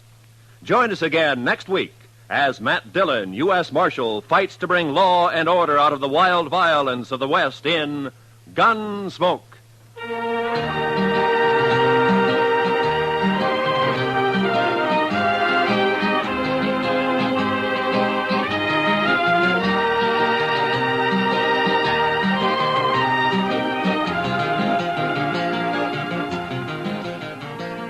This coming Monday evening, hear Richard Widmark as one of the desperate Spencer brothers riding against time and death in a suspense drama well calculated to keep your interest high. Also Monday night, you'll want to hear CBS Radio's Lux Radio Theater starring Joan Fontaine and Joseph Cotton in the strange drama September Affair. Remember, both this Monday night on most of these same CBS radio stations. Suspense and Lux Radio Theater. This is Roy Rowan speaking.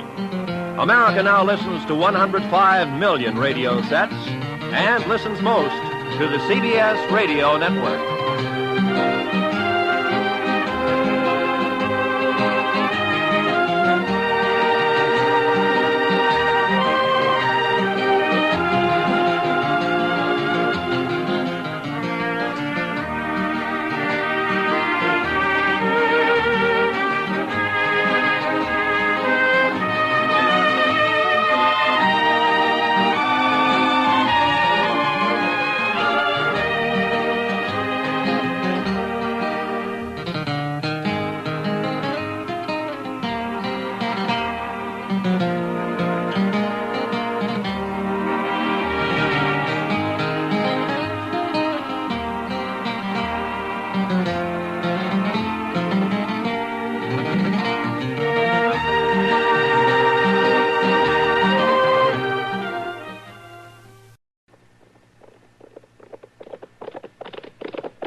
Around Dodge City and in the territory on West, there's just one way to handle the killers and the spoilers, and that's with a U.S. Marshal and the smell of Gunsmoke.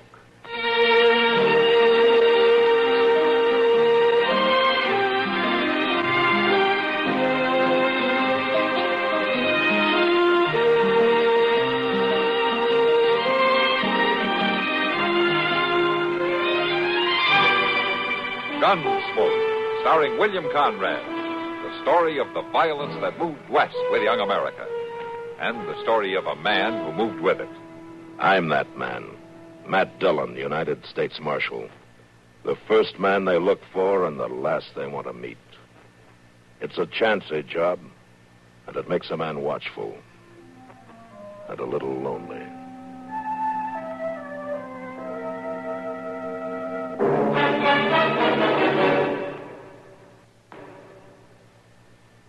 Crime, delinquency, threats of war. These are the subjects that dominate our news headlines these days. Not very pleasant subjects, are they? You may say that somebody ought to do something about cutting down on crime and delinquency and in promoting peace among nations, but that there's nothing you personally can do about it.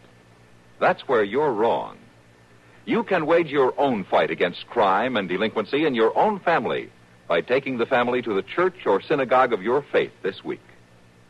The spiritual contact will strengthen moral background and faith. Regular attendance at religious services will help your family to work out its own problems and give them comfort in facing the tensions of our present-day life. Worshiping together brings your family closer together, too. And supporting your own religious institution provides funds to help those individuals and families who, unlike you, are unable to help themselves. Find the strength for your life. Worship together this week.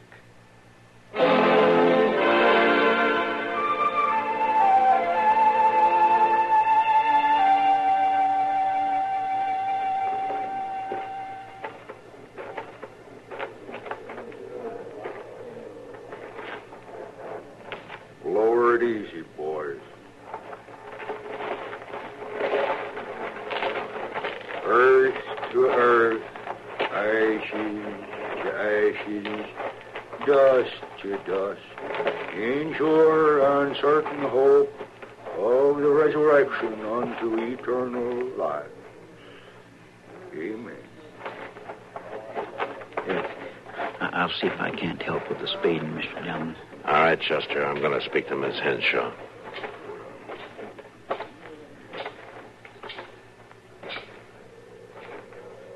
Miss Henshaw? Marshal Dillon? I just wanted to say, ma'am, if there's anything I can do, You've done your duty, Marshal. You arrested the killer. Yes, ma'am, I did. I was thinking more if you might be needing something. I shall be all right. I'm sure you will, Miss Henshaw, but if I can help you out any time. You can't bring back my son. No, ma'am, I can't bring back your son. And you can't bring me any help. Don't worry about me, Marshal Dillon. I come from strong people. You do him credit, ma'am. We can bear things. In our way. Lorenda, I want to talk to you. I bid you good day, Marshal Dillon. Lorenda, please, wait a minute. Lorenda, Miss Meisner, I think I'd let her go. I just wanted to tell her I'm sorry it was my son Jake that done it. Well, there'll be a better time. After you've hung my boy. You mean then? You better let me see you home, Miss Meisner. You think I ain't good enough to talk to Lorenda Henshaw because you took in my boy? Shall we go? I ain't going no place with the likes of you. Lorenda Henshaw ain't got no use for talking to me, and I ain't got no use for talking to you. You ain't forcing me neither. No, ma'am, and I'm not about to try.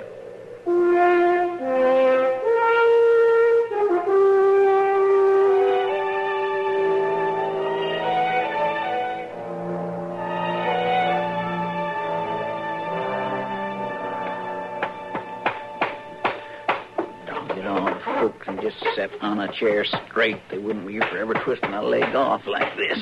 As soon as I get it fixed, Doc will come in and lean back and rock and... Oh, hello, Mr. Dillon. Hello, Chester. I didn't figure you'd be back so soon. Now, that doesn't take very long to turn a prisoner over to a sheriff. Well, no, sir, I guess not. Anything been going on here since I left? Well, no, sir, nothing I couldn't handle. There was a little ruckus last night. What was that? That old man Merton got thinking it was the 4th of July. He started out to give a few speeches. Well, a man can still speak his mind, Chester. Yes, sir, it wasn't the speeches, Mr. Dillon. They were stirring and patriotic enough. But he got to snorting at this whiskey bottle between talks, and next thing you know, he seen the British coming right down Front Street. Well, how about it, Chester? Was it the British? No, sir. It was the Calhoun brothers and me. Marshal Dillon? Oh, come in, Miss Meisner. I want to see you alone. Well, now, I was just... Well, I mean, I expect I could go and see if there's any mail again. Why don't you do that, Chester? Well, I ain't wanted no more. Fine, Chester. Why don't you sit down, Miss Meisner? I can say what I come to say on my feet. All right, ma'am. You took my boy away yesterday. Yes, ma'am, I did. You took him away to be hanged. The law isn't easy, Miss Meisner. Mr. Meisner and I lived here a long time before he died. We were law-abiding people. I know that. My Jake has always been a good boy. You know that yourself, Marshal Dillon, a good, God-fearing boy. He worked hard on that place we got, grubbing and digging to try to make things grow after his pa died. You've been out there a time or two. You've seen the boy working. I've seen him. Jake was my friend, yes, ma'am. And then he come to town, and in one crazy night, it's all different. They want to hang him. Miss Meisner, your son killed a man. It weren't Jake that done it, Marshal. It was the drink, the evil, tempting drink. And they was brawling. Everybody says they was brawling. They were brawling, but Jake used his gun, ma'am, and he shot an unarmed man. Now, you know that, Miss Meisner, and you know the law, too. The law ain't merciful, Marshal, and you wasn't merciful neither. I did what I had to do. It wasn't easy, but I had to face it. You'd be better off if you'd face it, too, ma'am. I'm here to face it. I think you'd feel better if you went home. Maybe Doc can give you something to help. There's only one thing that'll help. What's that? The life of my boy. I can't give you that, Miss Meisner. Then I'll take yours. You don't mean that. Yes, I do, Marshal Dillon. I ain't given to saying things I don't mean. Then you better do some more thinking, ma'am. Killing me or trying to is not going to solve anything for you. I've done my thinking. I know it won't help Jake. It won't even help me. But I got to do something. And if you let him hang next Thursday, I'll kill you. That's all I know. You need help, Miss Meisner, but this isn't... I ain't looking for help. I'm looking for an end to this. So you be thinking about it, Marshal. You be thinking good. I'm thinking more about you, ma'am. Don't worry none about that. I ain't been partial to firearms, but I've had to kill in my day. I can shoot, Marshal. Yes, ma'am, I'm sure you can shoot. And you be remembering, if I lose my boy next Thursday, I'll be back to end it. I'll be here, Miss Meisner, because I want to end it, too.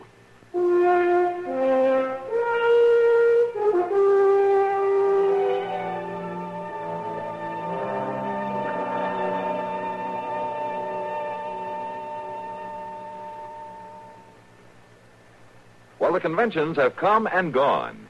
Is it all over but the voting? Hardly. In the next month till November, we're in for some hard campaigning. Details, of course, from CBS News. And your candidate, whoever he may be, is in for tough sledding before he gets into office, if at all. Your responsibility to your candidate is, of course, to give him your vote. Your voice will help, too. And there's something else that helps put across a campaign. It's money. The best candidate in the world can't get into office without incurring expenses. If you believe in your man enough to vote for him, believe in him enough to get out and work for him, then put some money on the line, too. There's the real test of your interest. We haven't covered the subject of whom to vote for, whom to support, whom to help with a contribution. That's strictly your own business. But if the people who like the other man dig in for him and you don't do likewise for your man, well, that could be the difference right there. So think it over and make sure you vote.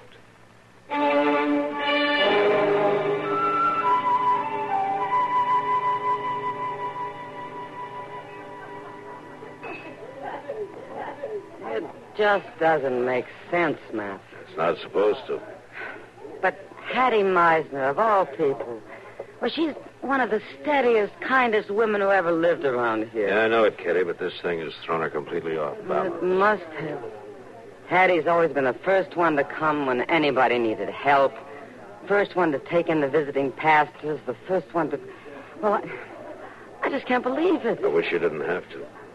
What are you going to do, Matt? There's not much I can do.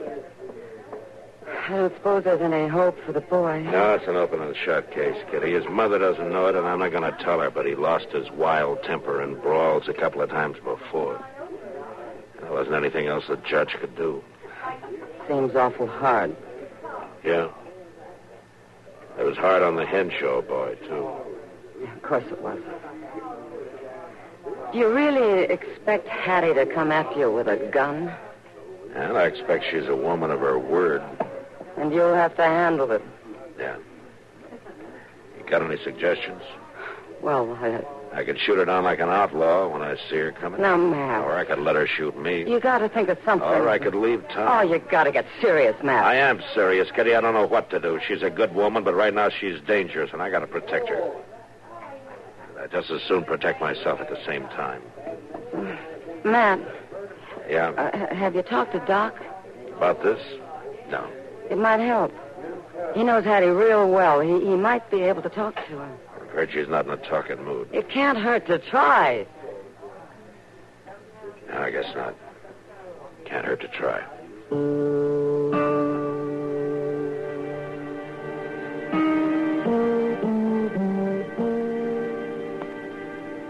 Yep.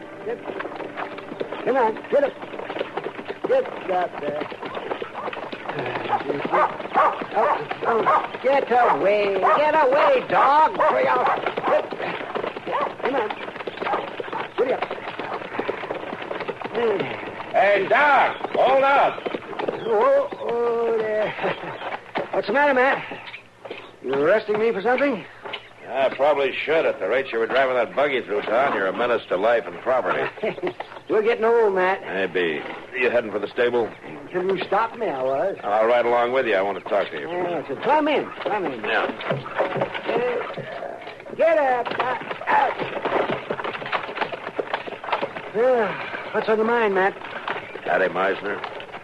That's a sad thing, all right. But I wouldn't worry too much, Matt. She'll come through it all right. She's a strong woman. Yeah, I'm afraid she's too strong. What do you mean? She says if Jake hangs, he's going to kill me.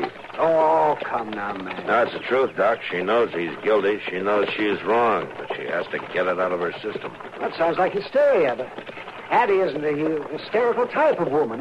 I've treated her through all kinds of sickness and trouble. Yeah. Well, I thought maybe you'd go out and talk to her. Oh, she's got you buffaloed, has she? Yeah, she's got me buffaloed, Doc. Or do you want me to shoot her and knock her down and get the gun or lock her up? Which? No, wait a minute. I'm sorry, Matt. I shouldn't have taken it lightly. Yeah, well, I'll talk to her.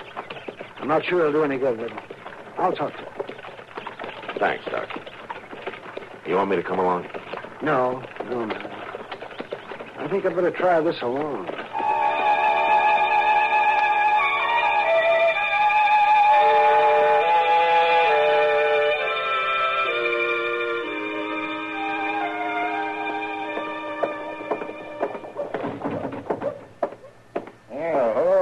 Chester, kind of early for you, isn't it? Yeah, where's Miss Kitty? I got to see Miss Kitty. She was here a minute ago. There she is, Chester, looking at that pair of chairs that broke up last night. Thank you kindly.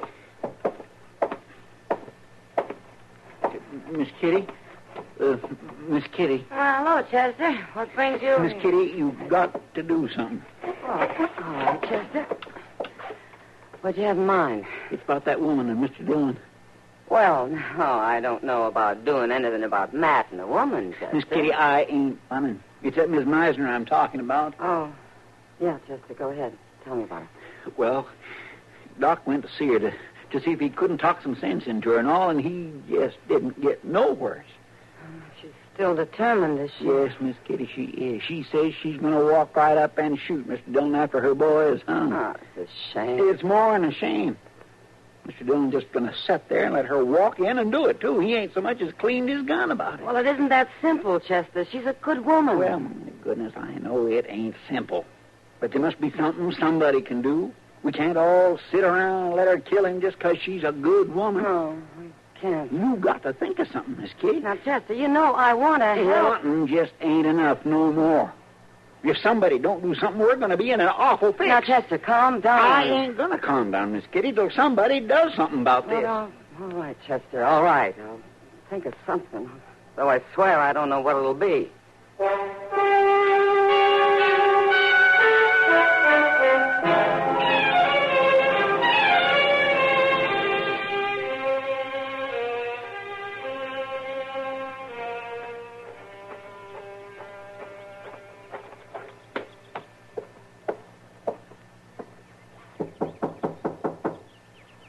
Mrs. Henshaw?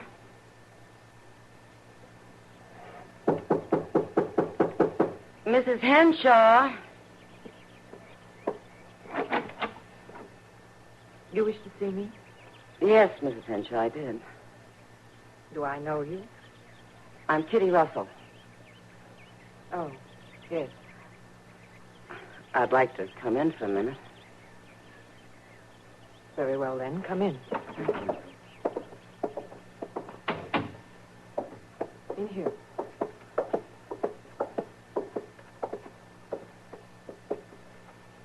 Sit down, Miss Russell, on the sofa. Thank you.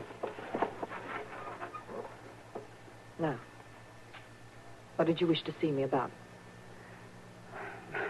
Mrs. Henshaw, I'm a great one for minding my own business. Commendable attitude. But Well, something terrible may be going to happen, Mrs. Henshaw. I think there's a chance you can stop it. Me? In what way? It's about Mrs. Meisner. Miss Russell, that name is not heard kindly in this house. I can understand that, Mrs. Henshaw, but I'm really not interested in anything you might have to say on the subject. I know the loss of your boy was a bitter thing, Mrs. Henshaw, but there's no need to add more trouble to it. It was none of my doing, Miss Russell. Of course it wasn't, but now you can help. Mrs. Meisner says she's going to shoot Matt Dillon. I assume the marshal can take care of himself. Well, of course Matt can take care of himself, but he doesn't want to have to hurt Mrs. Meisner. And if you would just talk to her, maybe you could make us... I have nothing to say to Hattie Meisner. Now or ever. Mrs. Henshaw, what's done is done. She's going to lose her boy, too. There's no need for more suffering. Miss Russell, I can understand your concern for the marshal. I understand he's a particular friend of yours. Matt is a good friend. But it is no concern of mine. He has a job to do. I see no reason to interfere with it. Mrs. Henshaw... I'll show you to the door. I can find it. I will show you to the door. Yes, of course. Do it properly, Mrs. Henshaw. Do it all properly. But don't show a little kindness to another woman in trouble. Good day, Miss Russell. I'm not so sure, Mrs. Henshaw.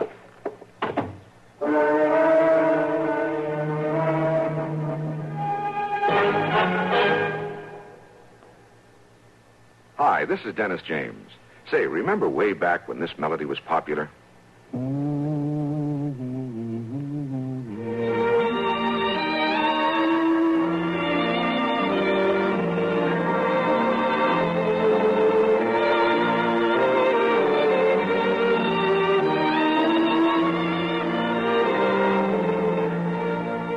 There's something very special about a long-time favorite, isn't there? Well, folks feel the same way about one of Kellogg's favorites, Kellogg's All Brand. Going on 41 years now, it's been America's most popular good food way to fight irregularity from lack of bulk. Because it's whole brand, Kellogg's All Brand gentles away irregularity safely and reliably. And because it's deep toasted for extra crispness, it never gets mushy in milk. There's only one All Brand, Kellogg's All Brand. That's ALL-BRAN. Kellogg's All Brand.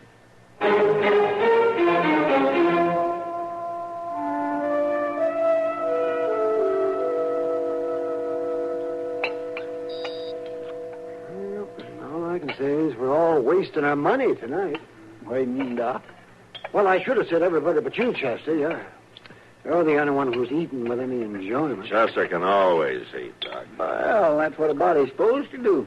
You should know that, Doc. He knows it, Chester. He just can't put the idea across, even to himself. Well, I'm frank to admit I'll have more appetite tomorrow night. If everything comes out all right. Yeah. Mr. Dillon, you're positive nothing can interfere with the hanging. Nothing. Nothing but a miracle. And you expect that Miss Meisner to come walking in, toting a gun? That's what she says. I never heard of two women that were so stubborn about being talked to. Yeah, they're both a little crazed by the grief of losing their sons, and they're reacting in different ways. Well, I could see that, but you'd think somebody could get through to at least one of them. It's a difficult case. Yeah, well, tell you what, why don't we leave it alone till tomorrow, huh? Till tomorrow? But, Mr. Dillon, tomorrow will be too late. Yes, Matt. If you're going to think of anything, you better think of it tonight. Well, what do you want me to do, Doc? Leave town? That might not be a bad idea. Oh, for heaven's sake, Kitty, I'd have to come back someday, wouldn't Well, I? by that time, Hattie might have cooled off. Isn't that right, Doc? No, I don't think so. This thing is likely to stay with her until it gets out of her system some way. It'll take some kind of a trigger to let loose of her emotions. I hope it isn't a real trigger. Well, it's just a terrible, terrible thing. That's what it is. All right, let's talk about something else. Well, but maybe if we keep on studying and figuring... Yeah. Let everybody think. I said let's talk about something else. Huh? But, Matt, maybe if we get an idea... I don't want to hear any more about it. Now, do you get that idea? Yes, sir, Mr. Dillon.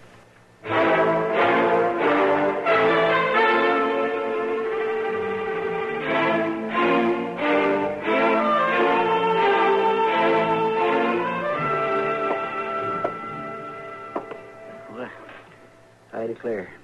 It's her, Mr. Dillon. Miss Meisner's driving up in her buggy. Huh? Oh, all right, Chester. You go on out back like I told you. Now, are you sure, Mr. Dillon, that you don't want me to stay? I'm sure.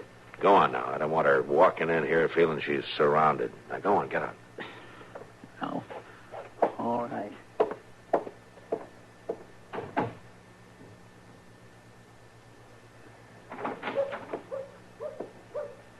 Marshal? Come in, Miss Meisner.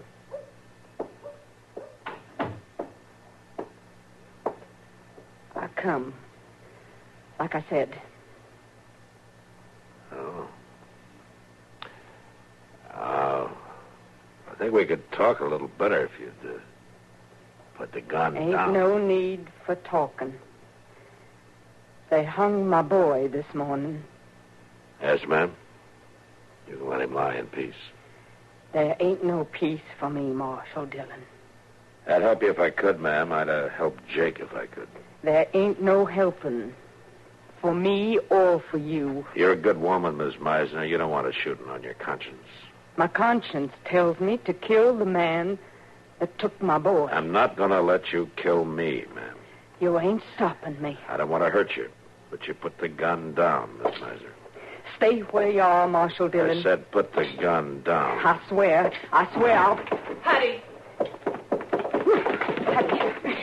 Hattie, let it go. Let the gun go. It's no answer. Let me take it. All right, let me have it.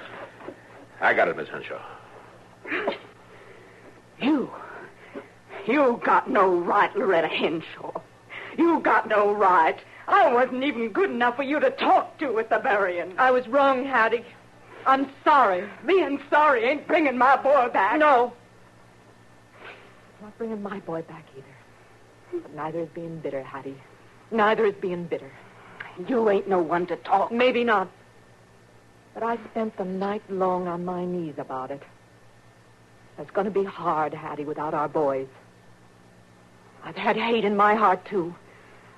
Miranda. But I learned in the praying that the only way to feel close to my dead son is to feel love. Love for him and love for the world. Without it, he fades away. My Jake fades away, too. That's what I can't rightly bear. It fades away. Then give him a chance to stay near Hattie. Let the hate out of your heart. Let him in. I ain't been one to hate. I just didn't know nothing else to do. That's right, Hattie. Cry. I ain't letting myself shed no tears. Let him come. Let him cool your grief.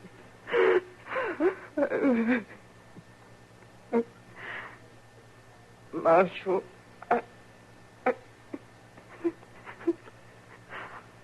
I'm sorry, Marshal.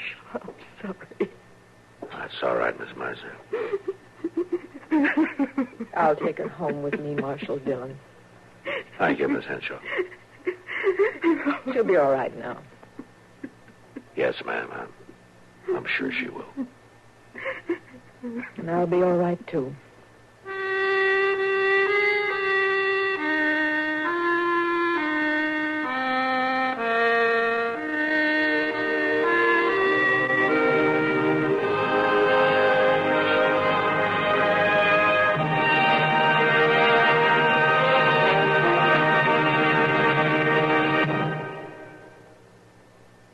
There's a man with a beard named Mitch Miller. No, not the beard, the man. There's also a man with a show named Mitch Miller. Yes, the show and the man, the same man with the beard. The same man knows all those fabulous gals and guys from the sparkling world of show business. Mitch holds open house for them and you Sunday nights on CBS Radio. That's the Mitch Miller Show, beard and all.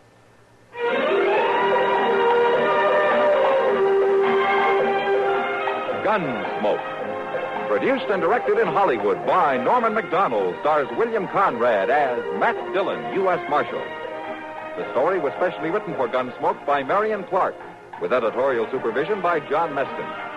Featured in the cast were Gene Bates and Virginia Christine. Harley Bear is Chester, Howard McNear is Doc, and Georgia Ellis is Kitty. This is Bill Conrad. All of the Gunsmoke cast want to extend their congratulations to KNX Radio in Los Angeles for the observance of its 40th anniversary this week. Founded in 1920, KNX has been an important part of the CBS radio network since 1937. And important to us on Gunsmoke, too. For we broadcast our program from the CBS KNX studios in Hollywood. Again, congratulations from all of us. This is George Walsh inviting you to join us again next week when CBS Radio presents another story on Gunsmoke. WBT Charlotte. Out in your car, CBS Radio rolls along with you. There's more to hear. Only CBS brings you these stars. Gary Moore and Art Linkletter, Godfrey and Bing. Lolo Thomas and we promise Rosie Clooney'll sing. Out in your car, roll along with the stars you can only get on CBS. CBS Radio, CBS Radio, CBS Radio, CBS Radio. You'll hear all those stars plus many more on CBS and WBT Radio tomorrow morning. Tonight, stay tuned next for the CBS News, followed by the Kingston Trio. At 7:10, yours truly, Johnny Dollar, makes a hurried trip to Philadelphia in a desperate effort to save a longtime friend from being accused of arson. Suspense brings you another thrilling and spine-chilling story at 7:35, and Mitch Miller introduces you to some fascinating guests at 8:05.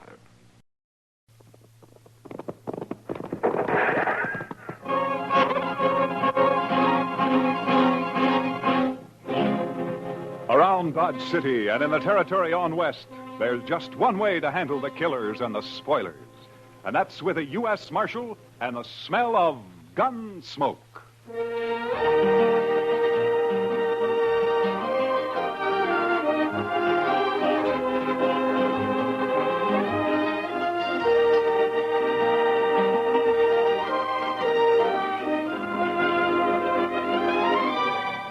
Gunsmoke, starring William Conrad.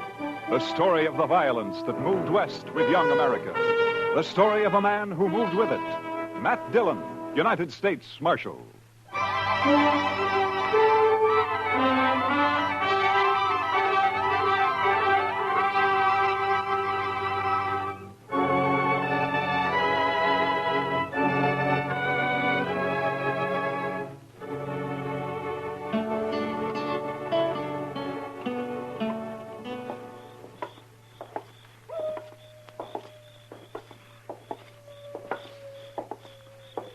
Quiet night, Mr. Dillon. Yeah. Except for that coyote. He's wailing his head off out there. Mad at the moon, I guess. Or in love, maybe. Oh? Yes, sir. The way I've noticed it, any time you find a man or an animal out squalling around in the dark, it's usually love. Yeah, but this one sounds kind of mournful, Chester. Well, sir, love is mournful sometimes, Mr. Dillon. Yeah, so I've heard. Matt? Is that you? Oh, good evening, Miss Morley. How have you been, Matt? Oh, fine. Fine, thank you. You, down here on Front Street this time of night alone? I'm looking for Red Lawson. He's a new man, works for Al. Al's meeting him sometime after midnight, and they're going out on a cattle buying trip. I want to talk to him first. You satisfied? Well, it's just that this is no place for a woman alone, Miss Morley. Maybe you better go home. There are other women down here. They belong here, Miss Morley. They work here. Oh, don't be so stuffy, Matt. And call me Ava for once. Everybody else does. Well, your husband might take exception to that, Miss Morley. Now, you're blaming me for what happened before, aren't you? I'm not blaming you for anything, Miss Morley. I didn't tell him to get into a gunfight over me. It wasn't my fault. I didn't say it was. Chester, you better see that Miss Morley gets home, all right? Yes, sir. I can get home by myself.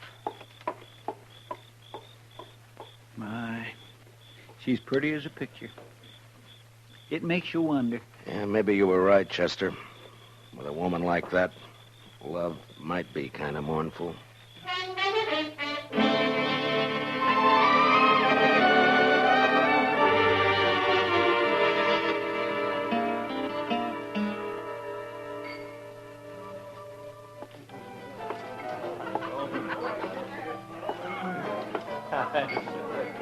So I just give my rope a couple of turns around that juniper stump, and I jerk back on it. Lawson? Oh, hi, Marshal. I wonder if I could see you for a minute, huh? Yeah, sure. Be right back, boys.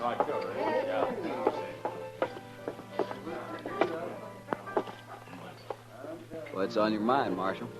Lawson, I just ran into Miss Morley in the street outside. You did? Yeah, I suggested she go home. She's got no business being down here this time of night. It might be a good idea if you'd tell her that, huh? Seems to me that's up to her husband. Look, you're new here, Lawson. I guess you didn't know Fred Curtis and the Santa Fe Kid. I heard about it. A couple of fools, as far as I can see. Yeah, I guess they were. After they met Miss Morley. Hey, look, Marshal. What's your stake in this? I got no stake. What Miss Morley does is her own business, as long as it doesn't cause any trouble. I'm just trying to keep her peace, that's all. I feel kind of sorry for her, that's all. Al treats her like a dog. Uh-huh. Fred and the kid used to talk the same way. Like I said, a couple of fools. I'm not. I hope not. See you around, Marshal. Yeah, sure. Oh, I would think so. Sure. Hi, Kitty. Could I speak to you? Oh, sure, Matt. Excuse me, boys. I'll be back. All right. You hurry back now.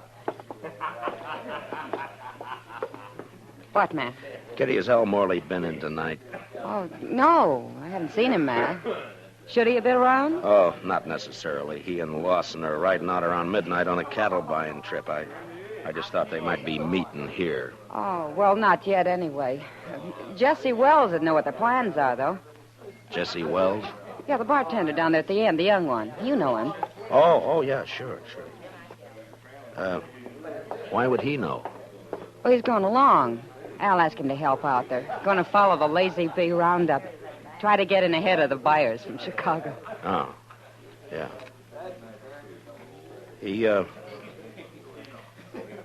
He's a nice-looking kid. I wonder if, Yeah. Yeah, he's another friend of Ava's.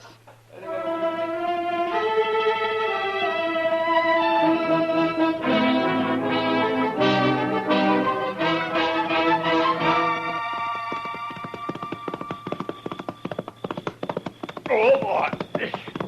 Hold it.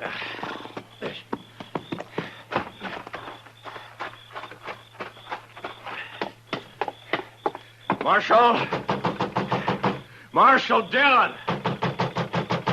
Oh, come on. Wake up, Marshal. All right. Take it easy. Who is it? Jesse Wells, Marshal. Open the door. All right, just a second till I get it. what's the trouble, Wells? Al Morley, Marshal. And you better get your horse, because we got to ride back out there. Out where? What happened? Buffalo Flats. We camped there to wait for the roundup crew. And Al's dead, Marshal. He's knifed in the back. Did you do it? No. It was Red Lawson. He knifed Al and he stole the money we were going to use to buy cattle. What in the world is going on, Mr. Dillon? You better saddle up, Chester. We got to ride. What's the trouble? The usual. Nothing new but the names. Seems Red Lawson turned out to be a fool in spite of himself.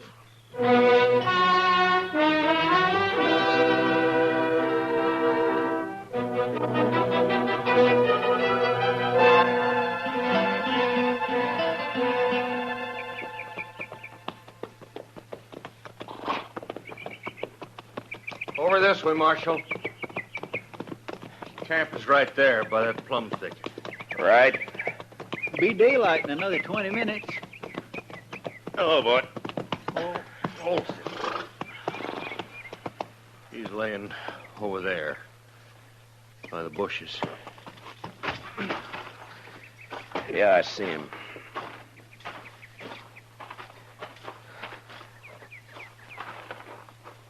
Whose knife is it, Jesse? It's Al's.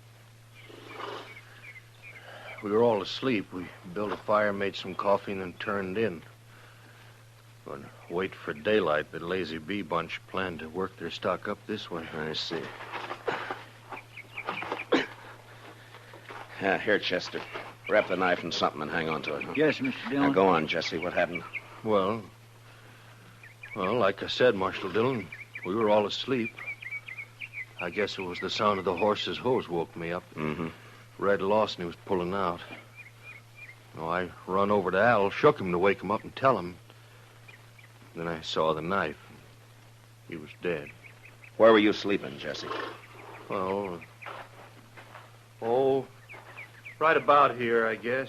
Red was across the fire over there, and Al was where he's laying now. What about the money? How'd you know it was gone? Well, I thought about it right off, and I figured that's why Red had done it. Al was carrying about $10,000 in a little leather sack. He'd stuck it under the blanket before we'd gone to sleep. So I went and looked for it. It was gone. You figure Red killed him for the money, then? Well, sure. Of course, I doubt he meant it, though. I think Red was trying to ease the sack out from under the blanket when Al woke up and caught him. Yeah, it's possible. Be light enough to start tracking him in a few minutes, Mr. Dillon. Yeah, sun's poking up over there now. Looks like it's going to be a clear day. Which way'd Lawson head out, Jesse? East. Seemed to be following the wagon tracks. Odds are bad, Mr. Dillon. He's got quite a start on us. Yeah, too much of a start. Well, let's load the pack mule, Chester. I think we'll ride back into Dodge and then take the train from there to Abilene, then work back from the east. Say, that's a good idea. Lawson probably won't be expecting anybody ahead of him. I can't understand it. I just can't understand how anybody could do a thing like this. It sounds like a meadowlark, Chester. Yes, sir. He just flew into those bushes. Red seemed a pretty nice fellow as far as I could tell. It's a funny time of year for a meadowlark, isn't it? Guess $10,000 was just too much temptation. Huh? Oh, some of them hangs around all winter, Mr. Dillon. That sure sounds a lot better than that coyote howling.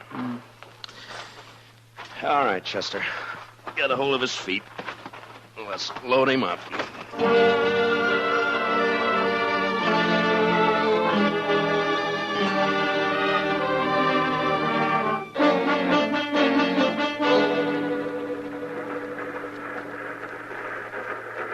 Sumac Creek water tank's right around the bend up ahead of us there. How long we stop here?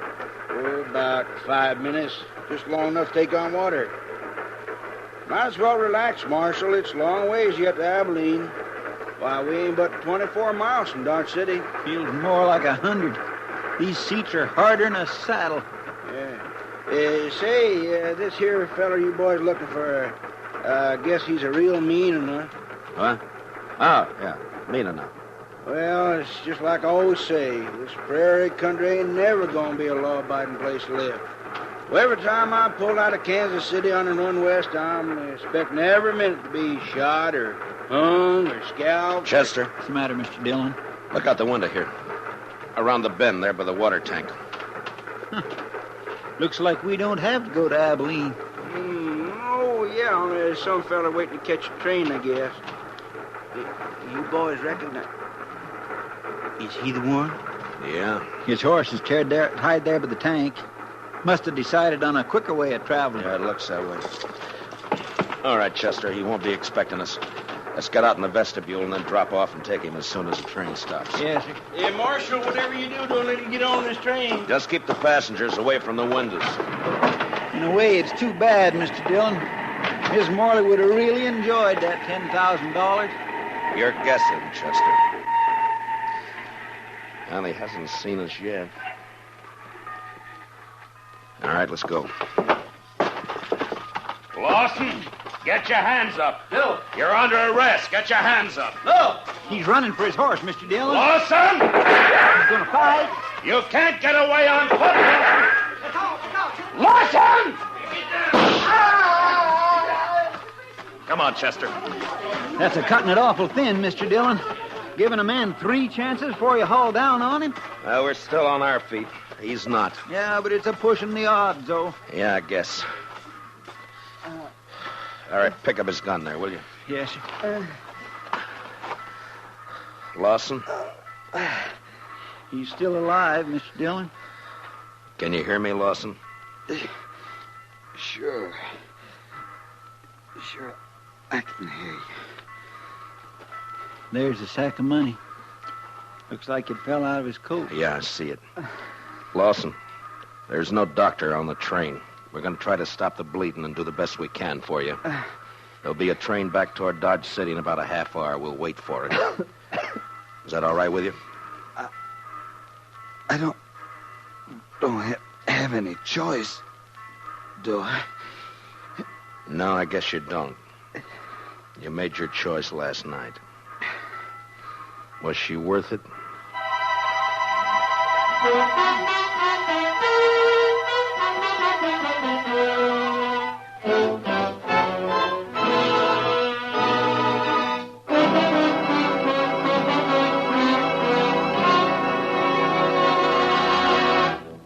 We will return for the second act of Gunsmoke in just a moment.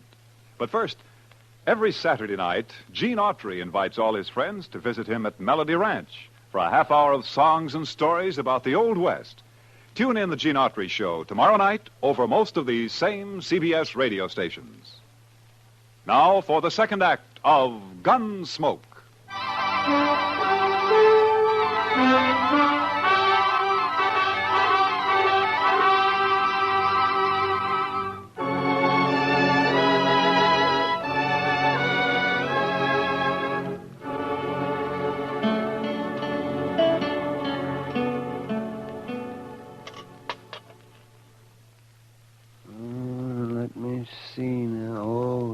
That's a bad one, Matt.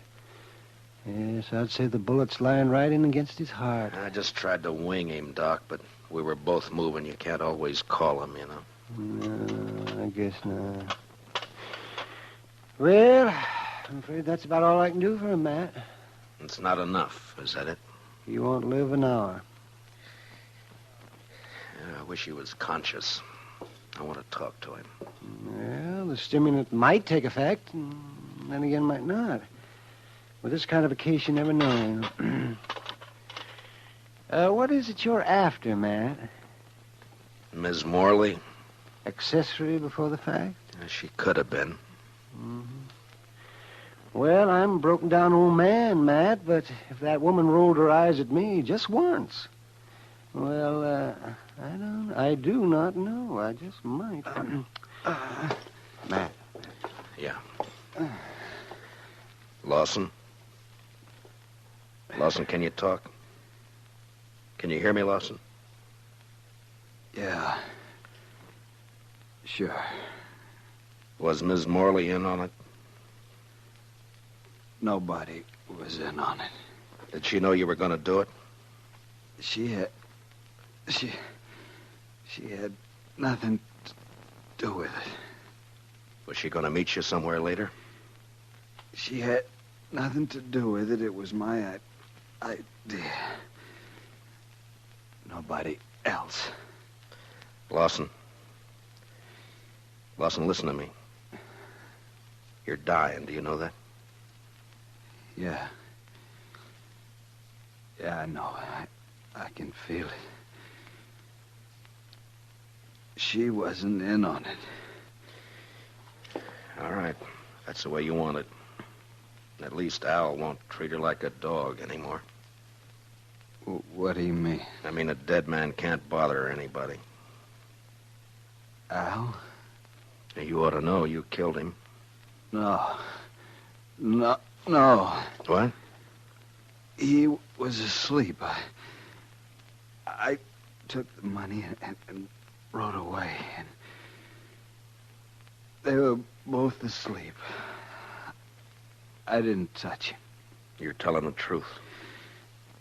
I swear I didn't kill him. I only stole the money, and I didn't get... Well, guess I was wrong, Matt. The bullet was closer to his heart than I thought. Yeah. And I was wrong about something myself, Doc. I thought this was the end of it. Now it's wide open again. Wide open.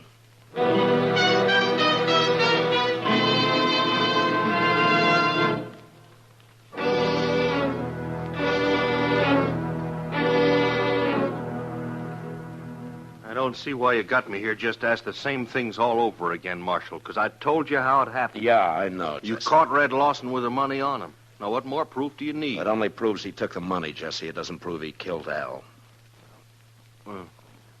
What do you mean? Chester, you better punch that fire up over there a little, huh? It does seem to be getting chilly in here. Now, what do you mean by that, Marshal? You killed Al yourself. Didn't you, Jesse? You're out of your mind. You woke up and saw Red steal the money and take off, and it gave you ideas. You slipped over and knifed Al in his sleep. You knew Lawson had got the blame for it. Well, sure. Sure, because he did it. He said he didn't. Dang stove. Well, Marshal, did you expect him to tell the truth? He was dying, Jesse. Knew he was dying. I think he told the truth. I see.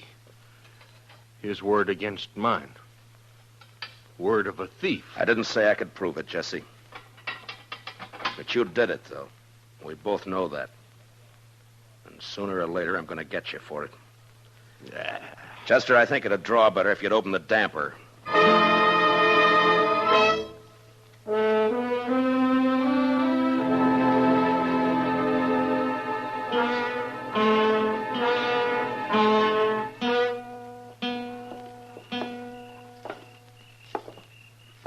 Quiet night, Mr. Dillon. It was a quiet night last night. And 2 men who were alive last night are gone tonight. Sure makes you stop and wonder. Well, at least one thing hasn't changed. That coyote's still there. I guess there'll always be coyotes around, Mr. Dillon. What are you going to do about Jesse Wells? Oh, I don't know, Chester. He's guilty. You can see it written all over him, but there'd be no use bringing him in. I haven't got one piece of evidence. I don't know. Yes, sir. She's quite a woman. Mercy. Quite a woman. Yeah, she is that, all right. Matt? Is that you? Good evening, Miss Morley. Who are you looking for tonight? Can't be Red Lawson. He's dead. So is my husband. You forgotten? My deepest sympathy. Don't bother. You know better. I am sorry about Red, though. He was nice. You're the one who did it, aren't you, Matt? Yeah. Yeah, I killed him. For you. I couldn't do anything else. I don't know why you say for me. It wasn't my fault. Yeah, sure, I know. You know. You don't know anything. You don't know how it feels to sit in a house alone with your husband dead. No one in town coming near you. Like he was poisoned or something. Sure, I don't feel sorry about Al, but I would have once. He's the one who changed me, made me feel different. I know it wasn't your fault. And you didn't even come to tell me he was dead. Why not? It's part of your job, isn't it? I didn't come and tell you, Miss Morley, because I figured that you'd... Chester? Yes, sir? Would you mind walking on ahead? I'll meet you on the Texas Trail in a few minutes. Well, All right, Mr. Dillon, if you say so. Well, I'll get some later. Why'd you send him away, Matt? I was just wondering if you were going to be home later tonight. Well, I could be. Around 10 o'clock, say? Sure, Matt. I'll be there.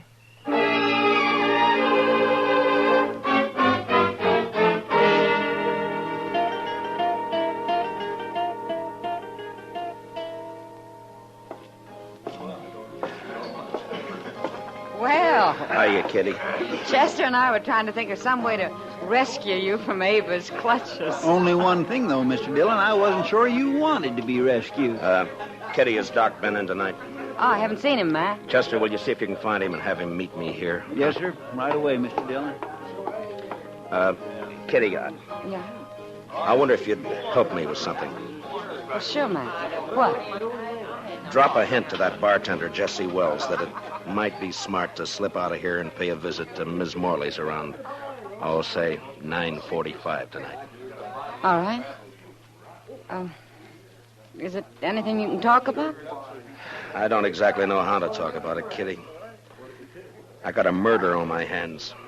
I know who the killer is, and I can't touch him. So? So I'm going to try to make him touch me. Oh. All right, Matt. I'll take care of it. Will you be around for a while? Yeah. I'll be here till about 10.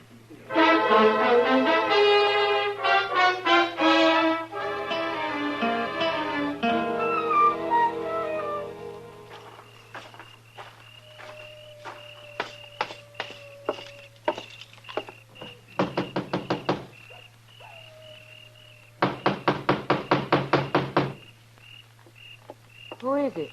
It's Matt Dillon. Who'd you think? Just a minute. Well, hurry up. Let me in. All right, Dillon, come on in. Well, Jesse, I thought you were working. I was, till just a few minutes ago. Well, what's on your mind?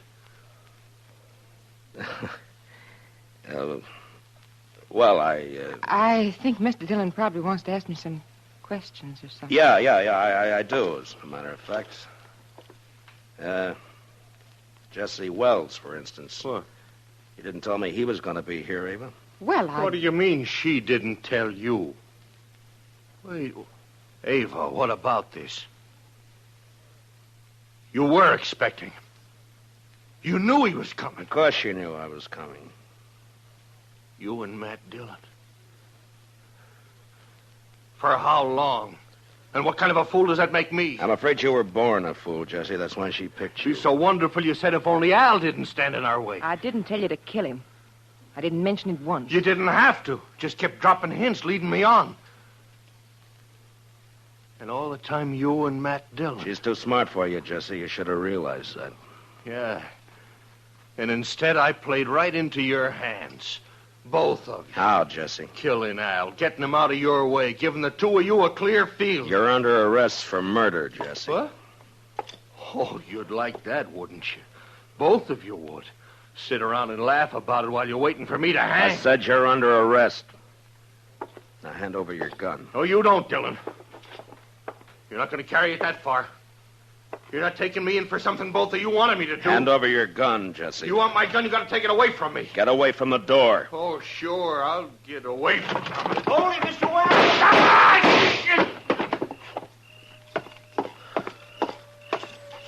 Are you all right, Chester? Yes, sir. It was close, but he missed me. Well, you two didn't miss him. I don't know which one of you fired first, but either bullet would have done it. Well, you got his confession all right, Mr. Dillon. Doc and I heard every word from the front porch there. We sure did. Only one thing, though, Matt. He didn't implicate the woman in it. Yeah, I know. Will you take charge, Doc? Oh, sure. Be glad to. Part of my job, you know. Matt. All right, Chester, let's go. Matt? Could I see you for a minute before you go?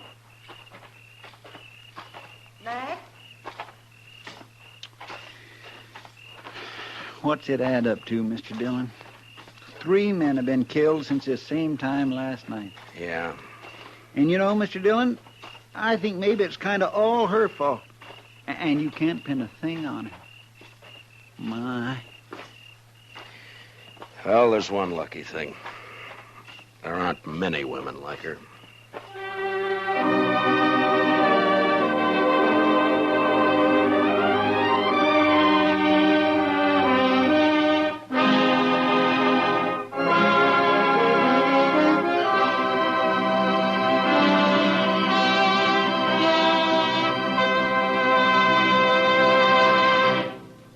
Gunsmoke, under the direction of Norman MacDonald, stars William Conrad as Matt Dillon, U.S. Marshal. Tonight's story was specially written for Gunsmoke by Les Crutchfield, with music composed and conducted by Rex Corey. Featured in the cast were Lillian Bayef, with Harry Bartell, Lawrence Dobkin, and Jack Crucian. Parley Bayer is Chester, Howard McNear is Doc, and Georgia Ellis is Kitty. Gunsmoke is heard by our troops overseas through the facilities of the Armed Forces Radio Service. Join us again next week as Matt Dillon, U.S. Marshal, fights to bring law and order out of the wild violence of the West in Gunsmoke.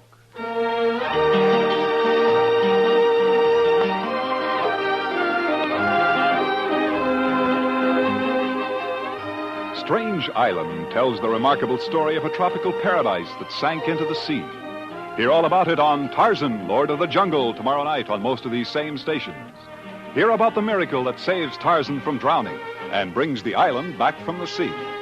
Remember, it's yours for thrills on tomorrow night's exciting adventure with Tarzan, created by Edgar Rice Burroughs and brought to you now by CBS Radio. Clancy Cassell speaking. And remember, Broadway's My Beat brings you startling mysteries Saturday nights on the CBS Radio Network.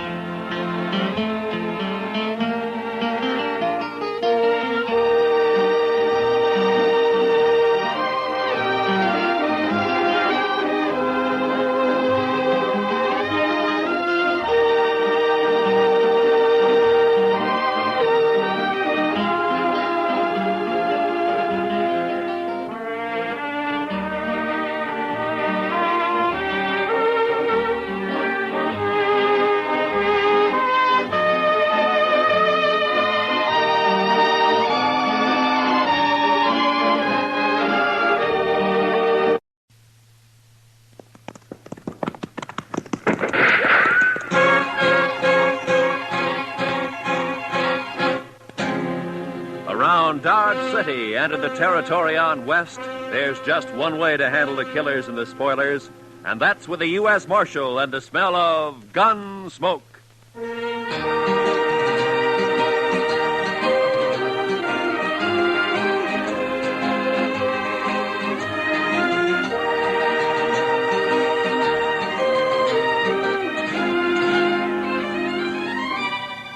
Gunsmoke, starring William Conrad. The story of the violence that moved west with young America. The story of a man who moved with it. Matt Dillon, United States Marshal.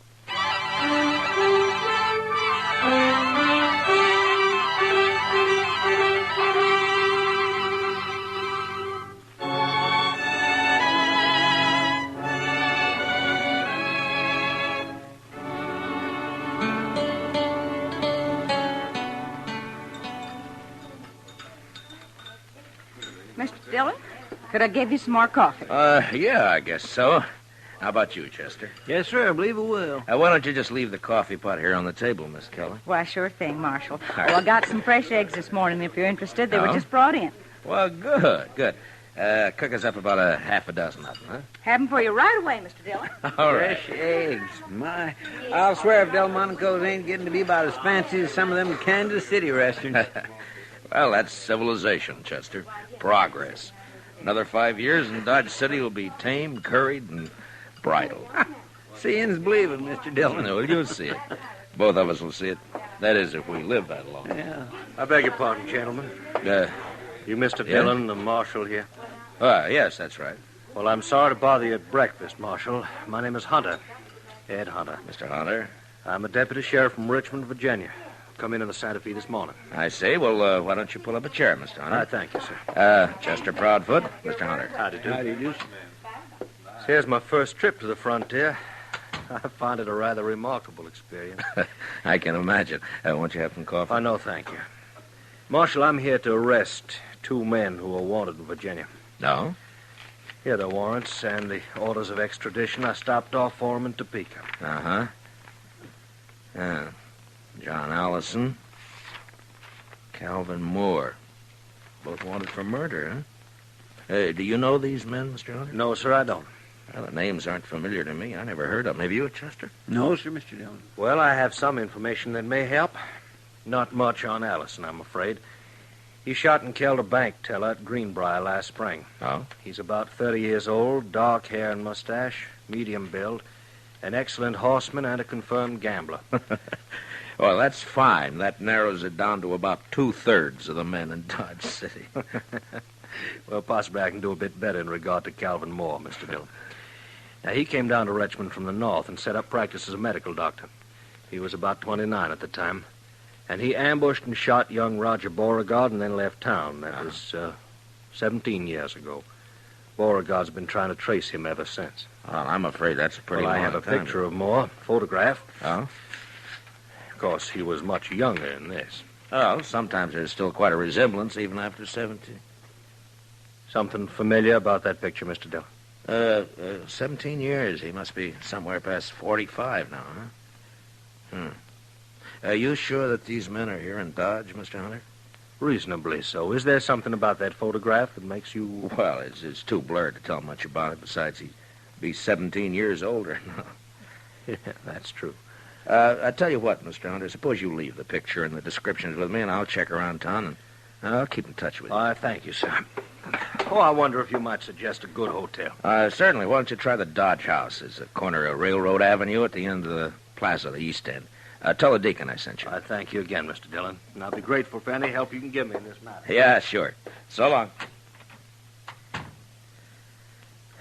You want to see the photograph, Chester? Yes, sir, I do. Well, Mr. Dillon, that is... Yeah.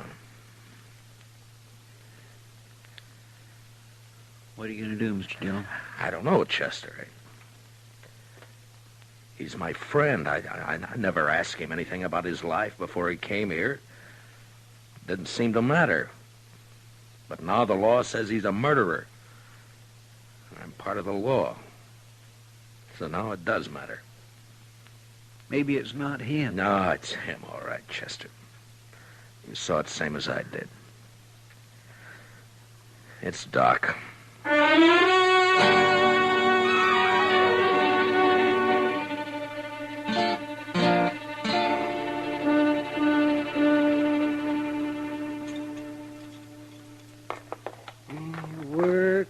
Work. This is the first chance I've had this week to clean a few instruments properly. Gunshot wounds. Oh, Matt. I'll lay odds I'm the only doctor in the United States who makes 3/4 of his living off of gunshot wounds. That's a rough country, Doc. Yes, indeed, it's a rough country. Maybe you ought to have stayed back east. See, broken bones, babies, and gunshot wounds. Well, I wouldn't know the first thing about a good civilized case of gout anymore. What part of the East did you come from, Doc? See, I went to medical school in Boston. I studied consumption, colic, liver complaints. Never had a case of liver complaint in all the time I've been here, though. No, I guess that kind of thing is more common down south, around Richmond, Virginia, for instance, huh? Matt, stop beating around the bush. You've got something on your mind, and it's bothering you. Look, Doc, a deputy sheriff from Virginia came in on the morning train. He's got a warrant for murder against a man named Calvin Moore. He's got a photograph of Moore taken 17 years ago. Would you like to look at it? All things are taken from us and become portions and parcels of the dreadful past. Are you Calvin Moore? It wasn't murder, Matt. They said it was murder, of course. The Beauregards were an important family. Would you like to tell me about it? Oh, not much to tell, Matt. I'd been in practice in Richmond about a year. And there was a girl. Beautiful girl. With spirit and fire and that soft radiance that only Southern girls seem to have. And, me, that was so long ago. I've been in the South myself now. Roger Beauregard and I were both courting this girl. He was a typical Virginia gentleman, hot-headed, used to having his own way. He started threatening me, warning me. I laughed it off. Then one day I was coming back from a case, and I ran into Roger on a country road. He had a pair of dueling pistols, and he challenged me. What? Well, that's not a crime, Doc. That's self-defense. It's not a crime here anyway. Well, I tried to talk him out of it, but he was crazy mad. He shoved one of the pistols in my hand, and he pulled back on his horse, and he leveled his gun. I had no choice. We both fired. He missed. I didn't. Self-defense, yes, but there were no witnesses, and I was an outsider, a Yankee. So you ran for it, is that it? I ran for it. St. Louis, Virginia City, Montana Territory, the Panhandle, Wichita, Abilene, and Dodge. I changed my name to Charles Adams. And the girl, Doc. What happened to her? I waited for her in St. Louis. We were married there. 2 months later, she died of typhoid fever.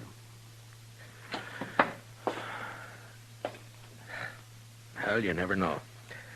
No matter how much you figure you understand somebody, you just quite never know. I can't go back there, Matt. I've got no defense. Well, I'd mean prison. I'd rot in prison. I won't go back, Matt. Now, Doc, look, Hunter is here after 2 prisoners. I got no right to my own rules, to go after one man and keep the other one covered. I always figured that the only kind of law that would work out here is an honest law. What are you going to do? Doc, I don't know.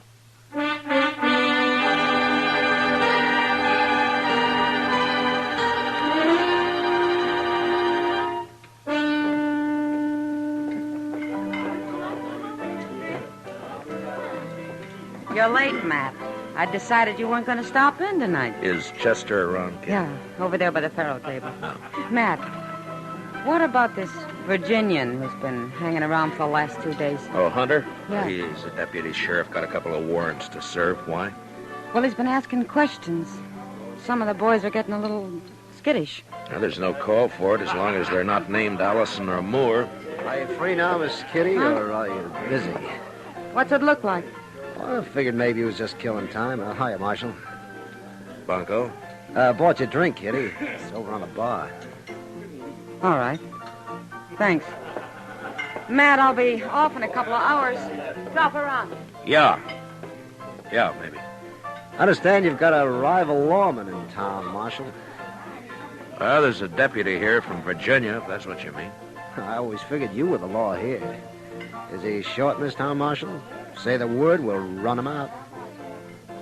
I ever ask you for help, Bunko? Well, no. When a man's short in Dodge, I'll run him out. No offense, You Marshal. keep your own cinch tight. Don't worry about anybody else, huh? I'll see you, Bunko. I swear I never saw anybody with such bad luck in all my life. My gracious, he ought to swear off Pharaoh and stick the stud. Oh, Chester. The old Jethro Keener. He just lost 3 weeks' pay. And Bunko Benson, sitting right there beside him, mind you, picked up $230. So that's why he's feeling big. Come on, Chester, let's take a walk. Huh? Yes, sir. 3 weeks' pay. Mercy, I never saw such luck. What about Doc, Chester? He turned in a couple hours ago. That's when I came on over here. How's he acting? About as usual. No signs of planning to run out, if that's what you mean, Mr. Dillon. One thing he's doing, though, that he's never done before, he's toting a gun. Good evening, Marshal. Oh, hello, Mr. Hunter. Since you didn't come to me, Mr. Dillon, I've come to you. I'm wondering what progress you've made. Well, I'm still checking. Any results at all, Marshal? Well, I don't have much to go on, you know. Now, Calvin Moore was a doctor by profession. He might still be practicing. I suggest we investigate the local doctors. Well, that wouldn't take long. We've only got one, Doc Adams. How long has he been here? Oh, about 4 years. How old a man is he? Late 40s, I imagine. But he doesn't show much resemblance to that photograph you gave me. Well, maybe you're too used to him to notice the resemblance. Yeah, maybe. I'd like to look him over myself, Marshal. Well, he's pretty busy out on calls most of the time, and... Not all the time. No, not all the time. All right, Mr. Hunter, I'll bring him around.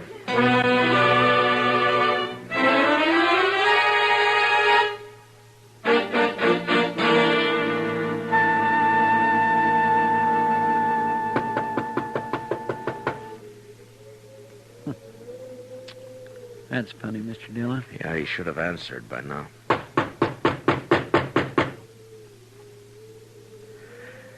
Well, we're wasting our time, Chester. He's gone. Well, now, he might have got called out on a case. Yeah, I know, but I don't... Hey, what? That was across the plaza, down toward the Dodge House. Come on, Chester.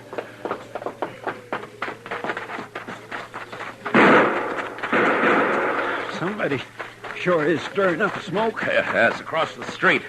Edge of the railroad yards, I think.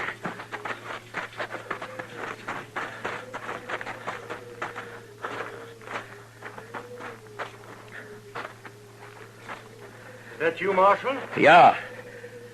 What happened, Mr. Hunter? Somebody tried to kill me. I started into the hotel and they fired from the dock here. I fired back, but he got away. You, get a good look at him? Oh, no, I just saw the flashes. Well, this is an easy town to get killed in, Mr. Hunter. So it seems. About that doctor, Marshal. You didn't bring him around. Well, he's out on call. Think I want to meet him more than ever now.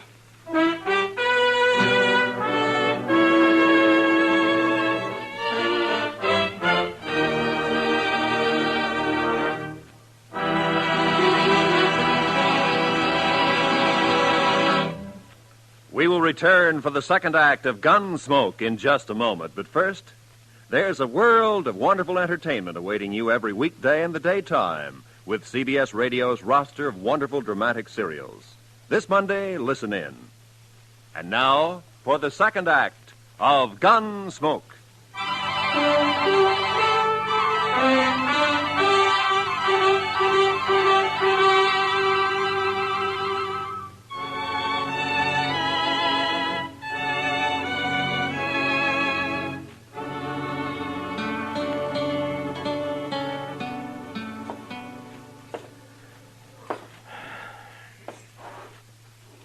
What time is it, Chester? 2:15 a.m., Mr. Dillon. Yeah. I sure hope we don't have to spend the whole night waiting here. I don't see how Doc puts up with the smell of all this medicine. He's used to it, I guess. Yeah. I suppose a man can get used to anything except dying. You think it could have been him that fired those shots, Mr. Dillon? Chester? There's somebody coming.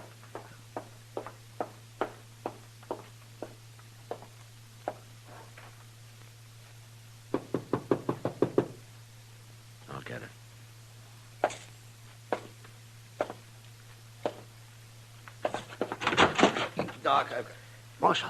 Come on in, Bunko. Doc's not here, but he'll probably be... Oh, what happened to your arm? I got thrown into a barbed wire fence. Here, let's have a look at it, huh? No. It's all right. It's a gunshot wound. All right, hold it, both of you. Well, is that the same gun you tried to kill Hunter with, Bunko? Stay where you are, Marshal. Yeah.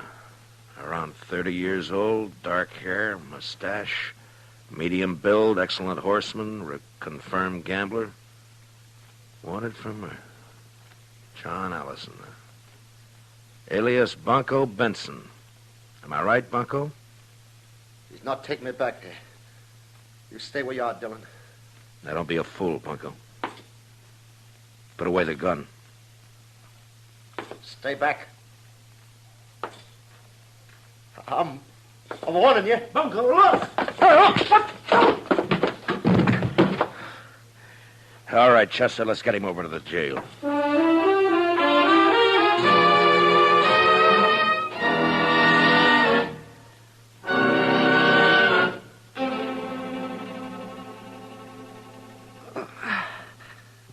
Just hold still now, Bunko. Just one more second. I'll have hold that bullet now, and then we'll just... Now, add that one to your collection, Matt. Well, I'll make Hunter a present of it. It wasn't bad shooting to be firing in the dark at a gun flash. He'll never get me back to Virginia. Now, hold still, Bunko. Don't expect a man to tie a bandage with your arm waving around like a mare's tail in fly time. See, how'd you know he'd come to my office, Matt? I didn't, Doc. We were waiting for you. Oh, I see. There we are. No. That ought to stop the bleeding. And don't loosen it up any. And you'll live to hang yet. Don't worry about my hanging, Doc. I'll outlive you. Well, in view of the circumstances, I'd say the odds are about even. Well, Matt, shall we adjourn to the front office? Yeah, come on, Doc. Lock the cell, will you, Chester? Yes, sir. Well, I turned in at 10 o'clock tonight. Got 1 hour's sleep. They called me over to Mrs. Behan's. She thought her baby was on the way. False alarm, of course. Usually is the first time. And I got back and I came straight over here. Doc, you were wearing a gun earlier today. What'd you do with it? Oh, I put it back in the drawer where it belonged. I realized I was acting like a fool. Was that where you were waiting in my office? Somebody had tried to kill Hunter, and you thought... Look, Doc, I've tried to think of some way out of this. A way out for both of us. I got one man under arrest back there now, and I can't rightly set myself up as a judge and free the other man. I'd even hoped you'd cut and run for it. You'd get away if you did, you know. Hunter doesn't know the country. I've been running for 17 years, Matt, and it's still caught up with me. I'm too old to run any farther. What are you going to do? I'm a lawman, Doc, right or wrong.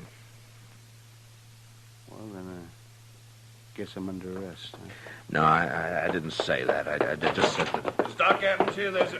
Oh, there you are, Doc. Yes, what's the trouble? A fellow over in the railroad yard's asleep on the track. He was drunk, I guess. They were switching cars. You better come, Doc. He's awful bad.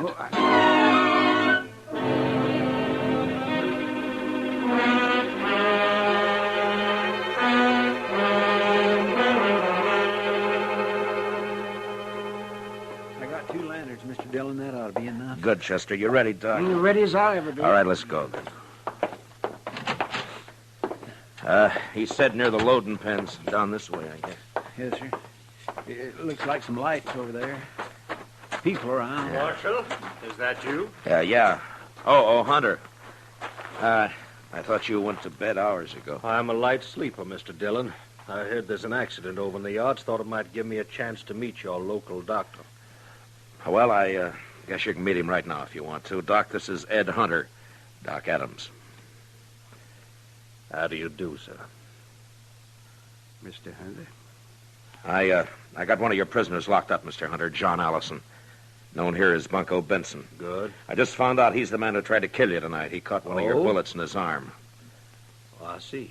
Why, then it's one down and one to go. Just Calvin Moore. Dr. Calvin Moore. This is no time to stand around making chin music. I'm sorry, Well, that's Hunter. quite all right, Marshal. I'll go with you.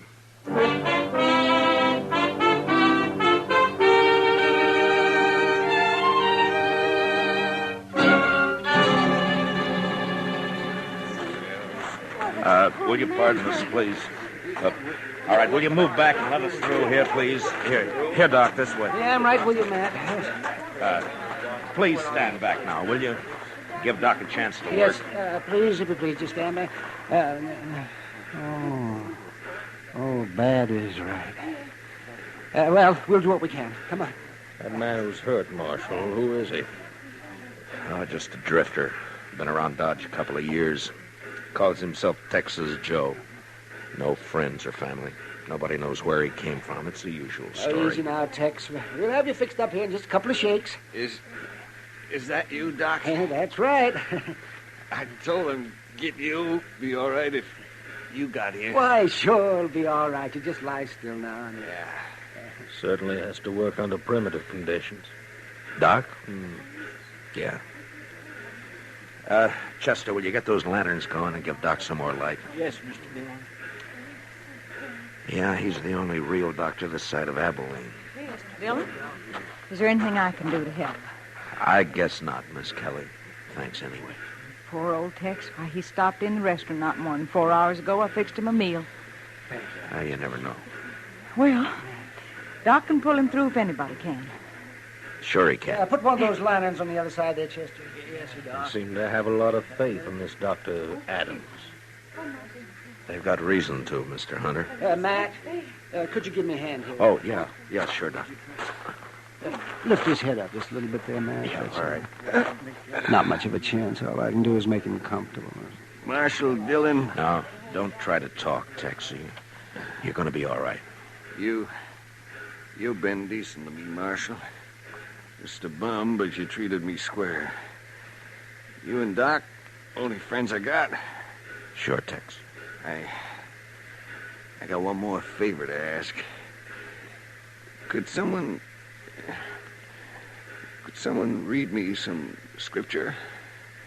Well, Tex, I just don't recall any. Marshal, I know some. Mrs. Kelly, I doubt if you can hear. I can hear.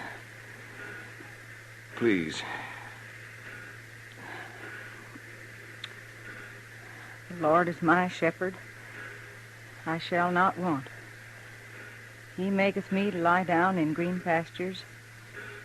He leadeth me beside the still waters. Mrs. Kelly. He restoreth my soul. Miss Kelly. I think that's enough. Poor soul.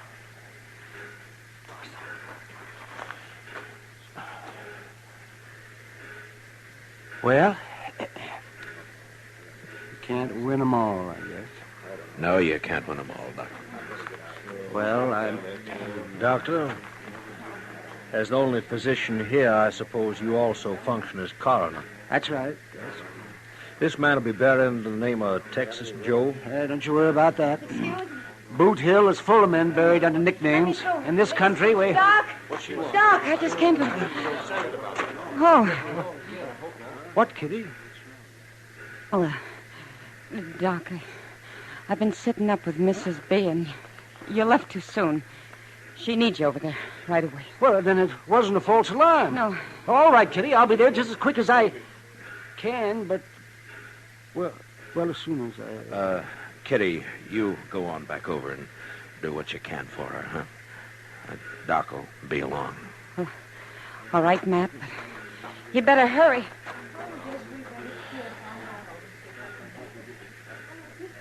Well, Mr. Hunter, Gentlemen, this seems to have been my lucky night. Both my fugitives located within an hour of each other. I guess there's nothing I one can do. One of them safely in jail and one of them dead. What? Didn't you notice the resemblance, Marshal? That Texas Joe there, he's obviously the man in the photograph. I saw it immediately. Well, Mr. I hope Hunter, you'll take all the necessary steps to see that he's buried under his real name, Calvin Moore. His death, of course, closes the case, and I'll be leaving for Virginia with my other prisoner tomorrow. Well, Mr. Hunter, I just don't know what to say.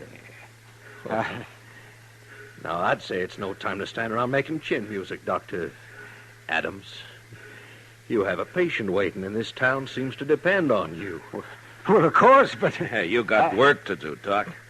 And, Doc, make sure it's a boy, huh? Well, I'll do my darndest, Matt. Yeah. Well, good night, gentlemen. Good night, Doc. Good night, Doc.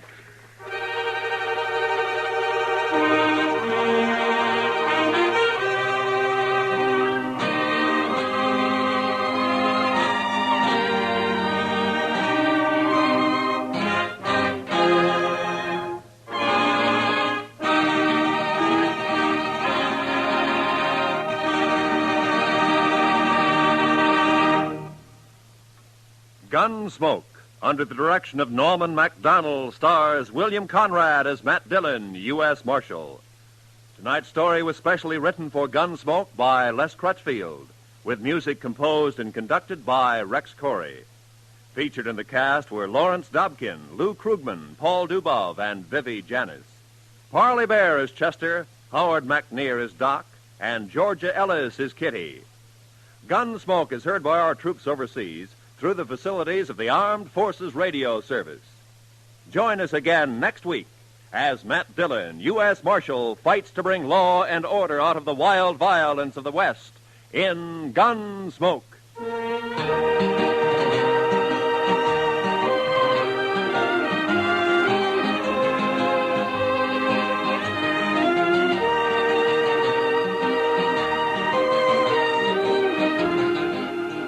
Tomorrow evening, evening, listen for Lionel Barrymore, your host on CBS Radio's Sunday Night Playhouse. There'll be another specially selected historical drama or a classic from literature with a cast of stars perfectly suited for the roles in the story. Every Sunday evening, hear Lionel Barrymore on your Sunday Night Playhouse over most of these same CBS radio stations. Truly an outstanding dramatic experience here at the Star's address. Roy Rowan speaking. And remember, for thrilling dramas of escape, listen every Sunday night to the CBS Radio Network.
Gunsmoke, brought to you by Chesterfield, America's most popular two-way cigarette.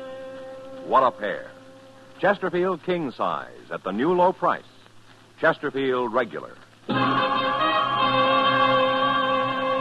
Around Dodge City and in the territory on West, there's just one way to handle the killers and the spoilers, and that's with a U.S. Marshal and the smell of Gunsmoke.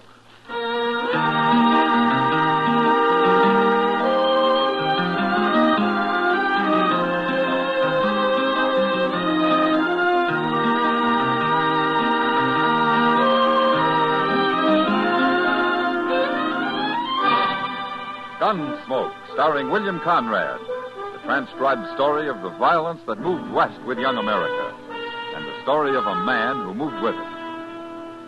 I'm that man, Matt Dillon, United States Marshal. The first man they look for and the last they want to meet. It's a chancy job, and it makes a man watchful and a little lonely.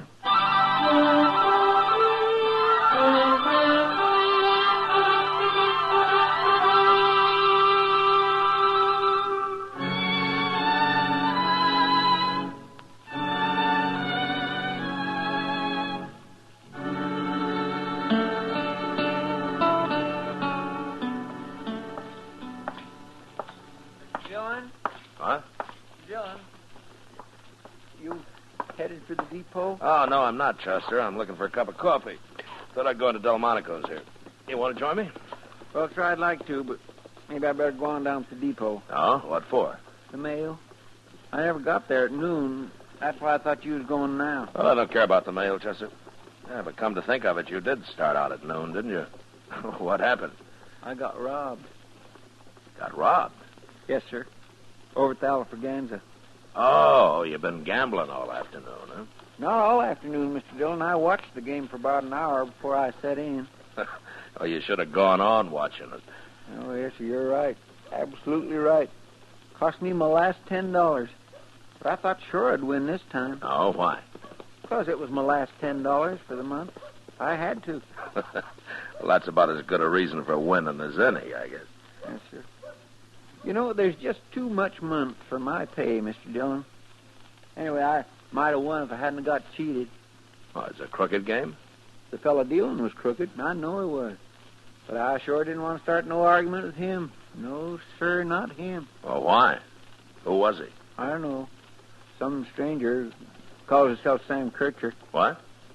Sam Kircher. You know him? Oh, but I've heard of him. Who is he? He's a gunman, Chester. Oh, I recognize that. That's why I didn't make no fuss about his crooked dealing. Well, you were smart. Kircher's the kind of man who enjoys killing. He's got a big reputation for it out in Arizona. Well, what's he doing here, I wonder? I don't know, Chester. But let's go find out.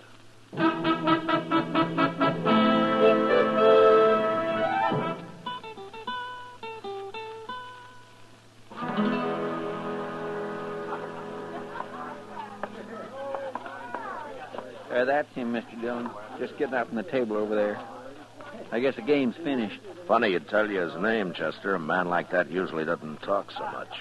No, sir, but I didn't think nothing about it at the time. He's coming over here at the bar, Mr. Dillon. Yeah. Pass a whiskey, bartender. Hello, Kircher. Where you been, Dillon? What? Took you long enough to get here. It's been a half hour since I cheated your friend here out of his money. Cheated me, you see? I told you he did. But how do you know I was a friend of Mr. Dillon? I asked. Smart of me, wasn't it? What'd you ask for? What difference it make? Never mind, Chester. What are you doing in Dodge, Kircher? I got tired of Arizona. Why? Nobody left worth bothering about there. You mean there's nobody left worth your killing, is that it? Man can get rusty facing down bums and greenhorns, Dillon. What's the matter with Tombstone? Wyatt Earp wrote me it's a lively town these days. Oh, too many of them Earps. And they got Doc Halliday with them, too. Man, be a fool to ride into that camp. Well, you draw a line somewhere, don't you? One man at a time's good enough for me, Dillon. I ain't greedy. Now, you're kind of greedy about money. What do you mean?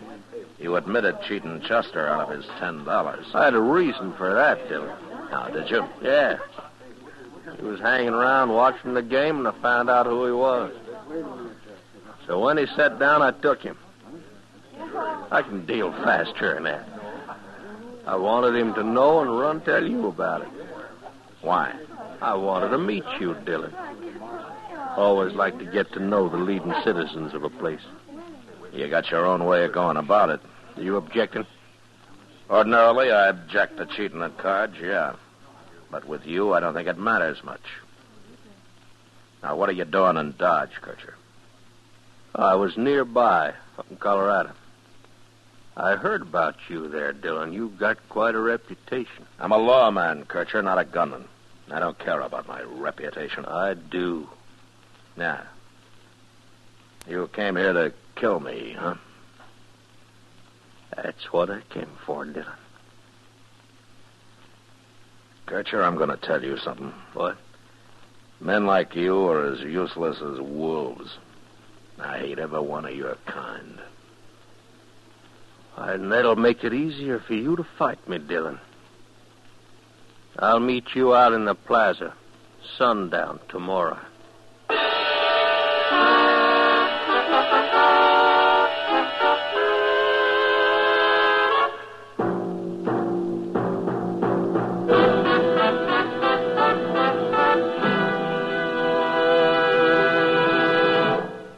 What a pair. What a buy. We're talking about king-size Chesterfield at the new low price. And Chesterfield Regular. They're the quality twins. The best cigarette ever made. Either way you like them, you get the same highest quality, same low nicotine, the same wonderful taste and mildness. A refreshing smoke every time. So change to Chesterfield, America's most popular two-way cigarette. Buy a carton today. You get highest quality with king-size Chesterfield at the new low price. You get highest quality with Chesterfield Regular. What a pair they are. They satisfy millions. They're best for you.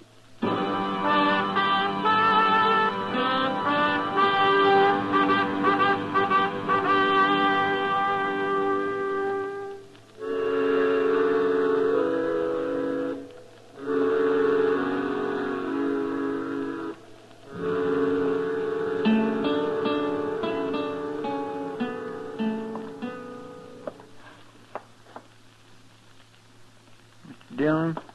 Huh? I've been thinking about sundown all day long. I feel terrible about this. Oh, why? It isn't your trouble.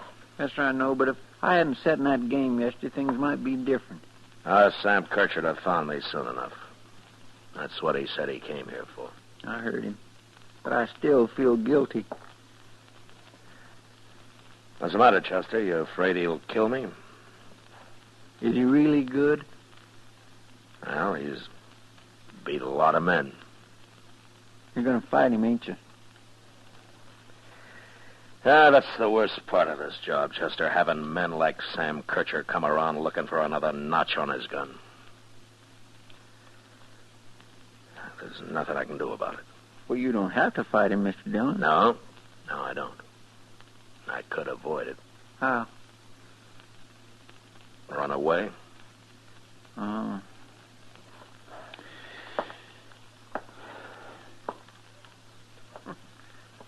Look out the window here, Mr. Dillon. The plaza's plumb deserted. Sure. Guess the word's got around. Mr. Dillon? Yeah, what? He's coming. Sam Kircher. Walking across the plaza.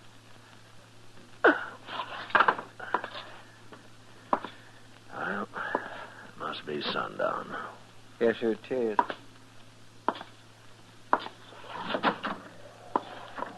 Don't come out the door, Chester, or you'll be behind me.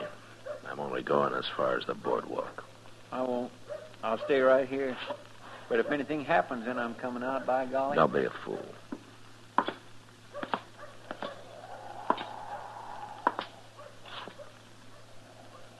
Come on out in the street, Dillon. What you standing there for? What's the matter with you? You scared?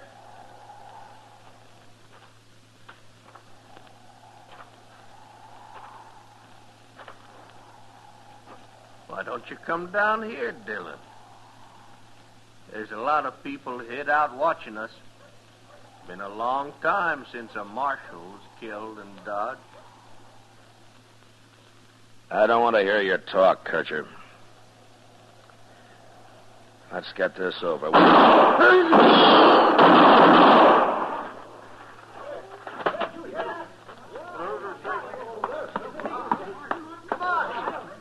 You did it, Mr. Dillon. Why, he didn't hardly have his gun out before you hit him the first time. I was watching him. I didn't wait for him. I drew first. You did? Giving a man a chance to be arrested is one thing. Shooting down a killer's another. Yes, sir. This is nothing but slaughter. Brainless slaughter. Like I said, it's the worst part of this miserable job.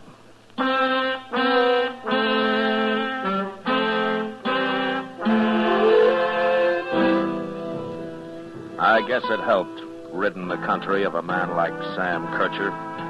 Shooting him down, killing him. But the trouble was that it made you feel like a part of his own senselessness when you did it. And everybody congratulating you afterwards and looking up to you. That didn't help any. That's one thing that got men like Kircher started off wrong in the first place. All the talk, all the admiration for gunfighters. Like with a kid I met at the Texas Trail one night a couple of months later. He was sitting with Kitty when I came in. Evening, Matt. Tom. Ah, thanks, Kitty. This is Marshal Dillon, Pate. I know. I've seen him. Pate, huh? Well, I never saw you around before, Pate. He rode in yesterday, Matt. His first time. Good thing, too. He's only 16. Yeah, that's young, especially for a town like Dodge. Where you from, Pete? On west of here. Cowboy? I was. That's what I've been arguing with him about, Matt. He says he's through being a cowboy. Oh, is that so? Why? I got other things to do. Like what? I'm going to buy me a gun, Marshal. A gun? Sure. And I'm going to learn to use it, too. A man's no good without a gun. Oh? Pate, you start carrying a gun and you get handy with it and you'll grow up to be a U.S. Marshal or something. Ah, Kitty. I mean it. I never saw a man start using a gun yet that he didn't have to go on using it the rest of his life. However long that is. Tell me something, Pate. What, gave you this idea? What's wrong with it? Everybody carries a gun. Of course, everybody can't use them real good, but I'll learn. I'll get good. Good as you are, Marshal. Oh? Sure. Maybe even better. Who knows? That's what I mean. It all leads to nothing but getting killed. Who cares how good you are with a gun? There's always somebody better. She's right, Pete. Why don't you forget about this and go find yourself a job out in the country somewhere and go to work, huh? I'm gonna have to, Marshal. I'm plumb broke right now. Oh, good. That's fine. You know anybody around here? Nope. Well, look, I'll tell you. Emmett Bowers is due in town tomorrow. He runs a big outfit, and he can always use an extra hand. You meet me in the lobby of the Dodge House tomorrow morning, and, well, we'll have a talk with him. Okay. I better be going now. I gotta find me a place to sleep. Oh, Pete. Here's $1. You can pay me back later. No, I couldn't take it. No, thanks. Good night. Good night, Kitty. So long, Pete. Good night. He's got a lot of pride, that kid. Yeah. But it's mostly the wrong kind.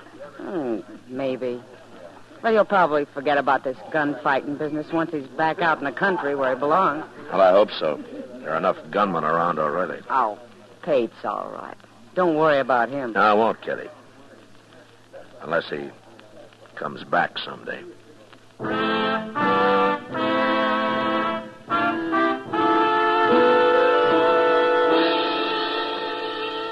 Pate was at the Dodge House next morning, and we found Emmett Bowers there and got him a job right off. They rode out of town together that evening, and I watched him go, hoping that a lot of hard work would give Pate something to think about besides becoming a gunfighter. Anyway, I'd done what I could, and I forgot about it. Till a couple of months later, when I happened to go into Jonah's General Store.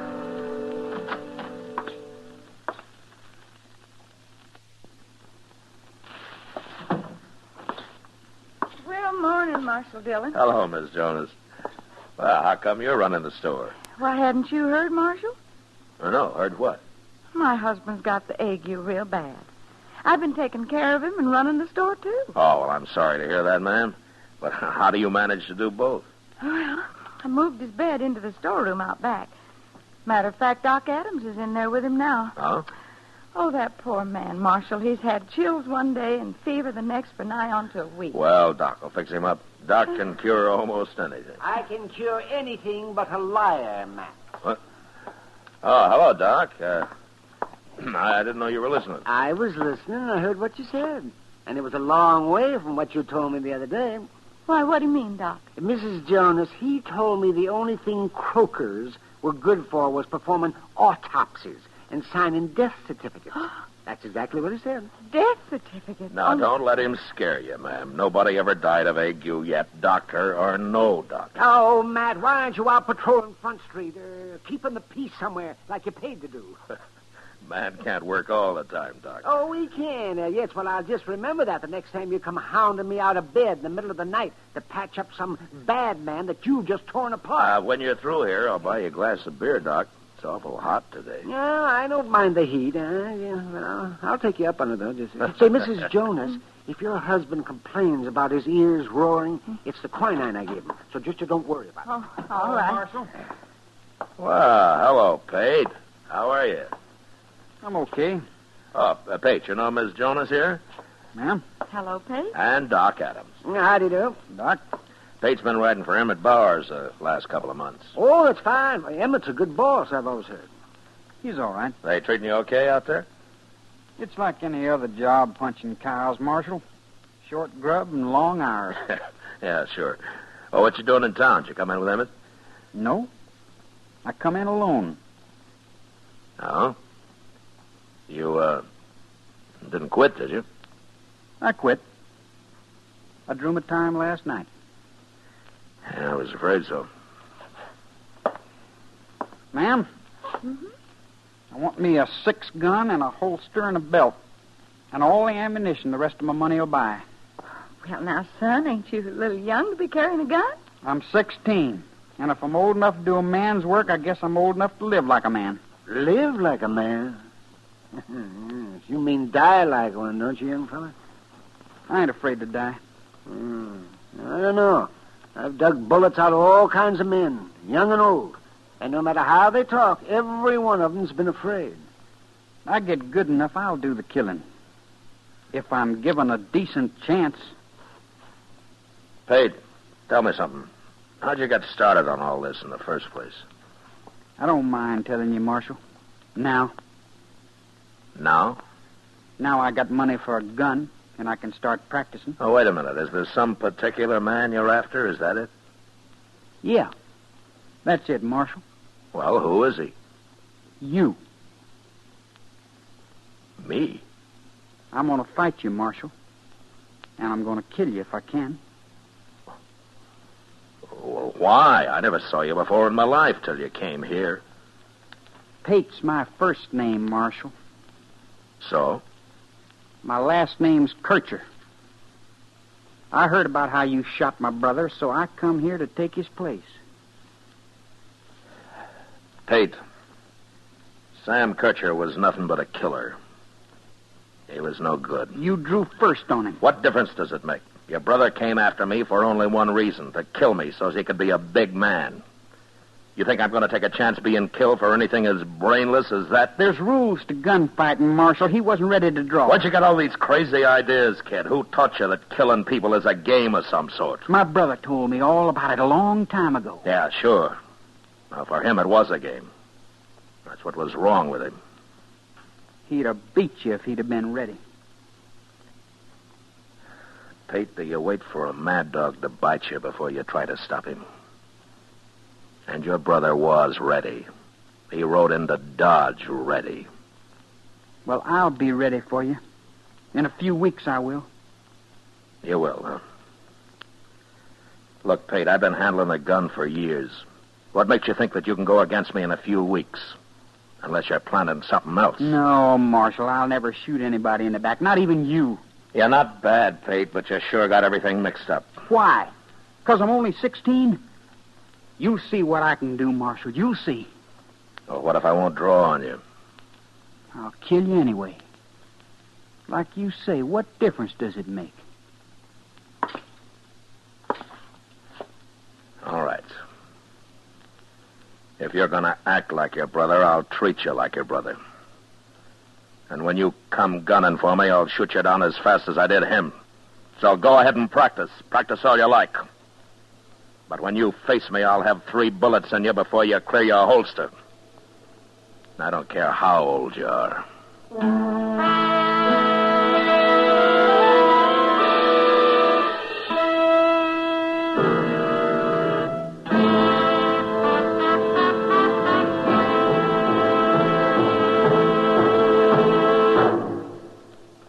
Your best cigarette buy today is Chesterfield. There's Chesterfield King Size at the new low price. And for your convenience, Chesterfield Regular. What a pair. Either way, you get the taste and mildness you want. A refreshing smoke every time. Either way, you get highest quality, low nicotine. Buy a carton of Chesterfield. They're best for you. In regular or king size, you can get 'em either way. The best smoke ever made's the Chesterfield you buy today. Smokers coast to coast are changing, it's a cinch to do. Here's all you have to say to get the one that's best for you. Chesterfield's for me, Chesterfield's for me. You just say it's Chesterfield's for me.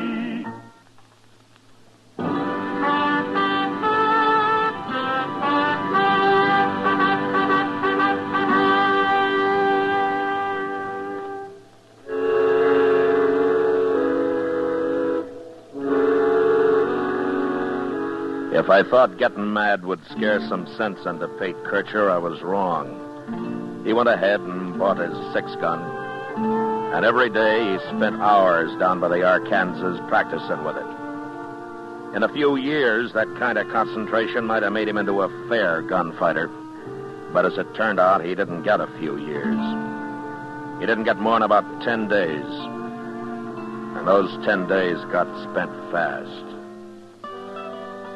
One evening, I was sitting on the porch not far from the Texas Trail, watching the crowd push up and down Front Street.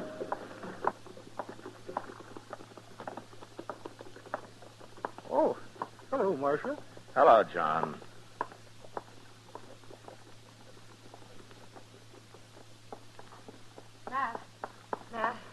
Oh, hello, Kitty. Matt, Chester's in the trail there, and he asked me to come find you. Well, why? What's the trouble? You know Jack Reining? Yeah, I know him. Well, he's at the bar in there, and he's making fun of young Pate. Chester isn't sure how much Pate's going to take from him. Oh, Ryan's more than just a bully, Kitty. He's dangerous. Well, Chester tried to make him stop, but it didn't do any good, Matt. I hope Pate isn't fool enough to try to take him. Ryan will kill him, sure, if he does. I tried to tell him he shouldn't be wearing a gun, but you know Pate. He won't listen to anybody. You better wait out here. I aim to. Leave the kid alone, Riding. He ain't bothering you none. Get out of the way, Chester. Everybody else, get out of the way, too. I'm giving you one more chance, Faith. You throw that gun away or you start using it. Go ahead and draw, Ryan. I ain't afraid of you. Okay. I will. No, don't do it, Riding. No. Ah!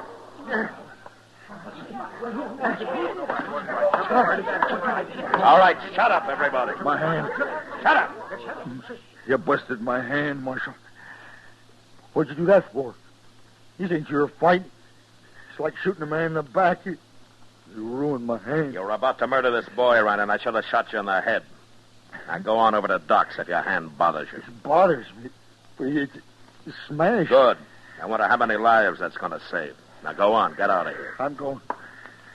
I'm going. You ruined me. That's what you've done. We'll see about this. Well, if he'd have killed him, sure, Mr. Dillon. Pate never even got his gun out. That's true. I didn't. I kind of froze. I don't know why. Pate, Jack Ryan's the same kind of man your brother was, always looking to kill somebody. And if you still think it's a game of some kind, go on wearing that gun. And when the time comes, I'll see you buried with it. But that's all I'll do for you. All right, come on, Chester. Let's get out of here. Yes, sir. Marshal. Marshal, wait a minute. Marshal? Yeah. You saved my life just now. He sure did. One more second, you'd have had a bullet clean through you. I know that. But I don't understand. What don't you understand?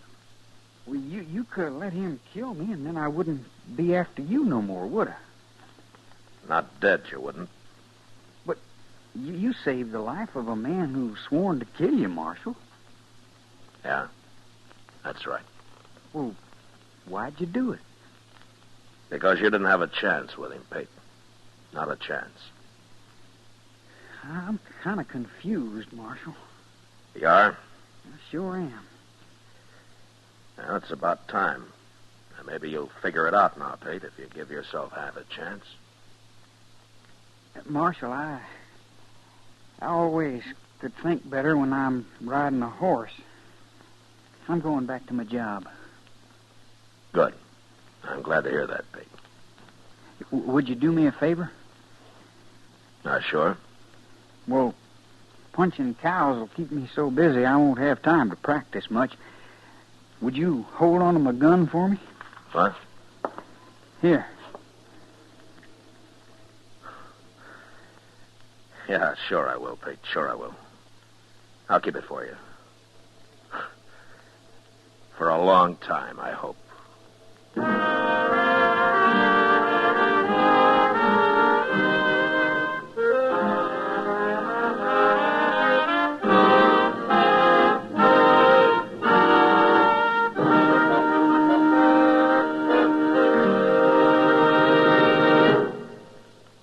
L&M goes king size. Yes, L&M goes king size. Now, L&M is king size as well as regular. Both have the same low price. Both have the miracle tip for the effective filtration you need. Yes, it's the filter that counts. And L&M has the best. You get much more flavor, much less nicotine, a light and mild smoke. Yes, this is it. L&M filters, just what the doctor ordered. Buy a carton, king size or regular, both at the same low price. L&M filters, America's highest quality and best filter tip cigarette.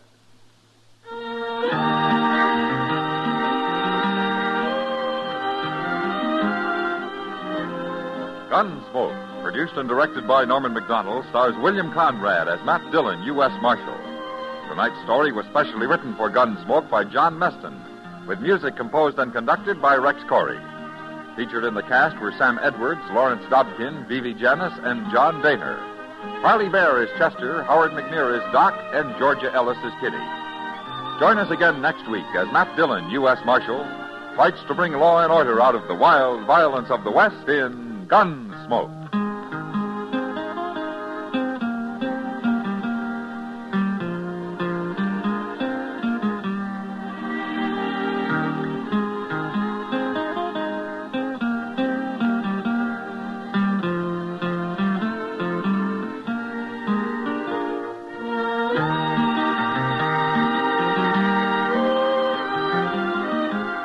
Remember, next week at this same time, Chesterfield will bring you another transcribed story of the Western frontier on Gunsmoke.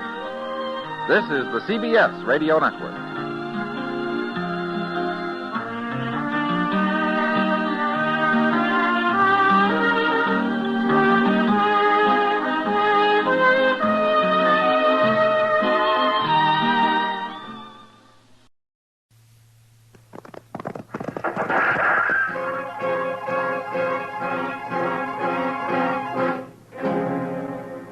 Dodge City and in the territory on west, there's just one way to handle the killers and the spoilers, and that's with a U.S. Marshal and the smell of Gunsmoke.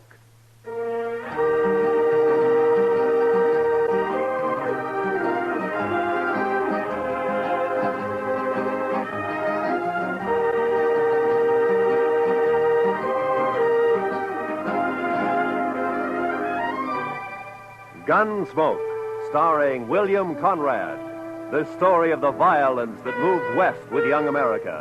The story of a man who moved with it. Matt Dillon, United States Marshal.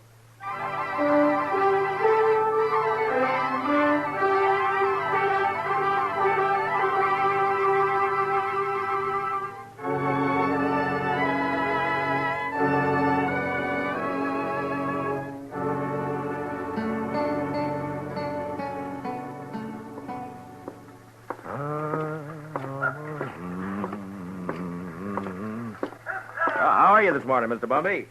Oh, Marshal.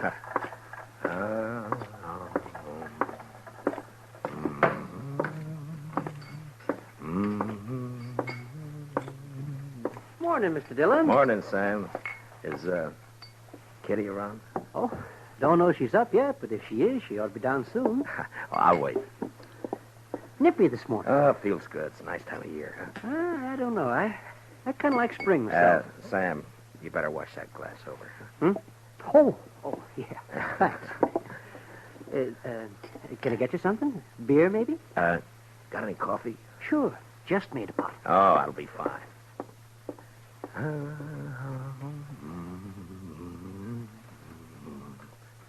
Her face is something wondrous. That's pretty, Matt. You got a pretty voice. Oh, it's good enough for calling hogs, I guess.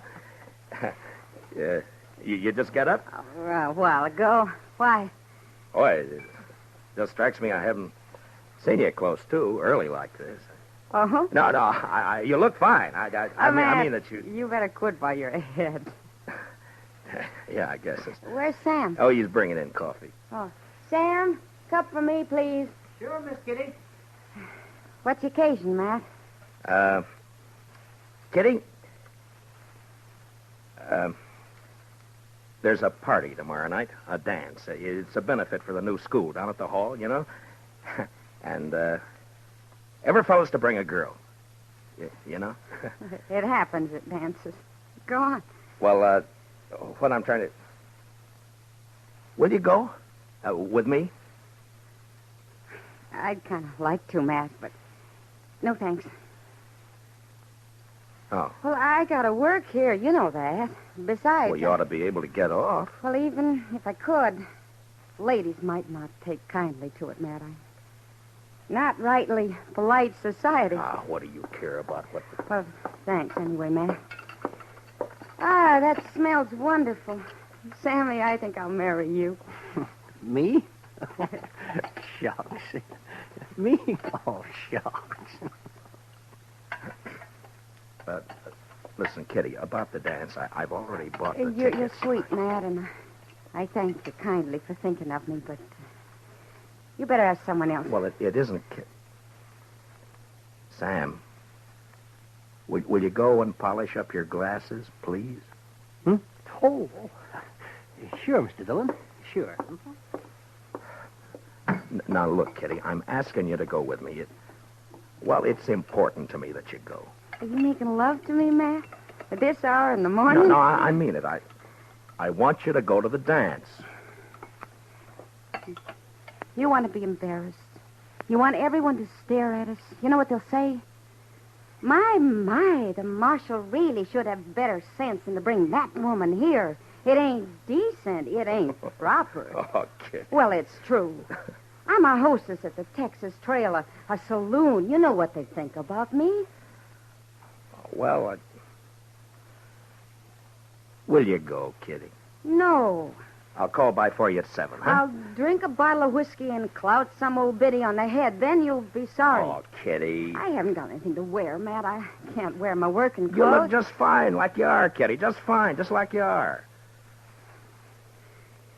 Marshal, Yeah. I shouldn't, but I guess I'll go to the dance with you. I'll be ready at 7.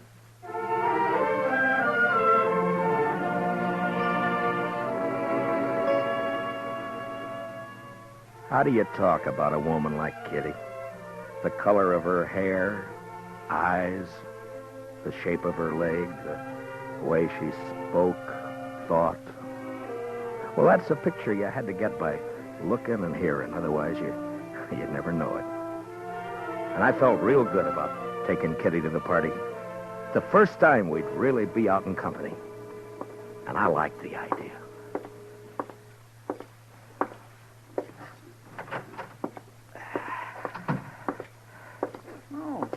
Morning, Mr. Dillon. Good morning, Chester.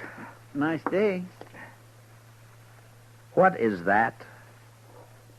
That, Mr. Dillon? Yeah, all over my desk. That. Ink. Yes, sir, I know. I was just cleaning it up, Mr. Dillon. Seems like a big bluebottle fly, last of his kind this fall, I guess. Big fool bluebottle fly was a-setting on your desk, Mr. Dillon. Oh, you're slopping it all over the floor, Chester. Yes, sir, I see it. That lazy fool bluebottle fly was a-stomping all over your desk, Mr. Dillon, and I took a whack at him with a paper I happened to have in my hand, and I got him. Well, thanks a lot. Well, that's all right, Mr. Dillon.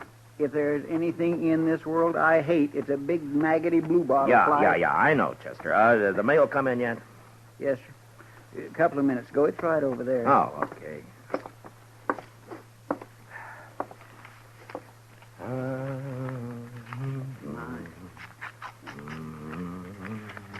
There. I think that should do it, Mr. Dillon. All right, Chester.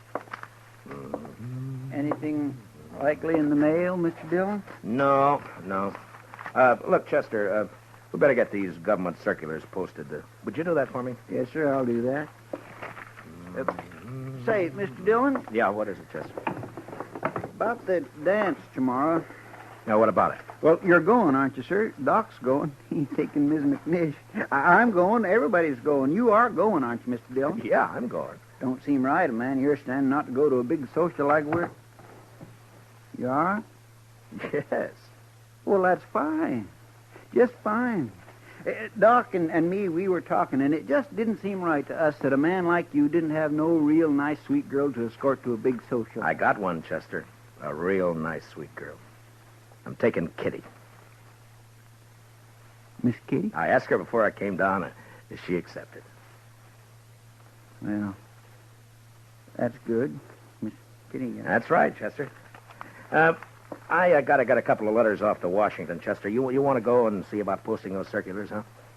Yes, Mr. Dillon. Ah, fine.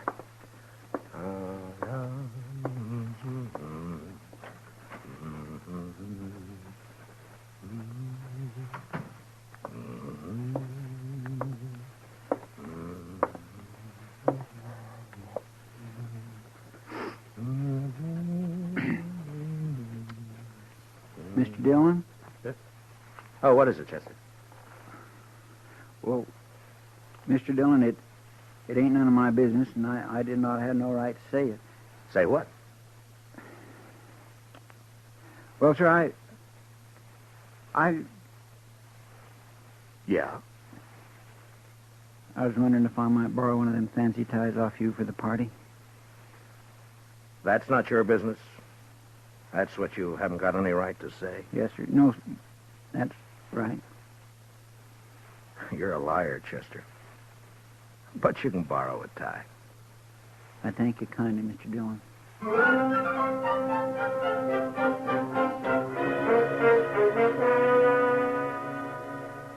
You work for a long time with a man, and you share a lot of life and a lot of death. And after a while, you know him even better than yourself. Well, that's the way it is with Chester and with me. Now, he had something on his mind, and I figured after a while he'd get it off. Well, the morning went, and it was almost noon when Chester came back. Gonna go have some dinner, Mr. Dillon? Yeah, I think I will. How about you? Hungry as a raggle-bone possum. Did you get the posters up? Yes, sir. Well, okay, let's go. Mr. Dillon? Yeah? I guess there's something you ought to know, sir. There's talk. Yeah. All right, Chester, come on, get it out. It's all over town about you taking Miss Kitty to the dance tomorrow night. What do you mean, all over town? I only asked her this morning. Yes, sir, I know. Best I can figure, Sam over at the Texas Trail must have heard you and let it slip. There's been a mighty fierce mess of gum clobbering up and down. All over. All right. Thanks for telling me, Chester. It ain't none of my business. Yeah, I know. You said that before. Yes, sir. I surely did. Well, let's go get something to eat.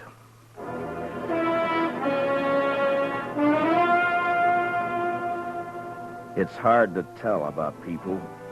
Maybe it's hard to tell about yourself because you come under that same heading, people. And when they're mean and small, there's not an animal to touch them. Chester and I walked down the street, and it didn't take long to hear and see what was going on. Some of the drifters leaning against the wall on the corner came right out with it. Morning, Marshal. I understand there's a Galentine's got herself a new boat. What did you say? Maybe you ought to look into it, Marshal. Folks are being downright rude. Mister, you're gonna... Come on, Chester.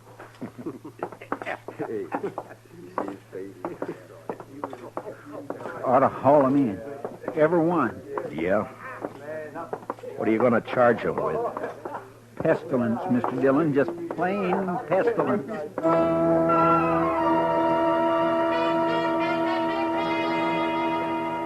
I knew better what Kitty had meant about the ladies of the town when a couple came out of Olivet's dry goods store.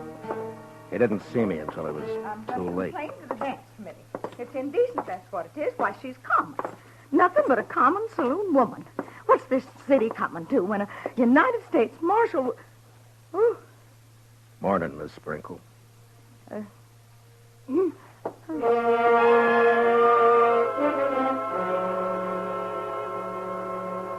When a man's born, they say he's blessed or cursed with a lot of things already in him.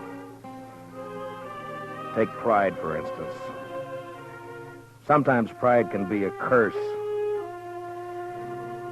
Well, maybe I had more in my share. And maybe it would have been a sight kinder if I'd not taken Kitty to the dance. But I did.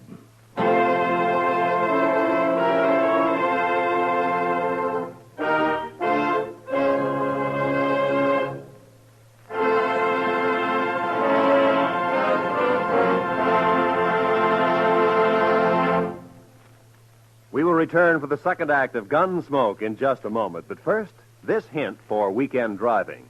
Whatever you do, be moderate. Be obedient to all traffic laws. Be careful. Use your head and don't take chances. Now for the second act of Gunsmoke. I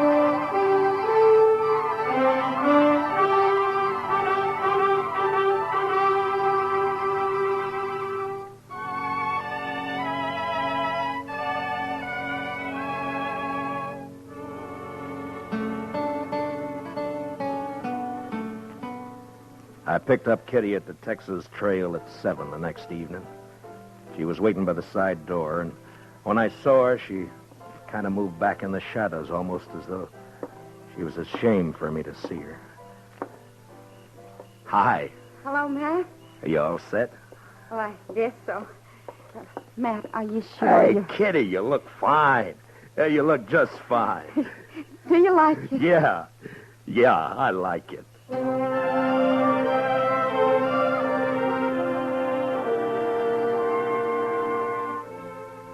We walked along the street down to the hall, and I kept looking at her like I say, you know, you had to know this, Kitty, to understand what I mean, and even then you get a surprise. She was like a 17-year-old on her first date, and she was like all the women you'd ever known and loved, soft and innocent. And something else, something that's female, and you can't figure out what. Something that makes you drunk without a drink inside you. It was snowing a little, and the flakes caught in her hair and melted into the black of her velvet cloak. And just before we went in, I looked at her again. And I didn't care. I was proud she was with me. Oh, evening, Marshal Dillon. Evening, Miss Murphy. You know Miss Russell? How do? You have your tickets, Marshal Dillon? Oh, yeah. Here we are. Fine. Go right in, won't you? Oh, sure. Oh, excuse me, Mrs. Murphy. Is there somewhere I can put my cloak? Oh, yes, of course. The ladies' reception room is right through there. I didn't catch the name. Catherine Russell, ma'am. Excuse me, ma'am. Yeah, sure. I'll wait for you. Thanks. You better.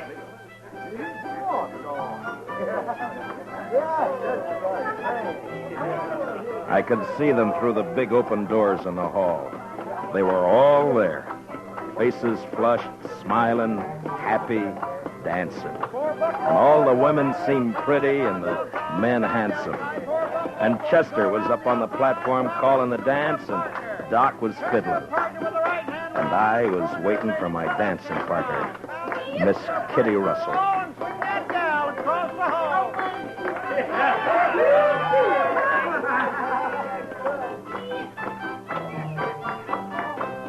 Now run away home and sing your own and leave my buffalo gal alone.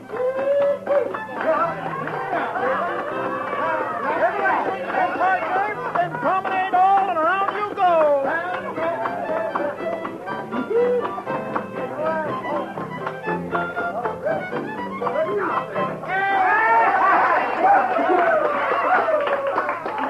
Hi. What took you so long? I'm sorry, Matt. I had a skirmish with one of the genteel females in there. Oh, I'm sorry. What says she? You know, I get the idea I'm not welcome around here. Let's go in and get some punch, huh? Sure. How are you, John? Oh, that's a nice dress, Kitty. I haven't worn it since a few years back in New Orleans. Hey, Marshal. Oh, Miss Kitty. It's Doc. Well, hiya. Oh, fine, Doc. Hello, Doc. I say, we got a bottle of whiskey outside. You care to join us? Oh, this punch. Not right now, thank you, Doc. Oh, well, sure. Hey, Miss Kitty, I saw you come in. Best-looking woman in here. Oh, there's lots of scratching going on. Thank you, Doc. If you see Mrs. McNish, don't tell her where I am, will you?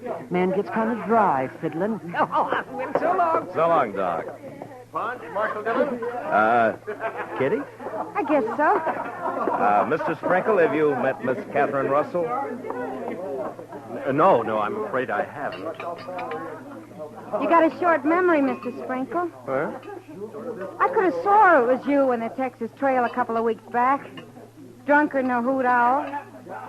Don't you remember I had to slap your face? I think... Edward? Well, Edward? Yes, dear. You let somebody else take care of the punch. I want you to come with me. Well, I promised. I'm on the committee. Evening, Miss Sprinkle. I have no wish to speak to you, Marshal Dillon, or this woman you've brought with you. I will not have my husband serving such people. Aren't you being a trifle bad-mannered, Miss Sprinkle? How dare you say that? Well, aren't you? I suggest that you leave, Marshal. Emmy. You're not wanted here. Not with that woman you've seen fit to bring. Come on, Matt. I want to go. No. This is a public dance, Miss Sprinkle. Right now, you're trying to make it private. If you can't behave like a lady, I'll thank you to leave this lady's presence. What? Now, see here, Marshal. You can't talk like that to my wife. Hey, Kitty! What do you say, Kitty? Matt, please. I want to go. We're not going anywhere. We're staying. How about some music? All right now, folks. It'll be a waltz this time.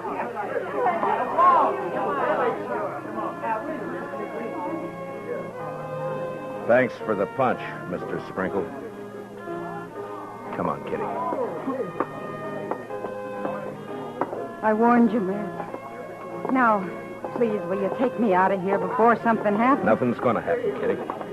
You and me are going to dance. Have a good time. That's all. You're acting like a kid. Matt, it won't work. I've seen this kind of thing before. May I have this dance, Miss Kitty? Please, Matt. You're being pig-headed and you know it. Let's get out. You refusing me, Miss Kitty? Oh, Matt.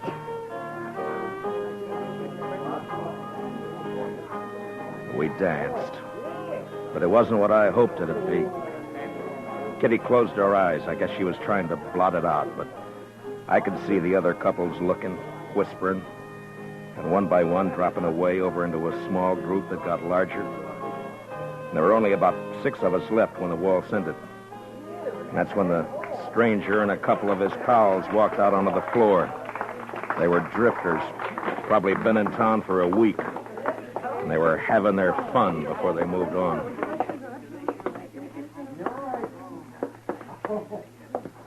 Marshal, I got a painful duty. Yeah?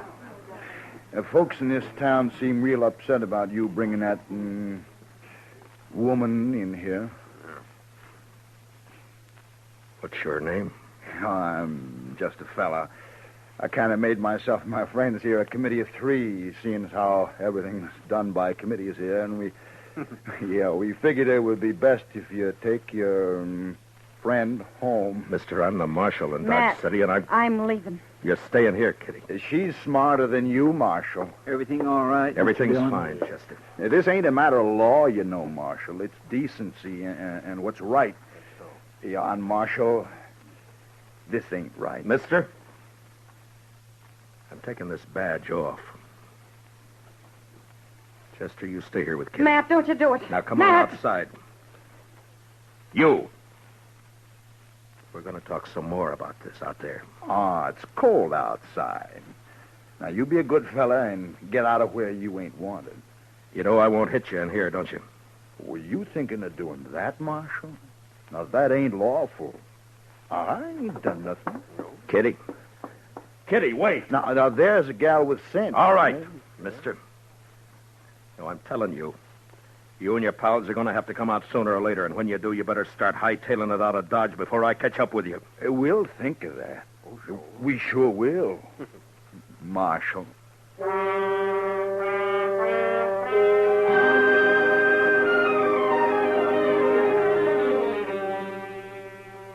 Just 3 no-good drifters, hating the law, finding pleasure in trouble. Kitty had gone, and I went out into the street. It had stopped snowing. Just cold. Much colder. I went up to the Texas Trail. There's only 2 people in there. Some guy dead drunk on a table, and someone else standing at the bar, looking into the mirror at me.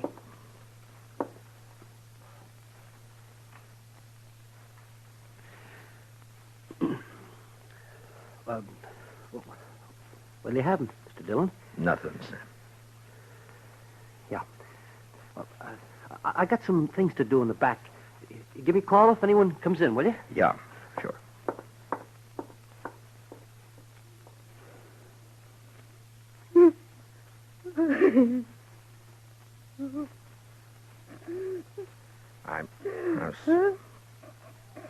I'm sorry, Kitty. Shut up. I'm sorry. I'm bad. Bad. Oh, Kitty. Oh, it's all right. Sure, it's all right. I'm so mad. I could. Yeah, I know. I should have known better. No, it was me, not you. No, it wasn't that either. It was all those polite ladies and gentlemen. Give me a kerchief, will you? Yeah. Here. Been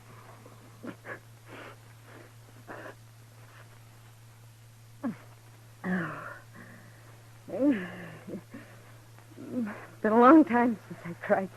Yeah, sure. It wasn't so much for me. For you. I wanted to cry right there in the hall, watching you and knowing there was nothing you could do. Nice mess of people we got in Dodge. No, it's not them, Matt. It's me. I've run into this before. The only difference was I didn't have you around. I wanted it to be right tonight because of you. A lot of narrow-minded prayer spouting. Yeah. They hurt your pride, didn't they? No, it wasn't that. No? No, I wanted you to go with me. That made me real happy. But maybe we're different, Matt. You and me figure life different to them. That's not their fault. There's a lot of folks there I know. I smile at them on the street. They talk to me. But tonight, well, that was different. I made them uncomfortable. Yeah? Well, I didn't do a bad job with you. Well, you can't look at it that way. And you can't go fighting the whole town either. There's 3 fellas going to get hurt. No, I don't want you to do that, Matt. Just let it go. Let it go, Matt. They don't mean nothing. You know what means something to me? What? That you asked me to go to the dance with you. I knew what was going to happen, but it was worth the chance. I thank you for it, Matt.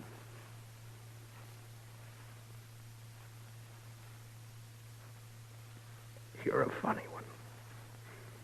Am I? But you sure showed them up, those women. The way you look. Oh, I'm glad. You know, you look pretty fine yourself. Sam? Yeah? You got any champagne, Sam? What? Have I got any what? Champagne. Well, yeah. I guess maybe. A bottle or two? Yeah, maybe. Sure. Well, break it out. All right.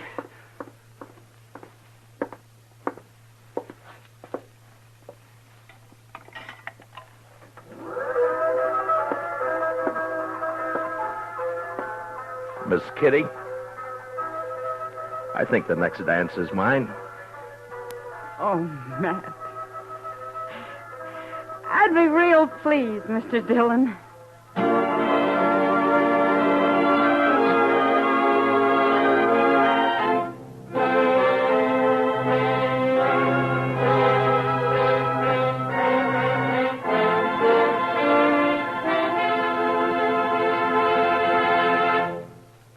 Gunsmoke, under the direction of Norman MacDonald, stars William Conrad as Matt Dillon, U.S. Marshal. Tonight's story was specially written for Gunsmoke by Anthony Ellis, with music composed and conducted by Rex Corey. Featured in the cast were John Daner, Vivi Janis, Bob Sweeney, Lawrence Dobkin, and Mary Lansing. Parley Bear is Chester, Howard McNair is Doc, and Georgia Ellis is Kitty. Gunsmoke is heard by our troops overseas through the worldwide facilities of the Armed Forces Radio Service. Join us again next week as Matt Dillon, U.S. Marshal, fights to bring law and order out of the wild violence of the West in Gunsmoke.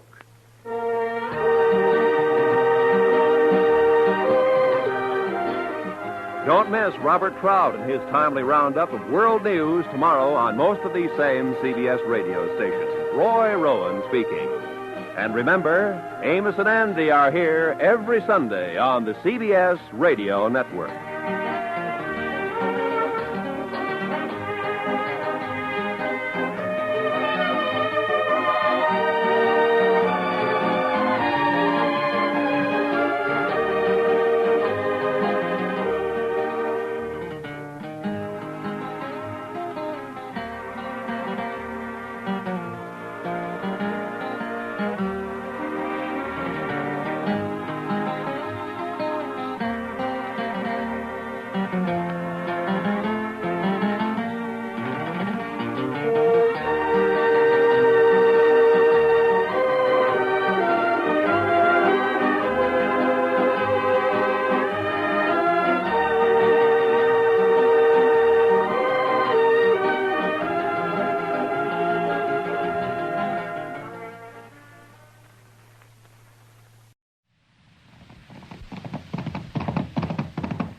Dodge City and in the territory on west, there's just one way to handle the killers and the spoilers.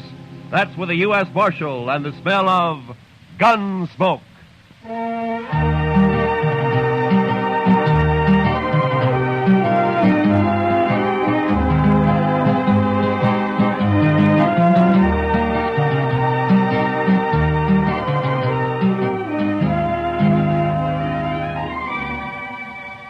Gunsmoke, starring William Conrad.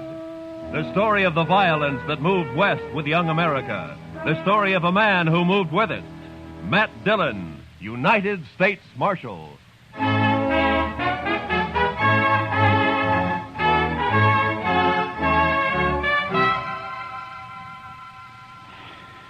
Sure is hot today, Mr. Dillon. Yeah. Used to get hotter in Sweetwater, though. Texas?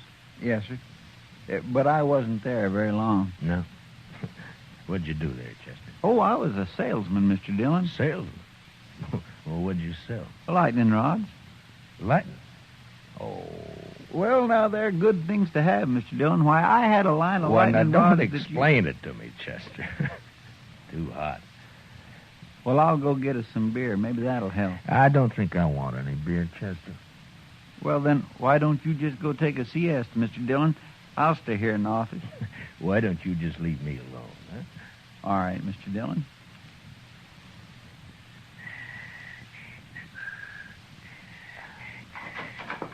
Marshal. Yeah, what do you want, Doc? A couple of cowboys been feeling their liquor over at the Texas Trail. That's what saloons are for, isn't it? And they were giving Kitty a bad time. Oh? She got rid of them now. But they're down at the end of Front Street now, making remarks and pestering the town ladies. It just might lead to trouble. Well, I'm not going to walk down there in this heat just to lecture a couple of hard-nosed cowboys. I'll go, Mr. Dillon. Oh, good, Chester. You go, huh? Just tell them to take it easy and leave the ladies alone. Yes, sir, I will, Mr. Dillon.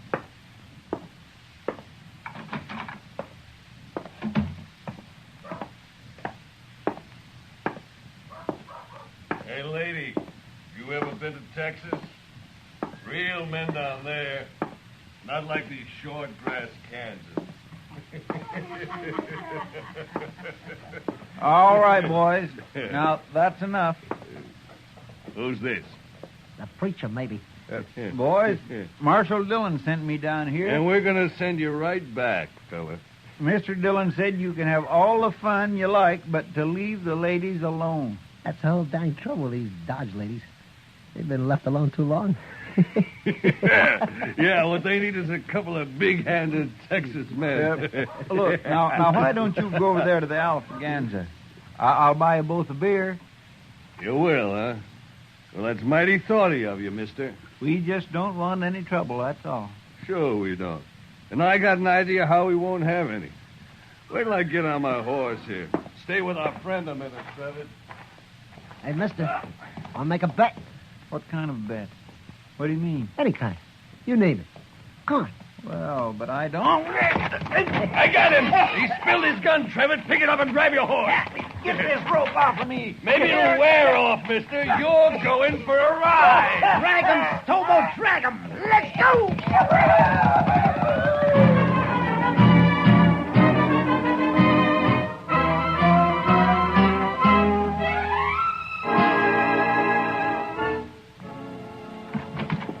They got Chester, Marshal. What? What? Who got Chester? A couple of cowboys. The ropesman dragged them out of town. Come on. Well, which way? West, I'm going with you. Hurry.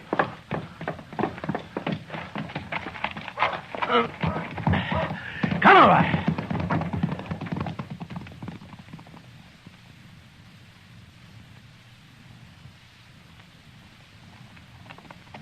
There they are, but they're not dragging anything. They must have cut him loose. There he is, by that sagebrush.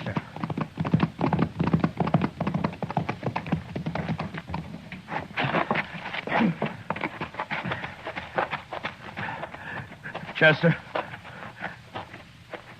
Chester. Get that rope off his feet, Shiloh. Look at him. He's bleeding all over. They tore him to ribbons. I'll stay with him, Marshal, if you'd like to. No, Shiloh. Go get our horses up. I want to get him back to the dock right away. All right, Marshal. It's all over, Chester. I got you now. We'll be at the dock soon. Easy, Chester. Easy, fella. Easy now. I'll carry him when you get tired, Marshal. I won't get tired, Shiloh. Not for a long time.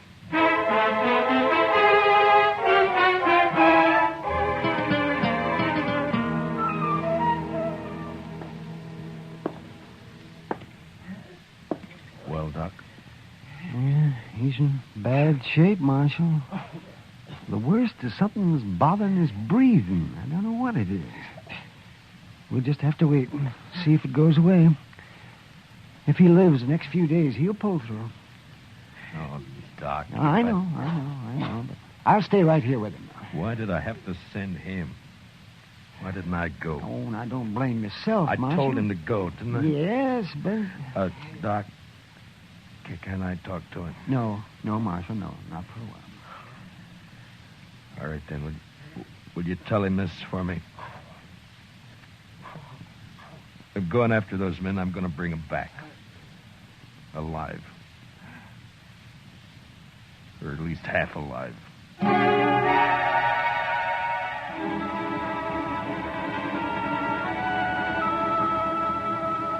In the street outside, waves of heat move back and forth, making things seem unreal. Like Chester lying up there at docks.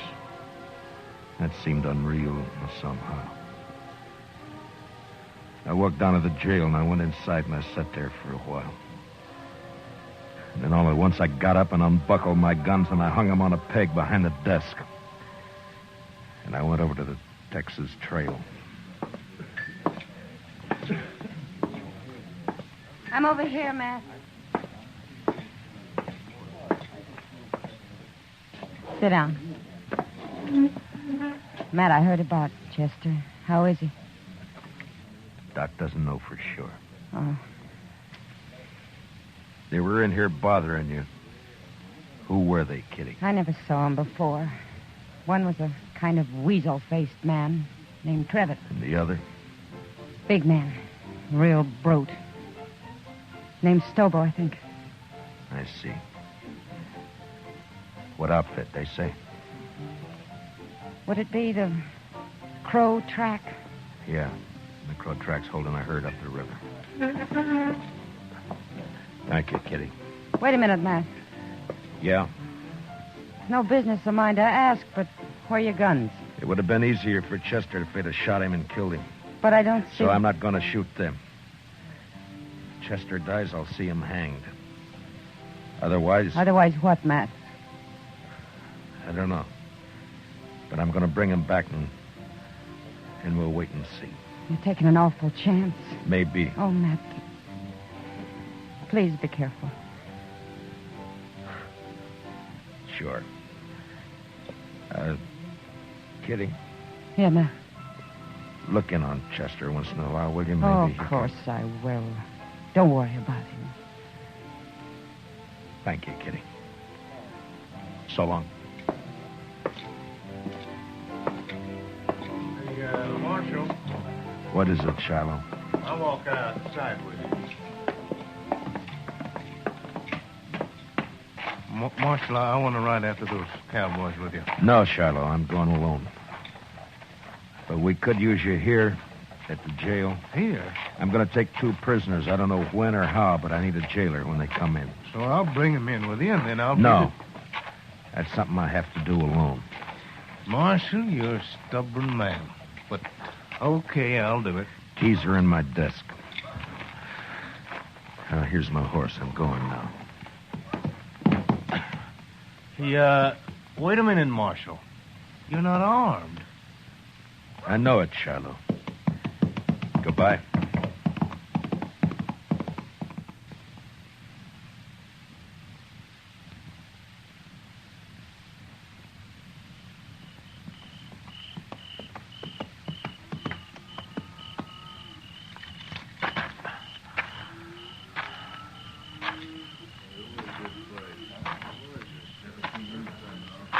Who's the trail boss here? Where is he? Here I am, and I don't need any rider. Maybe not, but you got 2 riders I need. How's that? Just what do you want, mister? That's the Crow Track outfit, isn't it? That's right. I'm looking for a couple of your men called Stobo and Trevor. They ain't here, mister. And where are they? They come back this afternoon, picked up the gatherings, and left. Didn't even wait to get paid off. I'm telling you this just because they're no good, and I'm glad they're gone. Which way'd they go? I wouldn't tell you if I knew, mister. I didn't think you would. Who are you, anyway? I'm a U.S. Marshal out of Dodge. That's so?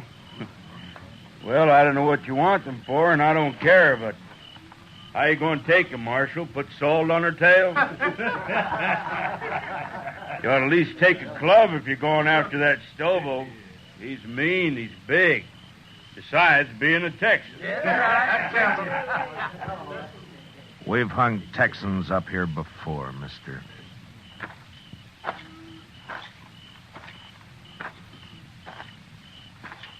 Marshal. Yeah? I heard Stobo and Trevitt say they were heading west, following the Arkansas. Where are you from, son? Texas, near Waco. And what are you sniveling around informing on these men for? That Stobo kicked me, knocked me down and kicked me. All right, son, I'll ride along the Arkansas. But you ride back to Texas and learn how to fight your own battles.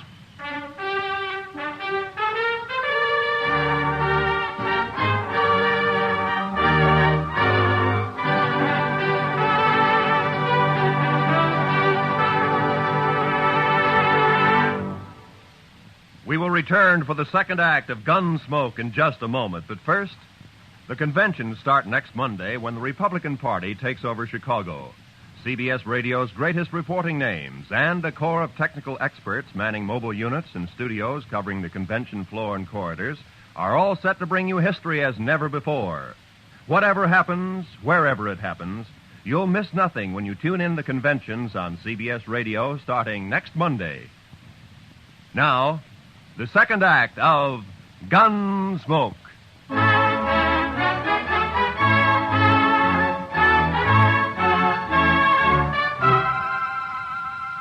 I cut straight down to the Arkansas and followed it west. I rode close to the water where I could use the sound of it for only my cover. After an hour or 2, I spotted a hobbled horse alone. Stobo and Trevitt must have separated. I got down and followed the animal's tracks as best I could in the moonlight until I caught the dying coals of a campfire on the bank ahead.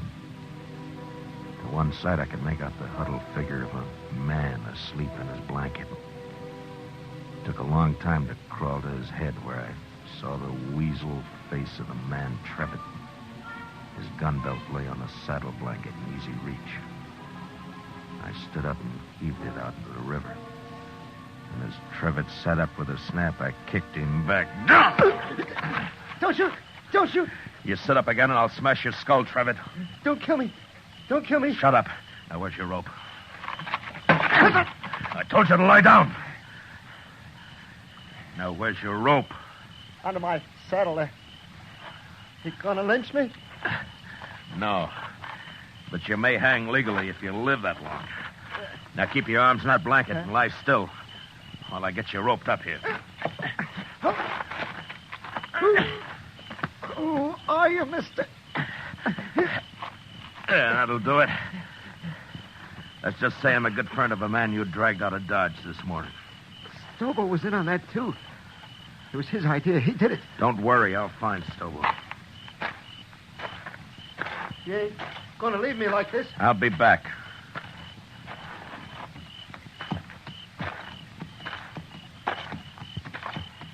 You ain't even carrying a gun. Too bad for you, I'm not. Now, Trevor, I'm going to throw you across my horse and tie you on. He'll take you into Dodge right to the jail. When you get there, tell Shiloh who you are if you can still talk. And he'll give you a nice, clean cell. You're the marshal. I'll be back when I find Stobo. You can't do it, Marshal. I'll die on that, son. Ride like that across a horse. No, listen. Stobo's about a mile upriver. We had a row and I left him. See, I told you, Marshal. Let me go now. Trevor, how would you like to go to Dodge behind my horse with a rope around your heels? No, don't, Marshal. Don't kill me. I'll pack you on now.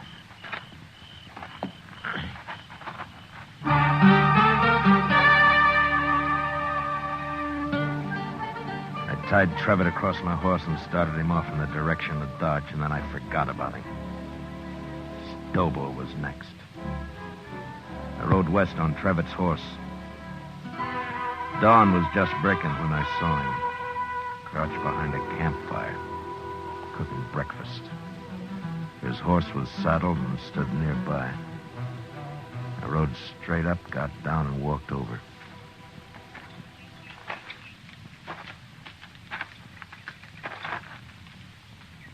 You lost, stranger? No. I'm not lost. Stobo. No tricks, mister.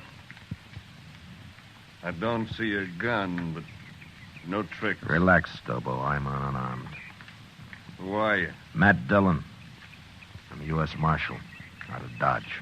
You're a long way from Dodge, Marshal. Stobo, you and your pal had some fun with a friend of mine yesterday. You hurt him bad. Maybe you killed him. You rode out here without a gun to tell me that? You're the craziest marshal I ever saw. I'm going to shoot you, Marshal, and bury you in the river. What do you think of that? I expected you would. Huh? But unless you want it on your conscience that you refused to feed a man on the trail, you better give me a piece of that pork first. You're about the coolest man I ever saw, Marshal. Do I eat? Sure you do. Sure. You just stand right there across the fire and don't move. I have to shoot you before you've been fed. I know. It's too bad I only got one dish for your last meal, Marshal. A man can keep sassy on meat alone, Stobo. Yeah, he sure can. Well, looks about done. At least this here piece says you can't... All right, I got your gun, Stobo, so don't try anything. You burn me! You burn me! Just a few coals. They won't hurt you. Now shut up and get on your horse. I'll kill you for this, Marshal. You can't hurt me like that. On your horse! Come on now. Get up there. Now, you just sit there, Stobo. I'm going to throw a noose around your neck, so keep your hands down. There now. Now, you ride toward Dodge. And you do anything I don't like, and I'll jerk you off your horse and drag you the rest of the way. Now, ride.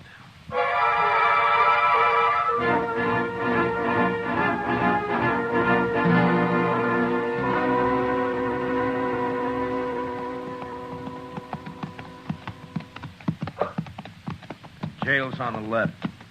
You see it? I see it. All right, pull it. Shiloh! Shiloh! Well, hello, Marshal. This other one? Yeah. Trevitt, get here. More dead than alive, but he's here. It was rough, Marshal. Real rough. Yeah. Shiloh, how about Chester? Tell me. Doc ain't sure yet, but he's alive. Lock Stobo up. I'm going over to Doc's. All right, you get down. And walk straight, or I'll shoot you through both knees.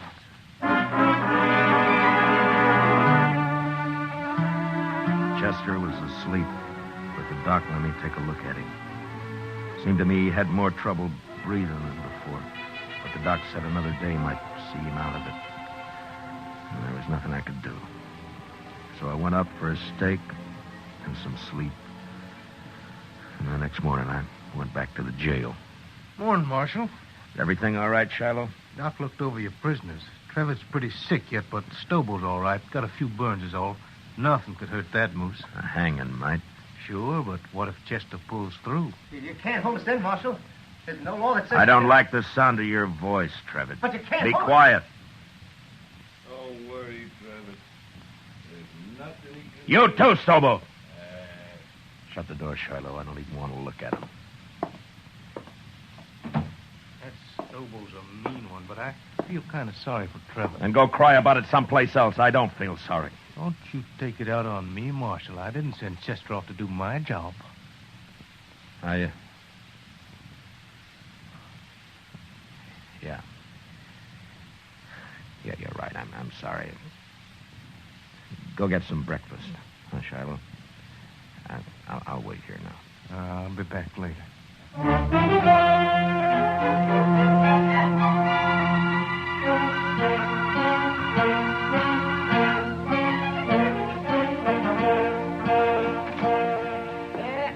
Hello, Marshal. Doc? What? Well, what is the doc coming? Chester. He's going to be all right. You sure? Why, of course, Marshal. His breathing suddenly changed. The pressure's off somewhere. Oh, he's going to be fine. That's good. That's good. Of course, he'll be in some pain for a while yet, but... Yeah. All right, Doc. I'll come see him in a little while. I'll tell him for you, Marshal.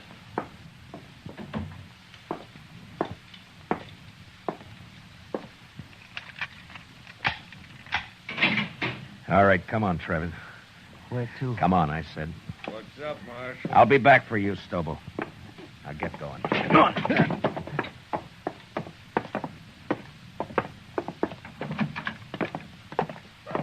It was Stobo, did it? Not me. You can't do anything to me. Shut up. Trevitt, your horse is down at the National. Go get on it. You turning me loose?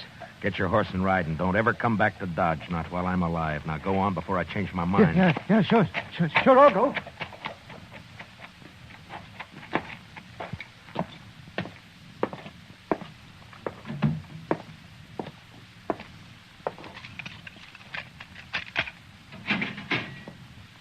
You're next, Stobo. What you do with Travis?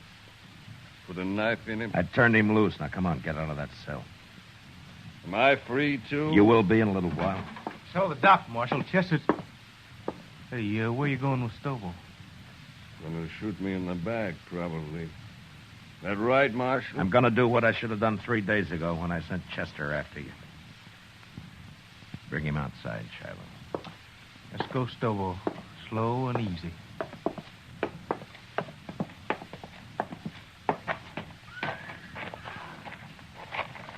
Bring him over here, Shiloh. You're gonna drag me, is that it? You try that. That's what now. you do, isn't it, Stobo? Don't try. Never mind. Shiloh, hold my guns. Here. What the... Oh, I get it. You're gonna fight me. Marshal, you're crazier than I thought. Why, I'll tear your throat out. If he wins, let him go, Shiloh. Maybe I will. I said you'll let him go. All right, Marshal, all right. Maybe you're crazy, but I guess this is your party. Come on, Marshal. I'll make it short for you. Real short. Stand back, everybody. Get back, do you hear? You're big, Stobo, but you're stupid. You're ugly stupid. Why, you... I'll kill you!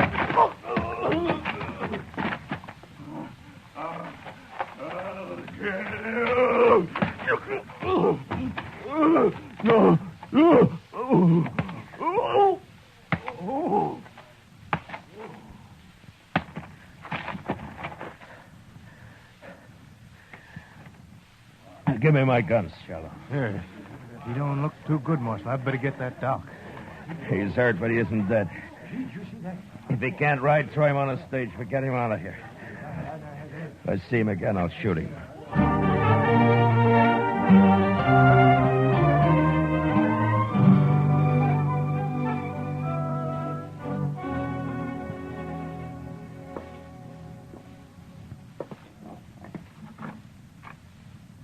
Chester? Can I come in? Yes, sir, Mr. Dillon. My, what happened to you? I've been lecturing a couple of hard-nosed cowboys. One in particular. Oh, I see. I'm sorry, Mr. Dillon. Those two sort of got the drop on me. Yeah, it sure did. Mr. Dillon? Yeah? I've been thinking, and... Yeah?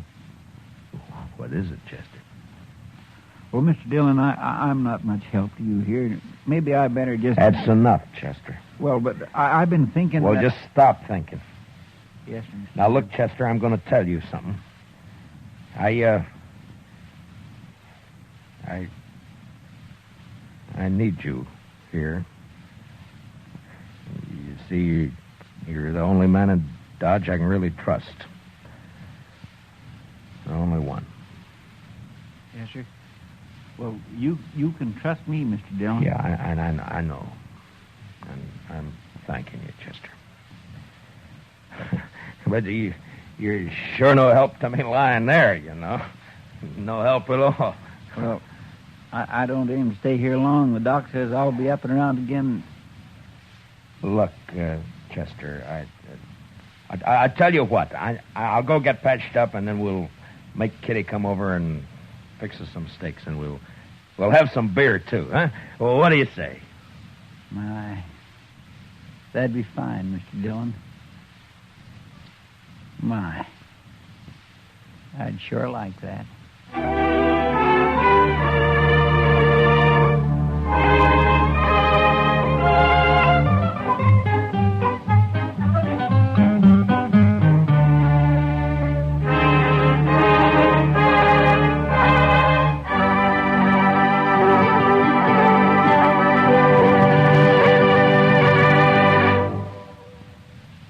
Gunsmoke, transcribed under the direction of Norman MacDonald, stars William Conrad as Matt Dillon, U.S. Marshal.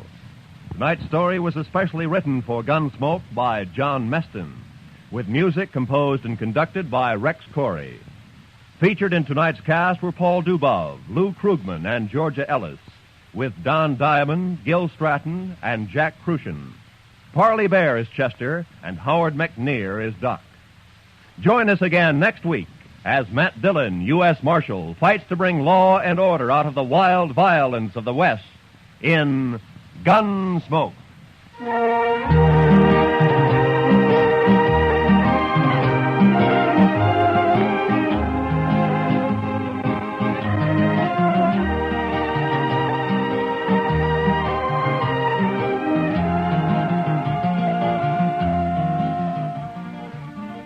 Meet Millie. This delightfully funny little secretary is heard from every Sunday evening here on CBS Radio.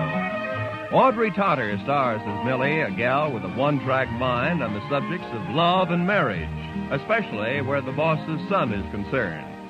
Remember, you can now meet Millie every Sunday night on most of these same CBS radio stations. This is Roy Rowan speaking. And remember, tune in History starting next Monday. Hear the Republican Convention on the CBS Radio Network.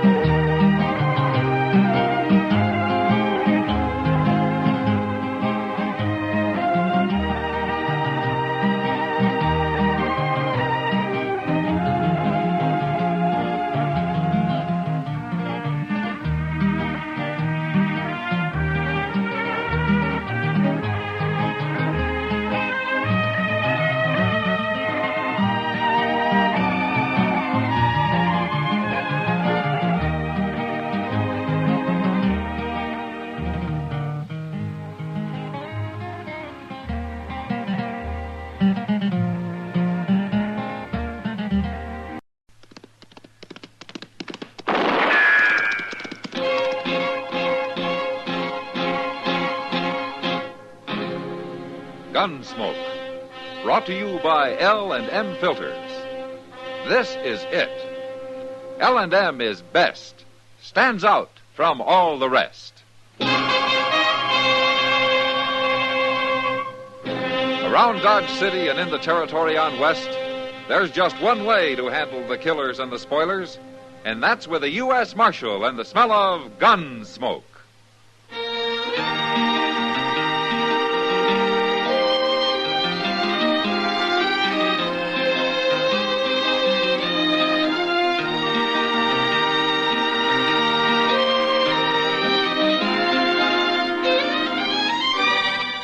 Gunsmoke, starring William Conrad, a transcribed story of the violence that moved west with young America, and the story of a man who moved with it. I'm that man, Matt Dillon, United States Marshal. The first man they look for and the last they want to meet. It's a chancy job, and it makes a man watchful and a little lonely.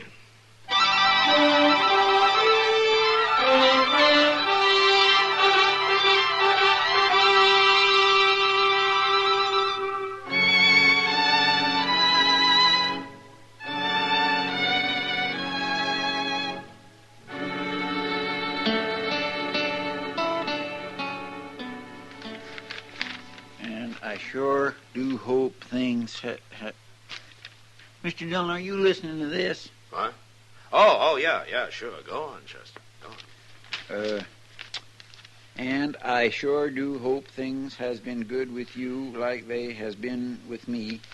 Take care of yourself.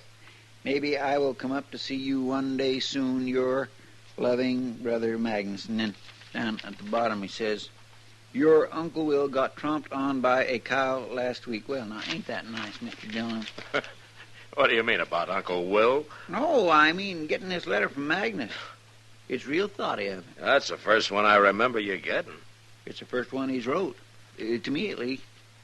Sure is funny, though. I never knew that boy could write a lick. Well, maybe he's learned since you saw him last. No, I don't think so, because Magnus don't hold with schooling. Uh-huh.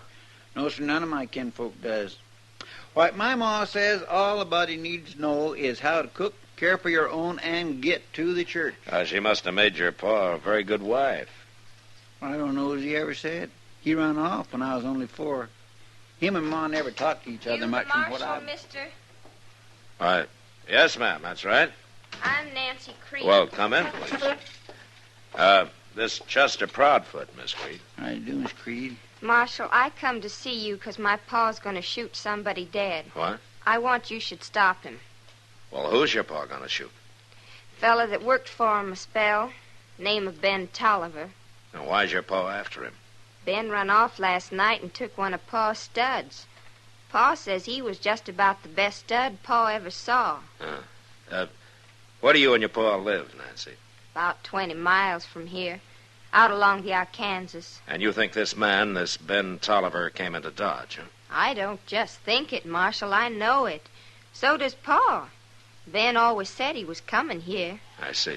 So I sneaked away this morning after Pa went down the corrals to come tell you. I figure you be the fella to see, being marshal and all. Nancy, look, if this man stole one of your pa's horses, why doesn't your pa come in here and tell me about it? He could swear out a warrant for Tolliver, and then I could arrest him. Pa don't want to. He says he'll take care of his own troubles. You think you can stop Pa from shooting Ben? Well, I can sure try. Tell me, what does your pa look like? Look like? Uh-huh. Well, I don't know your pa, Nancy, but if I knew what he looked like, then I could watch for him, you see. I never thought about Pa as looking like anything. Except just Pa. For instance, how old is he? I don't know. He never said. Well, what would you guess? He's kind of gray. But then he's always looked like that. Anything else? He's got a bad leg from where a horse kicked him, and his jaw's busted some. Well, that don't sound like he should be hard to find. Not with a limp and a lopsided face. Why, my gracious, even I can find a man with Chester, a limp. all right. Nancy, I'll watch for your pa, and if he does come into Dodge, I'll have a talk with him. Huh? You do that, and I'll surely thank you, Marshal. Bye. Goodbye. Say, Marshal. Yes. If it helps any, I know where that Ben Tolliver is. Oh, forever. You do? Right there at the Long Branch Saloon having a beer. You know where I mean. Yes. I seen his horse tied outside, so I went up and looked through the window, and he's there right now. Well, why didn't you tell me this before, Nancy? Never thought of it. Well, you'll do something about Pa now, won't you, Marshal? I declare she don't know get up from whoa, does she, Mr. Dillon? She's kindly pretty, but my gracious. Come on, Chester. Let's go have a talk with Ben Tolliver and find out what this is all about.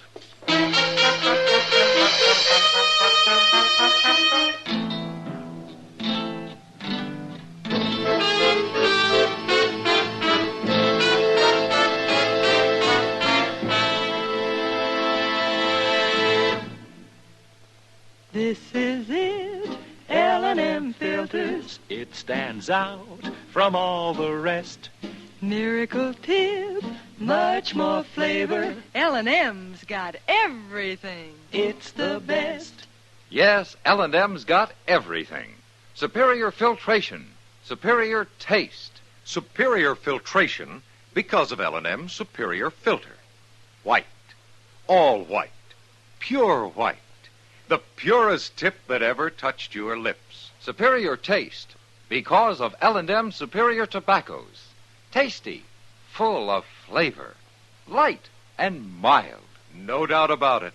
L&M is America's best filter tip cigarette. This is it, L&M filters. L&M's got everything. It's the best.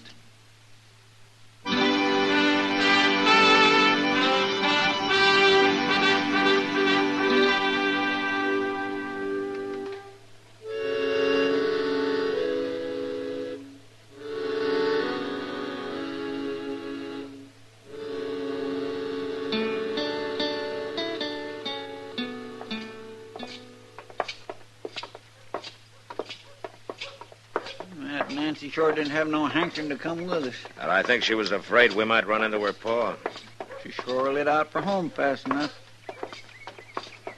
She just ain't very bright, is she, Mr. Dillon? She seems to know right from wrong, Chester. That's more than some people. Yes, sir. You want me to come in with you? Yeah, but stay by the door while I talk to Tolliver, huh? How are you going to know which one's him? Well, there won't be more than 3 or 4 people in there this time of day.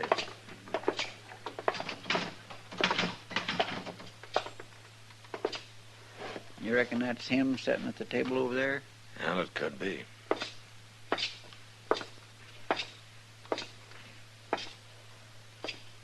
Is your name Ben Tolliver? That's right. My name's Dillon. I'm a marshal here in Dodge. Do you mind if I sit down? Please yourself. Yeah, thank you.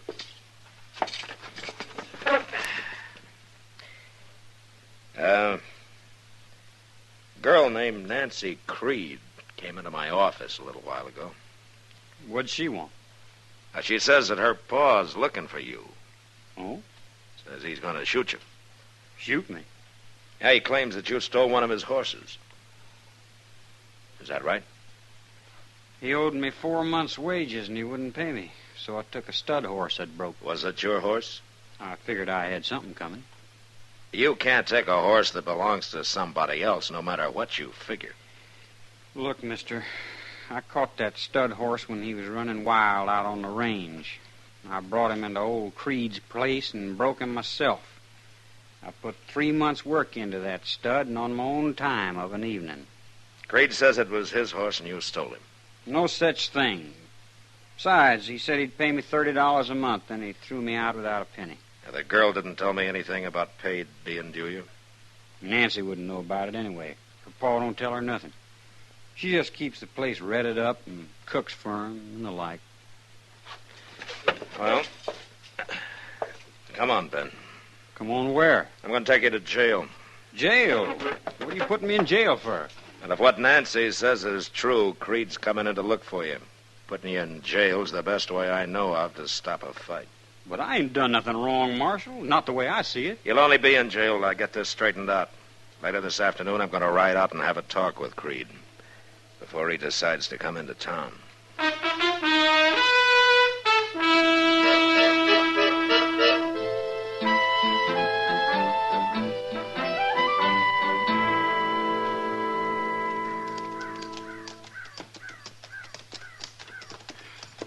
It sure is hot out here, ain't it?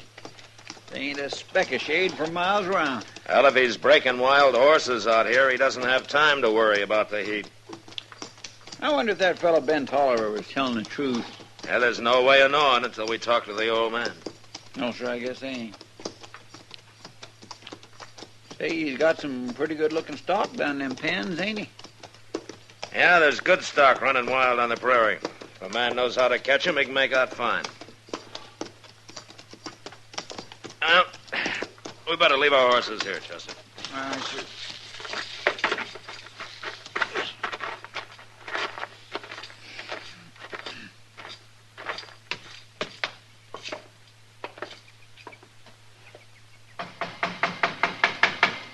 Don't be banging on the door. I seen you coming. You Jake Creed? That's right. Well, I want to talk to you, Creed. Who are you, mister? Marshal Dillon from Dodge. It's cooler out there than in the house. I'll come out.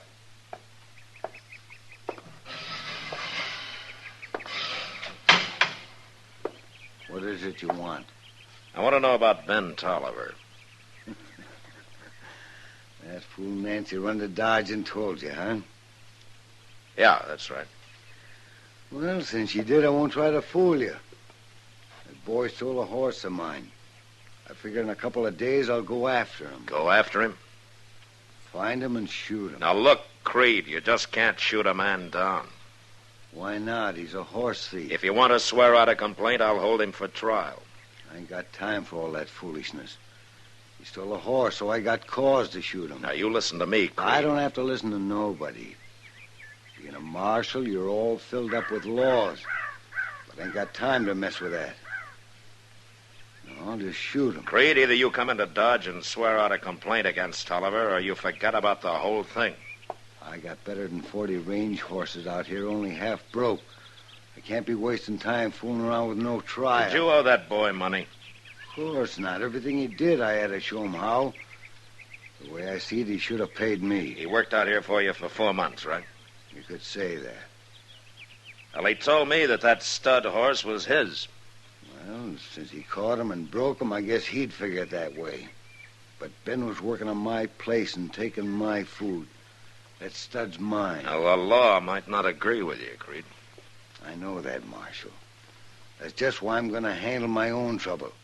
And not mess around with the law. Look, I've tried to tell you, Creed, and I'm going to tell you once more real plain. You shoot that boy and you'll hang for it. I don't care what you think the right of it is. All right, come on, Chester. Then maybe I won't shoot him. Maybe I'll fix that boy good some other way. Him and that stud horse he's so proud of.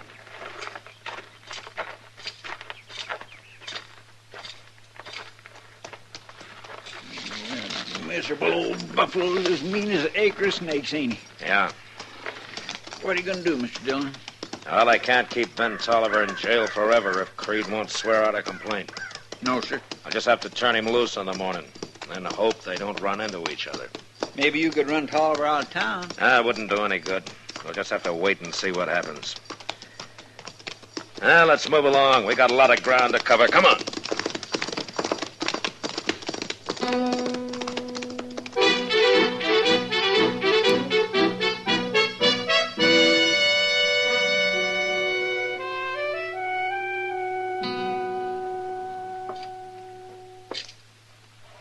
Well, you're free now, Ben.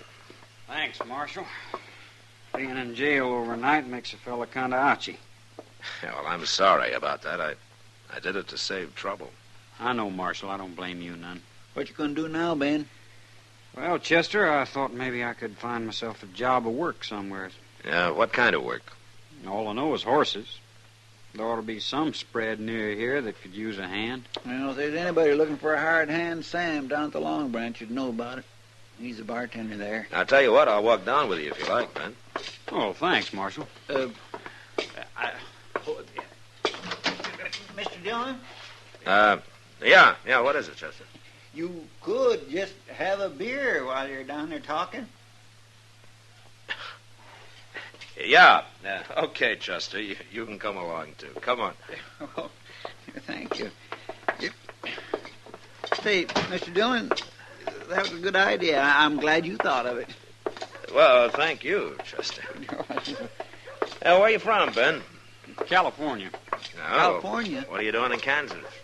This is the cow country, Marshal. California just don't have the spreads. Yeah, but all that gold out there. The gold rush was 20 years ago, Chester. Well, I know that, but there might just be a little left laying around. I sure didn't find any, Chester. Oh, maybe you didn't know where to look. All I want is to have my own piece of land, raise good stock, maybe get me a wife. I might even go on up to Wyoming sometime. I hear that's good cattle country, too.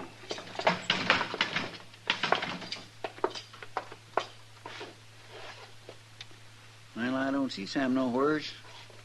No. But here comes Miss Kitty. Hello, Matt. Chester. Ah, hello, Kitty. Kitty, this is Ben Tolliver. Pleased to meet you, Kitty. We came down to talk to Sam. And have some beer.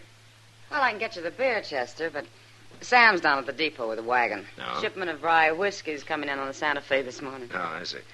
You're up kind of early, aren't you? Sam asked me to take care of things till I got back. I can sleep this afternoon. Come over to the bar. I'll get you some beer. Okay. My, you make a pretty fancy bartender, Miss Kitty. Well, a girl's got to have an ace up her sleeve, Chester. Yeah, what? Never mind, Chester. Well, What are you doing in the saloon this early? Well, we come down to ask Sam if he'd heard about anybody needing a hand. Yeah, you see, Ben here is looking for a job. Oh, what sort of job, Ben? On a ranch somewhere, Miss Kitty. You work around stock much? All my life, just about. Yeah, you see, he was working for Jake Creed up until yesterday. Jake Creed. Yeah. You know him? I know about him. Only a few months back, some cowboy was giving me a half a dozen reasons why I ought to kill him. He must have been the fellow Jake threw out just before I come along. You probably stayed with him about 3-4 months. Is that right? Yes, ma'am. Then he started some argument. You had a fight, and he threw you out? That's about the right of it. And no pay into the bargain. Honestly, Matt, I don't know how Creed gets away with it. Well, I guess there's always somebody new drifting by who doesn't know his reputation. What did you argue about, Ben? Oh, a little bit of everything, Miss Kitty. But mostly on how to rope. How to rope? Yeah. He says when you're working stock, the only way is to tie hard and fast and not dally. Well, I sure couldn't argue that. No, Kitty, you see, hard and fast means that you tie the end of your rope to the saddle horn, you see. And when you dally, you just hold the end of the rope in your hand and twist it around the horn a couple of times. That's right. That way, if the rope gets tangled up in your mount's legs or yours, you let go and you're free. There ain't no way to get dragged if you dally. You mean old Creed don't believe in dallying? Well, no, ma'am. Oh. Well, most of the fellows don't think it amounts to much, but they do some in California. Well, they sure don't in Texas. Creed says that nobody who knows anything about working stock could ever rope anyway except hard and fast. I'm glad I make a living in here. It sounds complicated, I guess, Miss Kitty, but it ain't to a horseman. Well, no matter what the argument was about, he should have paid you, Ben. Oh, Ben, you got any money at all? No, sir. Here, I'll give you $5, and you can pay me back when you make it, huh? Thanks, Marshal. Well, as long as you're paying, don't forget the beer, Marshal. Oh, yeah, sure.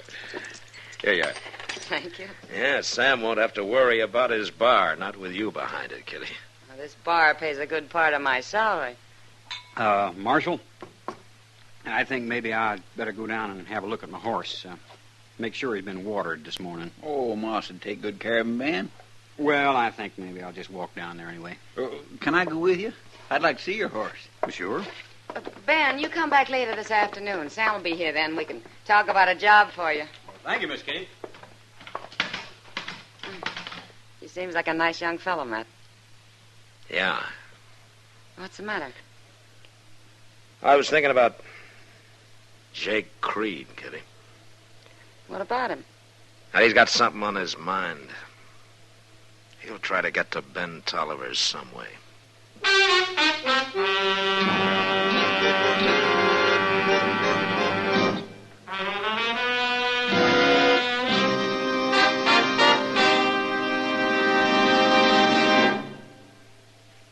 To you, to the thousands of smokers who are changing to L&M every day, to the millions who now smoke L&M, here is your assurance. L&M gives superior filtration because of its superior filter. Superior taste because of L&M's superior tobaccos. Yes, L&M tobaccos are tasty, full of flavor, yet light and mild. And L&M's superior filter is the purest tip that ever touched your lips. It's white, all white. Truly the miracle tip, because when it's added to L&M's superior tobacco, it actually tones up the taste, actually improves your enjoyment of this great cigarette. Yes, L&M's got everything. Superior taste, superior tobacco, superior filter. That's why it's America's best filter tip cigarette. Try L&M today.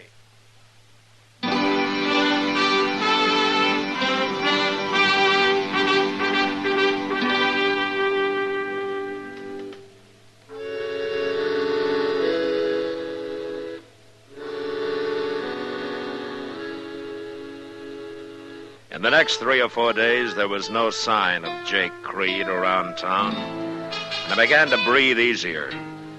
Ben came in one morning and said that he'd found a job out at the Walker place and that he was going to start the next day.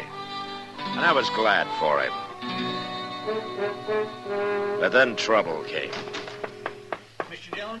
Yeah, what is it, Chester? Mr. Dillon, he's gone. Well, who's gone? Ben Tolliver.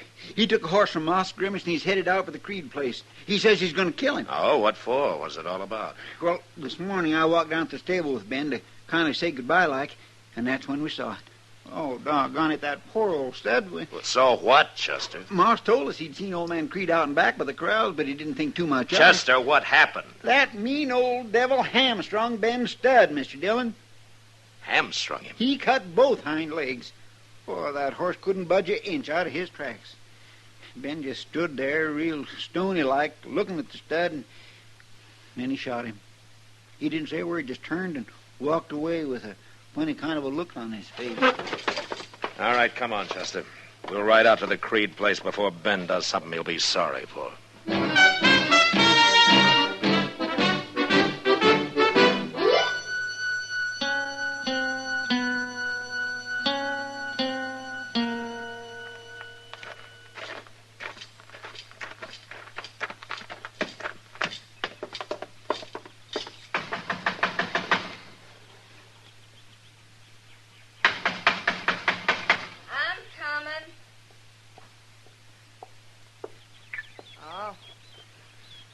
Marshal. Is your pa here, Nancy? No, he's down the catch pens. It ain't time to eat, so he's working. Uh-huh. Nancy, have you seen Ben Tolliver? Sure did. He rode up here a few minutes ago, wanted to see Pa. I told him Pa was down the corrals. He just went down there. Come on, Chester. Well, if you're going down to talk to Pa, I'll go with you. He goes down to the corrals for sunup and don't come back till time for dinner. What you want Pa for, Marshal? To keep him from getting killed. Who'd kill Pa? You don't... That came from the corrals. Come on, let's go.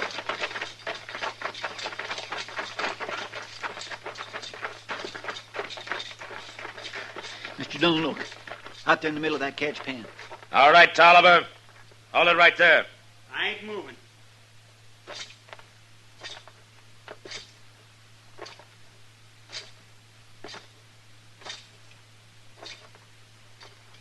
All right, give me your gun.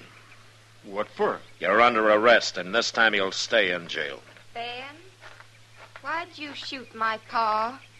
I didn't, Nancy. Well, then who did shoot him? Nobody shot him, Marshal. I'm trying to tell you. Jake was already dead when I got here. It was a horse I shot. What? See for yourself.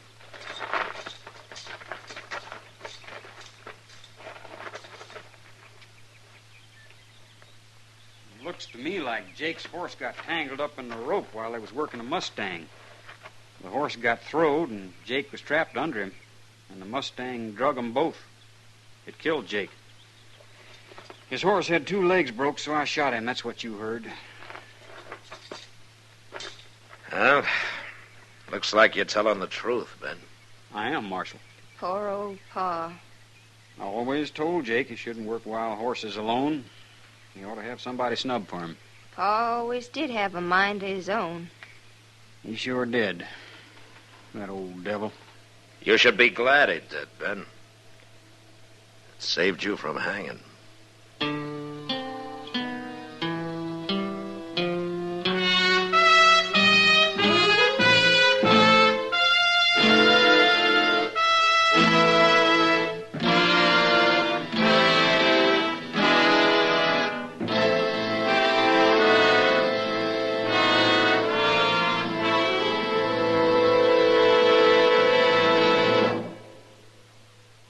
And now our star, William Conrad. Thank you, George. You know what I like about L&M's is they're mild and mighty easy on the draw.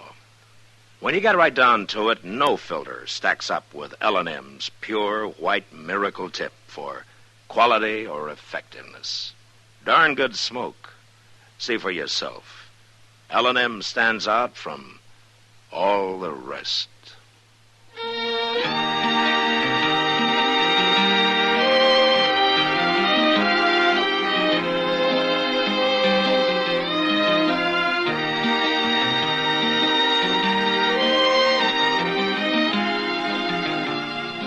Gunsmoke, produced and directed by Norman MacDonald, stars William Conrad as Matt Dillon, U.S. Marshal.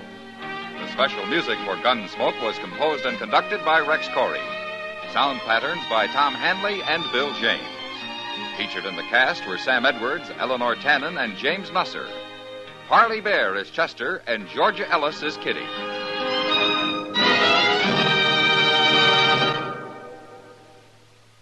Put a smile in your smoking. Next time you buy cigarettes, stop. Remember, only Chesterfield is made the modern way with Accuray. This amazing quality detective electronically checks and controls the making of your Chesterfield, giving a uniformity in smoking quality never possible before. For the first time, you get a perfect smoke column from end to end. From the first puff to the last puff, Chesterfield smokes smoother. Chesterfield smokes cooler. Chesterfield is best for you. Next time you buy cigarettes, stop. Remember, Chesterfield is made the modern way with Accuray. Put a smile in your smoking, just give 'em a try. Light up a Chesterfield, they satisfy.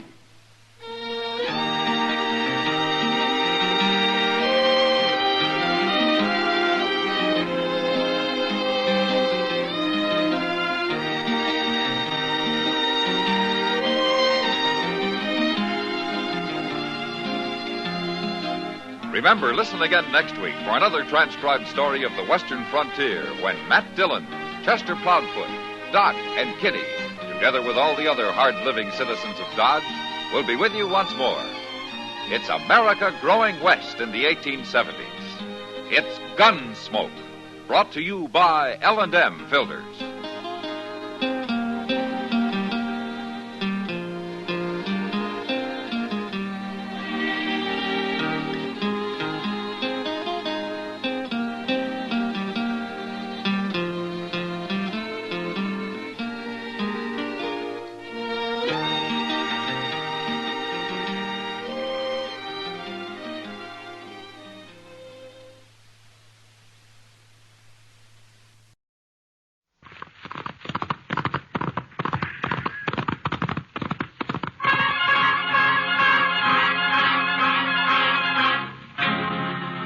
Dodge City and in the territory on west, there's just one way to handle the killers and the spoilers. And that's with a U.S. Marshal and the smell of Gunsmoke.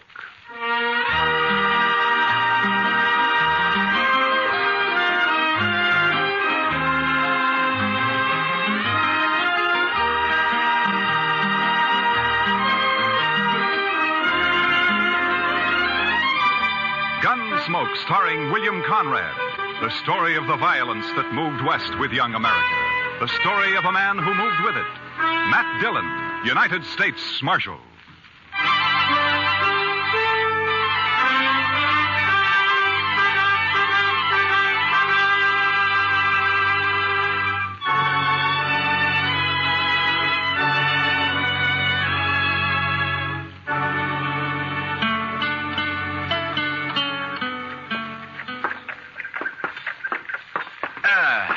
You know, Chester, a morning like this makes a man glad to be alive. Oh, it's a fine one, all right, Mr. Dillon. Yeah. A little nippy, maybe, but just fine. Indian summer hanging on and winter holding off.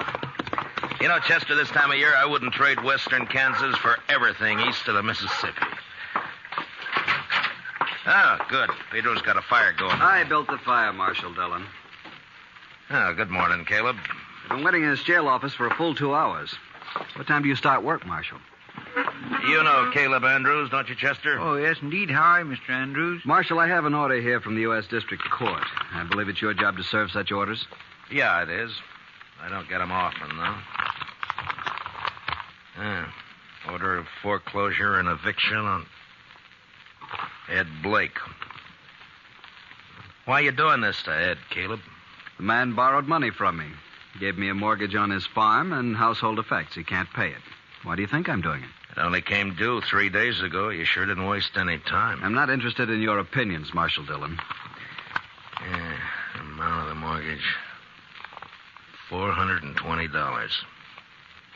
What do you need with $420? You own half of Ford County now. Marshal, it's not your place. You know as well as I do why Ed Blake can't pay this off. His horse rolled on him last spring and broke his leg. And his wife and kid nearly broke their backs trying to get a crop out. I didn't come here to listen if to you let this ride on through the winter, you'll get your money out of it. If you go ahead and foreclose now, you'll wipe him out. Marshal, I already have foreclosed. You'd break a man for $420 you don't even need, huh? As I said, your opinions don't interest me. All I expect from you is to serve these papers. All right, I'll serve them. You'll notice they're to be served today. I said I'd serve them. Now get out. What?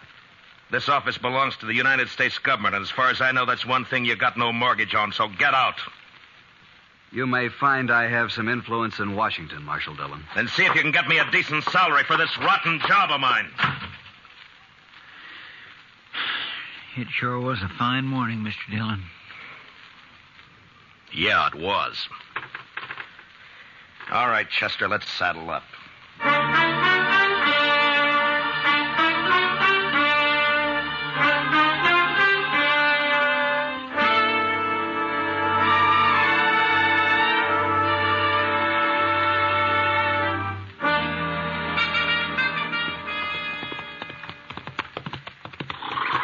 This is one job I purely wish we didn't have to do, Mr. Dillon. Yeah. My, this sure is a nice farm. Ed and Martha have put in a lot of work here the last 4 years. We don't have any choice, Chester. Yes, sir, I know. It's a downright shame, though. Hey, Marshal! Oh, boy. Wow. Hi, Jimmy. Looky here what I got, Marshal. Wow, looks to me like a mighty dead coyote. Sure, that's what it is. He's been killing my chickens, so last night I hid out behind the barn. Yeah? I got him with one shot, Mr. Dillon, and there wasn't even a full moon. Well, that's fine, Jimmy. Matt Dillon, how are you? Oh, good morning, Martha. And Chester, too. Miss Blake? Well, I'm glad to see you. Get down, come on in. Oh, thank you. Jimmy, now that you showed that thing to Mr. Dillon, take it away somewhere. All right, Mom. He sure is a big one, ain't he, Mr. Dillon? Yeah, about the biggest I ever saw, Jimmy. He's real proud of those chickens of his. He's done fine with them. Well, here I am, though, keeping you standing out here in the yard. Come on, let's go inside. Well, we really can't stay, Martha. Oh, nonsense. You don't get out here once in a coon's age. Yeah, I know, but you And see... you're just in time. Your favorite dish, Matt. I was about to take it out of the oven when you rode up. Cornbread. Buttermilk cornbread, huh? That's right. Ed's not here, but you will say, won't you? Well, Martha, I'd like to, but, well, we just can't, that's all. The thing is that, you say Ed's away? Yes, he's in town. Matt, you're not yourself. What is it? Well, I suppose I ought to talk to Ed about this, but maybe it'll be better if he hears it from you.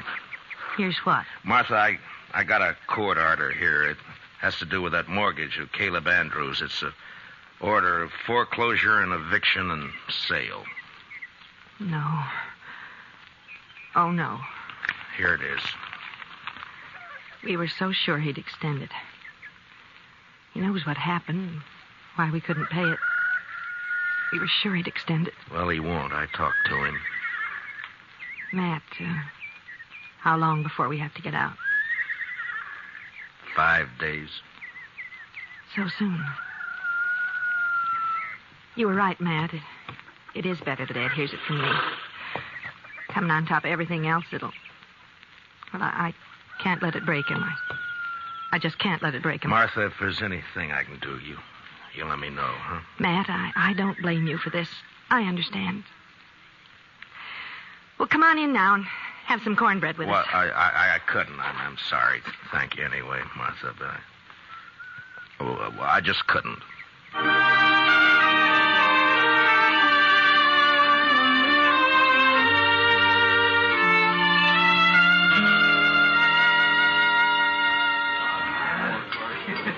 Matt, you looked low all week. Oh, it's just things in general, Kitty. Sometimes you get to wondering if it's all worth it or not. The Blakes, huh? Chester was telling me. Chester talks too much. It's not your fault, Matt. Somebody had to serve the order. Somebody has to be hangman, too. Life's never all good, Matt. There's always a little bad in it. Well, in my job, it's more than a little. Try making your living sometime as a dance hall girl. Yeah, I guess. But when you gotta go out and boot somebody like the Blakes off their land and out of their home, then you start wondering what's right and what's wrong, that's all. Well, if you find out, Matt, let me know. I've always... Oh, there you are, Marshal. I stopped by the jail. Well, all right, Caleb. What's on your mind? That Blake family, Marshal, they were supposed to vacate today. Well, they haven't done it. I rode by there a little while ago. According to the court order, they got until sundown. But they haven't made the slightest preparation to... Marshal, I believe I'd prefer to discuss our business elsewhere than in the presence of this... Easy, Caleb. Matt, I'll go. Caleb, you're going to apologize to Miss Kitty right now. No. Apologize? If you think I'm going to apologize to this cheap little baggage who's in it... Matt, you shouldn't have done that. Finnegan, take him outside and throw some water on him. Yes, sir, Marshal. Why not, Kitty? He had it coming to him. He'll do everything he can to hurt you now. He'll take it out on the Blakes, too. Yeah, maybe. Look, Kitty, I just got an idea. I'll see you later. All right, Matt.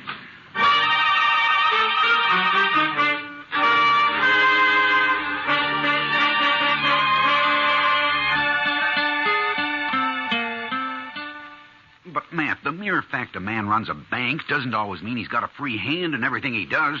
A bank has stockholders, a board of directors. I've got to listen to them. I think they'd approve the loan, Clem. Another thing, Caleb Andrews is the biggest account I've got. If I crossed him by taking this loan you suggest, Matt, he'd break me. I see. All right, Clem. Forget it. Matt, I realize I'm under obligation to you. You saved my life that time the James brothers held me up. Saved the bank, too, in fact, but... That was part of my job, Clem. There's no obligation. I was just asking you as a friend to help out another friend. Matt, I'd like to do it, but I just can't. Don't you see? Yeah, sure, Clem. I see. Just forget it. Gotta think of my wife and the two girls. Yeah, of course you have. It's not that I don't want to help. I understand, Clem. I really do. Forget it.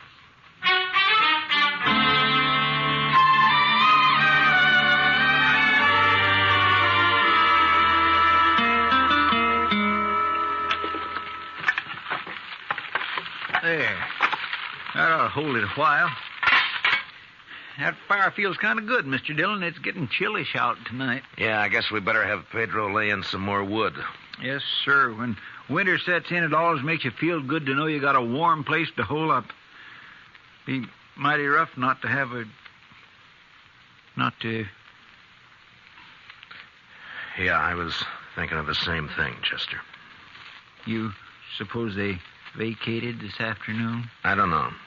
We'll ride out there in the morning and find out. Sure is a shame. It's just too bad that... Come in. Can we bother you, Matt? Ed! Oh, come in, Martha. Well, hiya, Jimmy. Come on up to the stove, folks. Come on. Matt, the fact is that we kind of like to impose on you for tonight. We haven't got any place to go, no money. Wondered if we could sleep in the jail tonight. Oh, sure, Ed. Chester, would you get a fire going back there? All right, Mr. Dillon. And dig up some blankets out of the storeroom, huh? Yes, sir. Hey, want to come help me, Jimmy? Jimmy? Now, you go along with Chester now, boy. Go on. All right. He doesn't understand all this, Matt.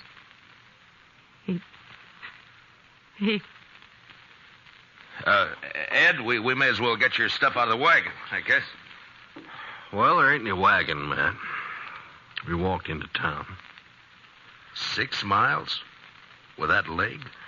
I know, but that wagon, the horses, all the household goods, they're all covered by that mortgage. We didn't take anything. Except the clothes on our backs. So help me, Ed. So help me if I could... It's all right, Matt. We know how you feel. But after all, we started with nothing before. We can do it again. But there's no reason you should have to. We do have to, though. And that's that. Ed and I can accept it. We're not bitter any longer. Jimmy can't understand. He's been carrying on pretty bad, but he's just a boy. And in time, he'll be able to... Dillon? Yeah, what is it, Chester? It's Jimmy. He grabbed a rifle from off the rack and took out the back way. I couldn't stop him. What? Where on earth's he going? I think I know where he's going. And heaven help Caleb Andrews if we don't catch him.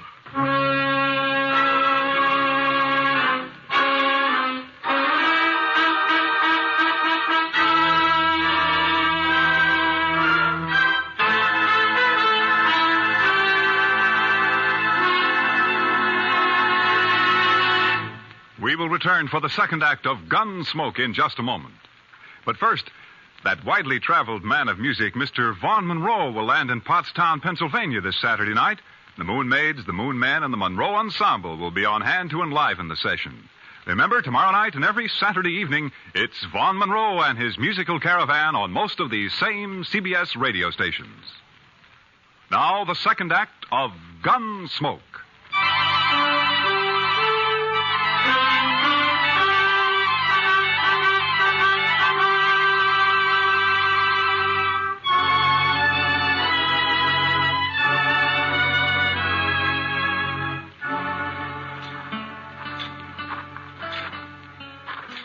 Mr. Andrews' house there on the corner.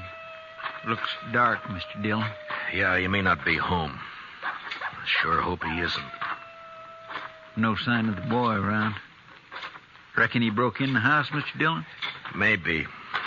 Anyhow, it's 10 to 1. This is where he headed for. His mother said he was real upset about it, and it's just like a kid.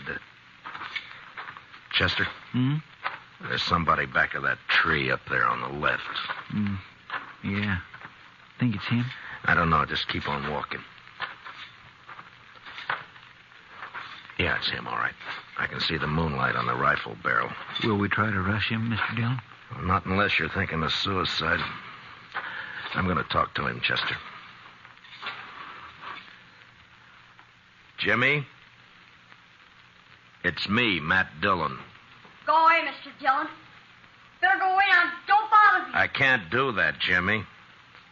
You're a friend of mine, and I figure you're waiting here to do something that you'd be sorry for, and I can't let you do that. Nothing you can do about it, Mr. Dillon. I got a gun here, and I'm going to kill him. You go away now and leave me alone. Jimmy, I know how you feel. I don't like Caleb either, but killing him's no answer. You folks feel bad enough already. Think how it would hurt him if you did. Stop, Mr. Dillon. Now stay where you are. Don't come any closer. I have to, Jimmy. It's my job. So if you're going through with this, I guess you'll have to kill me first. No, Mr. Dillon. Now stay back. I'm sorry, Jimmy. I don't have a choice. But you do. No. I couldn't shoot you, Mr. Dillon. You know that. Sure. I knew you couldn't. I kept waking up nights and hearing Mom crying. Dad would sit up all night without the lamp lit, no fire, not saying anything, just sitting. Easy now, Jimmy. Why is he doing it to us, Mr. Dillon? Jimmy, listen to me. Will you do something for a friend? Yeah. If you say so. All right.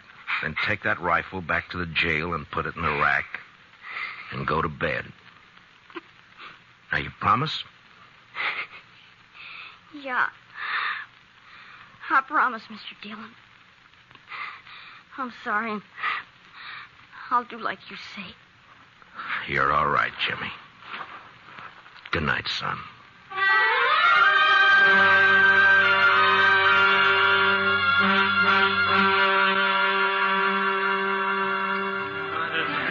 I could have told you Clem Bates wouldn't do anything, Matt.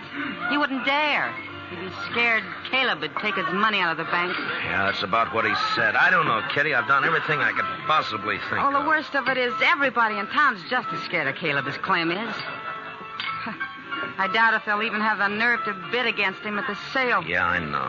He'll probably get the place at not much more than the amount of the mortgage. $420. Matt, I've seen more than that change hands across a poker table here in one deal. You think that's all it takes? I beg your pardon, Miss Kitty. Oh, of course, Jack. I'm not usually one to eavesdrop on people, but I have been listening to you, too. Jack, have you met Marshal Dillon? No, I haven't had the pleasure. The reason I butted in, Miss Kitty, I heard you talking about these people losing their home. I don't know this fellow Blake. He's never done any business over my table and probably never will. No, I don't think he's ever been in here. And I don't know if this will make sense. But the thing is, I left home when I was 10 years old, and I've been drifting ever since. When I see somebody like this Blake that sticks it out and works and fights and gets a raw deal. Well, what I'm getting at, here's $50 if that'll help him any. Oh, Jack. Well, this is awful decent of you, Jack. Matt, I said a while ago that nearly everyone in town was afraid of Caleb. Yeah? Well, there's some who aren't. Like Jack here and me and the rest of the dealers and the gamblers and the girls and the bartenders. That's right, Miss Kitty. Because we're drifters. We got nothing to lose. Matt, I'll raise $420 right here in the Texas Trail. By heaven, Kitty, I think you could. Well, I can't do as well as Jack, but... here's 20 from me. Boys! Everybody! Keep holding that, Now listen to me for a minute. I got something to say.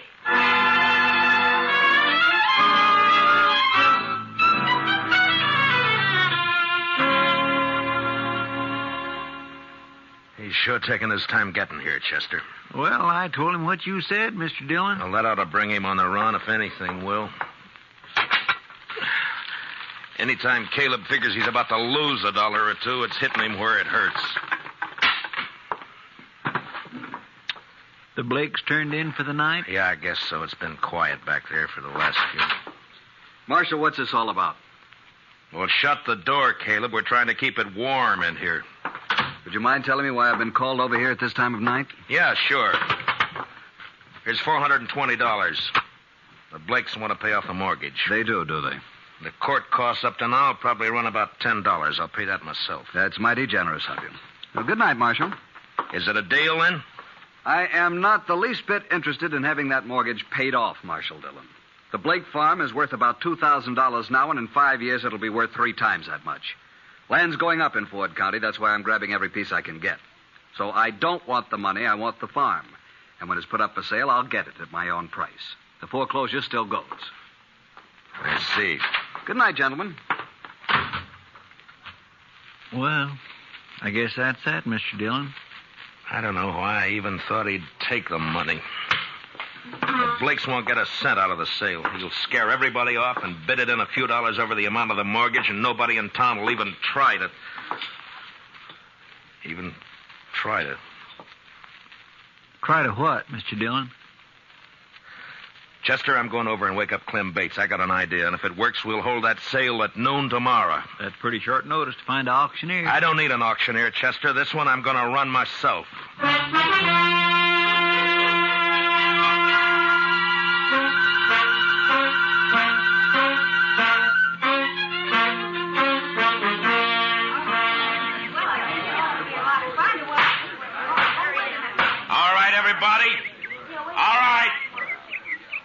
You know what we're here for. This is a foreclosure sale of the property and household effects of Edward and Martha Blake, ordered by the court at the request of that fine-spirited, good-hearted public benefactor and friend and neighbor of us all, Caleb Andrews. Marshal Dillon, I refuse to tolerate this. Caleb, I think we better get one thing straight right now. The law tells me I got to conduct this sale, but the law doesn't tell me what I got to say while I'm conducting it. Get on with it. Get on with the sale. All right. Now, the first item I'm offering is a breadboard. Ms. Blake tells me she's used this for nearly 10 years. That's a lot of loaves of bread, a lot of years. As you can see, it's pretty badly battered up. I doubt if it'd be worth much to anybody unless they were used to it. Suppose we started at 50 cents. Is there anybody here low enough to bid 50 cents for Mrs. Blake's breadboard? How about you, Caleb? I'm not interested in the item. Get on with the sale. Anybody else? No? All right, then. The second item. It's a crib. Now, you'll notice it's handmade. Rough construction. Never been painted. And it's been well used. Ed built it himself 12 years ago, just before Jimmy was born. There are teeth marks all over the slats here, but that doesn't really hurt anything. There are Marshal Dillon, may I suggest you lump the household effects together and offer them as one bulk item? I'm sorry, Caleb. I'd rather offer them one at a time. Yes. Unless, of course, you'd care to waive all claim to the household effects and withdraw them from the order of foreclosure. I waive the claim. The household goods are withdrawn. Now get on to the house and land. So ordered. Now, the item offered is 160 acres of tillable land, a 4-room house, and a barn. I won't read through the description. You all know the property. It's a good farm. The amount of the mortgage is $420, held by Caleb Andrews.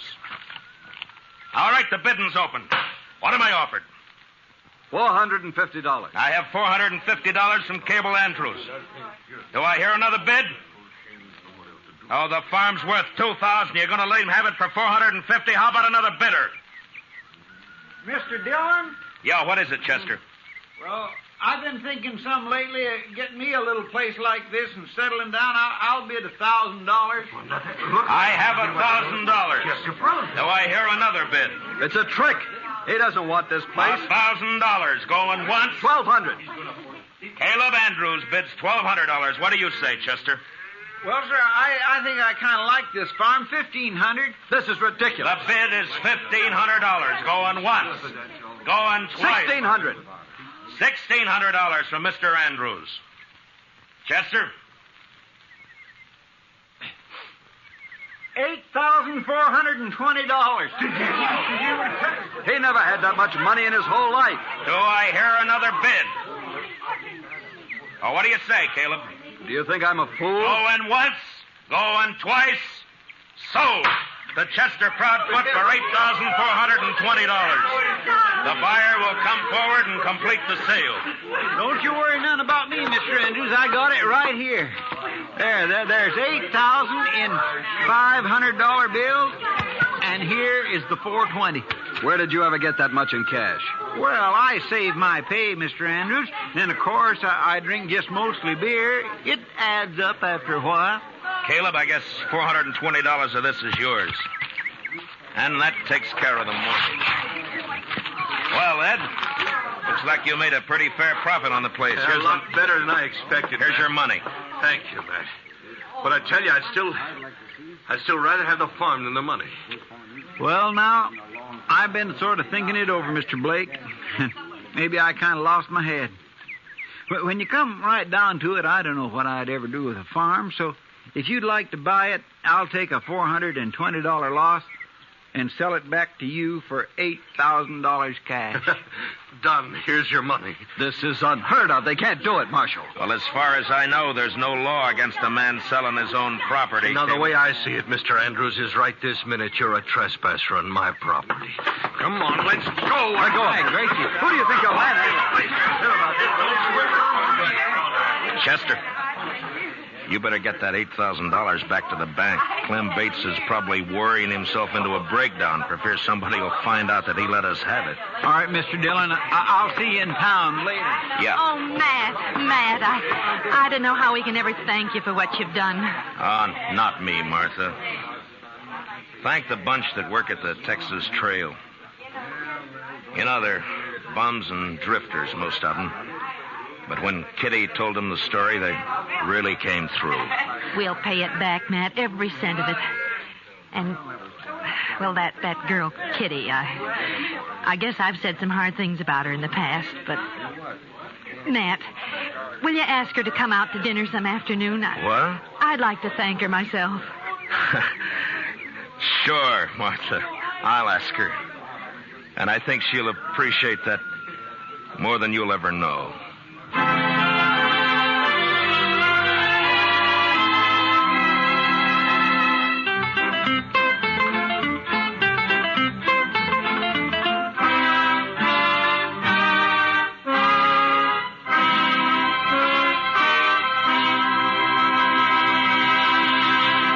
Gunsmoke, under the direction of Norman Macdonald, stars William Conrad as Matt Dillon, U.S. Marshal.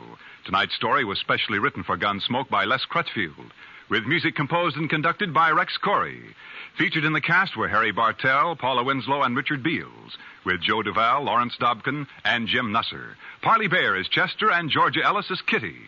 Gunsmoke is heard by our troops overseas through the facilities of the Armed Forces Radio Service. Join us again next week as Matt Dillon, U.S. Marshal, fights to bring law and order out of the wild violence of the West in Gunsmoke. Here's a suggestion for Saturday listening.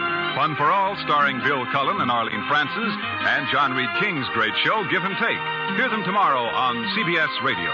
Clancy Cassell speaking. And remember, you'll find Western adventure and music with Gene Autry Saturday evenings on the CBS Radio Network.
Gunsmoke, brought to you by L&M Filters. This is it. L&M is best, stands out from all the rest.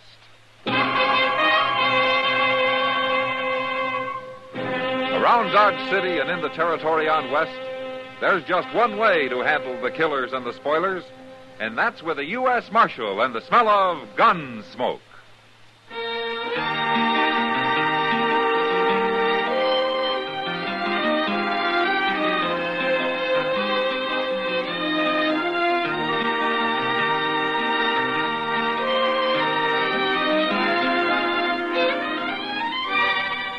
Gunsmoke, starring William Conrad.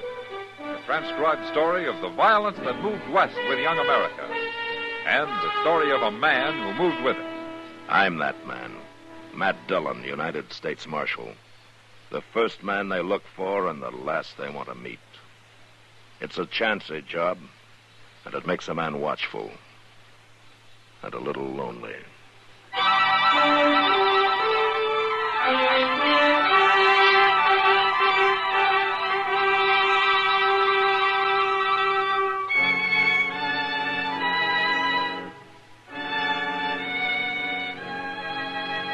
It was a 90-mile ride from Dodge to where Chester and I were taking cover behind a small knoll just beyond the Smoky Hill River. In front of us, hidden behind a horse he'd ridden to death covering those miles, was a stranger called James Nation. Nation had killed his man back in Dodge and then jumped on his horse and run north. It was a rough ride, and we'd caught up with him the hard way. My horse was dead from a rifle bullet, and Chester's was standing on 3 legs, crippled with a slug in the shoulder. One thing, Mr. Dillon. He's in as bad a spot as we are. Now watch him, Chester. He's moving. Now, wait a minute. Don't shoot. He's got his hands up. Yeah. Here he comes. He's giving up mighty easy. Oh, maybe. Let's go meet him. Better not try nothing. He'll die if he does.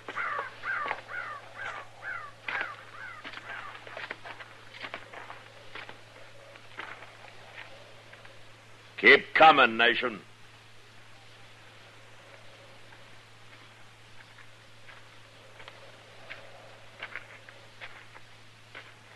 I put my hands down? Put them down. How come you didn't shoot it out? I don't like killing. You killed a man in Dodge. Self-defense, Marshal. Not according to the witnesses. They was all friends of his. They tell you that. I heard him say it. A man looks guilty when he runs, Nation. You don't believe me? It's not up to me. You'll get a trial. At least I'm still alive. But a long way from Dodge. By golly, that's right, Mr. Dillon. How are we going to get back, anyway? Now, we haven't crossed the Overland Express route yet. We'll walk on till we find it and then wait for a stage. We can get to Fort Donner. We can borrow some horses from the Army. Maybe the stage won't pick us up.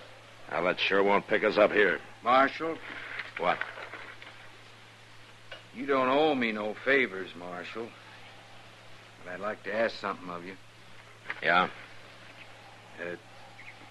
I never been arrested before, never in my life. Kind of ashamed of it. That's not my worry. I know. It's only a little thing I'm asking. Won't make no difference to you. Would you, when we get on that stage and all, would you not say nothing about your taking me in? Don't let them know I'm a prisoner? You got a lot of guts to ask for any kind of a favor. I'd be powerful grateful to you, Marshal. Well, all right. It doesn't matter any. But you make one bad move and you'll go to Dodge on a sack. I won't give you no trouble. I swear I won't. You'll get a fair trial. Well, if it is a fair trial, I'm going back to California. I don't know why I ever left. Chester. Yes, sir? Go finish off your horse. He stood there long enough. I'll go with Nation and get his guns. All right. Doggone you anyway, Nation. That was a mighty good horse you shot. I'm sorry. All right, come on, let's get going. We got a long way ahead.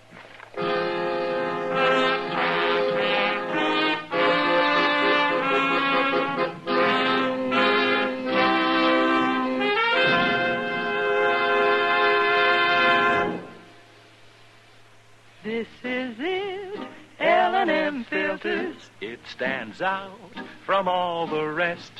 Miracle tip, much more flavor. L&M best. L&M is best. Stands out from all the rest. L&M's got everything. Everything? Everything. Best flavor? L&M stands out for flavor. The Miracle Tip draws easy. Lets you enjoy all the taste. Best filter? L&M stands out for effective filtration. No filter compares with L&M's pure white Miracle Tip for quality or effectiveness. Best tobaccos? Highest quality tobaccos. Low nicotine tobaccos. L&M tobaccos. Light and mild. Every way, L&M is best. Stands out from all the rest. How easy they draw. How mild they are. L&M is sweeping the country. It's America's best filter tip cigarette.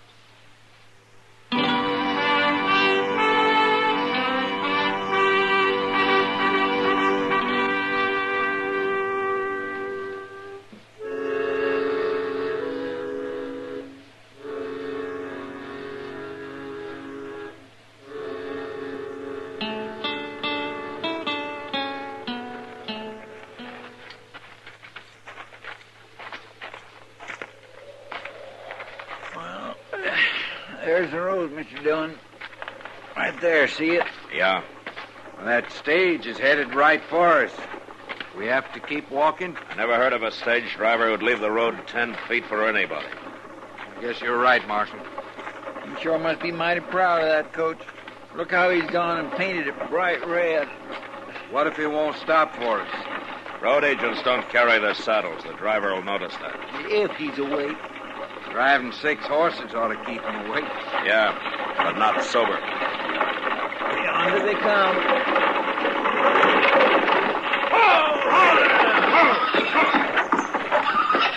That's a shotgun the messenger's holding on you men. We're passengers, not bandits. Where's your horses? Remember, Marshal, what you said. We lost them. Lost them? You don't look like greenhorns to me. It can happen to anybody. They're all right, Hank. The one in the middle ain't even armed. Pick them up. Okay, Wells. It's your treasure box. How far you going? Fort Donner. We'll call it 60 miles to Donner. You're crowding us some. So that'll be 10 cents a mile. $6, huh? $6 apiece. Payable in advance. Taking advantage of a man doesn't seem to bother you very much, does it?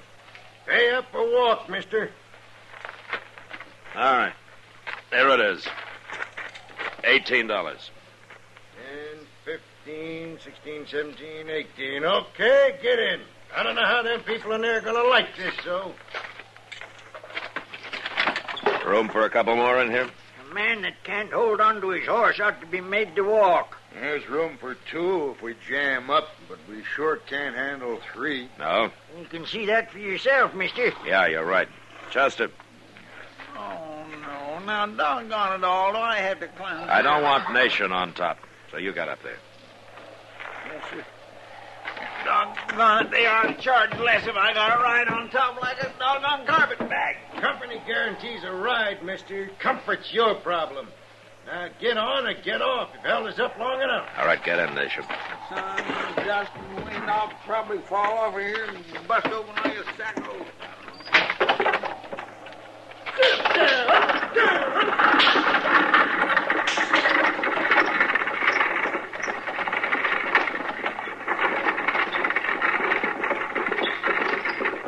What'd you say your name is? I didn't say. But it's Dillon. Oh, I'm Zimmer. This old goat here calls himself Fly. My name is Fly. I don't give a hoot what any of you call yourselves. A crusty old devil, ain't he? But at least he's sober. Look at them other 2. They only wake up long enough for a pull on that jug of poison they got. Get drunk enough to go back to sleep. What business you in, Dillon? Questions. Zimmer, you got the manners of a bullwhack. Nobody's talking to you, old man. Then I don't have to listen to your gobbling. I'll shove my boot in your face in a minute. Oh, shut up. You can't scare anybody who's lived as long as I have. 85, Dillon. Would you believe it? No, sir, I sure wouldn't. I knowed Meriwether Lewis, Dillon. Met him in St. Louis when he and that Clark fella came back from the West Ocean. West Ocean?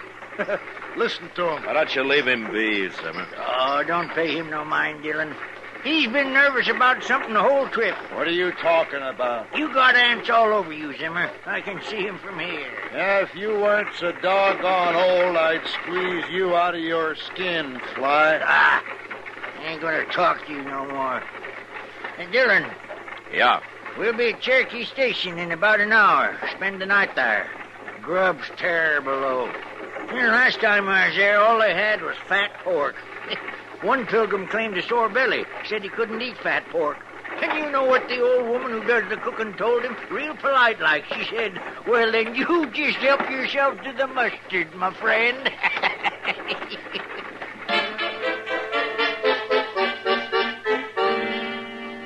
Cherokee Station was a long, low mud hut with a flat roof, thatched and then sodded. The one room served as an eating place in the daytime and a bunkhouse at night.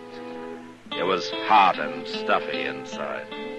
And after a dinner of fat pork and mustard, old Fly hadn't been lying, Chester and Nation and I went up to the corral for a breath of air.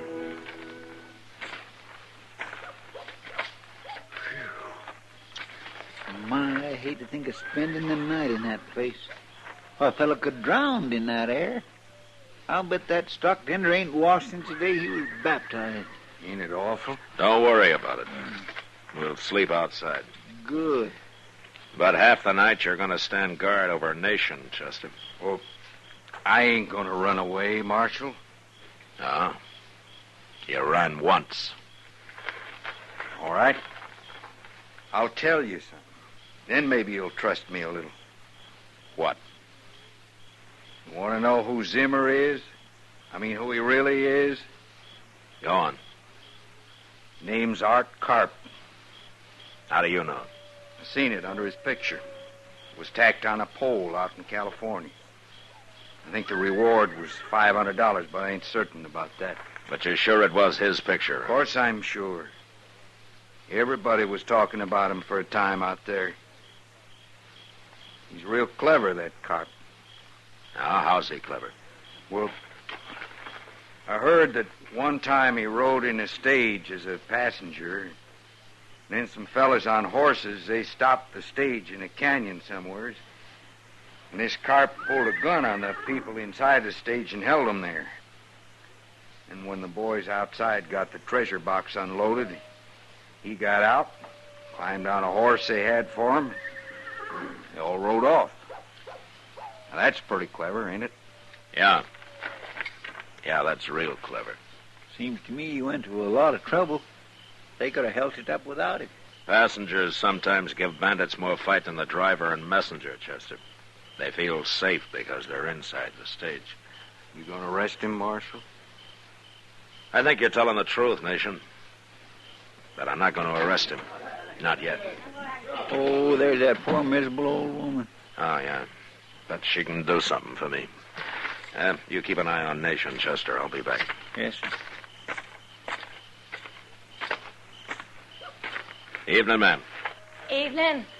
I wanted to ask you to do a favor for me, ma'am. Yep. The messenger, Wells, he's inside there drinking some of your husband's whiskey. I'd like to talk to him alone, and without the others knowing it. You want me to fetch him out? Well, I'd be grateful to you. Yes, ma'am. I'll do it for you. Thank you. Well, him over there. Okay. What's the trouble, mister? Come outside, will you? Okay. Save some of that whiskey for me, Hank.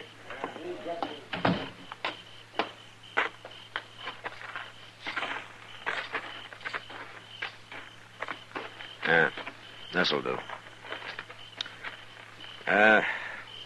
Tell me something, Wells. How long you been riding shotgun? 2 years. Not that it's any business of yours. What'd you do before that? Army. And that's the last question I answer.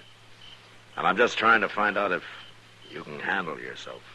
You keep nosing around. You'll find out. Look, Wells, I think you're a good man, and I sure hope I'm right. Who in thunder are you, anyway? You know my name? It's Dillon. Matt Dillon. I'm a U.S. Marshal, Wells. A U.S. Marshal? Prove it. Well, I'm traveling light. I got nothing on me to prove it. You talk right out, don't you? All right, what do you want? How much you carrying in your treasure box? Say, you really do move in, don't you? You either trust me or you don't. $50,000, Marshal. Good. Now, what's the best place for a hold-up between here and Fort Downer? What? It'd be Willow Creek, I guess. What is this? You think we're going to be held up? I don't know. But tomorrow you make the driver go through Willow Creek like he was on fire. Chester will be on the roof to help you, and I'll sort of organize the passengers inside. How do you know all this, Marshal? Well, I'll tell you when we get to Fort Downer. And, by the way, don't say anything about this or me to anybody. Right? I guess you're the boss this trip, Marshal. Thanks, Wells. Good night. Good night, Marshal. I sure hope I ain't made a mistake about you. Oh, Wells. Yeah? Take it easy with that wagon yard whiskey you're drinking in there, huh? I've heard of that stuff freezing solid on a cold night. Oh.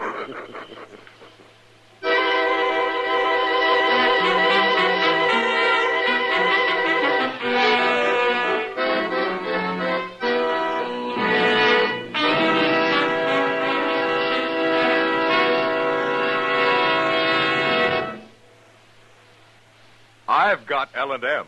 I've got L&M. I've got L&M. And L&M's got everything. Best filter. Notice the color of the Miracle Tip. It's white, pure white, to give you the purest and best filter. Best flavor. You get a rich, good-tasting, fully satisfying smoke. And that's what every smoker wants. Best tobaccos. Highest quality tobaccos. Low nicotine tobaccos. L&M tobaccos. Light and mild. Today, buy L&M. It's sweeping the country because it's America's best filter tip cigarette. Yes, today, why don't you get L&M? Because L&M's got everything. This is it. L&M filters. L&M's got everything. It's the best.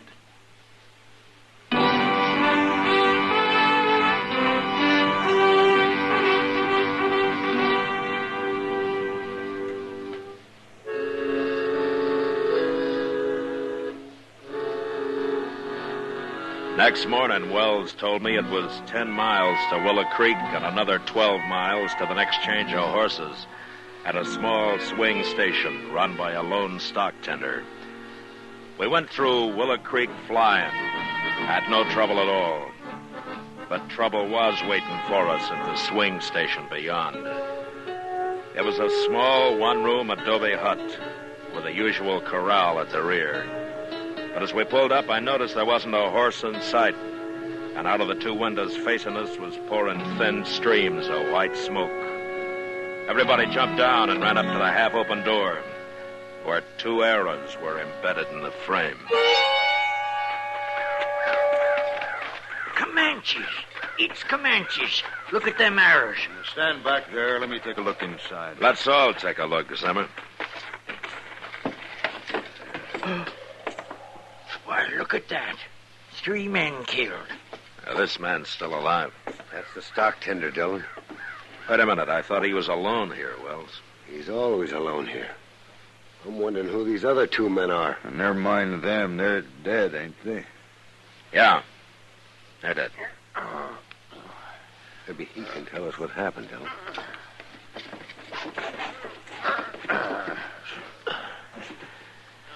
It's all right, fella. The stage is here. Indians. I never even heard them. Who were the other men? The white men. Oh, leave him be, Dillon. The man's dying. Ain't you got no decency? Shut up, Zimmer. Who were they, fella? What were they doing here? Road agents held me up. Gonna hide here and hold up the stage. They had a partner on the stage. What else? Did they say anything else?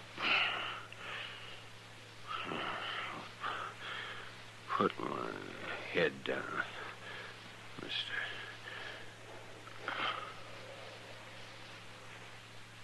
Dead, huh? Yeah. Here now, Zimmer. What are you doing? Get that gun out of my back. Shut up, Fly. First man draws the gun, I'll kill the old man here. Turn him loose, Carp. There are too many of us here. Take it easy, Dillon. This fool's nervous. You come closer, I'll kill him. He means it, Dillon. All right. What are you going to do now, Carp? How'd you know my name? I know more than your name. Well, it don't matter. I want you men to walk out that door, one by one. As you pass by me, I'm going to take your guns. Get started now. What do you think, Dillon? We better do it, Wells. All right, men. Let's do what he says. That's better. You first, Dillon. Sure.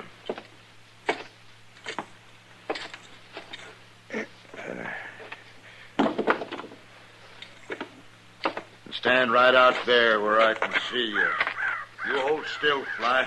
I ain't moving. I ain't armed. Then get outside with Dillon, Nation. All right, you're next. Well, you believe me now, Marshal? You're the only man who can stop this, Nation. What? Pretend to join him. Move on out. You trust me that much? I have to. All right. Now, you men line up there. Fly, stand in front of me. Carp, Hold it right there, Nation. I want to tell you something. Say it fast. You know why I wasn't armed? No. Because of him, Dillon. I'm under arrest. What? Dillon's a marshal, bringing me in for killing a man in Dodge. He is. He was. Look, you and I got a better chance together than you have alone. I'm throwing in with you. How about it? I'm warning you, Nation. You do that, and I'll run you down if it takes a year. You won't even know where to look, Marshal.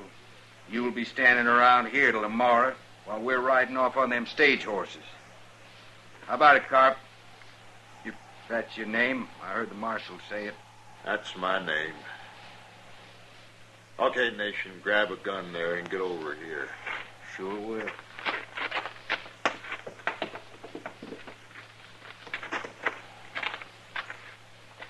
Here, you hold the old man, Nation. I'll unharness them horses. Sure. Now, don't you try nothing, Fly. I'll shoot you as quick as Carp would. Carp. Stay where you are, Marshal. I want your gun, Carp. Are you crazy? No. You ain't crazy. Don't turn around, Carp. I'll shoot you if you do. Hey, what is this? Drop that gun. Go on, drop it. He means it, Carp. I'll kill you, Marshal. You shoot him, and I'll put a slug in your spine, Carp. Might be worth it. Make up your mind. You're awful willing to die, Marshal. What about you? How do you think of dying? Mo? No. I ain't gonna die. There. Thought he was never going to drop that gun, Marshal. You dirty, lying dog. I'm not a murderer, Carp. I hate your kind. You did fine, Nation. I'll remember it. Now give me the gun. You still going to take me in? Sure. Well, that don't seem fair. You know I have to. Why could have rode off with Carp? I'll be at your trial, Nation, I promise you. I'll tell him what happened here. I'm standing here with a gun. You ain't even armed. No? It's like you told Carp, Nation. You're not that kind. Here's a gun, Marshal. Thanks. I feel kind of like a fool. Do you? Well, then I've got an idea how you might get over that. What? Go over there and pick up another gun. What for? You're going to be the first prisoner I ever trusted to wear a gun, Nation. And besides, you'll need it to guard Carp till we get to Fort Donner.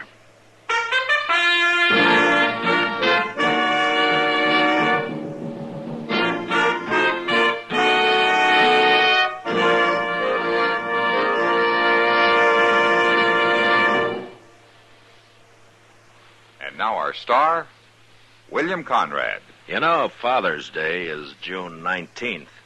And if the old man's anything like me, he'd sure welcome a carton or two of L&M's. They're mild and plenty quick on the draw.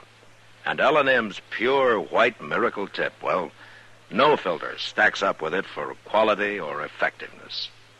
Believe me, L&M's got everything. Flavor, taste, mildness, the best possible filter. Give 'em to Dad, Father's Day.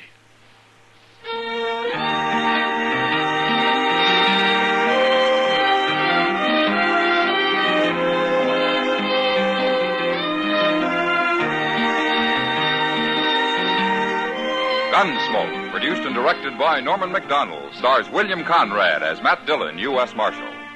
Our story was specially written for Gunsmoke by John Meston, with music composed and conducted by Rex Corey. Sound patterns by Tom Hanley and Bill James.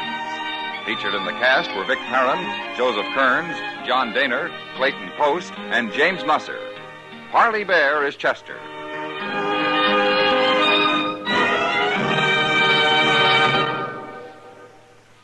Put a smile in your smoking.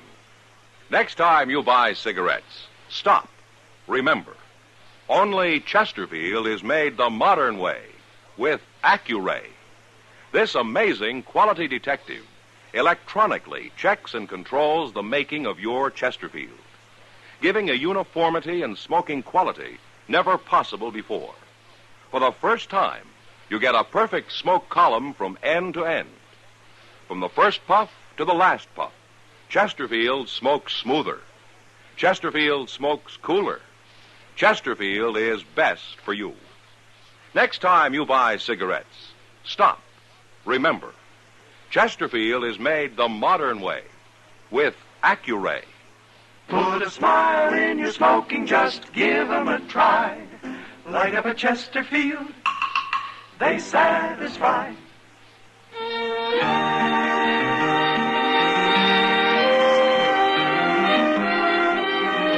You'll also enjoy Chesterfield's great radio shows. Perry Como sings all the top tunes on CBS Radio every Monday, Wednesday, and Friday. Jack Webb stars in Dragnet on Tuesday nights. Check your local listings. Listen to Gunsmoke again next week, transcribed for L&M Filters.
Tune in to nostalgia. Tune in to now. Golden Radio Hour.